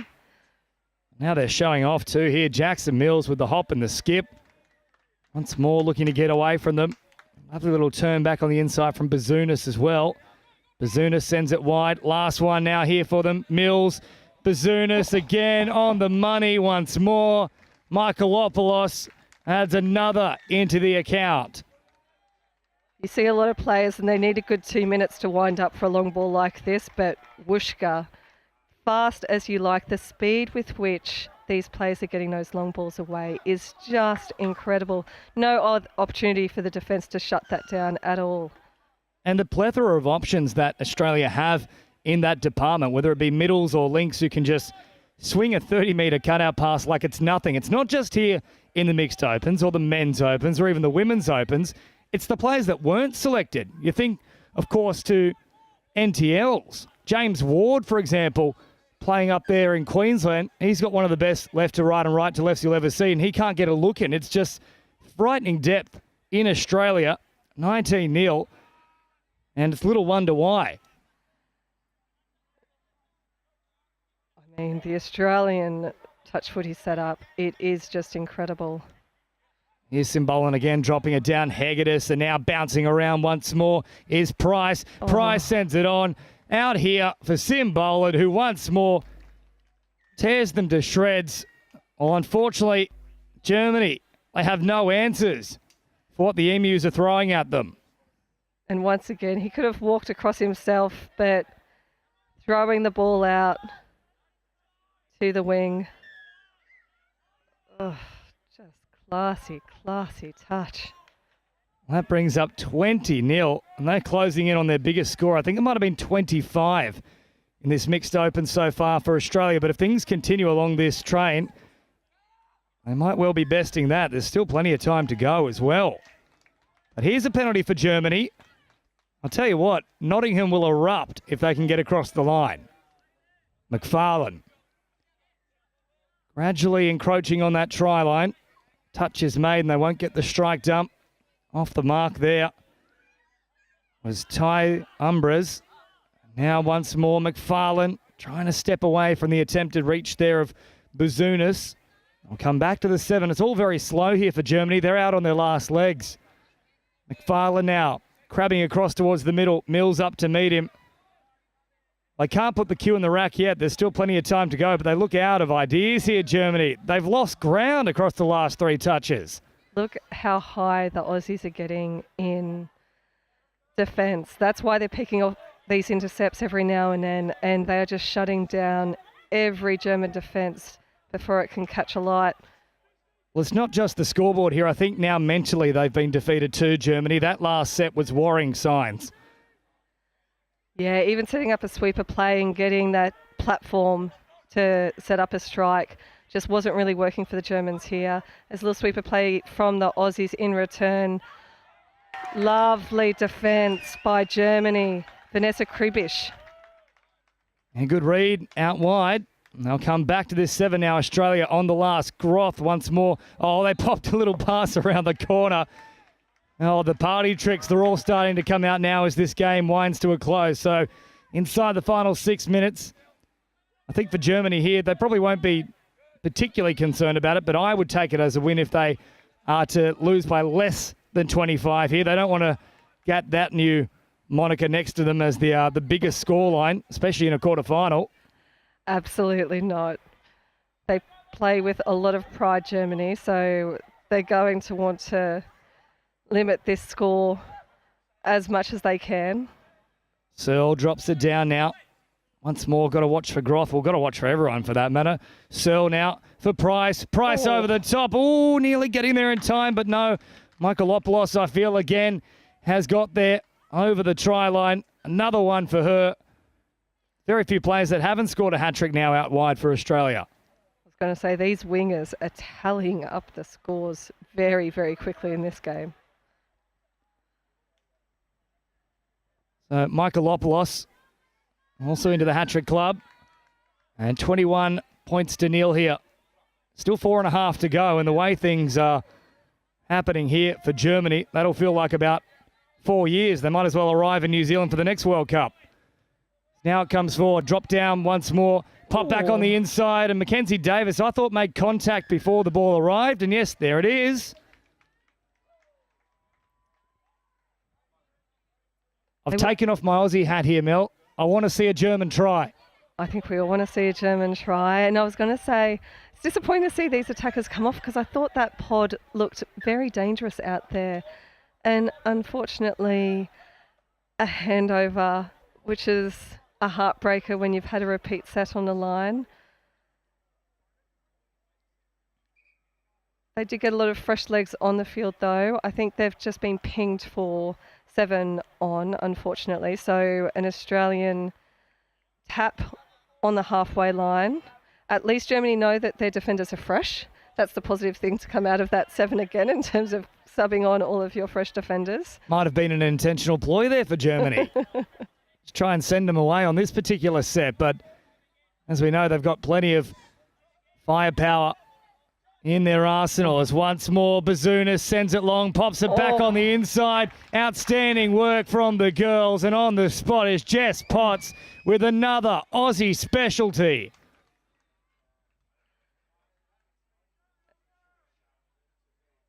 And I think Bazounis could have scooped through there. There was a massive gap in front of him. Instead, sending it wide to the ladies, helping them out with their score sheets for this game. Not that they needed any more favours because they've been outstanding in their finishing today. 22-0 here for Australia, who just go from strength to strength with every match they play. Mills now keeping a high pressing line, and they'll scoop it up once more here, Germany, and send it out to this left-hand edge. It's a real mismatch, though. They can't be targeting Bartz out there. He's got oodles of pace. They've got to look on that right-hand side. I'll turn away from Ferguson again here, but they keep going back that way, and you're never going to get around Bartz. He's too quick. Yeah, you can't beat them for speed on the outside, can you? So you've got to try and set up something else. Roll into the line, try and catch an offside defender. Throw a few switches in there to try and confuse the defence in terms of their numbering up. Oh, Price with a little round the corner ball. Searle was looming as well. How'd that come off? I think all the Germans might have started eating their hats. And now that one comes spewing out as well. And it's another penalty here for Australia. They can't take any tricks here, Germany. Oh, that little switch ball. Eliciting a synchronised moan from the commentary box. I'm not touching that, Mel. They head towards the try line here once more. Australia, once more the same result. Wilson Groth really racking up the tries here. All of the Aussie contingent. Just having a look at their list, I don't think we've seen a try yet for James Price, but that'd be about it. Chris Lennon hasn't been utilised. They're saving him for perhaps the semi-final. 23-0 now, sorry, Mel, with 90 seconds to go. Talking earlier, the winner of this game is going to take on the winner of the Lebanon Jersey game in the next part of the action in the mixed open. Well, both teams have been punching above their weight. Oh, it was on there for the Germans. Again, they had to hit Link. It's another good opportunity, and with just under a minute remaining now, this is just about it here for Germany. They'll turn it over. And the way things are unfolding, you'd probably back Australia to score one more here and make it 24. The draw and pass, and now down the sideline they go. Well caught here from Sonicson. Is now Hegedus up over halfway. Maiolo, Bartz, Davis, shown back on the inside. Hegedus turning it once more here. They are toying with them here, the Aussies, bouncing around. Look at how fresh they still are. The Germans out on their feet. And Australia are about to start a marathon instead. And now they'll take off with Price. Back to this 7-metre mark they go. Final moments of this match, 15 seconds on the clock. Can Germany hold out? They'll pick it up again. Bazunas once more with the bazooka and finds Michaelopoulos once again. 24 points to nil as the siren sounds. But here's the good news, German fans. It's not the worst result. 25. You've survived. Absolutely, and done themselves a lot of credit on the field, Germany, consistently making it up to the Australian line, putting together their sets of 6. I thought their completion rate was very good, considering they were being put under a lot of pressure by this Australian side, but, oh, those Aussies. That was lovely. This might sound a little bit strange, but far and away, that is the best performance Australia have put in. 24-0. Look, it probably is accurate. That's how good they were. But it's not about Germany here. Germany certainly asked a few questions. They had some good scramble at times, but I'm terrified. Looking at the Aussies for their opponents in the semi-final, they are just getting better and better. They were spectacular, and you could see they, rather than scoring the easy score, they were testing themselves. They were putting pressure on their wingers, putting that long ball out there. So they were trialling some different things for the more challenging games coming up, but very, very, very impressive. So Australia will either take on Lebanon or Jersey. Two smaller nations well and truly punching above their weight in this World Cup. Jersey, I believe, only has a population of about 40,000 people. And here they are on the big stage, making it all the way to the quarterfinals in the mixed open. We'll find out that result moving forward. But full time here at Nottingham between Australia and Germany in the mixed opens division. It's an Australian shutout, 24 points to nil.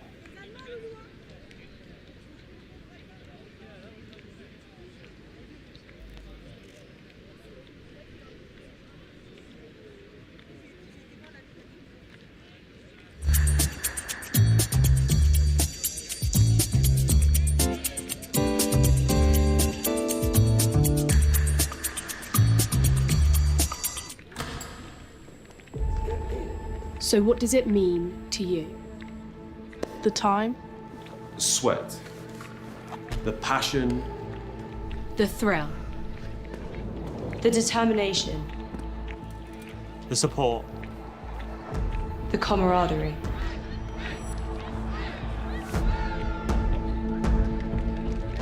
But it's so much more than that. We're playing for something bigger. You ready?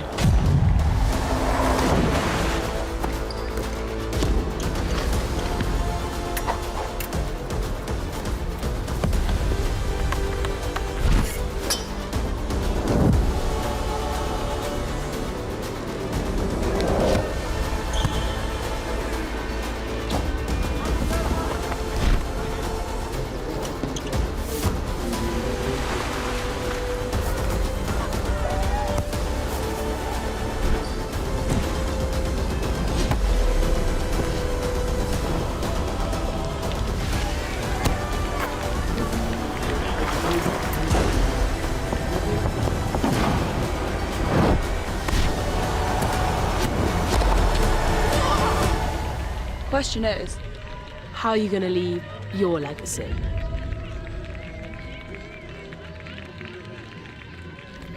I love Nottingham, the home of Robin Hood.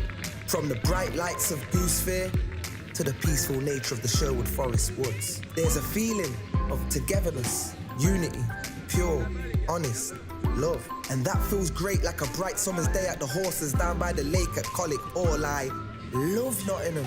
The River Trent, the embankment, the Nottingham Carnival, different cultures dancing. The diversity, just walking down Columbus Street on a Saturday. The two lions in the square stand tall with pride. And when the market's in town come alive, it gives me life. Listen, as the council house clock chimes. And depending on how many times, lets you know the time. I've been to concerts at the Motorpoint Arena, and I've been to concerts at the Nottingham Caves. I've been here all my life and I'm still amazed by this place. I love Nottingham. Sometimes I stare at Hoxley's graffiti colourful walls, and sometimes I gaze at the deers running around Woolton Hall. Supreme thrills, from chilling up at Green's Mill or up at that castle on the hill.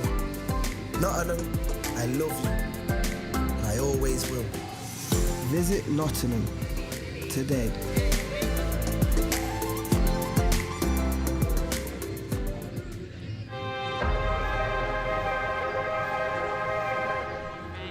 IDEX is a project which is funded through Research England. It's a project and program.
How did that compare to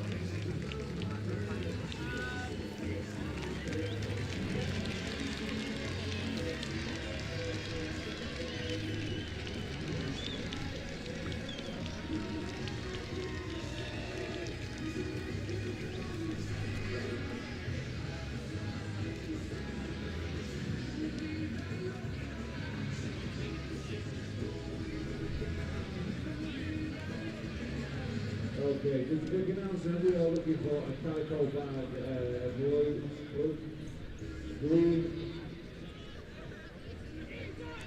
green calico bag, it's a clean calico bag. It says untangled, and it's got the ref kit and personal equipment, personal belongings inside. Please have a look around, it's a clean calico bag. And it's been picked up from field 3. This is the referee kit needed for this tournament and personal belongings. If you picked it up in error or if you can see it, please can you get it returned to the volunteers or through control. Thank you.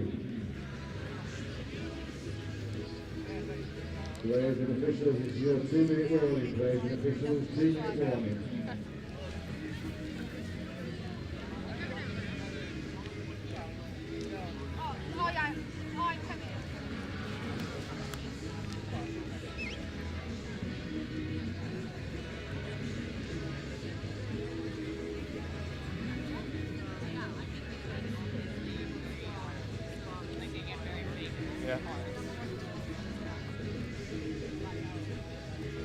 I love Deutschland. It's our turn now.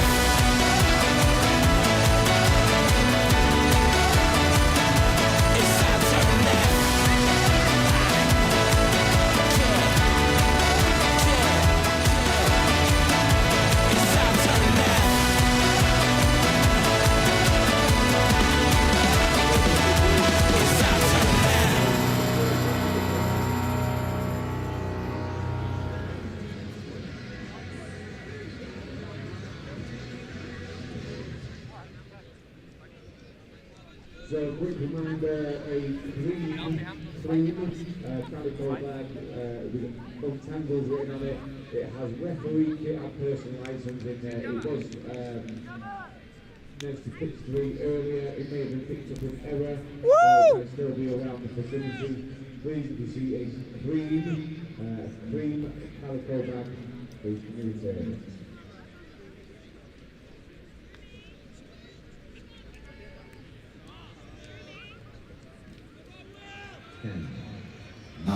Welcome back to Highfield, pitch 1, day 5, Touch World Cup 2024. It's elimination games once again. Mel, we're excited. Finals footy is here, and I can't be more pumped. And here we have in front of us Wales, the reigning European champions, playing Belgium for an all-European elimination final, as Belgium testing the line of the Welsh here. Yeah, Belgium looking for the link punish. Check back on the inside. Ball is there, goes away. But that will be ball down. And already it's the Chantrain brothers in the middles causing problem for Wales. But they defend the first set well, and a good transition there for Wales. Absolutely, and players to watch for Wales is the number 10 coming on, Dan Roberts. He is an outstanding player for them. Definitely played a big hand in winning a lot of their European championships. Great long ball, great dive. Exceptional player as he winds up now, sends it out to the wing. Whooshka. And what were you saying about the long ball, Mel? A lovely, lovely long ball. Dan Roberts. And it is indeed Dan Roberts going over, delivering the first ball long to Emily Towns, opening the scoring in this elimination game. And it's one of those games where Wales definitely come into it the favourites, but Belgium have done really well to stay in this competition. They'll take a lot of confidence coming into this eliminator. Absolutely. I don't believe Belgium were at the last Euros, but to make it through to an elimination final is fantastic for them. And in this team, they've got a few really steppy blokes out there that have created a lot of issues for the teams that have played against as they step back over to the other side. Fifth touch, trying to string a bit of phase play together. Just doesn't quite work out there on the far side wing. Yeah, unfortunately, there was a good opportunity there for Belgium to take the phase immediately, but unfortunately, a bit of a misread.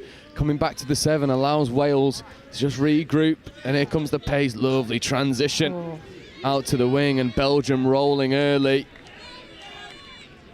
They're coming over halfway,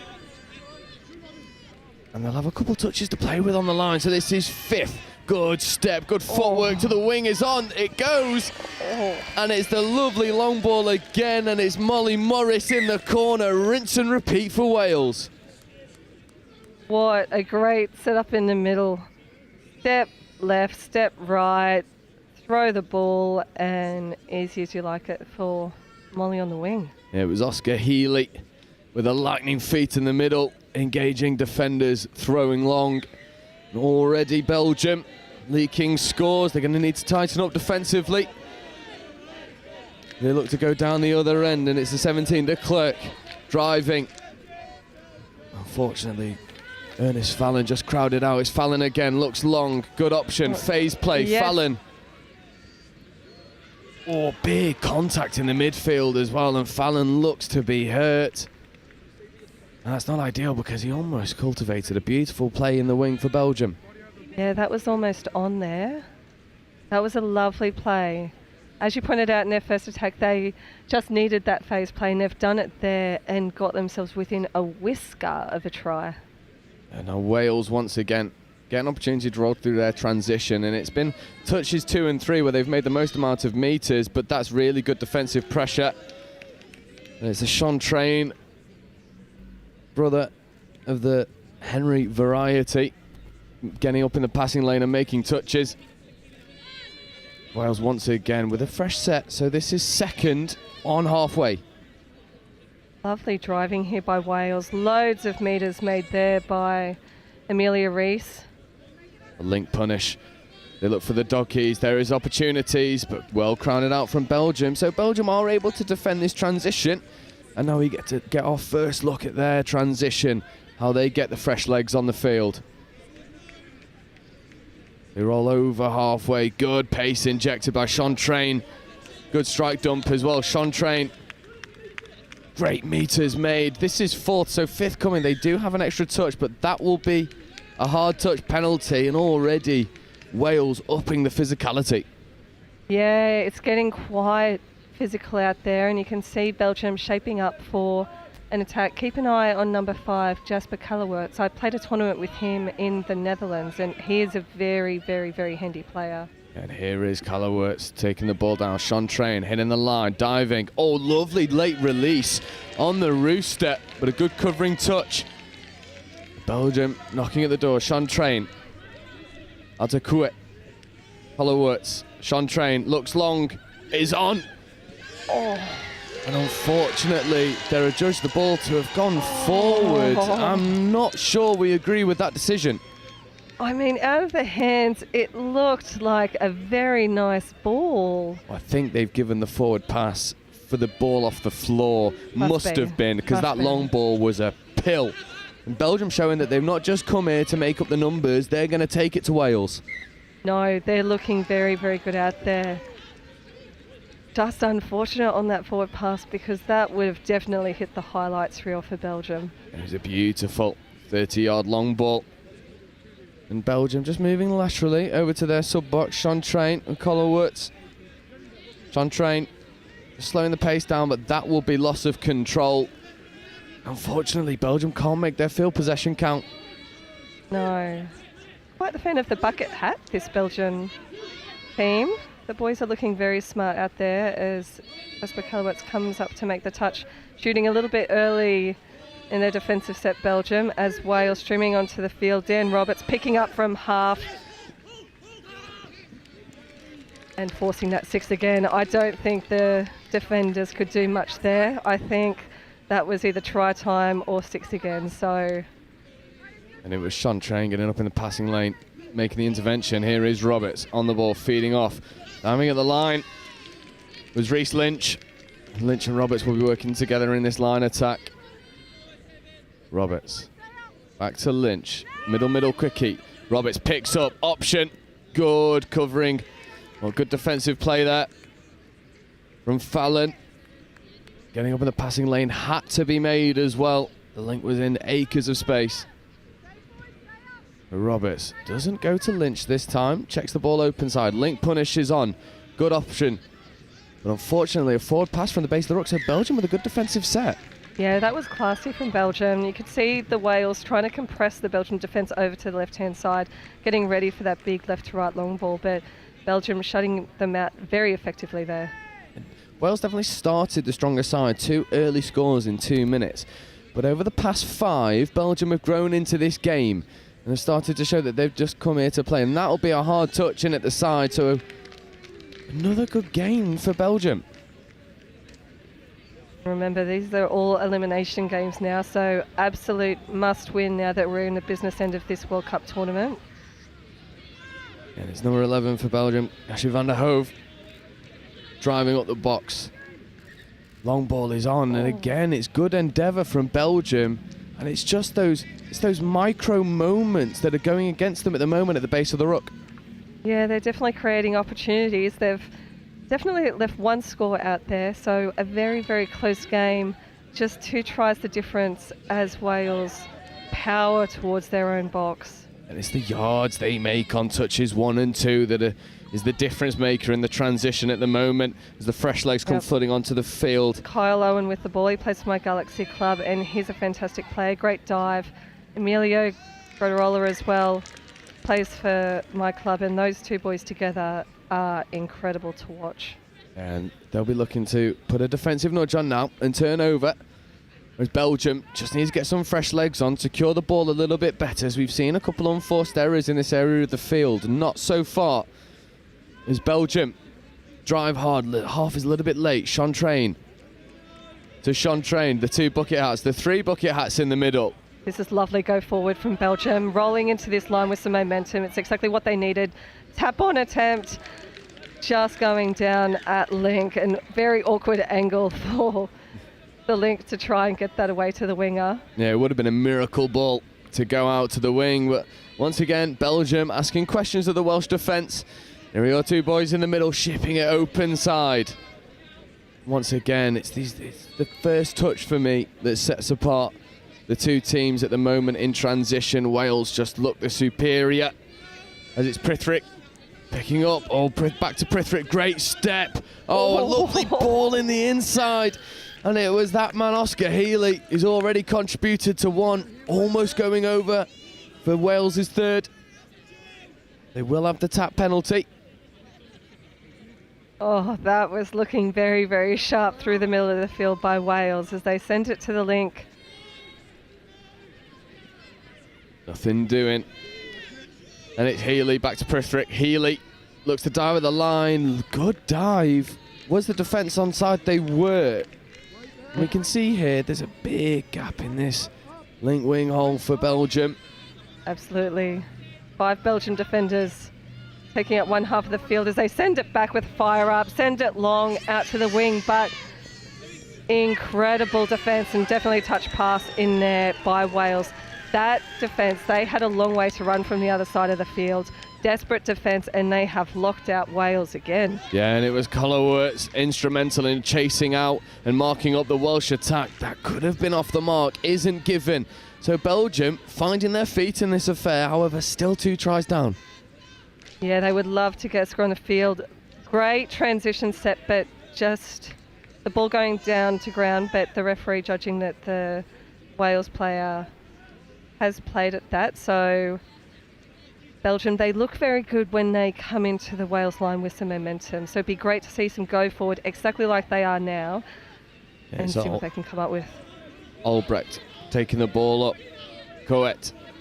Link punishes on. Inside ball to Albrecht is also there. Good feet. Oh, and that'll be 6 more. It was Kuwait in acres of space. Almost coming off there for Belgium. Yeah, just incredible. Stefan Bonden, the Belgian winger, great heads-up touch. Taking that ball, stepping back in, promoting it forward to the link and getting a 6 again. But unfortunately, a ball down, just a handling error from Belgium, but they are looking very dangerous when they're getting up there. Yeah, and it was Gashi van der Hove trying to pop the ball to Houllier, but just didn't quite happen for Belgium. They are asking questions, and that, again, that could have been off the mark. So a couple of those going, and a great feat to step around the onrushing defender from Prithrick. And here comes Wales scooping through, great pace, lovely flick, 3-on-2. Can they execute? Hopping over the covering touch. I don't think the touch was made, and it wasn't. Wales turning on the style. Add this to the highlights from today. A no-look pass from Kyle Owen. Little hop to avoid a diving touch from Emilio Brederolo. It was a beautiful play, and again off the back of the turnover. Transition rolling through. Wales, when it starts to click, look absolutely electric. If you're a Belgium supporter, you just need them to get this next score. It'd be so imperative. Link punishes on. They look open side. Good long ball. Wingers there racing the corner, but the covering touch is made. Another Welsh player down. Really sure what happened in that instant. Maybe a boot. Cat flying up in the face, but this is 5th, so no touches to play with. Belgium have to create something from nothing, and they don't. So Wales will have a great opportunity to go and get the fresh legs on. Yeah, that was another great sort of play. I think Belgium have definitely earned a try out there. It's just not reflected on the scorecard. Just those final passes not working out for them, and the Wales defence outstanding. Yeah, Prithrick wrapping around on the doggies. Retreating defender. Was she onside? Yes, she was. Referees are happy. So once again, Wales asking questions, but Belgium, on that occasion, do have the answers. But as we've seen, as they get into the red zone, just running out of ideas. Yeah, when they throw that long ball, it looks very good, but what you'll see Wales do is they'll just target one side of the field and condition the defence and really contract the defence to one side, and then they'll ping that long ball. I'd like to see Belgium do something similar, especially when they get a repeat set on the line. Just target one side of the field and try and open up the defence a little bit more. Yeah, Collerworth, great feet. Sean Train on his outside. Wingers in acres of space, and that'll be 6 more. And for me, that ball has to go directly to the winger. Collerworth might be kicking himself. It didn't. And Wales get essentially a try saver in the corner. That was an absolute try saver, that Wales hand that came up to bounce that ball away. But Jasper, isn't he looking dangerous in the middle? Little step off his left foot. He's got great feet and speed, as demonstrated in the previous play. And there's the Chantrain brothers working in the middles. Middle quickie, just a little bit slow. Passive link. And it's not a bad idea to try and find Collerworth on the mismatch on the left edge. But again, it's the accuracy of that final ball that's left wanting. Yeah, they're lucky to get a penalty here, so they'll test it out again. But I think you're exactly right. That link hole looked very much on, especially when they've shaped up the mismatch. The male link against the female link, trying to get that change in speed. But we've had a Belgian player unfortunately go down in the middle of the field. It doesn't look good either. I think it was Stefan Prithrick flying out of the line, making a touch, and the touch looked fair. It was just one of those nasty collisions that can't really prevent on occasion. Unfortunately, it seems to be the ankle that might have taken a bit of a stomp. And it's we can't quite see it at the moment, but it's one of the Chantrain brothers who look to be a real bright spark for Belgium. That's not good news. No, we do hope he's okay. See the magic spray coming out.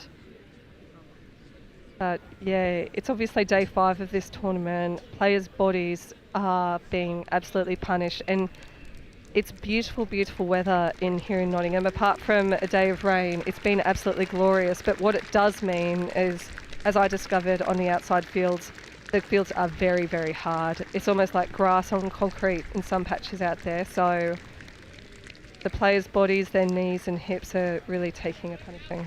Yeah, definitely. And it's Louis Chantrain that's unfortunately had to come off, and it looks unlikely that we'll see him again. But not forget, Belgium still have the opportunity on line attack. That's a good option. Great phase. Ball goes to the wing. It's a bit too loopy. If that ball was flatter, it would have been on. But again, really good shoot out of the line. Fifth touch. I'm not quite sure how he evaded the touch on first. Brilliant hands to regather that ball. But that will be 6th touch turnover. So Wales with another dominant defensive set. Absolutely.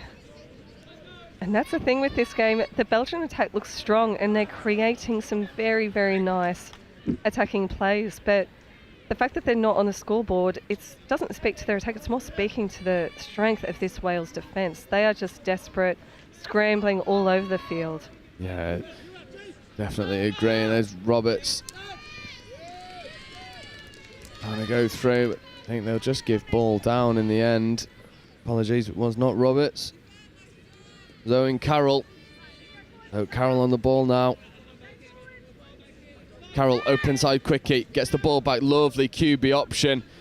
Deep bomb out to the wing, and is that ball down? It is indeed. And it was number 13, Reece Lynch, delivering the ball out to the wing.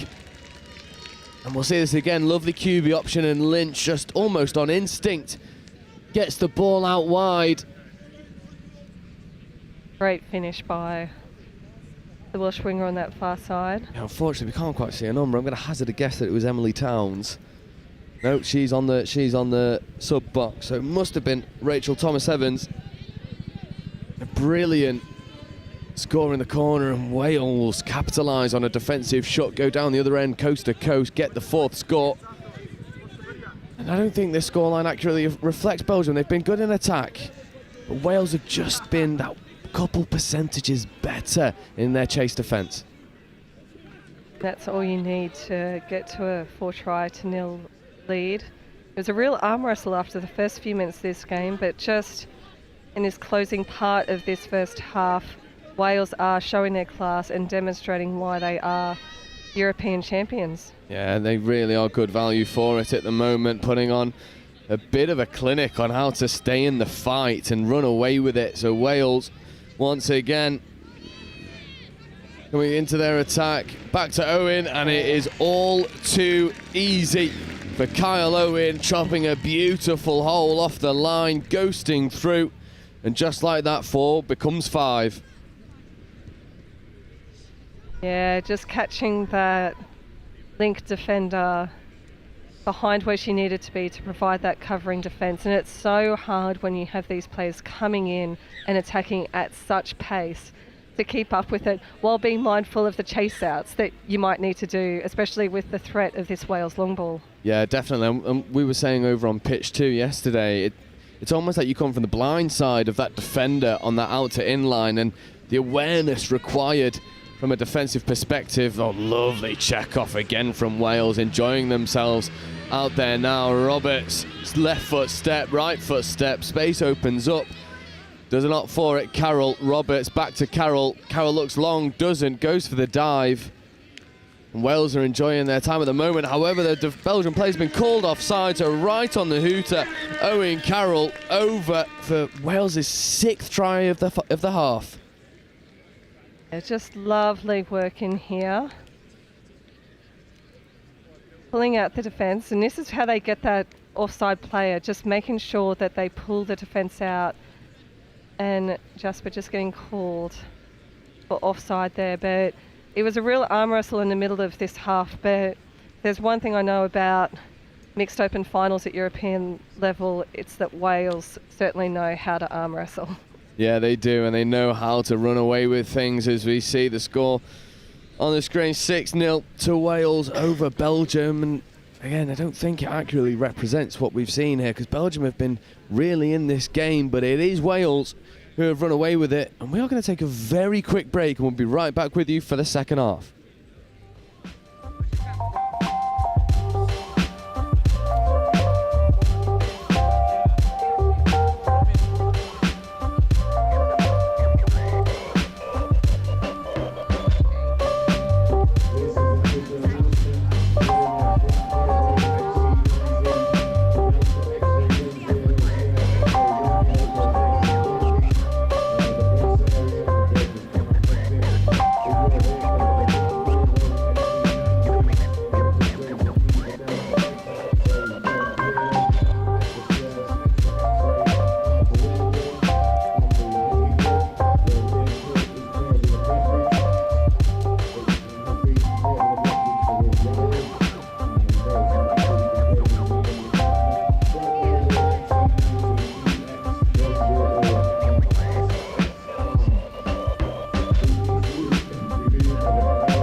Players and officials, stand by.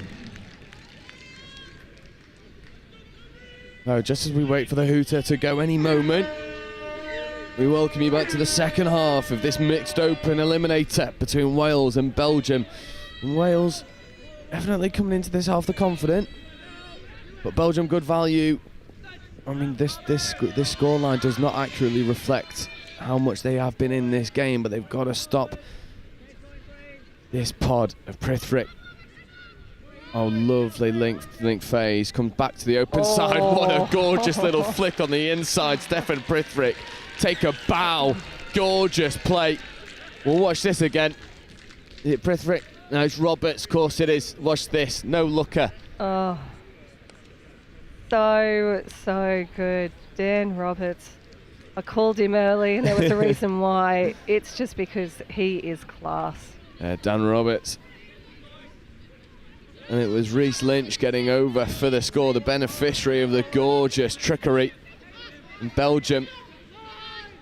With Sean Train, needs to get over. Good link hole, but just not running through that gap. Stood waiting for the ball to hit his hands, and Wales are able to crab across and cover. And once again, it's Sean Train. And it's Henry, Sean Train, trying to make things happen for this Belgian side. Yeah, you're exactly right. They were just a bit flat in that attack there. Rather than standing at depth, running onto that ball and being able to change the angle at which they're running onto that ball. Yeah. As Emilio on the outside, I think that's going to be a touch pass there. I think what you just summed up about the Belgian line attack directly contrasts what we've seen from Wales. And we've seen that depth, that speed at which they're hitting the ball, running lines. And Belgium definitely have the better support of the two, but it might be in vain. Oh, lovely meters made. It's Gashi van der Hoef getting over for what is a 30-40 yard gain. Though 7 on momentarily, referees don't spot it. Belgium get away with it. They got very lucky then. We could see someone bolting off the field at the halfway line. Yeah, and it was one of those moments where they're like, oh, no, not me, and they're straight off. But unfortunately for Belgium, doesn't matter anyway, because Jasper Collerworth's just guilty of the forward pass. Uncharacteristic forward pass from Collerworth. He's been a very bright spark for this Belgium mixed open side. Well, here come Wales once again, driving through at pace, and here's Roberts. We know what he's capable of. Little hitch kick, dummy switch, nothing doing. Well marshalled by Belgium.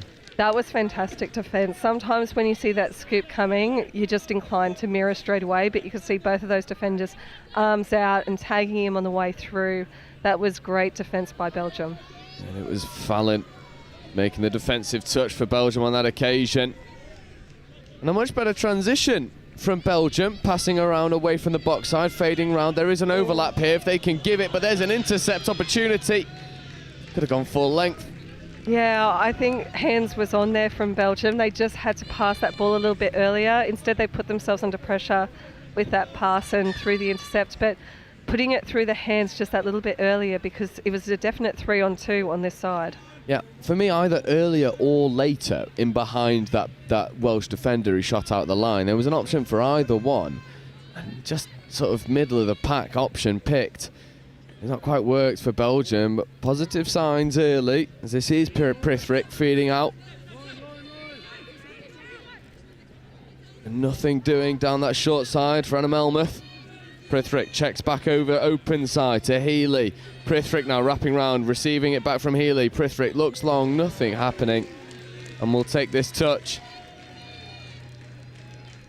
So Prithvic and Healy again.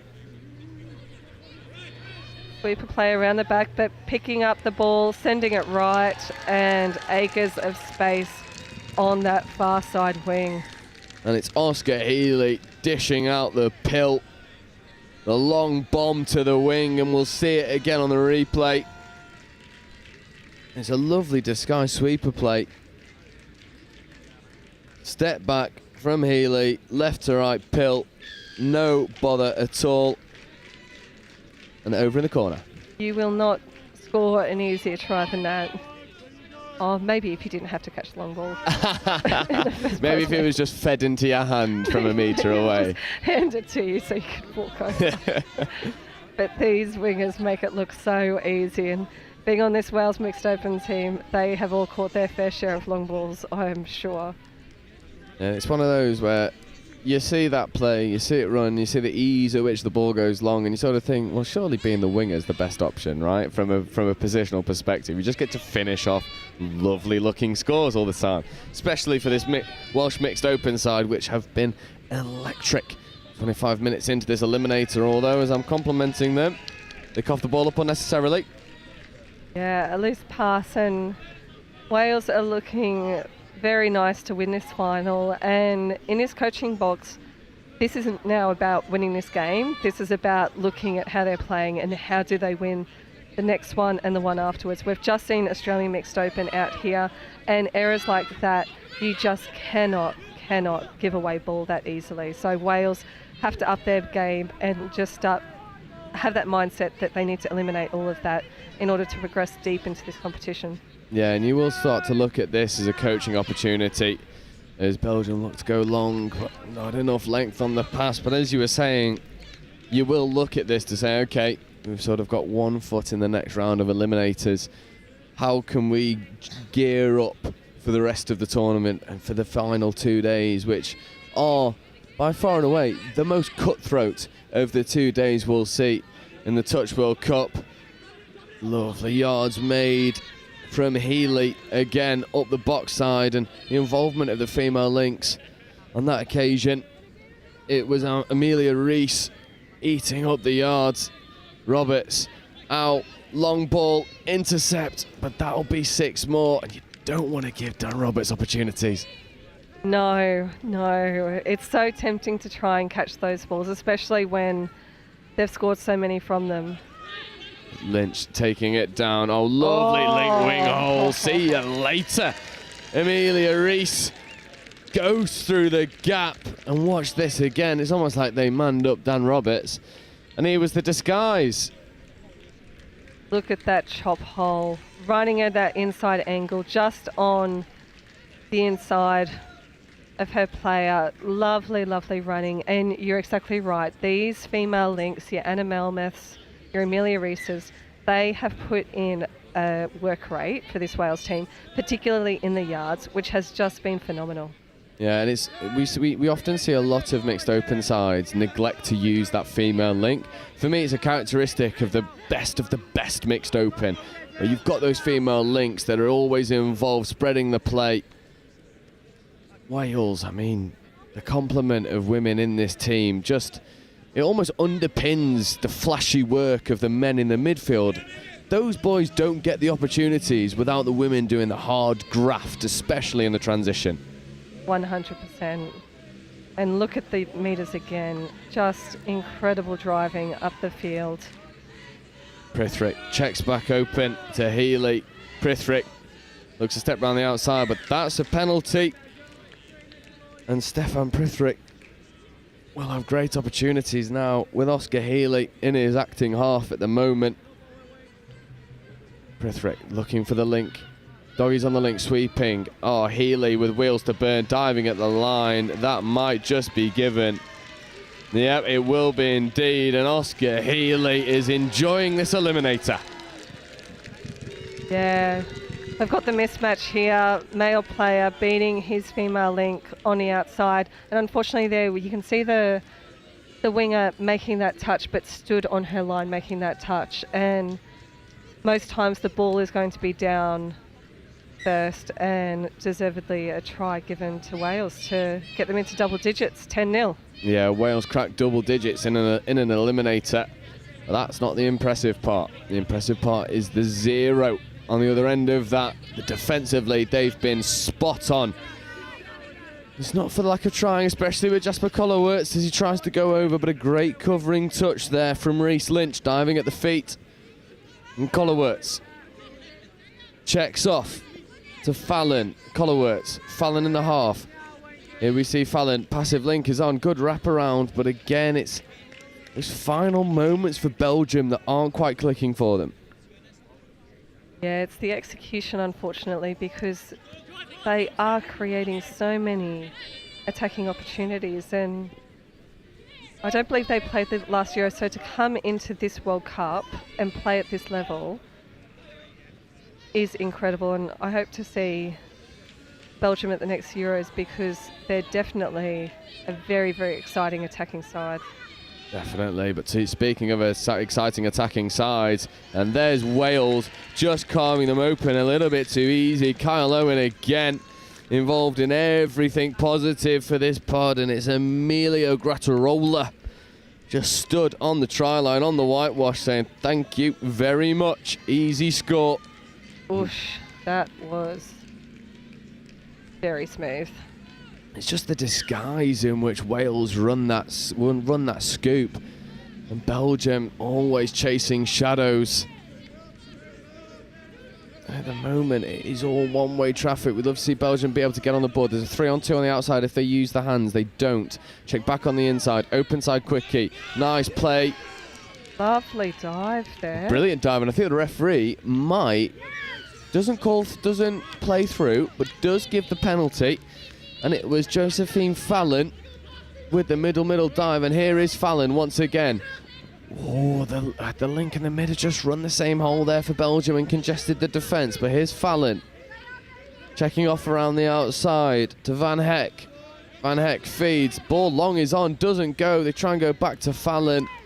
Another opportunity for Belgium goes begging.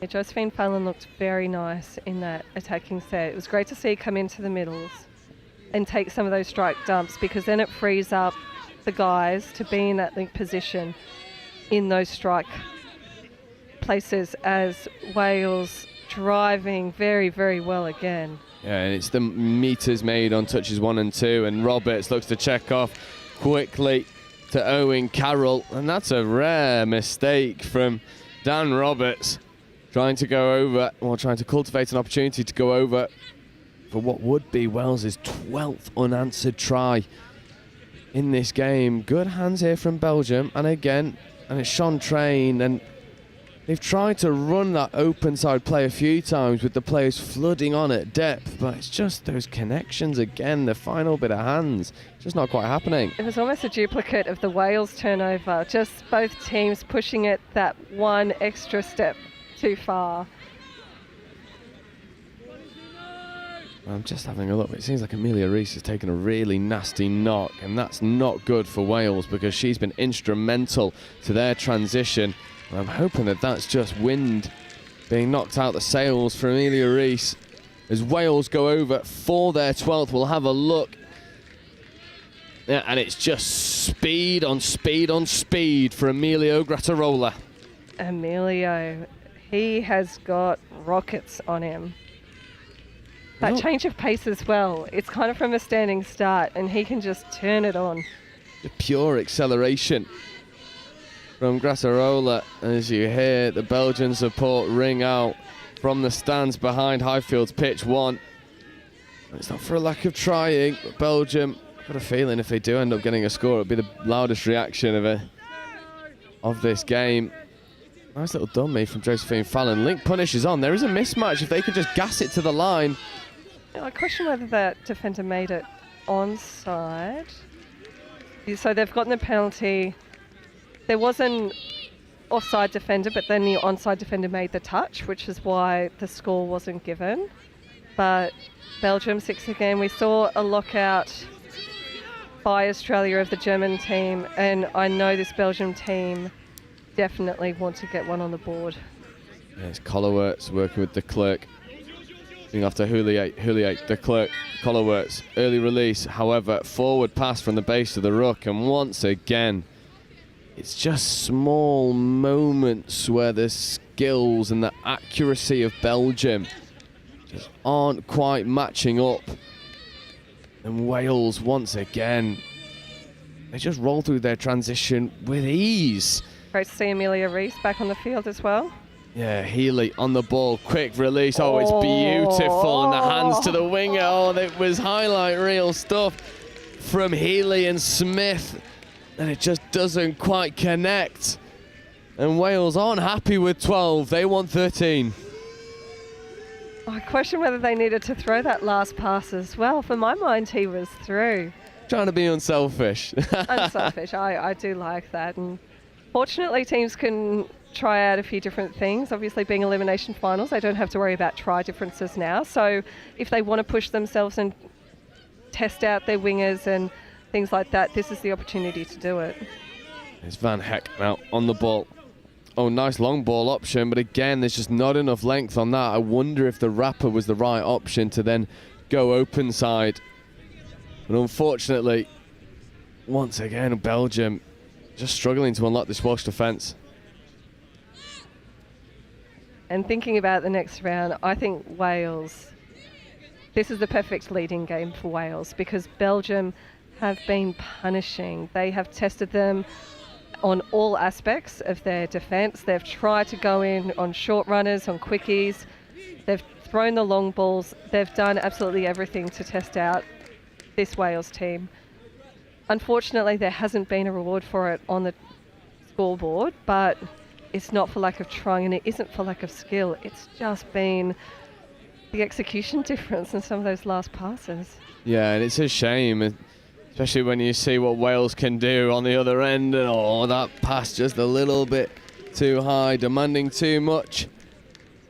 And, you know, just to touch on what you've said there about this Belgian side, I mean, with the greatest amount of respect, there's probably 5 or 6 teams that Wales would do this to. So Belgium, by no means this is, you know, a bad performance. It just speaks to the calibre of the Welsh mixed open team. We've seen them put many a team to the sword as they are Belgium, but this is better. Sean Train looking to go wide. They do flash it wide, but again, it's those passes are just behind the players. We want to see the Belgium team holding their depth, running onto the ball. I always used to think you'd rather be reaching forward onto it than having to check your stride and go backwards. Yeah, that was definitely their best subset in a while, Belgium. Everything run onto at speed as we see. Wales, these little offloads just chewing up the meters. And the way they use the link and the wing in their transition, it means for Belgium we've got to mark up extra plays. In that instance, it was Anna Melmoth and Molly Morris involved in the transition. Well, Belgium do force the turnover, so 2.5 minutes left. Yeah, there was a very, very suspect pass in the middle of that, and the referees in there like swimwear and calling that forward pass and giving Belgium some very nice field position to get some fresh attackers on. And it's a good drive again. Gashi van der Hove taking the ball up. There's your man, Collerwerts, always trying to make things happen. Collerwerts on the 32 short. No touch made. Middle quickie. That's a better option, but the ball doesn't go back to Collerwerts. It does go long. That's a huge contact in the midfield, but she's in the corner, and Belgium will get their score finally with 2 minutes left to go, and Jasper Collerwerts pumping the air as they go over. And it's number 13 for Belgium, Ludovine Lacrosse, getting over for their first, breaking the donut. And they'll love that score in the corner. And what a score it was to get you off that 0. That was classy stuff from Belgium. A great long ball, executed flawlessly, and that finishing was exceptional. Oh, what a brilliant touch as well from Josephine Fallon, saving what would have been Wales's 13th try from Oscar Healy, who's been electric this game, working with Carol Healy. Fire up 2-on-1, and we've seen this before. Stefan Prifrick, easy dish out to the wing, and it's almost like they were insulted over the Belgium score, and they went, anything you can do, we can do better. Yeah, great ball out wide. Winger doing the right thing, forcing that pass. But Wales too good on the outside as we tap off with less than a minute to go. Potentially Belgium's last set of possession. Let's see what they can do with it. Yeah, I'd love to see out this game with another score. They were good value for that score in the corner. Collerwerts, Sean Train, back to Collerwerts. They're trying to draw the dropping early penalty. For my mind, should have got it. Sean Train dumping for Collerwerts. Collerwerts, lovely wraparound play. It's Gashi van der Herve again. A little bit of a hard contact as she dives for the ground. Yeah, that was... And this might see us out of this eliminator affair for the mixed open. In fact, I probably think it will. Yeah, that will be the last action, and that will be all she wrote in the mixed open eliminator between Wales and Belgium, and Wales just a cut above. Absolutely, showing their class across the paddock. And I think demonstrating that by the number of names that we're calling out during that game. You've got your Dan Roberts, your Kyle Owens, your Amelia Gradarolas, your Amelia Reeses, your Anna Melmoths, just calling name after name after name. It's just such a consistently high-performing team. Yeah, we could go through the entire team sheet because every single one of them got airtime. They were superb from start to finish and great value for the 13-1 win. And we're going to take a very quick break, and then we're back with another eliminator. And this time it's men's 45s with Chile coming up against New Zealand. We'll be back in just a moment.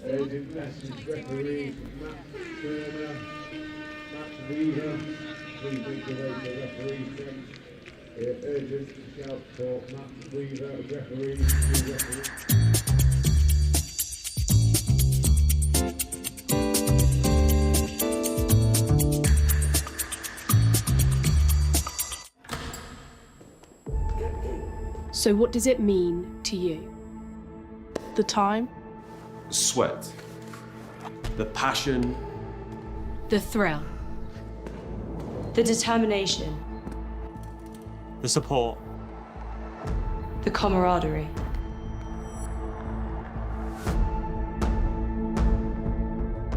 But it's so much more than that.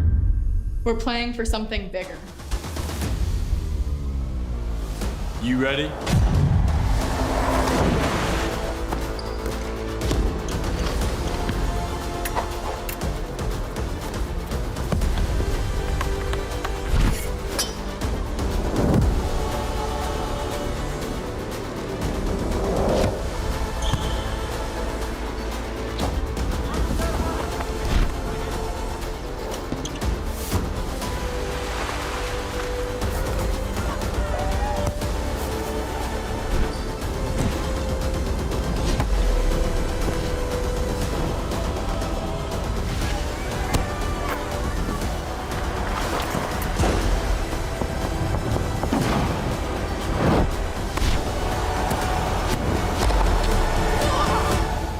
Question is, how are you going to leave your legacy?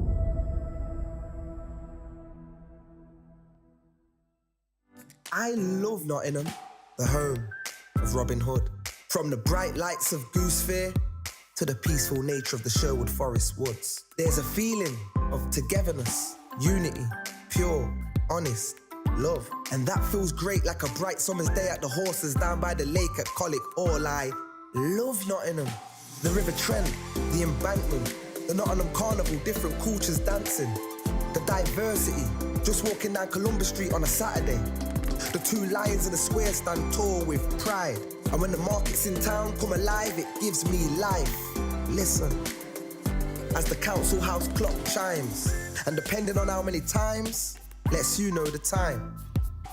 I've been to concerts at the Motorpoint Arena, and I've been to concerts at the Nottingham Caves. I've been here all my life and I'm still amazed by this place. I love Nottingham.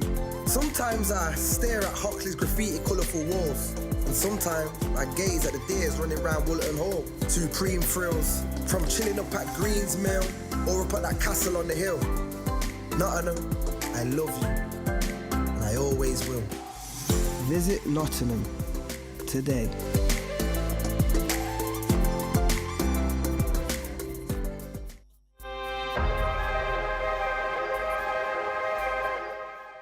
HIDEX is a project which is funded through Research England. It's a project and program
Nuller, and I'm representing the HIDEX programme, which is one of the sponsors of the Touch Rugby World Cup.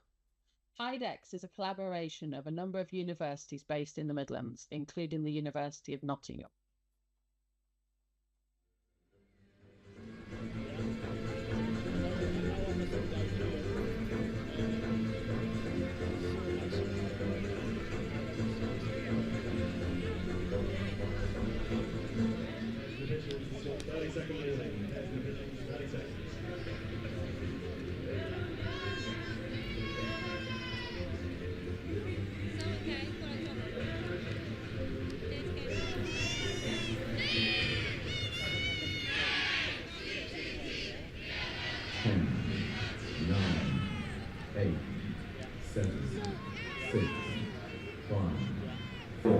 And welcome back to pitch one with another eliminator in the men's 45s division, Chile versus New Zealand, and I'm joined by the big man, Ben Meakin. Good afternoon, how are we doing? Yeah, I'd be lying if I said it wasn't a long day. Hot as well. That's as you can see, it's very warm out there. These boys will be struggling in the second half of this game, if not the first, because it's that hot. Yeah, definitely, and we're hoping for a scorcher on pitch one with Chile. Talking about hot antonyms, there's Chile in New Zealand, and I think it's fair to say Chile come into this one the underdog. We'll be looking to see if they can cause any problems for what is a very well-drilled and mature New Zealand side. Yeah, absolutely. New Zealand won their pool to get this game against Chile, who I think came fourth in their pool to have this quarter-final. We see New Zealand now roll into some line attack, and it's just expansive hands going around the outside, but a good covering touch, and it was a nice shot from Victor Masujuan. Bring the ball back onto the open side, dummy switches, nothing doing, ball goes to ground, so Chile able to defend the first attacking set from New Zealand. Yeah, New Zealand not really troubling the Chileans there. They have one attack and then they tried to run a cut, but it didn't really come off, so Chile will look to get new players on, as you can tell here, as you can see here. Just rolling up just past their own 10-metre line, just coming up to the halfway. This is fifth now, so no touches to play with. They're called play on, so they might have one opportunity. They do. Just slows down and lost all of their aggression in that roll ball. Yeah, I think Chile had a good roll on there, didn't they? And they went full field, coast to coast, but couldn't get the finish on there. And I think there's a tap penalty here as well. I think some of the Chilean players, and myself, losing track of the touch count. I assume that was fifth. New Zealand with their first opportunity to roll into transition, and typically what we see from New Zealand sides is this is where they cause people the most amount of problems with the pace and the directness, but that's a great touch in the midfield. Another one, but they're in behind the covering link. We'll be back onto the open side, sweeper play. Good pace shown, 2-on-1. Oh, it's gorgeous. Hands into the corner, and Mark Elliott, the beneficiary. And we'll watch this back on the replay. This is textbook. Great first score for the Kiwis. The sweeper goes round. It's a 3-on-2, 2-on-1, and this is a diving flick there. And a great finish put down from the New Zealand Mark Elliott. So New Zealand 1, Chile 0. Can Chile hit back? Yeah, it was Stephen Walt combining with David Edmonds and Mark Elliott down in the corner. And I mean, a textbook transition and sweeping attack as Chile look to reply. Oneo Robinson at the half. Middle, quickie. They look to go back on the short side. Oh, it's a good idea for the link hole. The ball has just drifted forward. But Chile not lacking for ideas in line attack. No, they're obviously setting up for a quickie or middle players. We see that, and got the ball back. He stepped back into the open side and he chopped a link. Well, he threw a link pass, but the Chilean link didn't just go through that hole. But it did go forward as well, and that's why New Zealand are coming upfield on the Chilean 7-metre line. Though our 10-metre line going to be dumping on the 7. Sweep up. Oh, trading intercepts. There we go, yeah. In 2 possessions, an intercept for each team. And Chile, the Chilean fans on that far side, loving it. loving the defensive pressure. Is New Zealand, the half is isolated, it's trouble, and he stepped out, and that'll be an easy turnover. As Chile just lose their logistics on the transfer. They certainly did. They had a good defensive set there. The Kiwis did start to trouble them, but Chile had a good defensive set, and hopefully they'll do it again soon. But coming off there, probably tired them out as they were coming off their own try line. Nice counties play. Could have gone long, bit of a 3-on-2 opportunity there.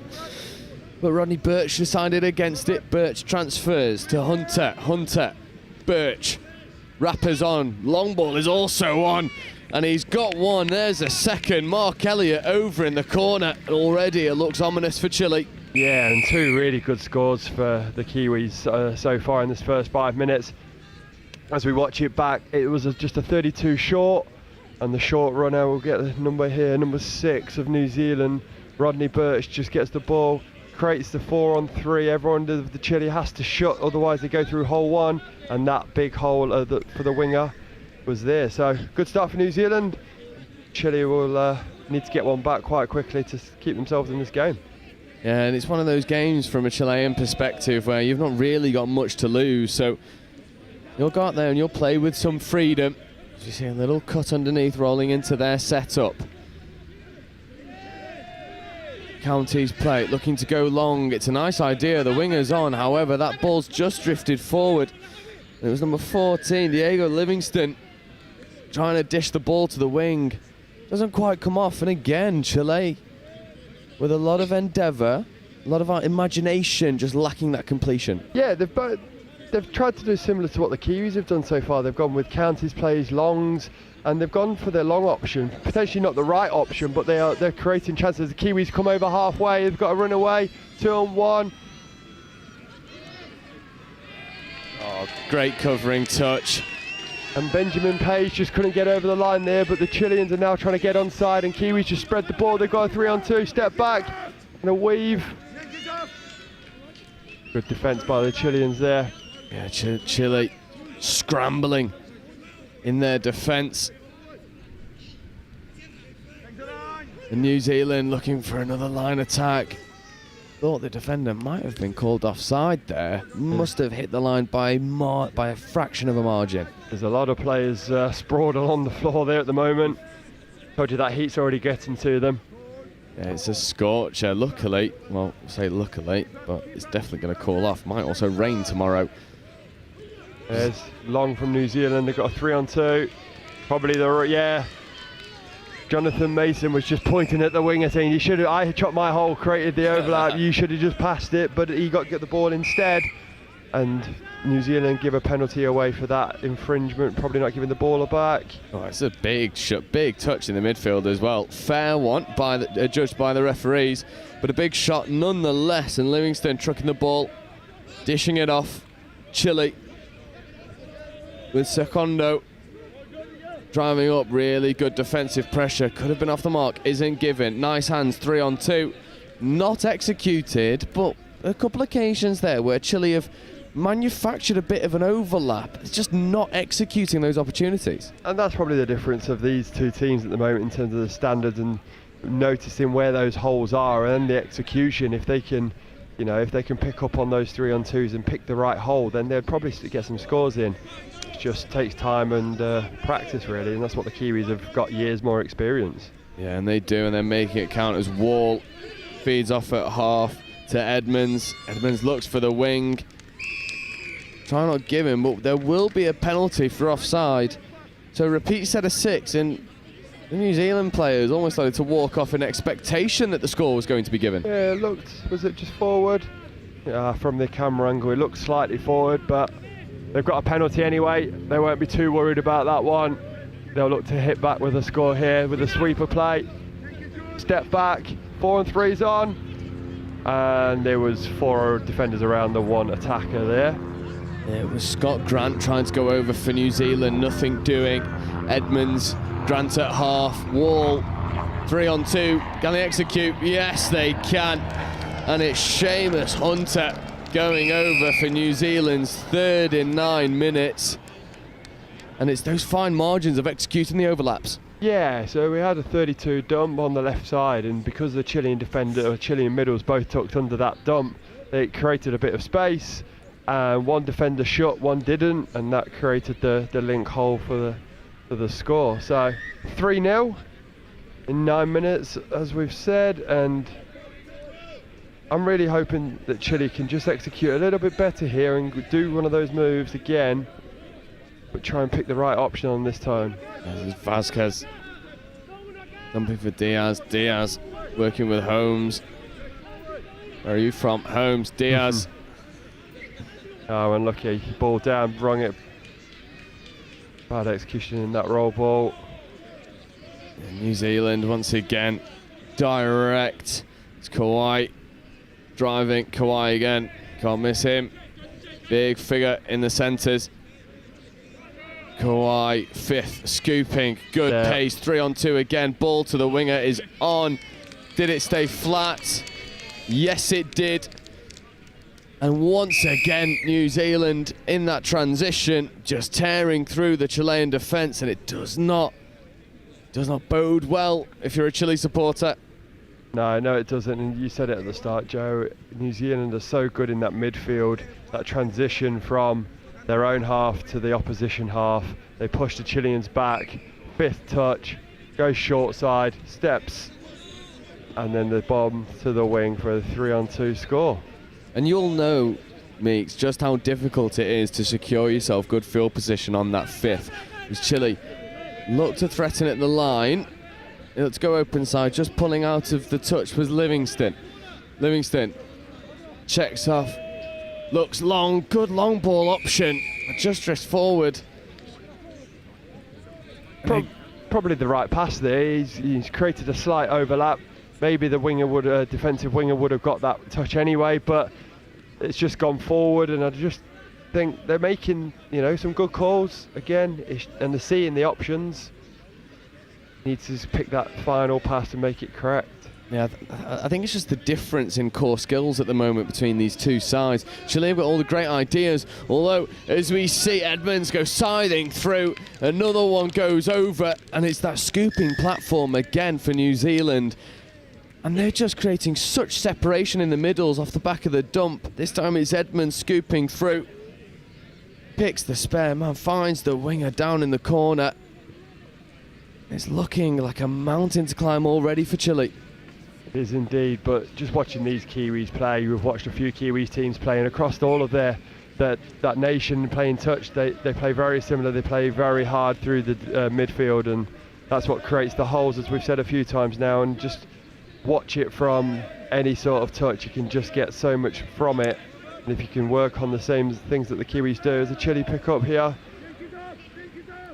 There's a big black wall in front of them.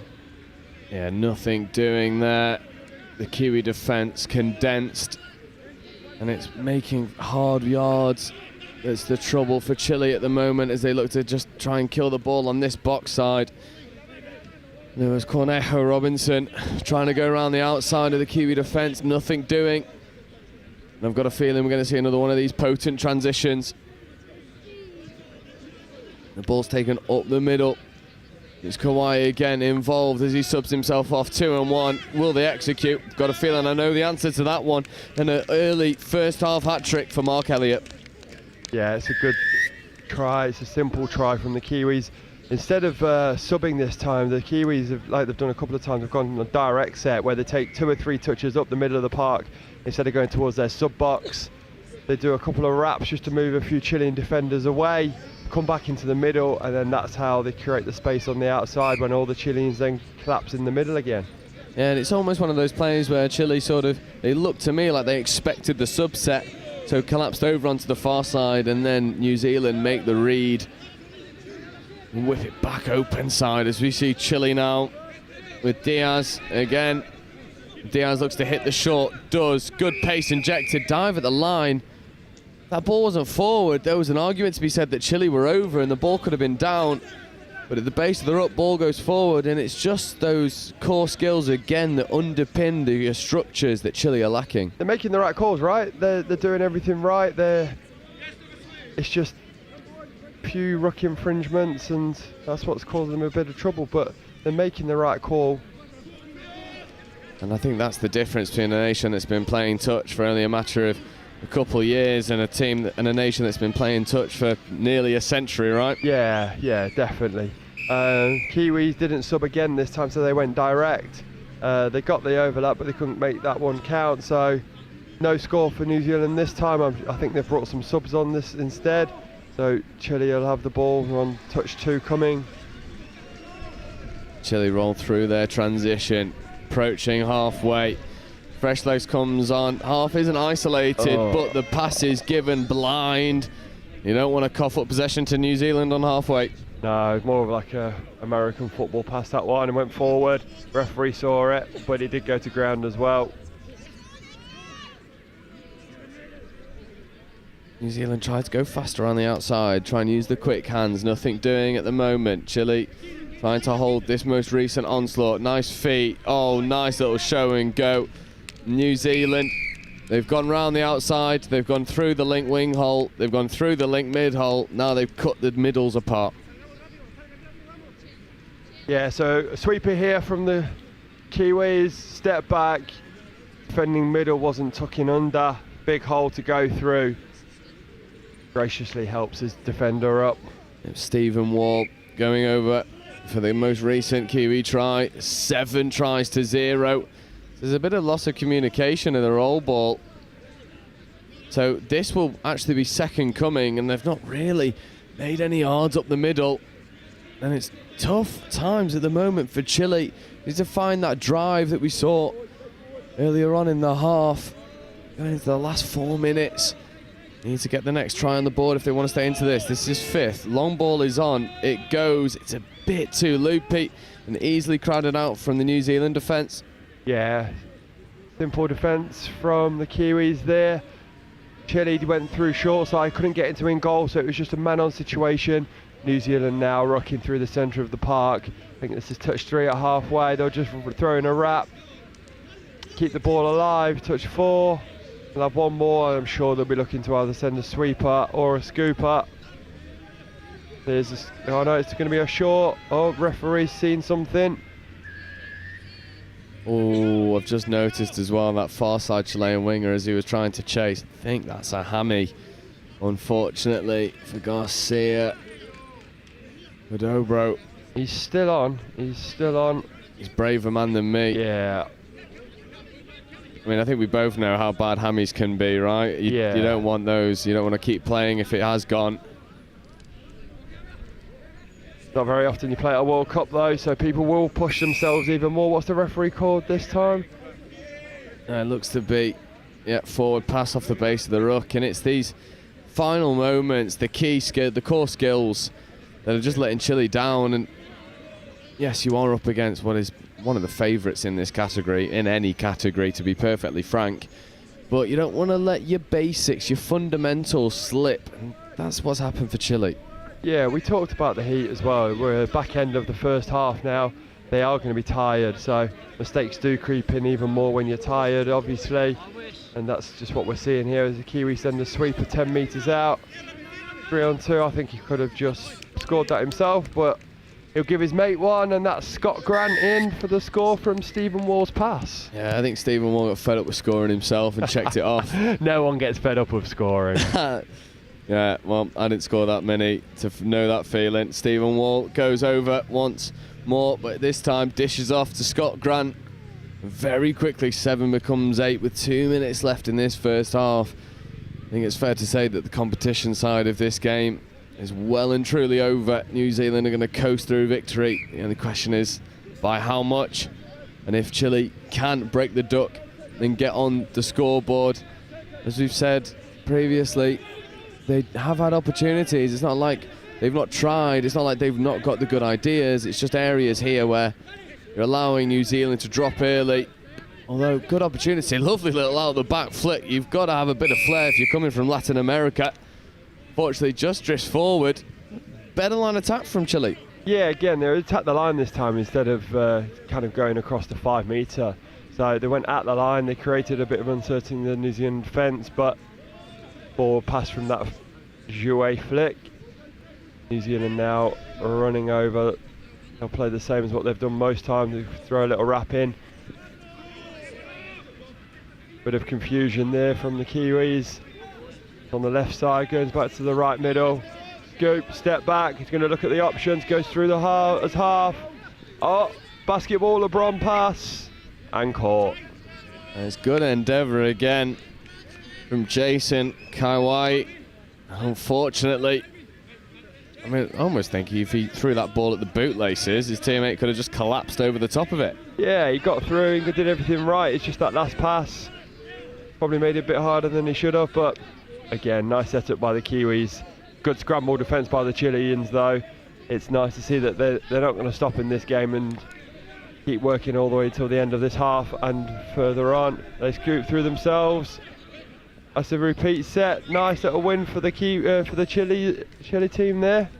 And unfortunately, there's only a matter of seconds that they probably won't be able to use out this full set of 6 as the hooter goes, and that will be half time. And I'm just sort of saying to myself there, I mean, yes, this is a very dominant display as Chile go through. Do they? It looks like there might be an offside penalty. No. On, ref, just play through me. I know, we want to see the score, we want to see the score. but the referee is right here. It was only a knockdown, so it was a roll ball, not a tap. So the referee sends him back. Oh. Let's do it again, let him through. Just let him go. And it doesn't quite happen for Chile. And we got a lot of boos, if you can hear that in the background. Chile saying, what's going on? Give it us. Yeah, but he is right, as you spotted, Meeks. It was a roll ball, not a tap penalty. And we'll see it on the replay. Yeah, it's just, he just taps it and goes. He knows what he's doing as well. You've got to try anything against the New Zealand side. And maybe if you had an English ref, you might have got away with it. But not the case as we head into half-time. And we will take a very quick break as New Zealand lead Chile 8-0.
Players and officials, this is your 30 second warning. Please come to the field ready to go.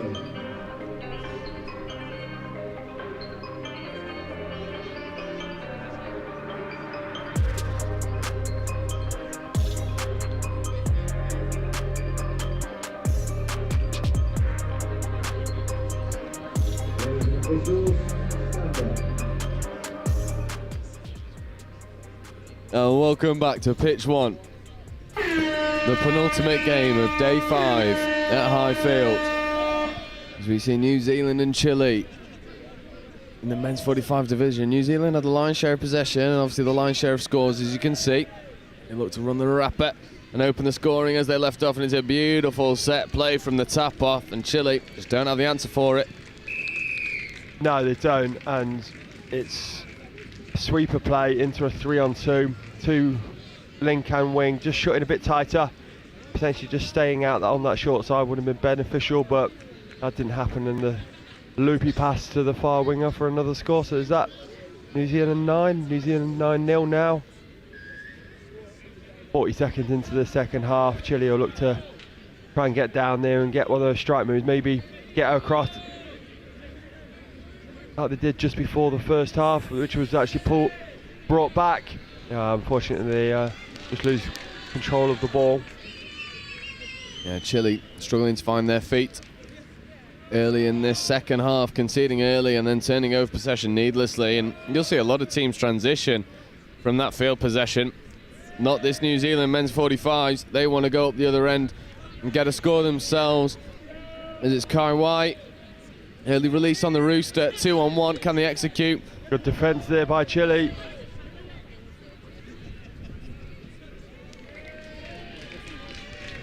Really good defence there by Chile. They had an overlap at one point, the Kiwis did. Chilean near side, their near side winger shut in, stopped that attack. Good drive here. Touch is made by middle from New Zealand, but yeah, good defence. So we're talking about small wins when you play against New Zealand and Australia. You want to win, not just get a score, not just on the score line. You want to get small wins, and defending and keeping New Zealand out on a specific line attack we were one of those key points that they're trying to address. Yeah, and that's not just limited to this men's 45s team. We saw France men's open play Australia's men's open earlier. We did. And it was exactly the same thing. It was 4-2, 10 minutes in, and me and James were in the commentary box thinking, here we are, we're in for a game here. And then the likes of Dylan Hennessy just start to turn on the gas. And we were saying at half time, you probably don't mind that, because you force them to play the very best touch that they can play. And even James was saying that's probably the best men's open performance he's seen Australia put on. Yeah, I mean, scoring for France against Australia is not just small wins, they're big wins. And you could hear that at the time. The French crowd were getting up around them, and Australia had to turn it up a little bit to get around the French defence, and in the end they did it quite comfortably as the Kiwis go through a link hole. Great pass, and that is a score for Jonathan Mason from a 32 scoop link hole pass. Probably the best score we've seen today so far in this game. So that was Scott Grant, picks up long side, sees the link hole, and good chop there by Jonathan Mason. Yeah, and it's the line for me that he cuts, the angle at which he's coming back against the grain, and you're almost coming from the blind side of the Chilean defender. They can't see where you're coming from until it's too late. No one can see you. You're actually cutting in towards your opposite defenders behind their feet. That's where you're looking to score. It was a perfect execution. So we talked about watching the New Zealand and see what they do to try and emulate it. That's another perfect example. Yeah, it's Chile, middle, quickie. Was that middle onside? Wasn't short. If he dives, he scores. Yeah, although I think in the men's 45s division we might be asking a lot for a long and strong dive, Dylan Hennessy-esque. It's 6 o'clock here as well. It's been a long day. Bodies are weary, day 5. A good option, 2-on-1. Oh, the link was on, definitely. The link had chopped a beautiful hole for Chile. Then it was Vasquez Schneek who was trying to go over. He'd run a beautiful line off the ball. Unfortunately, didn't receive it. No, but Chile have received the ball back here, so they're doing something right to get a repeat set. So hopefully they can create another hole like that and pick out the right option this time. Yeah, and it's Andrew Holmes now on the ball, 32 short. Good strike dump. Diaz looks to go wide, and that won't be 6 more because it's just sort of fizzed into a defender, and Chile on first touch coughed the ball up. I think you said it earlier about another game. That's a coach killer. You don't want to throw the ball away on first, even though they thought they had the options. Might be best just to come back, reassess, and then take touches 3, 4, and 5. Yeah, and for me as well, when you're talking about using the full set of 6, I always like to think that, yeah, you're not just trying to have as many cracks of the line as possible. You're trying to make the defensive pod defend the maximum. And then, even if you don't get the score, you can put a bit of a nudge on against a tired defence as New Zealand go around the outside and shock, horror. Mark Elliott is over in the corner again. Just running up and down that sideline, dotting pills down, isn't he? This is a lovely little score from the Kiwis. Probably now I'm going to say this is the best score of the game now, because it's just a simple hands, but it's not. We don't see it enough in touch. People just running hard, throwing in a cut, bit of footwork, then 3-on-2 cut out pass. As we said, Mark Elliott's just running up and down this wing, dotting down pills. I mean, where else would you like to play, really? We were saying this earlier on comms. Like, you would just like to be an Australian winger, wouldn't you, or a New Zealand winger, because you just end up sitting on the wing going, oh wow, look how beautiful all of your hard work is. I'm going to be the one on the score sheet. Thank you very much. I am going to throw one out there for the wingers. They're doing a lot of hard work too. They're staying on all game, but they are getting on the end of a lot of good passes from the likes of Dylan Hennessy. I think Sean Francis scored 17 yesterday in one game. Yeah, we were saying actually on comms, there's got to be... Oh, didn't get over. He's been listening to us, Joe. Get down at the feet. Yeah, nearly down at the feet. We were saying on comms yesterday, surely there's got to be a rule where you score 10 and you're just not allowed on for the rest of the game. Like, 17's outrageous. You can't have your own mercy rule for your own player. I think it's just to keep them humble, right? Fine. You see New Zealand now with Kawai driving. Kawai again, and you can't miss him. Huge imposing figure. Oh, great feet. Stepper on the outside. There's the dive. New Zealand 11 becomes 12, and it's tough work for Chile. Yeah, just about to tick over the 27-minute mark. Great footwork here by Jason Kawai. He looks to engage a defender. That defender's on his heels, so instead of actually initiating that touch, he just steps around on the outside with some great footwork. Really good footwork from the big man there. Yeah, and I think their scoreline at the moment, not to take anything away from Chile, they've done really well to get to an eliminator. I mean, anyone who gets to an eliminator in a Touch World Cup, you've earned your right to be here. But I think this scoreline that we're seeing just under 30 minutes in really speaks to the level at which New Zealand invest in their rugby, invest in touch. As the long ball goes to Chile. Here we go! And that'll get the biggest roar of the day, especially from me and Meeks in the commentary box. And they finally go over, and it's a beauty. And all of the Kiwis in the sub box are cheering as well. This is what we love to see. And we'll shout him out. It was Cristobal Garcia. Hudobro getting over in the corner, and Chile do break the duck. And Vamos Chile being shouted from the supporters. I don't say they poke the beast, but let's go Chile.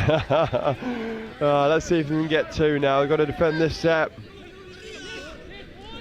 Oh, it's lovely. I almost thought he was shaping for the tweener then, going between the legs to the winger. But no, almost like he was, and then went, oh, you're in front of me. There you go. And I believe it's number 12, Seamus Hunter, getting over for the score. We'll see it on the replay. Yeah, oh yeah, he definitely was shaping for the tweener. Kawai, if you end up watching this back, just give it next time, mate. Yeah, we all want to see that, especially after Chile's score. You should have gone with that one. But Chile must have been celebrating in their own defence there because they came unstuck. But they're going to they've got the ball back and another opportunity. Let's see if they can get 2 on the board. This is, look, just one score has given them a bit of impetus. They've gone forward a fair bit more than they have recently. So I'm excited to see what they can do after this dump. They're waiting for the middle to come up. Open side quickie on the outside. They've got space. Oh, they created the overlap again. They got the dive out, which is great to see. The overlap was on. Just give it long here. Just literally just go dummy switch and give it long. They look to come short side. They're gone dummy switch. Oh, you called it. It was on. Chop it. Chop it. Definitely not bias. Well, how good's that? Chile get one on the board, and then their reaction there, they might have given one back, but they're looking to get 2 and 3 on the board now. Yeah, and they used the entire complement of 6 as well on the line, making New Zealand defend. And this time, New Zealand showing more respect, not trying to go coast to coast, trying to get the fresh legs on. Shows that defending's much harder than attack as they get the... Here's the roll now, sweeper play coming round, and 3 on 2, it looks ominous. And they execute again, and you won't believe it when I tell you, once again, it's Mark Elliott down in the corner. Yeah, you're right there. Because they had to defend a full set of 6, they had to bring on new players. They had to go over and sub the Kiwis. But even if that means they take one extra touch, they threw in a sweep up, created the 3 on 2 short side. Mark Elliott dots down again. New Zealand really putting on a clinic of how to transition, and transition well, whilst creating the overlap at the left. But Chile driving up the box, and the score has definitely invigorated them a little bit. The dive at the line is on. Oh, looks to go roll the ball. However, I think that will be a forward pass from the base of the ruck. It will be. And I mean, we've seen New Zealand in so many categories cause everyone problems, whether it's more established nations such as Ireland, France, whether it's more emerging nations such as Chile. What can you do against the New Zealand side? We'll have to ask an Australian about that, won't we? Because no one else knows. Actually, I will throw this one out there. I know one team that does know. England women's 40s beat them yesterday, the New Zealand women's 40s. So it's the only team that we could probably... Great score this! What a pill that is from right to left. It's a sinker. It is, but what a finish. We talked about Mark Elliott just dotting them down. This time there is no dotting. He has to get his whole body across the line. And it's a nice little skid over there. It's great hands in the end as well to catch it. The ball was far out in front, above the head as well. And Mark Elliott, good value. Lost track of how many scores he's had, but he must have at least 2 hat-tricks at this point.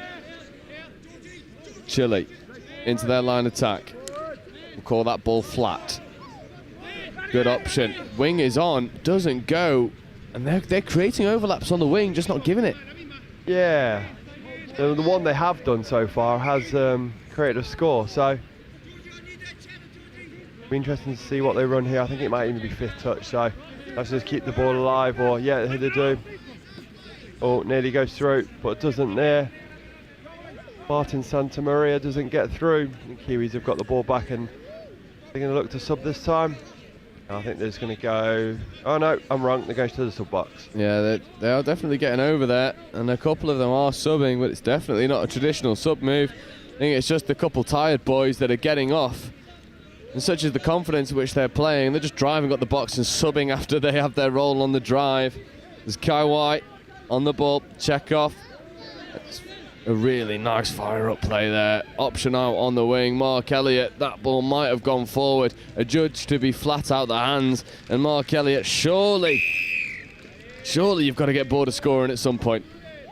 I think he's challenging Francis here, isn't he, for that 17? Mark Elliott, once again, over in the corner, the beneficiary of the hard work done in the midfield, but that is a straightforward finish. There's some of his early on in the game, and 6.5 minutes left in this game.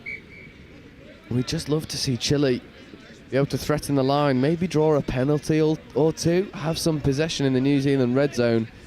They are getting there a little bit more consistently. It's just not direct enough and expansive enough to really threaten this New Zealand line. No, it's not. The one time they have done it, they scored, but Kiwis just feel very settled on their line, just pushing up, looking after their short side, sticking to a process, and dummy half is caught there. Chile just running out of ideas on the line. New Zealand, one thing that they're not lacking is ideas and execution. It's been the difference maker in this game, just the ability to find the long ball, give it early. There we go again. This is the try scorer, looks to take on his opposite man, does, just sticks the hammer down and goes round the outside, and that one's less straightforward for Mark Elliott, just pure speed. Yeah, showing us that he's got something else in the locker as well. He's got a bit of stand up, stutters, he goes on the left, he goes on the outside, he's going, and he's gone. He just squares up the hips, doesn't he? Just that little step back in and kicks out on the outside.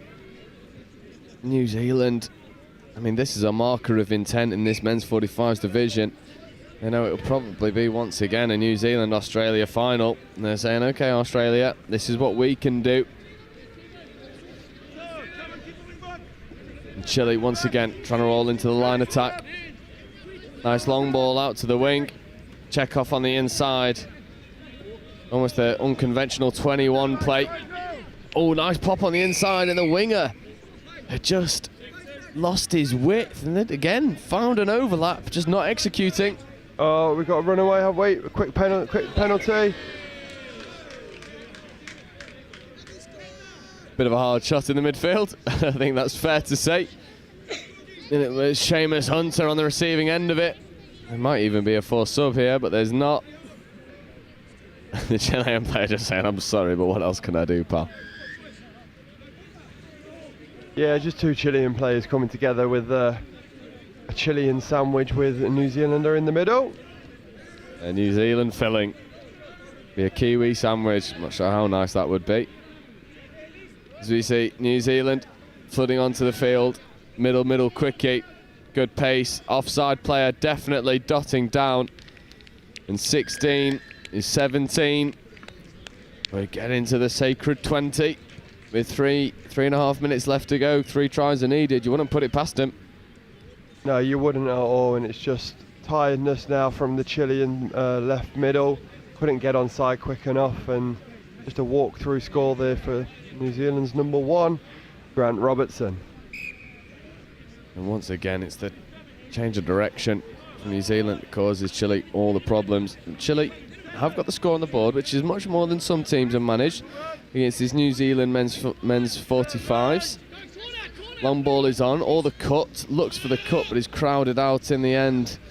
And that'll be half court. So, I mean, if you think about the long-term objectives for this Chilean men's 45s, they'll probably look back at this live stream game and think, okay, we did create opportunities, we did create separation between the New Zealand middles and links, and there's lots of learning opportunities for Chile.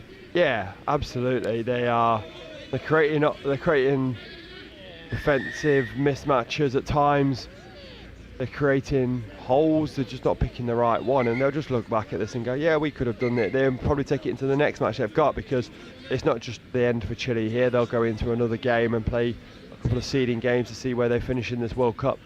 Yeah, and I mean, you'll know, participating in many an international tournament, how important is it, as we see New Zealand go over for another one, and how important is it to be able to look at tape, grow, learn, and adjust things on the fly? Absolutely. Most teams should have analysis or coaches that will do that, and that's how you learn through, not just a tournament, but through years of development as well. And Chile will look to do this with their, the Opens teams as well. They'll look to develop all the way through. So it's not just for this tournament; it's for the building into other tournaments as we build to 2028 World Cup as well. Yeah, and we've seen as well from a lot of other teams, specifically Lebanon, sort of trying to force the hand of teams to play more international touch games as emerging nations. I think it's fair to say Chile are also in that bracket. There's not as much international touch in South America, and they'll be here to not only sort of take a few names, get scores on the board, build the exposure, but also have the opportunity to play these international games that they won't otherwise.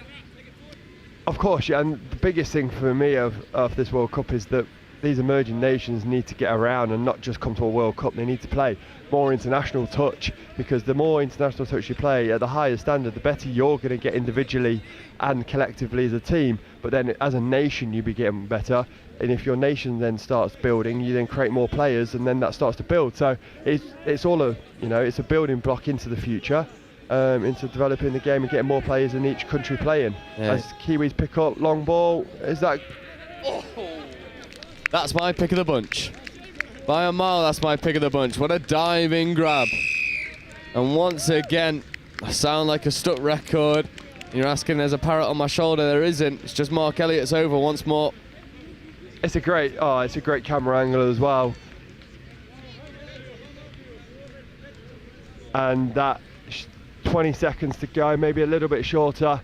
And that's probably the best finish we've seen today in this game. He's spent the whole game out on this wing, and that is definitely the best finish we've seen. It's a brilliant finish, and we'll see if Chile can finish with a flourish. They'll have one touch probably to play with. They'll need to go quick. The siren has gone, and they won't have many more opportunities, and that'll be all she wrote in this men's 45s fixture between New Zealand and Chile. New Zealand, the victors, of course. Chile did manage to get the score on the board, and as me and Meeks was saying, this isn't the end product for Chile. The end goal is to grow the sport as a whole, and I mean, with the support you can see in the far stand, it seems like they're on their way to doing that. Yeah, of course, and the fact that their fans are all not Chilean, cheering, that will mean the world to them. So, no, well done to Chile, and New Zealand will go on to bigger and better things after this one. Yeah, New Zealand, good value for the win. So that's all from me today, and we're going to take a very quick break, and we're on to our final game, which will be Australia-Japan in the men's 50s, coming for you in just a moment.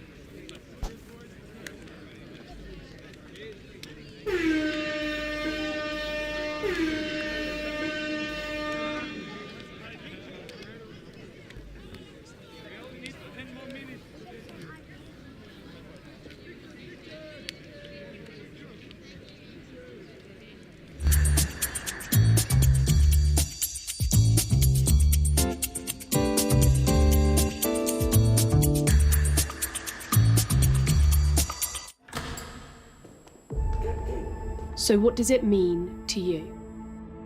The time? Sweat. The passion. The thrill. The determination. The support. The camaraderie.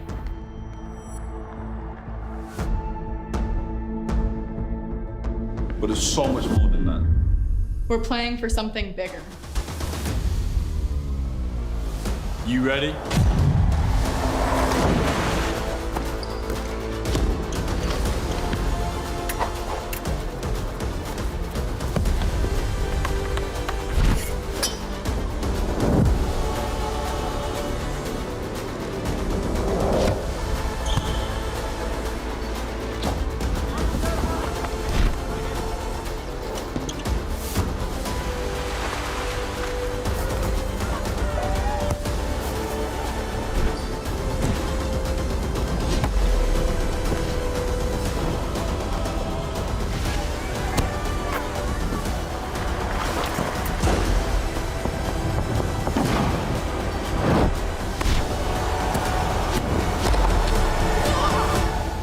Question is, how are you going to leave your legacy?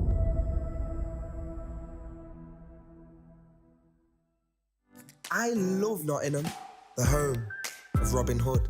From the bright lights of Goose Fair to the peaceful nature of the Sherwood Forest woods. There's a feeling of togetherness, unity, pure, honest, love. And that feels great like a bright summer's day at the horses down by the lake at Colic. All I love Nottingham. The River Trent, the embankment, the Nottingham Carnival, different cultures dancing. The diversity, just walking down Columbus Street on a Saturday. The two lions in the square stand tall with pride.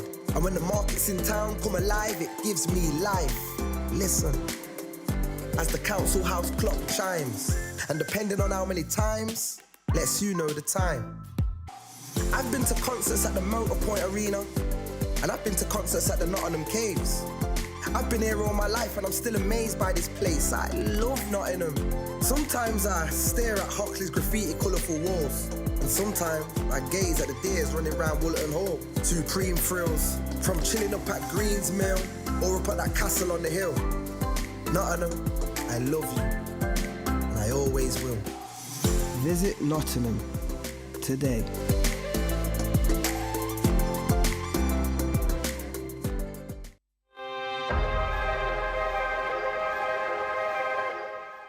HyDex is a project which is funded through Research England.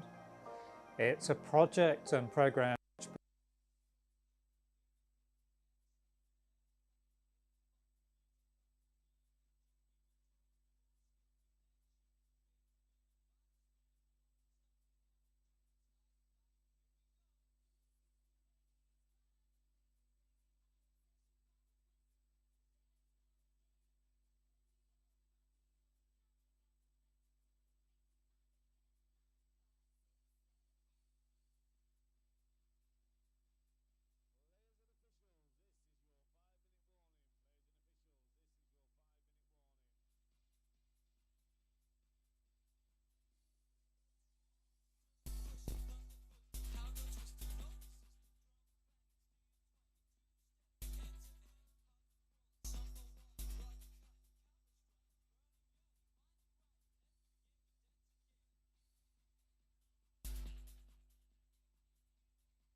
Nuller, and I'm representing the HyDex programme, which is one of the sponsors of the Touch Rugby World Cup. HyDex is a collaboration of a number of universities based in the Midlands, including the University of Nottingham. One of HyDex's main aims is to support industry to innovate, developing new products and services in the hydrogen economy.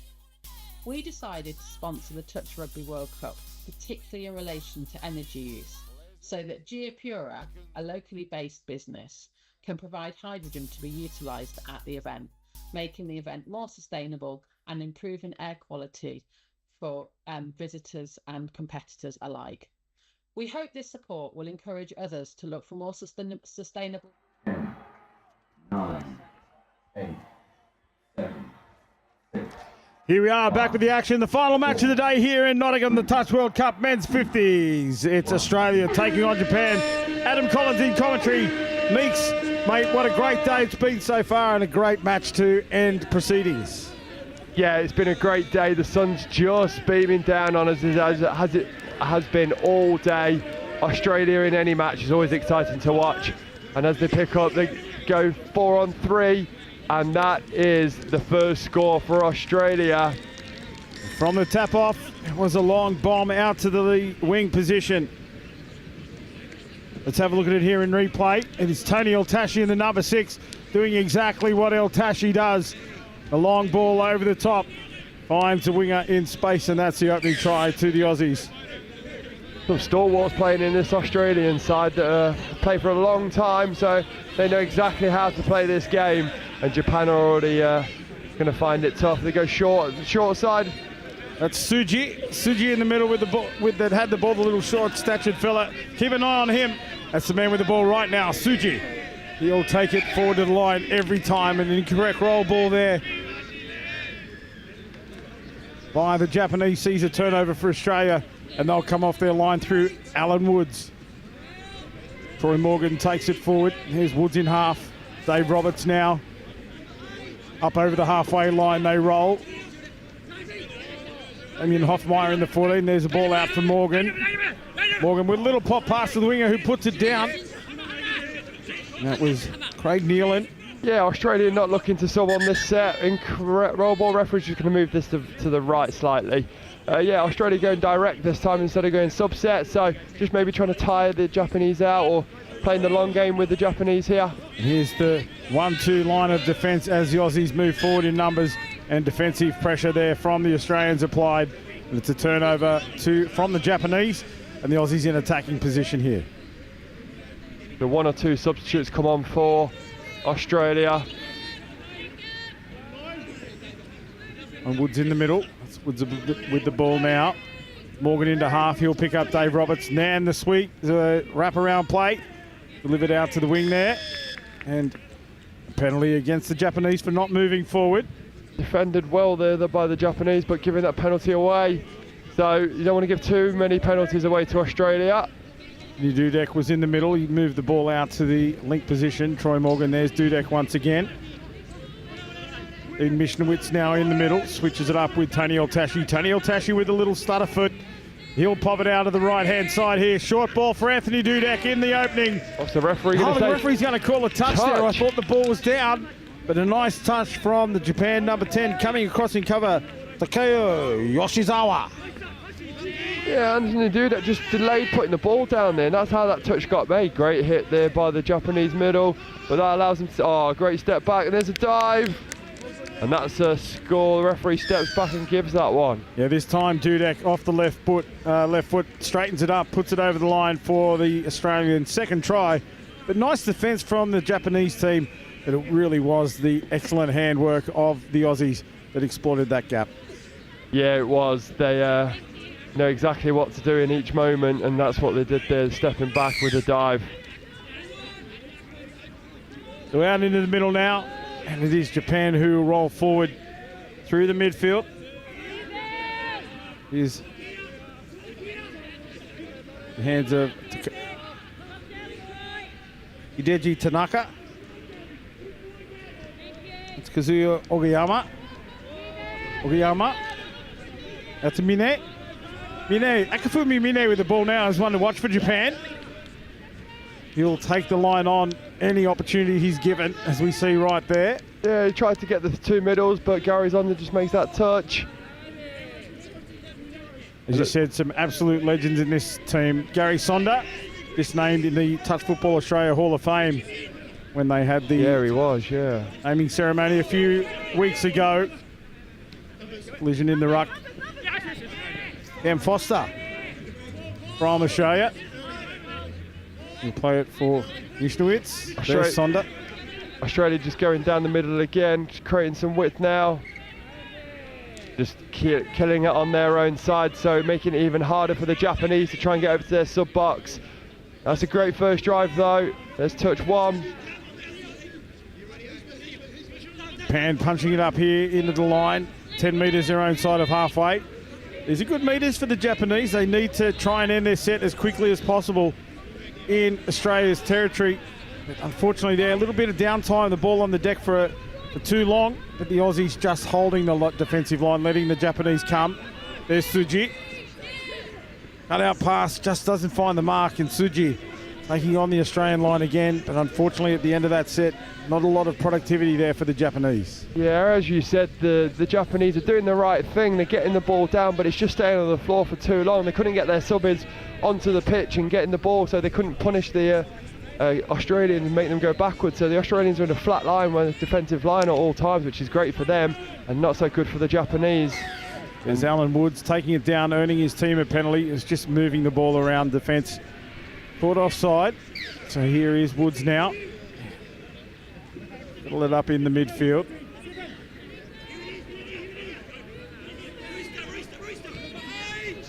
You get the Rooster call. There's on the out ball is Alan Woods. That's Steve Menzies that just falls across the line, but the touch coming in from the Japanese number 9. That is Yuki Hamada. And a try scored Steve Menzies. That's probably the laziest try. He was laying down on his back, but it looks like he might have pulled a bit of an injury here as well. I think the referee actually helped him out of here. He's like, no one's touched you, put the ball down. And he did. So another score. But yeah, you're right. As he's dived, it looks like he's holding his ribs over there. Ribs or rib cartilage. Steve Beaver Menzies, dual international now, having represented Australia in rugby league and now touch football. Great to have him out here playing the great sport of touch football at the World Cup here in Nottingham. Sure, he's played plenty of rugby league over here on UK soil. Internationals, yeah. This is Japan now on the attack. Sweep play. Yoshizawa. It's Yoshizawa at half now, gets the ball away. Quick hands for the Japanese, but just the numbers slide across in defence from Australia. Going to take some hot footwork, I think, from an individual here for Japan. Good playing structure against the Aussies at this pace, because they will just eat it up. Yeah, when we watched the Australians play, they moved the ball around so nicely, as you've just seen there. They've just moved it from one side of the pitch to the other. The Japanese are quite static in what they were doing then. As soon as you play static, the Australians can just keep a nice, simple line. So nice drive there for Kristen Davidson. Here on the back of Graham Knights. It's Morgan with the ball now. Hotashi on the switch play. Gun pass out. Numbers there if they need it. Hands, but nice defence from the Japanese team. Just moving laterally beautifully. And good make that touch. Referee ordering the Japanese team. This is the last touch. Can the Australians turn on something from nothing? And they don't. They give away a penalty. Yeah, nice little flick forward there. Well, sorry, not nice. It was an infringement, so it's a penalty for Japan. Nice if you're supporting Japan. Yeah. Touch made by Graham Knights. I made a shout out to Graham yesterday in coverage. He is the president of one of the local associations in Sydney, New South Wales, the Manly affiliate. He was telling me yesterday they opened the registrations for the junior competition for the upcoming summer in Australia.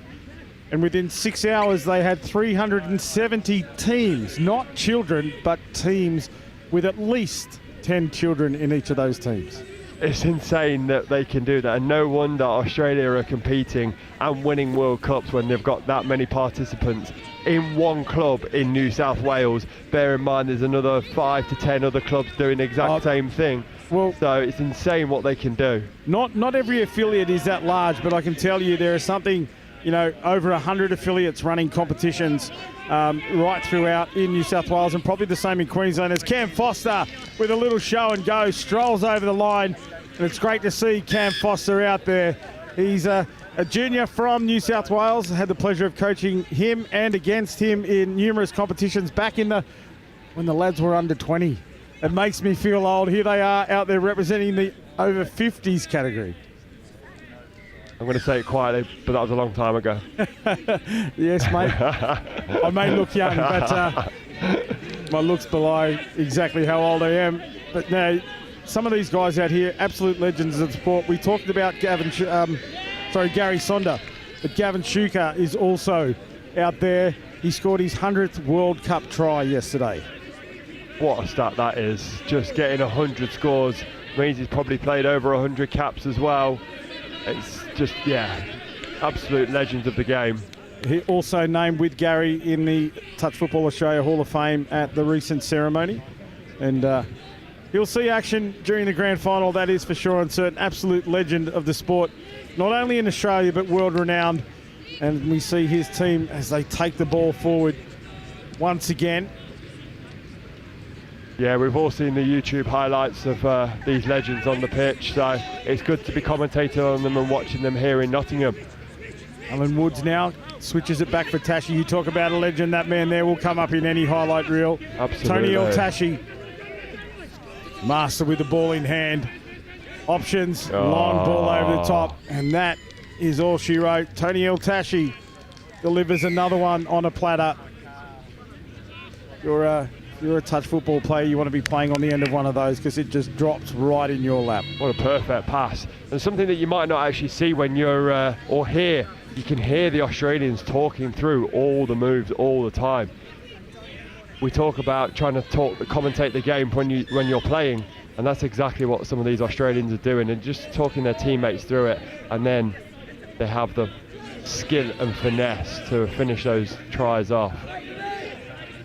But we've seen they make errors. It's a lot of people are just in awe of the Australians and the New Zealanders as well, but they are human. They make errors. They don't, they let tries in. They drop balls. They miss touches. They're human at the end of the day. And, absolutely. They might be the best players around the world, but they still make mistakes, and we've seen that already in other grades as well today, yesterday.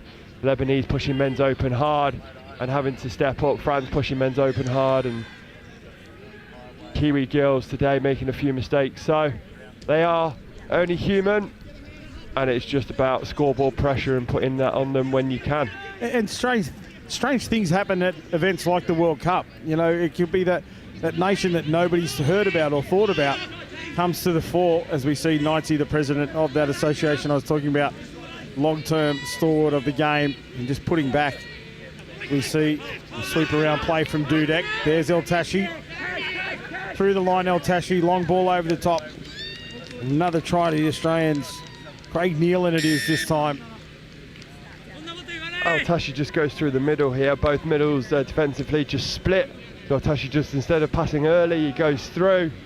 And it's just a good left to right long ball to the winger. That's another score for Australia. The key to those plays, but as you see, players moving left and right, there's movement around and off the ball, creating doubt in the defensive line's mind, and that's what opens up those gaps. We see Japan moving forward. That's Ogiyama. Ogiyama with the ball once again. This is Akafumi Mine. Akafumi Mine with the cap on backwards in the midfield, the red boots, long black sleeves. He's been the most dangerous in the matches I've seen this Japan men's 50s team play. It's him with the ball now. It's Ogiyama. Ogiyama and Fumi working together. And that is 6 touches. The Japan just coughing the ball up on the Australian side, so They didn't have far to go to sub. Not over on subs off. They go direct set here, just coming over the halfway line. And Morgan with a great drive into the middle. There's El Tashi, the change of speed. Forward, out in front. It's called a forward pass. I think the ball drifted forward. But ball here for Japan coming out of their own end. About 12 metres their own side of halfway. It's good here from Japan up to the halfway line. It's Tsukamoto. Tsukamoto gets it out for Ushiyama. There's Tsuji. Tsuji from half, off the right foot, steps inside, gets the ball back out here for Murayama.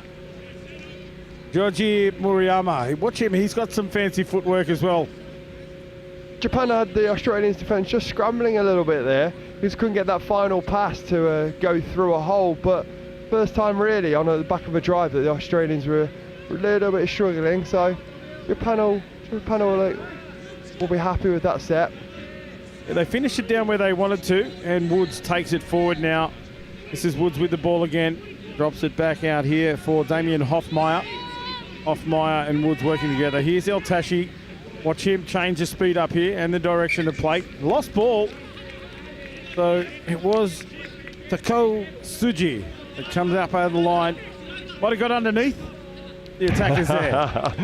Yeah, I think Australia were actually trying to just push the ball a little bit, one too many passes, and that's why they coughed it up. But you see Tsuji come off, and that is Kawada taking it into the line. Now through Yoshizawa. Shiwagi. Shiwagi took it into the line. Earned his team a penalty, offside Australia. So this is Katsuyuki Kashiwagi.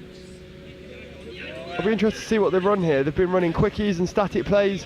Maybe try and make the Aussies run a little bit more. Let's go for another quickie. Nothing done there.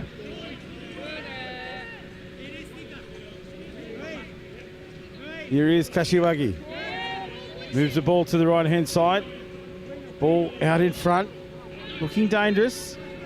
Man on there, so nothing from the Japanese. Good defence from the Australians. They're being quite patient with their defence. Good Off quickie. the deck, good quickie, but unfortunately the referee says they weren't square. And now change over here on the 7 metre line for the Australians. So ruck it forward once more.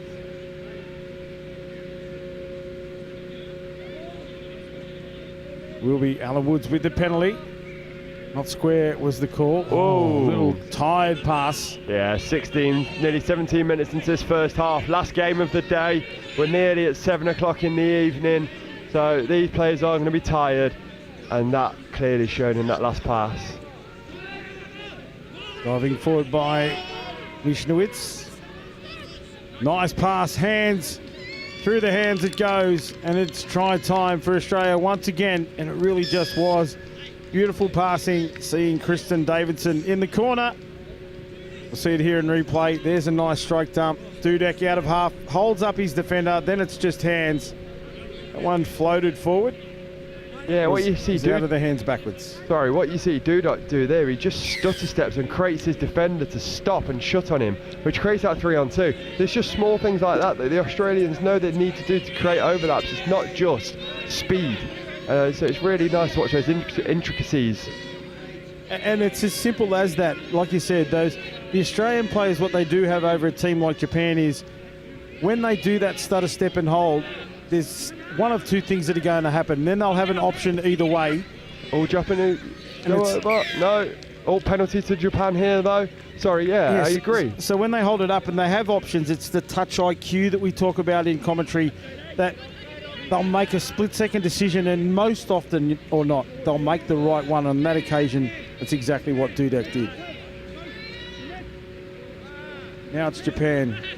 7 out, the big dive. Referee says touch was made. The Mishnowitz it was in the middle. That's a penalty, though. Is that the second penalty in a row? Maybe they're just the first. Good signs here from Japan.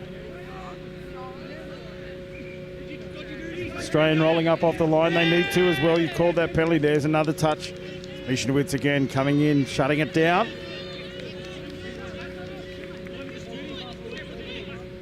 Japan through Ogiyama. Ogiyama moving the ball around the midfield, trying to turn the defenders around. They can't. Oh, got a bit of an injury here. I think it was a foot to a head. I think the Australian seems to be in a level of discomfort as well. As you said, a body collision. Oh, no, sorry, into the back, but putting his body on the line, both Australia and Japan there. That's what you want for your country. So here they go, Japan to the 7, one more time, final touch. Can they convert this one into points?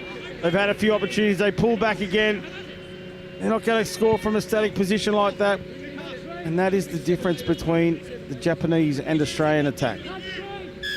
It really is the difference. Japan are getting to the 7 metre line of Australia because that's how the game prevails. You're allowed to go back 7 metres every time, so you should always get there. It's just, and as Australia drop the ball, we'll see again if Japan can just try and move the Australian defence. With only 10 seconds to go. So now this is where it's important. We can see there's no players on the field for one, but the confusion. The roll ball not in time for the half, so the referee blows the whistle. It is Australia comfortably leading 5-0. The Japanese, they can bring it out here in the second half, and let's hope they do. What are you asking of the Japanese in this second half if you're the coach, Ben? Just to do more online attack. I think they can create options and do something different to just a static play. I'd like to get the Aussies running a bit more, so hopefully the coach is looking at that and can try and do something different in the second half. Yeah, I'll be looking for Akifumi Mine, Takao Tsuji and also Joji Murayama to get the job done out there for the Japanese. Let's wait for the second half. We'll take a quick break and bring you all the action as we close out day 4 here at the World Cup.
Welcome back for this final half of the last game of the day here from Nottingham, the men's 50s. Australia taking on Japan.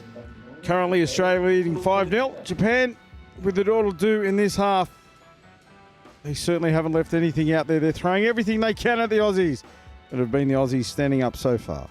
Yeah, Japanese have certainly thrown everything, but the Aussies have just been clinical in what they do. They're just so simple and just so crisp in what they do. So that's definitely been the difference so far. It will be Japan that gets us underway here.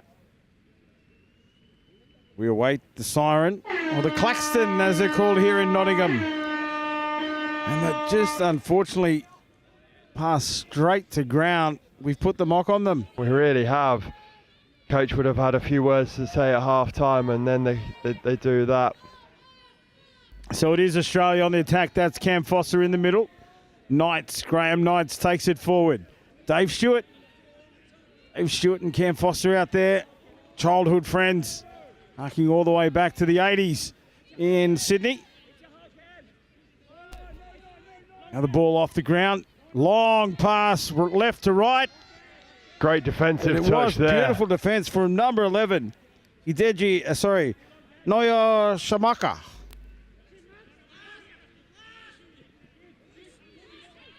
There's Foster. Foster on the late switch, They turn it around. Hands here, but the defense again from that man. Up out of the line.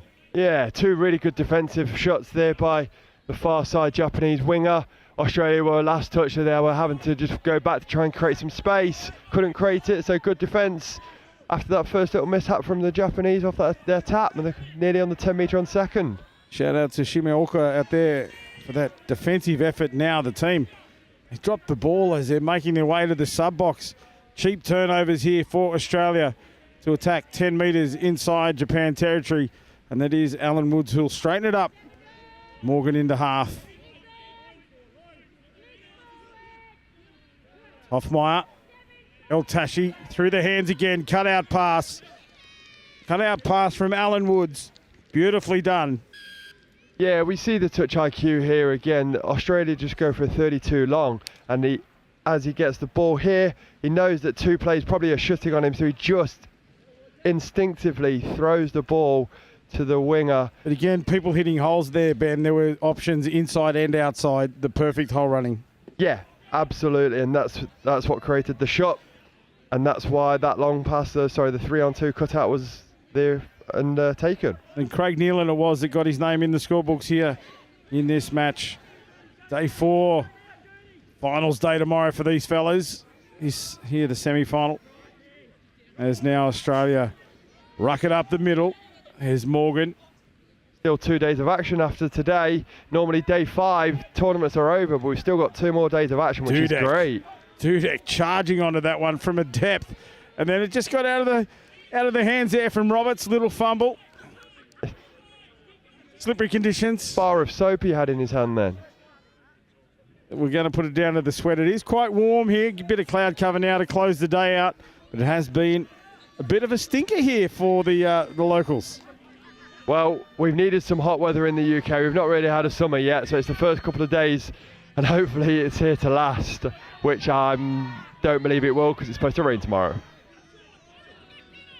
Yoshizawa, that player there is Kashiwagi. And Kashiwagi touch for the final touch. And the Aussies roll out through Dudek. Dudek into half. There's Roberts. Let's see if he can control this one. So far, so good. Ball on the ground, perfectly placed for the roll ball. That's Dudek who'll split and go off. Now the fresh legs come on. There's El Tashi. Just pops it up for Foster. Slips himself into half.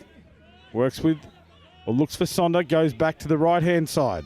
Back inside to El Tashi now. There's the ball over the top for Foster. Foster put on a bit of pressure there by the defence of Tsukamoto.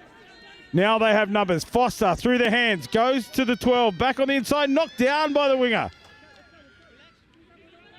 Good scramble defence there by the Japanese winger, but they're all looking very tired out there. So it will be interesting to see how they now defend with a repeat set against them. The Aussies. Sonder steps in. 30. Back to the middle. They just settle it down here a little bit. El Tashi pulls it back to the 7 metre line. Now the roll ball. There's El Tashi from the one off position, steps off the left foot, goes back to the right. Sonder hits the line, and that's try time, Gary Sonder. Yeah, and he's got a little celebration there after he gets up very gingerly. Don't know why he needed to dive, but he's gotten over.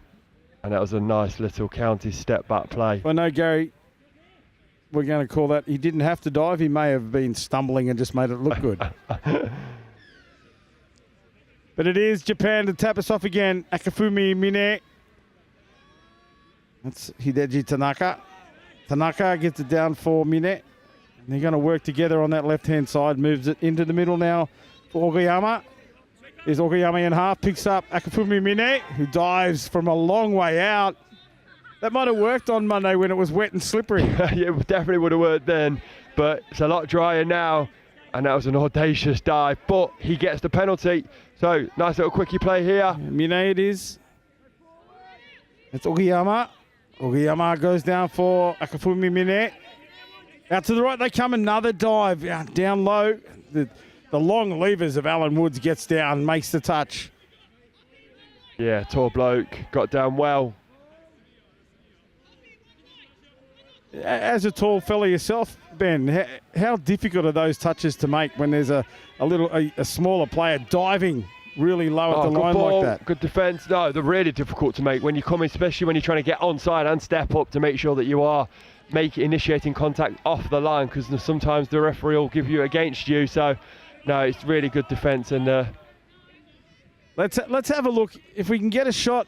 We've got some Japanese spectators behind the line. They are putting in the hard yards, supporting the Japanese team. There's masks, there's flags, little cheers as Akifumi Mine goes on the attack once again.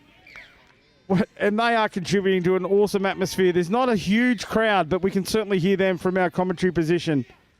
This is the final match. We can indeed, and we spoke about it in the first half, Japan just running quickies, and this half they've actually run 2 sweepers on the link, and each time they've created a penalty, which could create a score. So I'd like to see them do that a little bit more. They go short here. That's a score. Mine's going to get that one. No. Oh, wow. Give it to him, sir. That was close. Referee was right there, though, so he had a good eye for it. Look, I was trying my best. Not that the referee ever listened to us, but trying my best to get him that try. That needed the long pass. Unfortunately, Japan turned away there, but that's enterprising play for the Japanese. Certainly was. It was good to see them try a couple of different things. They went for a short, they went for some sweepers. So they're definitely trying to change it up. And Australia are now having to bring on subs, so that means they've definitely done something right. And they've stopped all momentum as well at the halfway line for Australia, so only a couple of touches to go. Just Woods overrunning that one there, but they'll reset here. And this is, it looks like everything's broken down. The calibre of this Australian team. There's Dudek trying to tuck his body in. A couple of touches remain here. There's Dudek. He'll go down now for Dave Roberts. This is the final touch. Roberts with Mishnowitz. There's El Tashi. Back to Roberts. Roberts over the top. Cut out pass into the middle for Dudek. Dudek hits El Tashi. He wanted Dudek to run around. Yeah, he was telling him with some hand signals after he threw that pass, this is what I wanted you to do. And they weren't on the same wavelength this time. Communication, vitally important. It's one thing to have the skill set, but everyone's got to be on the same playbook. And now it is Japan who push up to the halfway line.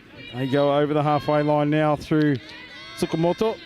That is Tsukamoto with the ball now. There's Tsuji. Love the way he takes the line on Tsuji. He's like the Energizer Bunny. Tsuji off the right foot. Oh, he's putting his hand in. He wanted that one. Just despairingly looking at the referee, please. He held the ball under his arm. I think if he outstretches himself, he scores. So potentially next time he just needs to just reach out a little bit more, he would have scored. But first time we've really seen that from Japan. Another short play. Sorry, it's not the first time. It's just another short play, and they nearly get a score again. So I'd like to see them run that a couple more times now. Australia roll forward. It is Gary Sonder with El Tashi in half. There's Cam Foster now into the middle. Back to Sonder. Back to Sonder. Back to Foster. 3 quick chain passes now. There's the wraparound play. Bodies up into the line through Georgie Murayama. And it'll be penalty here to Australia. No, it's going to be a penalty against Australia for a forward pass. So the off-field referee changing the decision of the on-field referee. Off-field referees normally in line for those passes, so good communication from all three here. Obviously the first infringement was the forward pass. I believe so. So now roll on for Japan.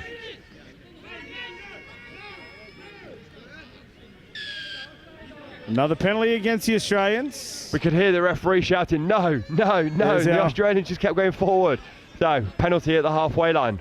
Shout out to the team from Next Gen. They're getting that shot of the Japanese supporters doing everything they can there down in the end zone. So, the team rolls on now. I want to hear from... Okay. Yoshizawa here with the ball now. That is Kashiwagi. Kashiwagi down. There's another dive for the line. I think that's a forward pass off the ruck. Sideline referee just gets... Really stamping her authority on the game, isn't she? Absolutely is. She was right in line on the 7 metre line. She saw an infringement. She got the communication on field, and now she's in the defensive line. So the Aussies roll forward up to the halfway line on that roll ball.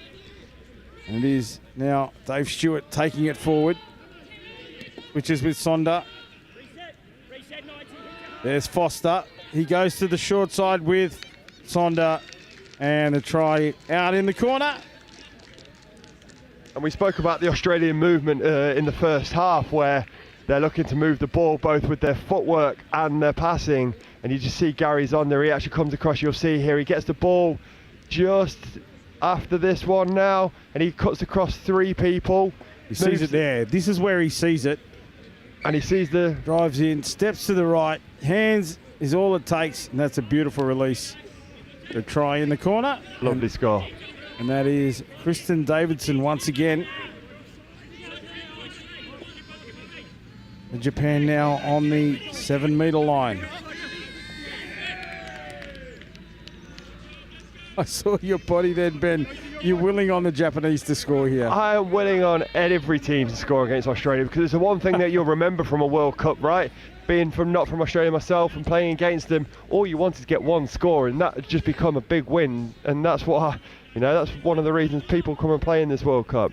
Oh, absolutely, absolutely. To play against the best, to test yourself against the best, and to hopefully score against the best. That's what we all want. Now it is Australia again making their way up to the halfway line. It hasn't been all their way here. There've been some errors, and the Japanese have done some great things in defence as we see good pressure up off the line once again from the Japanese team. But there's Woods now, skips outside Morgan. Morgan with the hands, draw and pass. A good finish as well. It's just the simple things done really, really well. It's executed with speed, creates a 3-on-2. What I'll say here in comms, where Morgan gets that one, he straightens up when he draws the defender in.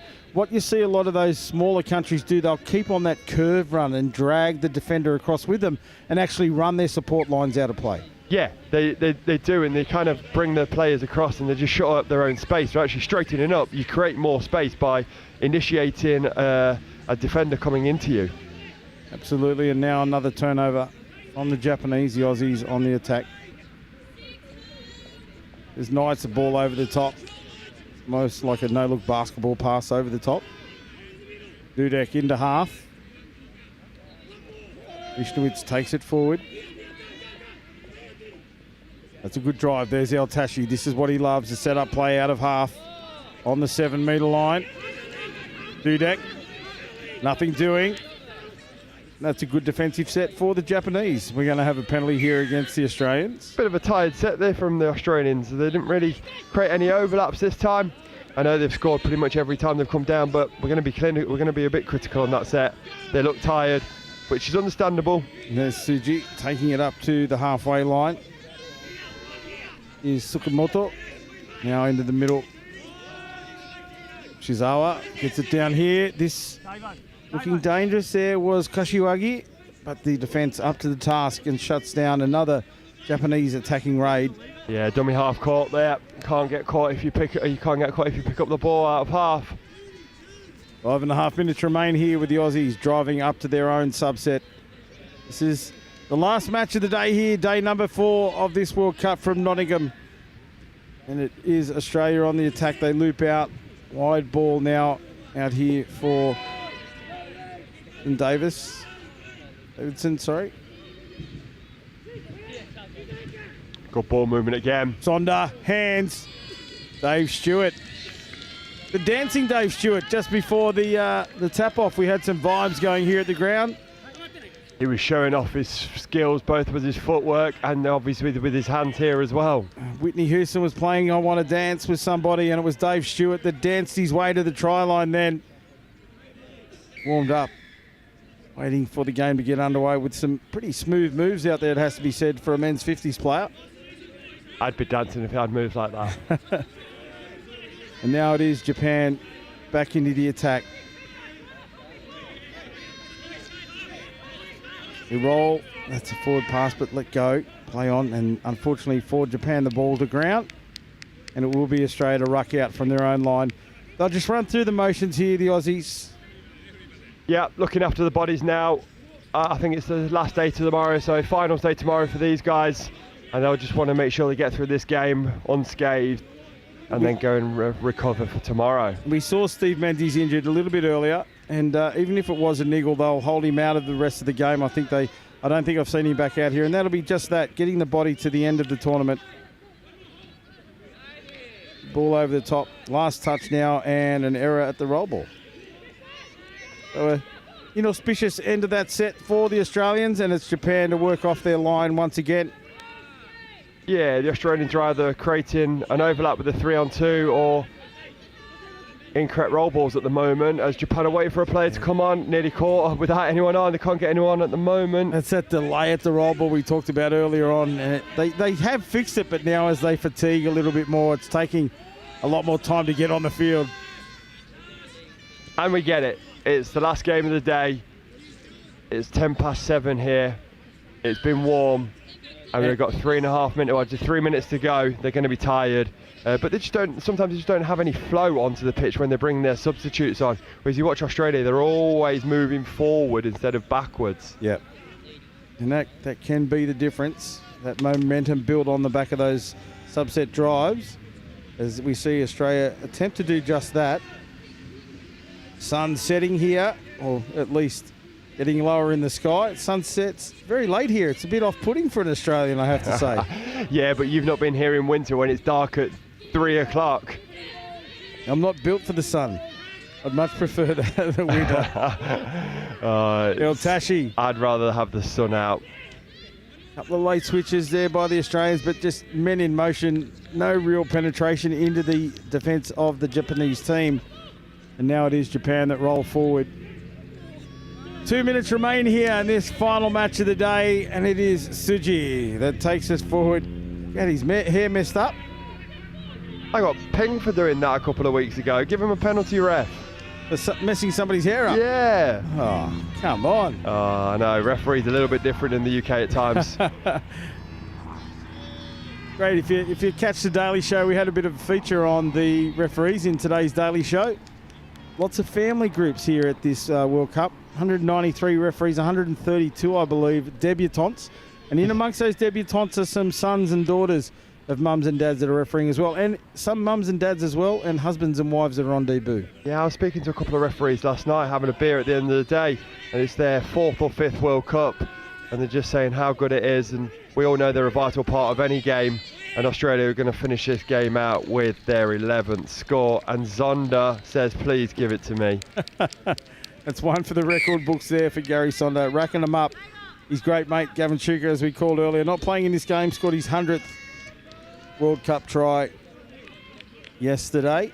This is one for the stats. Just an extra one there. Yeah, that'll go in the almanac. Shout out to Kerry Thompson, stalwart of the game, actually named legend status by the Federation at the opening ceremony.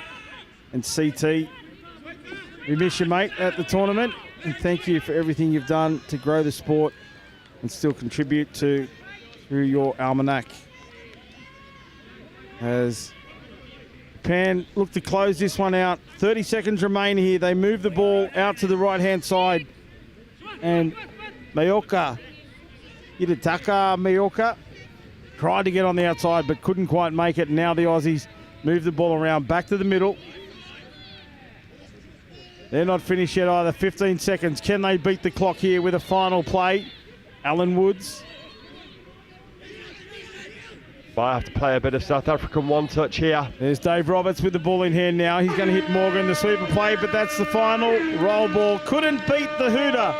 And it is Australia victorious. 11 tries to 0 over Japan. And wow, what a way to fold it out. Watching the Aussies go through the motion, scoring some great tries. And that is on the screen there. Morgan celebrating with the referee and all the Japanese players coming together for the handshakes. Their final match here on day 4 of the tournament. We hope you've enjoyed the action. Meeksy, day 5. My apologies, they're just all folding into one another. But yeah, great days here, Meeks. Yeah, and the 2 final days coming up. This is what it's all about. Finals footy starts tomorrow. Got finals for the seniors and masters leading into the Opens tournament finals on Sunday. 2 exciting days. If you're around, get yourself down here. And if you're not around, we'll be bringing you all of the action here. So for now, it's bye-bye, and we'll look forward to all the action over the next 2 days.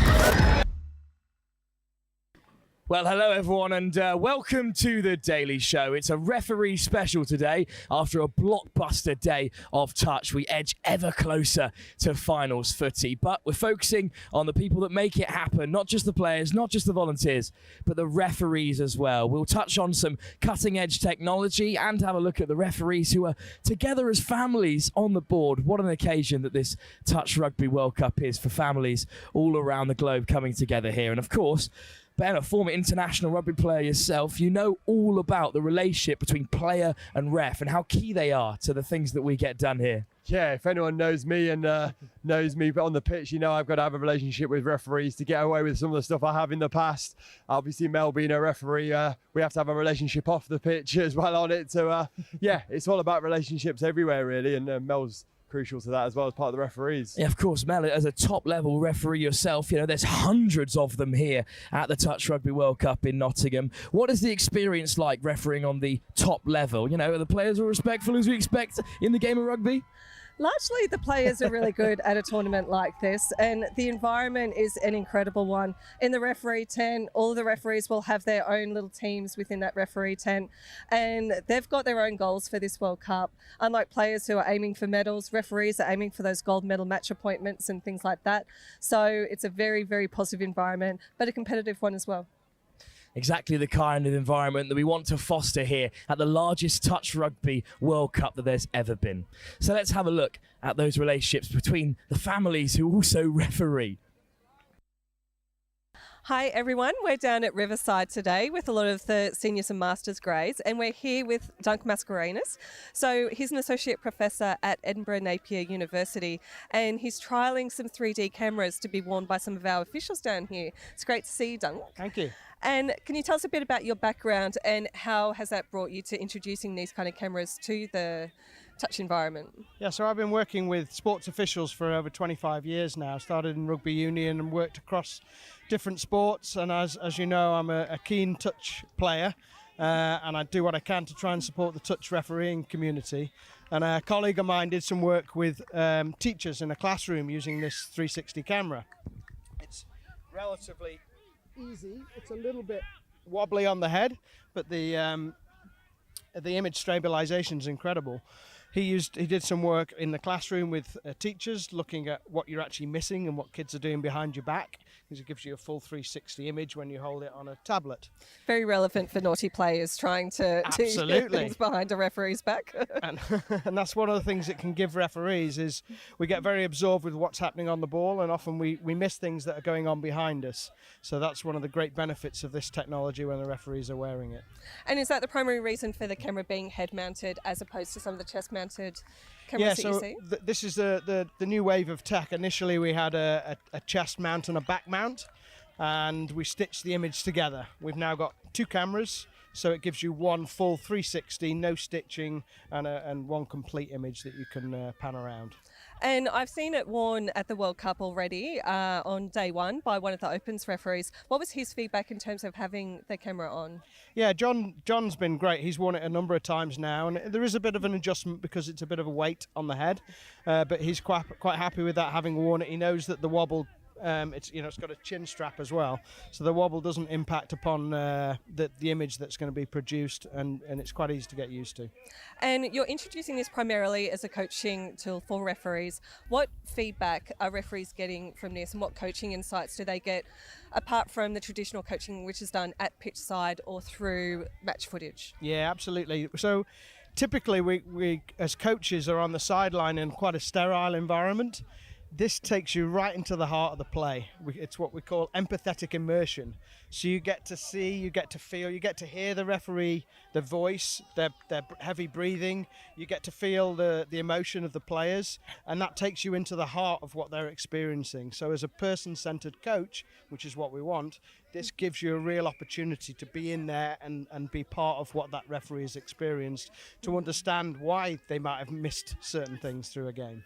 Are you aware of any other sports where they're using this kind of technology apart from touch?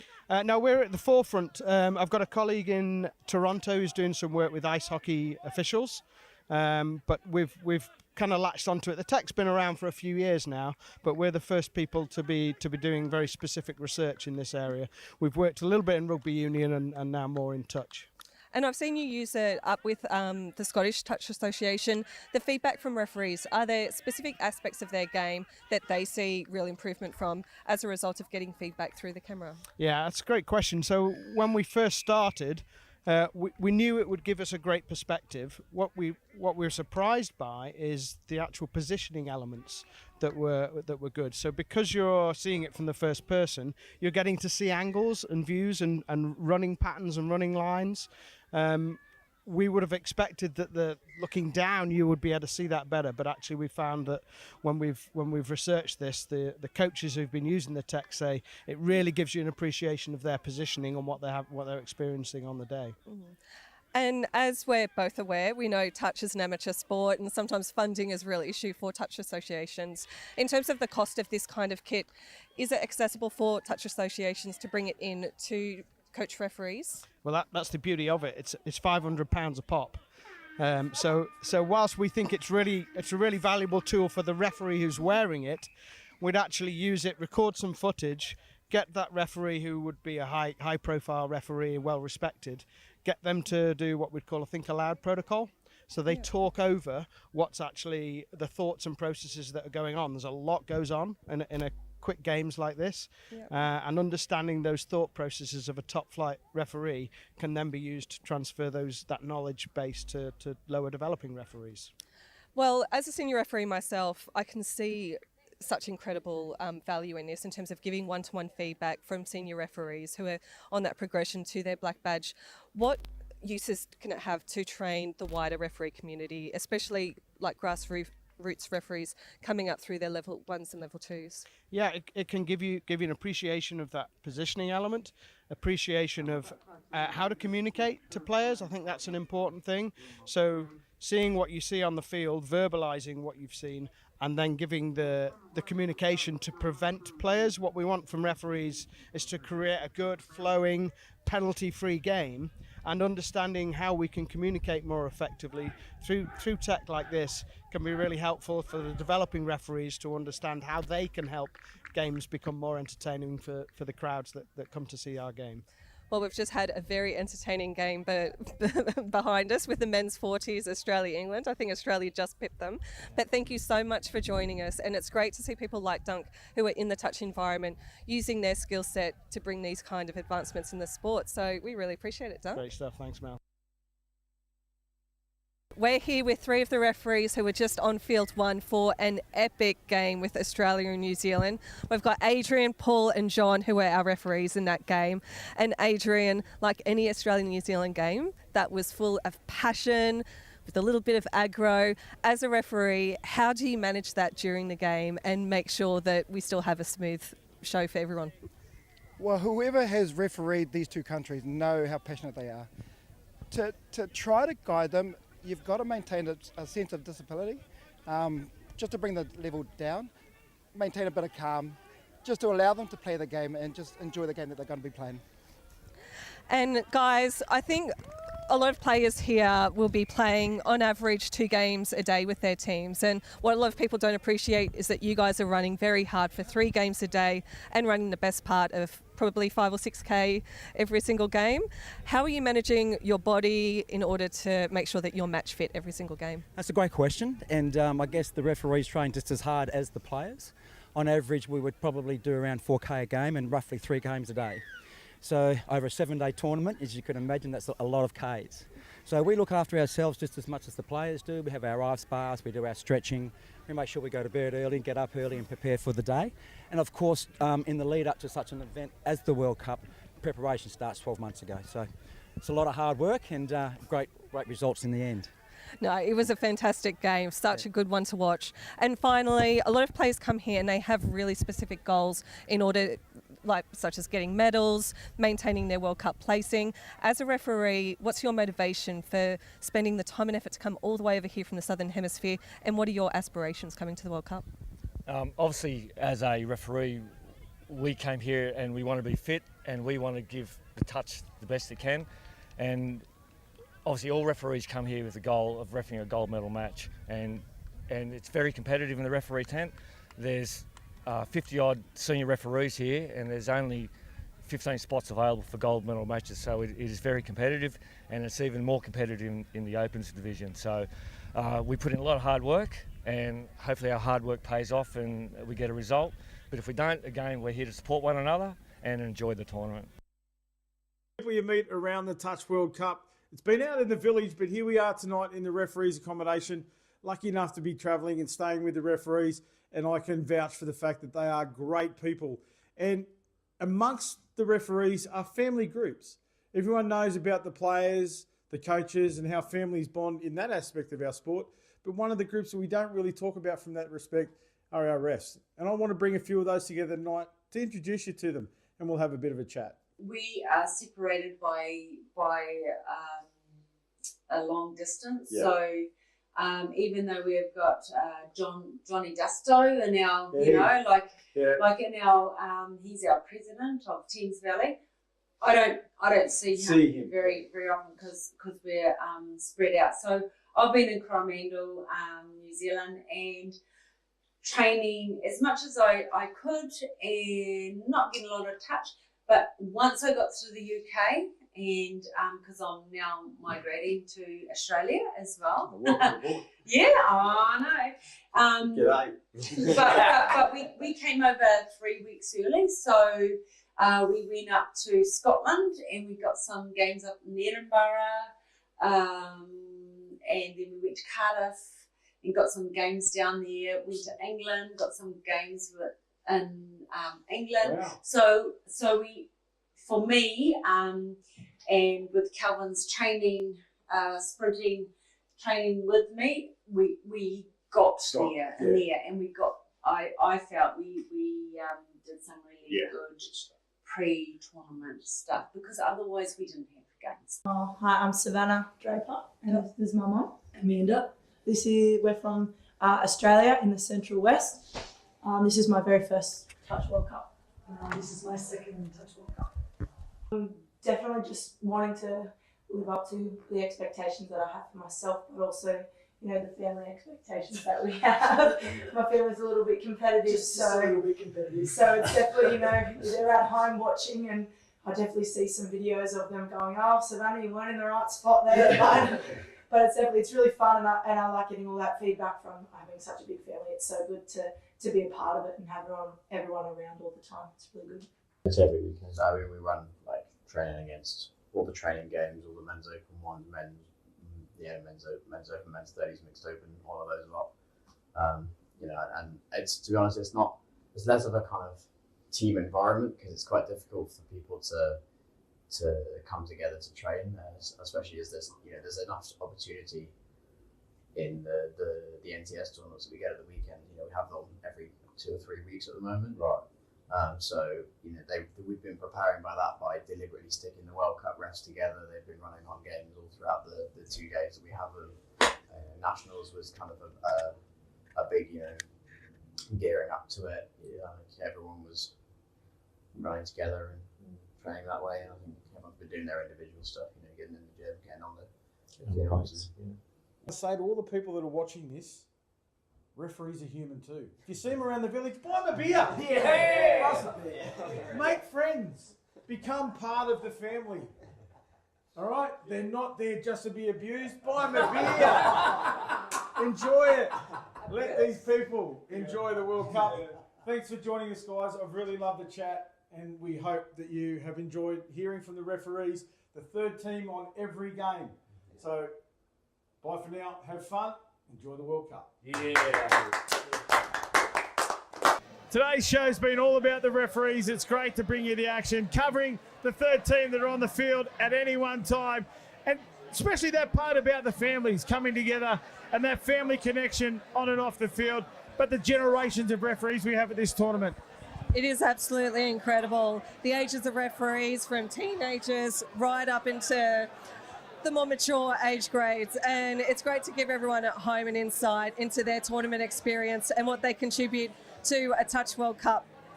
It's a great vibe down here in the fan zone. If you see one of the referees walking around here, say good day. They're people too. Leave all of the things that happen on the pitch behind and just say good day. Maybe share a beer and a bit of a chat here in this amazing fan village. Absolutely. If there's a group of people in touch who have some great stories to tell, it's definitely the referees. So make sure that you say hello and, yeah, get some of their experiences firsthand. So we hope you've enjoyed the daily show. Plenty of action still to come here with our matches. We'll bring them all through the live stream channel. Keep an eye on those. But for today, it's goodbye. We're going to settle down, maybe sing a song or two and have a beer. Sounds good to me.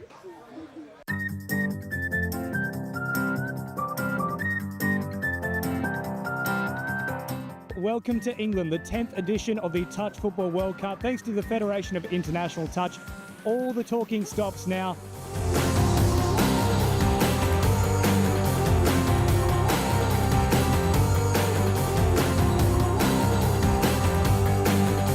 We are diverse cultural backgrounds, so we got players located in different countries in the world, but they all have a connection to China, so we're really glad to have them into the team.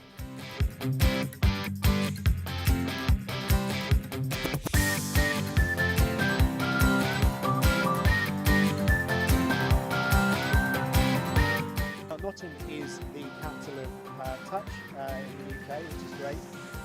So we've hosted the Atlantic Cup, hosted European Championships, and obviously this event is just another level again, but it's great to see that we can keep helping grow the sport and raise the profile of sport and do new things.